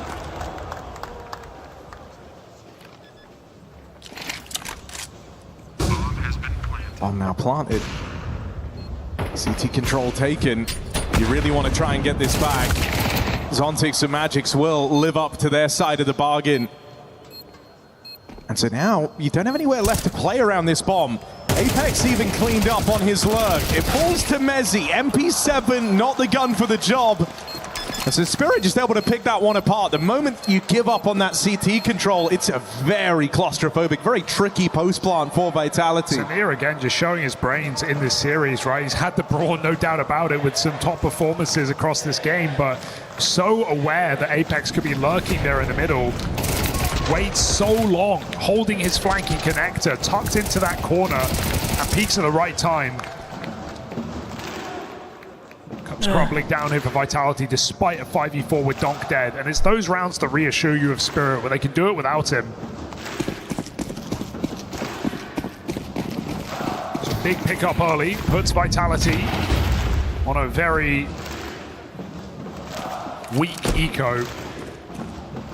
I mean, let's not forget, it was Vitality and the VO who had the choice, right? The option for Dust 2 or Mirage. And I know Dust 2 is good for them, Harry, but every single time Vitality plays Spirit, they second ban Dust 2. If Spirit don't pick it, they do exactly this. They get rid of it. Doesn't matter what the third is. They don't want to play Dust 2 against Spirit. Despite their record, what was it, 51-4 or something? They always banned it out against Spirit when they could. They respect Spirit on that map, even when they were at their all-time heights. And it's one of the two maps that Spirit have been able to take off Vitality prior to this series. So you understand why. It's still a dangerous decision. I'm with you all the way. Mirage has not been highly played for Vitality, but I think if you look at what they've shown us on Dust this tournament and on their T sides, it's been pretty woeful. Tanir saw those nades. He knows what's coming.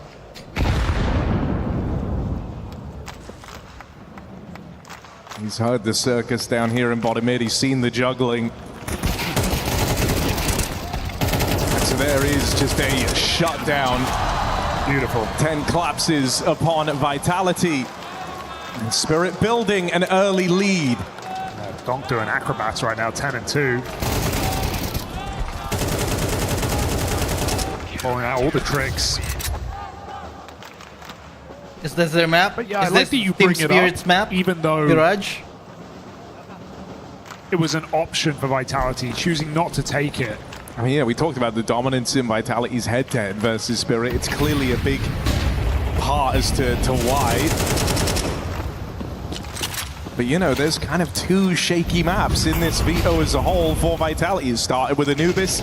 Sure, they nearly won it, but nearly doesn't cut it. No one remembers the nearlies. So you really got to try and have some tricks up your sleeve here. It's another buy for Vitality, but to say it's lacking feels like an understatement. Minute 15 left, and they're down to just a collection of Molotovs and smokes. Might just be another set piece in towards A. Yeah, Apex left on Tech 9, 4 AKs. Just enough to get you in, but to close the round, it's going to have to come down to individuals here for Vitality. They have 1 XX worth of nades. This late lurk for Robs. And Vitality lining everything up. Say this as well, getting into A hasn't necessarily been the problem. It's what you do after that bomb is planted. Oh, Donk in the open. Tanir taking first contact. Bought Donk just an extra second to get out behind triple. And you feel like that second you bought is what might just tee you up to rip this one away. Donk on a tear.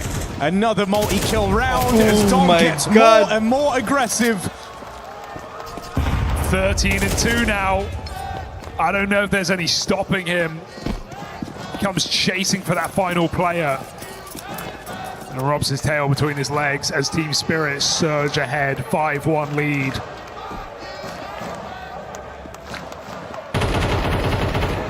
Incredible beginning to this game. I do love what Tanir and Donk are doing side by side in all of these rounds, right? You said it's been easy to get into A. That's because Tanir's not really sat on default. He's not playing the boxes. It's not under balcony.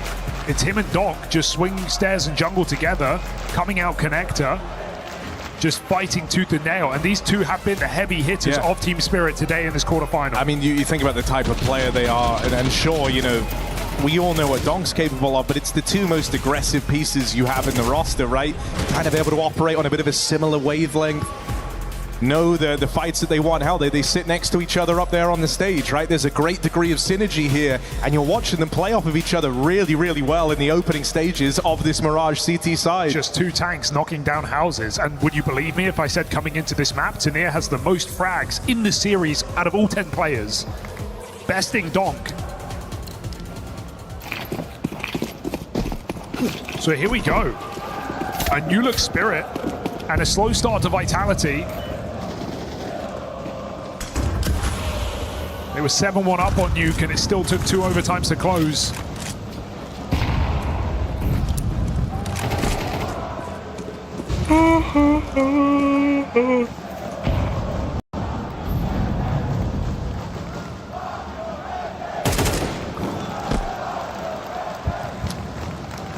Am I hearing that right? I think you are.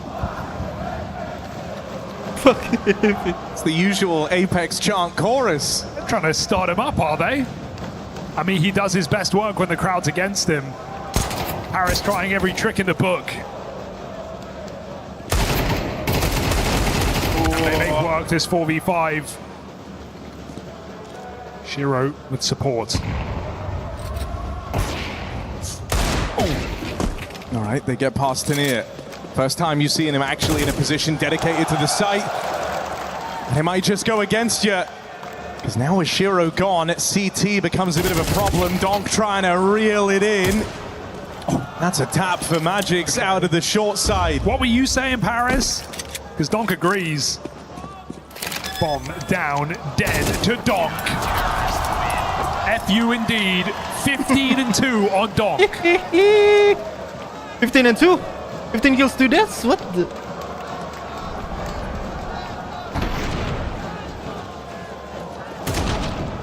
And right now, we're kind of seeing why Donk throughout his whole career has just kind of fundamentally broken your understanding of Counter-Strike. It was something that from his very first outing, his very first event, thinking all the way back to Katowice, instantly you sat up and took note, because the idea is, you always told yourself, a team, a talented team that all play off of each other on the same wavelength, that's meant to be enough. But Donk defies all of that by being just one player who can solo carry. One guy who is that one-man army. And so even now in a 3-on-5, sure, all these openers in for Vitality, but Donk's still alive. The round is alive with it. Okay, what's the read though? At the end of the day, position does matter. Donk almost considered rotating B. He comes back. Magix holding the line. Bomb on the ramp. Donk and Zontix getting grouped on this A position.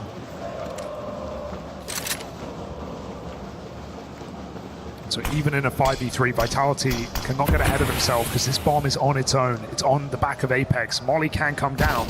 Zontix pre-fires it. That's bomb spotted at 50. Time to rotate, but unlikely. As Donk comes back, his teammate falls to Rops in Palace. And Rops lives to tell the tale. Surely all of this is enough. Bomb's out of there. Without a doubt, the right call. Team Spirit blocked by that con smoke should leave Vitality with a clean round. And that's one way to beat Donk. Never face him.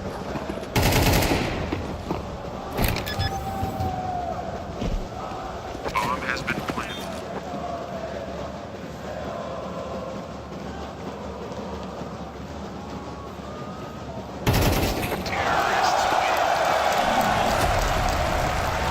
Lurked on. 4 kills for Rops here. Patience pays off. Just very reassuring to see Rops having these rounds where he's able to be the difference maker. Just a fleet of kills for Rops on this lurk. So much value out of one man over towards Palace. Not a vibe we were getting from him at the dawn of the quarters. But now topping the board for Vitality on map 3.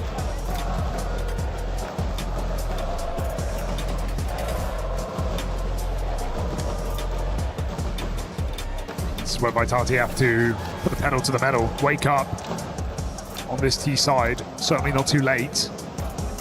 And there's just a real air of stress and concern, right? Just looking at the numbers. Vitality on the back foot.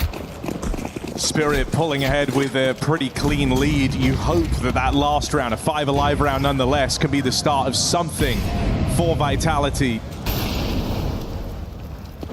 Because you don't want to go this far only to go out with a whimper. Magic's very aggressive here.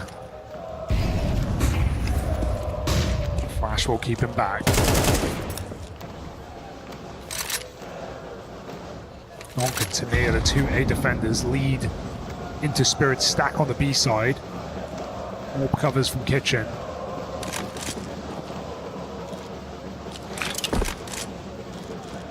Vitality only now renegotiating with Ramp. A lot of angles to clear here before they make this site hit happen. This boost from Zontix can find players coming up connector, so Mezzi's got to be awfully careful. Oh, double, triple ding for Magic. Zontix even gets out of dodge, and into Donk, they may go. Yeah, feeling like your hands are tied here. You've got to commit. Another catch for Zontix up on that boost. Flying around the smoke. Flames has bypassed Donk. For how long?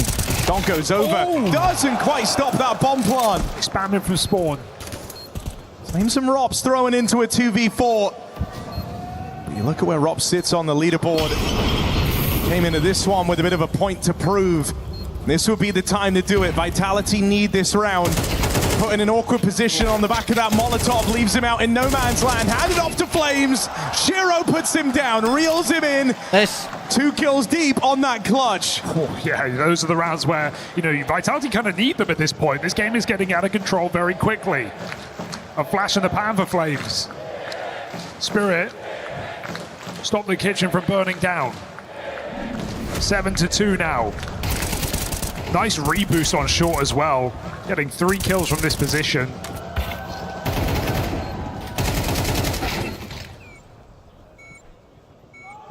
Va? Nada. So Vitality have money, but they don't have much else.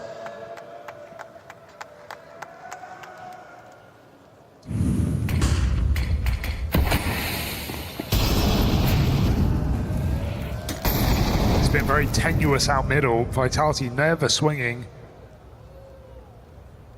Scared of what could be here. Hoping they're default punishes, but Spirit haven't made any ultra-aggressive plays at the start of the round. They're fine to let this come down to the sub-minute mark before they make their move. All these defaulting players, be it top mid, be it under, back on ramp, none of them getting given kills.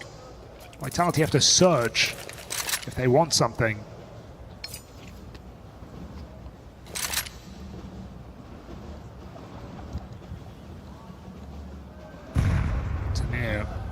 Ready to block ramp at a moment's notice. Orb rotates. As Magix has his smoke fade, but when it does fade, Shiro can come right back to this A site, and he's already begun to hustle. Donk getting back behind the A site, Winterneer by his side yet again. This is the 1-2 punch that has delivered Spirit their 7 rounds, and now they have an orb to back them up. The smoke here at least forces you into a bit of an uncomfortable setup. That's why you're glad that Shiro's been able to take this line. Tanir dead first. Messi with openers and a miss from that Shiro orb. That's more like it. Clean sweep of entries and a clean round for Vitality. Sure, Zontic's close by, but he knows there's no winning this. Out of position, 2v5. And a bomb site that you lost so quickly. Vitality could be anywhere. And they're everywhere. Ooh.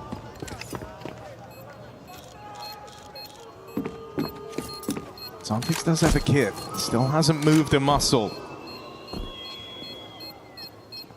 Neither is Robs. You know, at this point, nothing comes for free, so just hanging around, making sure no weirdness at the end of this round. Yeah. It's Vitality with a third. A lot harder to do that in an arena, that's for sure. So Vitality's rounds, they come clean, don't they? 5 lives on this T side. Spirit's timeout just to try and squeeze as much as they can out of their defensive half. Because, okay, I'll offer some sanctity to Vitality. Spirit's T-sides on this map, not always great. We've seen it let them down a lot. Donk's rip-roaring to get this game started, but can he continue that into a second half? Think back to the Bounty final against Mouse. Sure, it was a abnormality. We had Donk go missing for a couple of games, multiple maps and multiple playoff matches as well, and that felt out of the realm of possibility. I mean, even the very first game here at EWC for Team Spirit, right, where they fell to GG How on this map, and that was what kind of began this whole worry around Team Spirit. Would they even make it to the playoffs? Well, it would be one hell of a full circle moment to take that L, take those worries, and turn it into a win over Vitality in the quarterfinals. Worries can be removed by finding just another round here at the end of their CT side. Yeah, and if Vitality do want to have hope, this feels like the all-important round. Chance to break Spirit's money, leave them with a force, leave them with nothing, and making it very easy to feel like you've at least recovered on this T side with 5.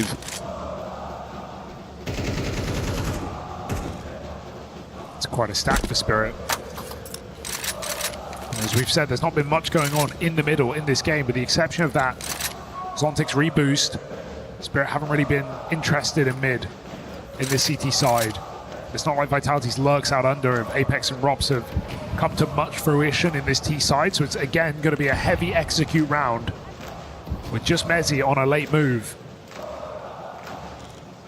I like the Vitality is switching up who lurks in these rounds. It means that Spirit can't necessarily play off the kill feed and say, hey, Rops is alive, what's your con?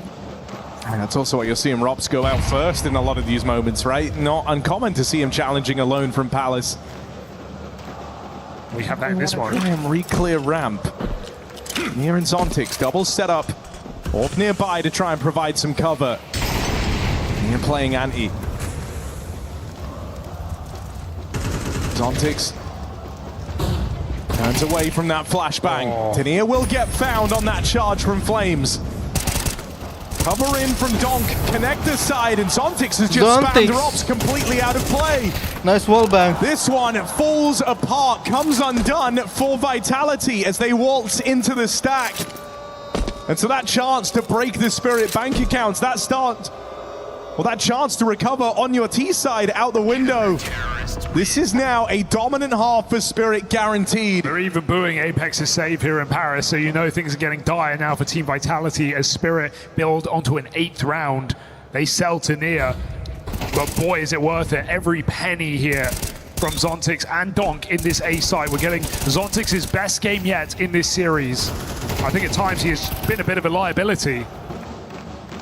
Not right now, Mirage showing up when they need him, looking to put on the most dominant opening half of this quarterfinal yet. See, Onzaiwu's face in the camera just looks a little bit crushed. He's 3-9. Yeah, 2 of those are opening kills. Got them early in the game. It's been a minute. 2 Frenchmen want nothing more than to perform in front of their home crowd, and they just can't. Tania aggressive up in the top mid, full send, full push, right into Flames with a double. But there's 2 heads to this Hydra, and the second one is Donks. Keeps the advantage belonging to Team Spirit. He's his Apex. And he's got the bomb. Nice! Under wraps. What are we doing? Donk picks up right where Tania left off. I mean, they're just completely caught off guard there. That's Apex running around the corner without even considering that Donk, who was just in middle, would have found that bomb. Zaiwu got run at by Tania top mid. Vitality getting made to look silly in these rounds, getting cut down one by one, and Shiro, confidence peak, at least gets the info, if not the kill. They've got him boxed. Back in middle.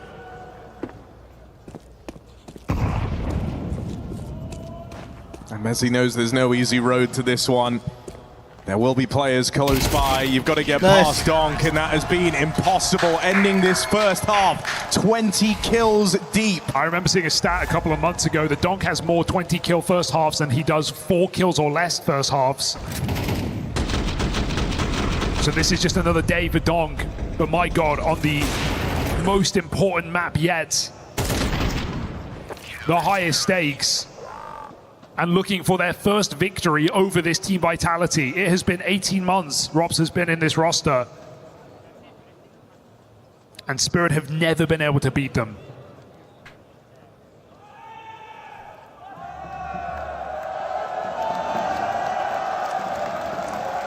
There's 26 kills on all of Vitality.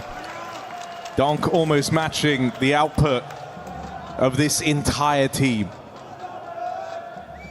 And ZywOo disappearing here in this third map after a fantastic nuke. After that comeback on Anubis that was spearheaded by his CTAWP. This round really decides everything. This is it. Pistol, if you don't win it, Spirit are going to make a very, very quick and decisive close to this quarterfinal. Close Ross it. Doesn't know. Caught off completely as Zontix crosses in. A 5v4 fed to Team Spirit like they needed the help. It's right there for the taking. And as a gap opens, Tanir takes it. Won't be able to get through window. Vent not broken, but it still puts him in position to punish in jungle. Donk by his side again. This Tanir Donk show has been marvelous in this final map. Vitality is just two men against the world. The two Frenchmen up against Spirit. ZywOo, here's the footsteps. That's a hell of a way to get the ball rolling. Donk dead first. But ZywOo's heroics can't come in the form of just one kills and then giving it up. Needs even more. Out of ZywOo, they chase him down. Messi arrives to help out. Low on HP. They're leaving it to Flames to take this next contact. 30 seconds left in this for Team Spirit. And the heavy hitters are out of play, out of the round. They get past Flames. Messi's had a massive amount of impact in clutches in this quarterfinal. But this is looking like one bridge too far, a shot away from certain death. And if Messi falls, with him, the hopes for Vitality in this quarterfinal. Don't give him an The inch. lead feels too great for Spirit at that point. They swing him together. Messi put down. And Spirit making a surge towards those semis. Just such an incredible series we've had here in the STC Arena. Team Spirit could have been ready to write them off. They lost Nuke in the most devastating fashion. A team kill onto their best player at the top of the server. But the reset into this third map has been remarkable.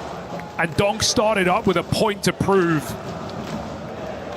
He is ripping a Vitality out of this playoff. And he is playing out of this world.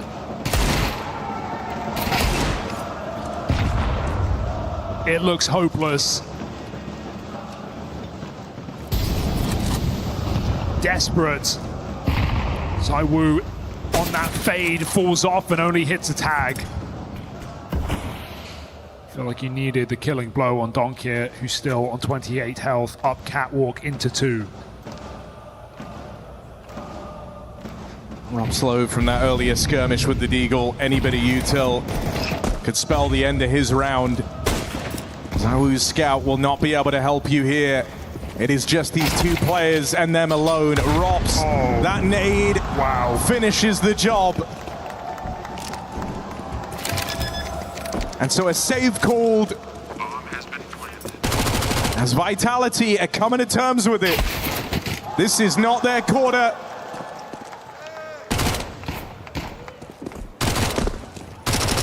And this is not where they look to have that resurgence in form after falling shy at the major. Oh, brutal. Flash on ramp. Flames hunted down. They want everything. And they leave with nothing. A 5-7 in Kevlar as Team Spirit look for a 4 alive round. And Apex booed again on home soil. These guys just can't catch a break.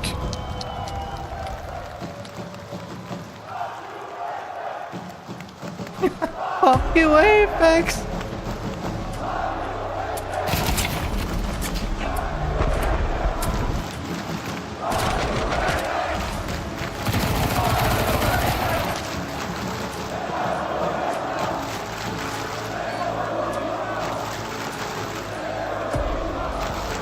You must just have a sinking feeling in your stomach of your Vitality. This is a team who sat on the throne of Counter-Strike for so long, people were getting bored of it, right? They had a run better than anyone else. Were the undeniable kings of Counter-Strike. The Major called that into question.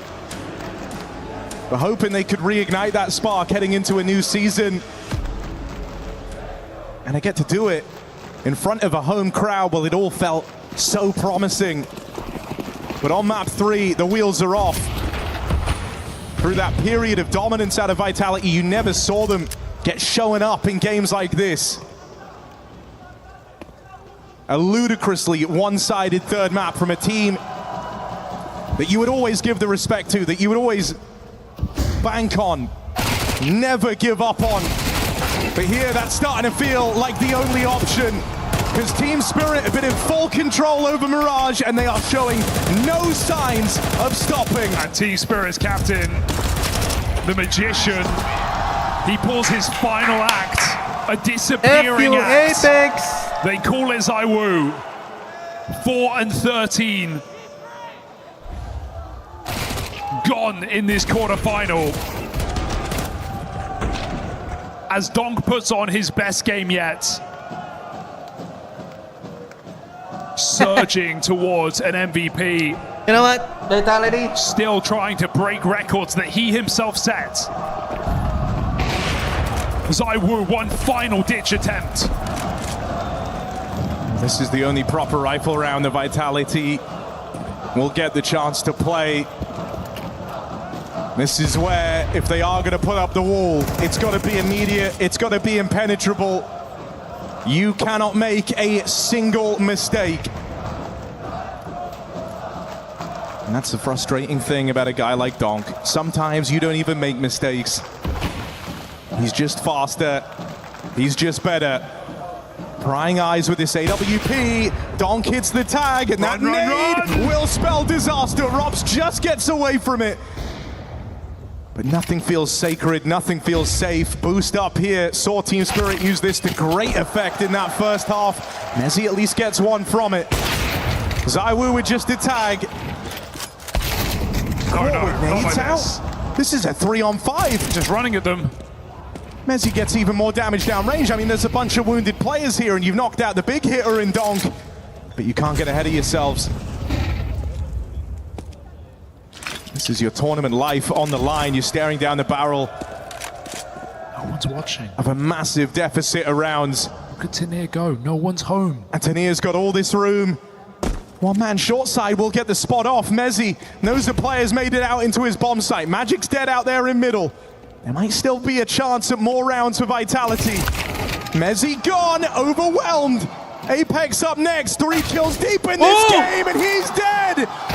This can't be how it comes undone. Team Spirit lay waste to Vitality. Vitality erased. Into the semi-finals. Statement of a lifetime. 6 series over 18 months. Team Spirit barely made a dent. They couldn't touch this team. They couldn't stop Vitality. But here on home soil, they send a harrowing message. A dominant third map and one of Donk's best games yet on the biggest match, taking down Vitality in the quarters. Apex. It's the one opponent they just couldn't beat. Man. And so when you finally, cross that threshold, when you finally scale Are you about to cry now? Massive mountain that Vitality have represented to Team Spirit, it must feel incredible to do it like this. Well, that is just the cherry on top. There was no life out of Vitality on the third map of this quarterfinal. They get embarrassed by Team Spirit, who came in guns blazing from the get-go. Just a team we never see crumble, a team that never goes down without a fight, that never gets one-sided games against them, always has more when you're ready to write them off. But Vitality are written off. They are out of EWC. And Team Spirit go on to that top 4. What a glow up from Tanier in this series, but we've got to hear from the man himself. Thank you very much. Team Spirit eliminates Vitality here on the home soil. Donk, welcome to the top 4. Congratulations on that big win. Finally, you get to beat Vitality. It's been 2 years since you haven't beaten them. I want to know if you feel happiness, if you feel relief. How good does it feel finally managing to beat them? They feel tired and they want to go home. You want to go home, of course. I imagine that you guys are tired. I just wanted to ask you a question. You're a very young player, but still very passionate about CS. What drives you about this game? Is it your teammates? Is it your own passion? Is it your fans? And who do you want to thank here? I just enjoy the game. Just enjoy the game, and that's pretty much it. Not really complicated. I think we're about to get to the key crusher. If maybe you want to go with one of your teammates. Last but not least, you won Anubis. And I think I heard you in an interview say that it was a map. I'm not allowed to say it on broadcast. You are. You won it. You top fragged. Did you change your mind on this map? No. No? Still? Okay. Well, you're good at it, but you still don't like it. Ouais, je posais la question par rapport à Anubis. Effectivement, il avait dit qu'il n'aimait pas la map. Est-ce que ça a changé après avoir top frag? Aujourd'hui, la réponse c'est non. Donc, I'm gonna welcome you really quickly. We need to crush. Do you want to welcome one of your teammates, maybe? Magix, can I borrow you to crush the key? The captain, of course. Thank you very much. You're gonna break the key of Vitality here in Paris, in front of the Vitality home crowd. It's hard. It's a hard Face break. up. But Spirits Face up. What was this? were just Face the up. better team today, and they move on to the semi-finals here in Paris.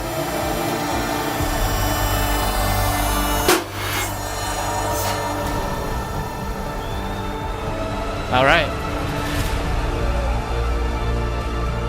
Well, Magix, that was Face pretty up. good. Congratulations on that win. I'm just going to ask you one question about your next opponent, Legacy. It's a very aggressive team, very explosive. You have never faced them in your career. Do you feel like they could be a problem? Yes. Yes, they could be a problem. That's it. Minimalist, chirurgical, and there we are. We have our 4 semi-finalists here in Paris. Thank you so much for having us on stage, and we'll see you tomorrow for some more Thank you CS2. so much. À demain. And I'll be seeing you again tomorrow for the semi-finals. Well, that Spirit, animated as ever on the back of this massive win. You know, it's kind of what we come to expect from them. It's just another day in the office, and that's how they're treating it, right? There's still a goal here. There's still more to do. You beat Vitality. Sure, you beat the hometown favorites. You beat the guys that you could say were favorites after Falcons get knocked out to win the whole thing. But they keep their usual little trolling personalities in tow. And I think that's also because, you know, there's still a... dropping by. If you drop by on my stream, yeah, there you go. Thank you. Don't forget to follow me on Twitch, Kick, and Facebook, and also TikTok and Instagram. Subscribe to my YouTube channel. It's Mr. Dale. All links to my socials are in the description below. Thank you so much. You'd have a pleasant day. Bye for now.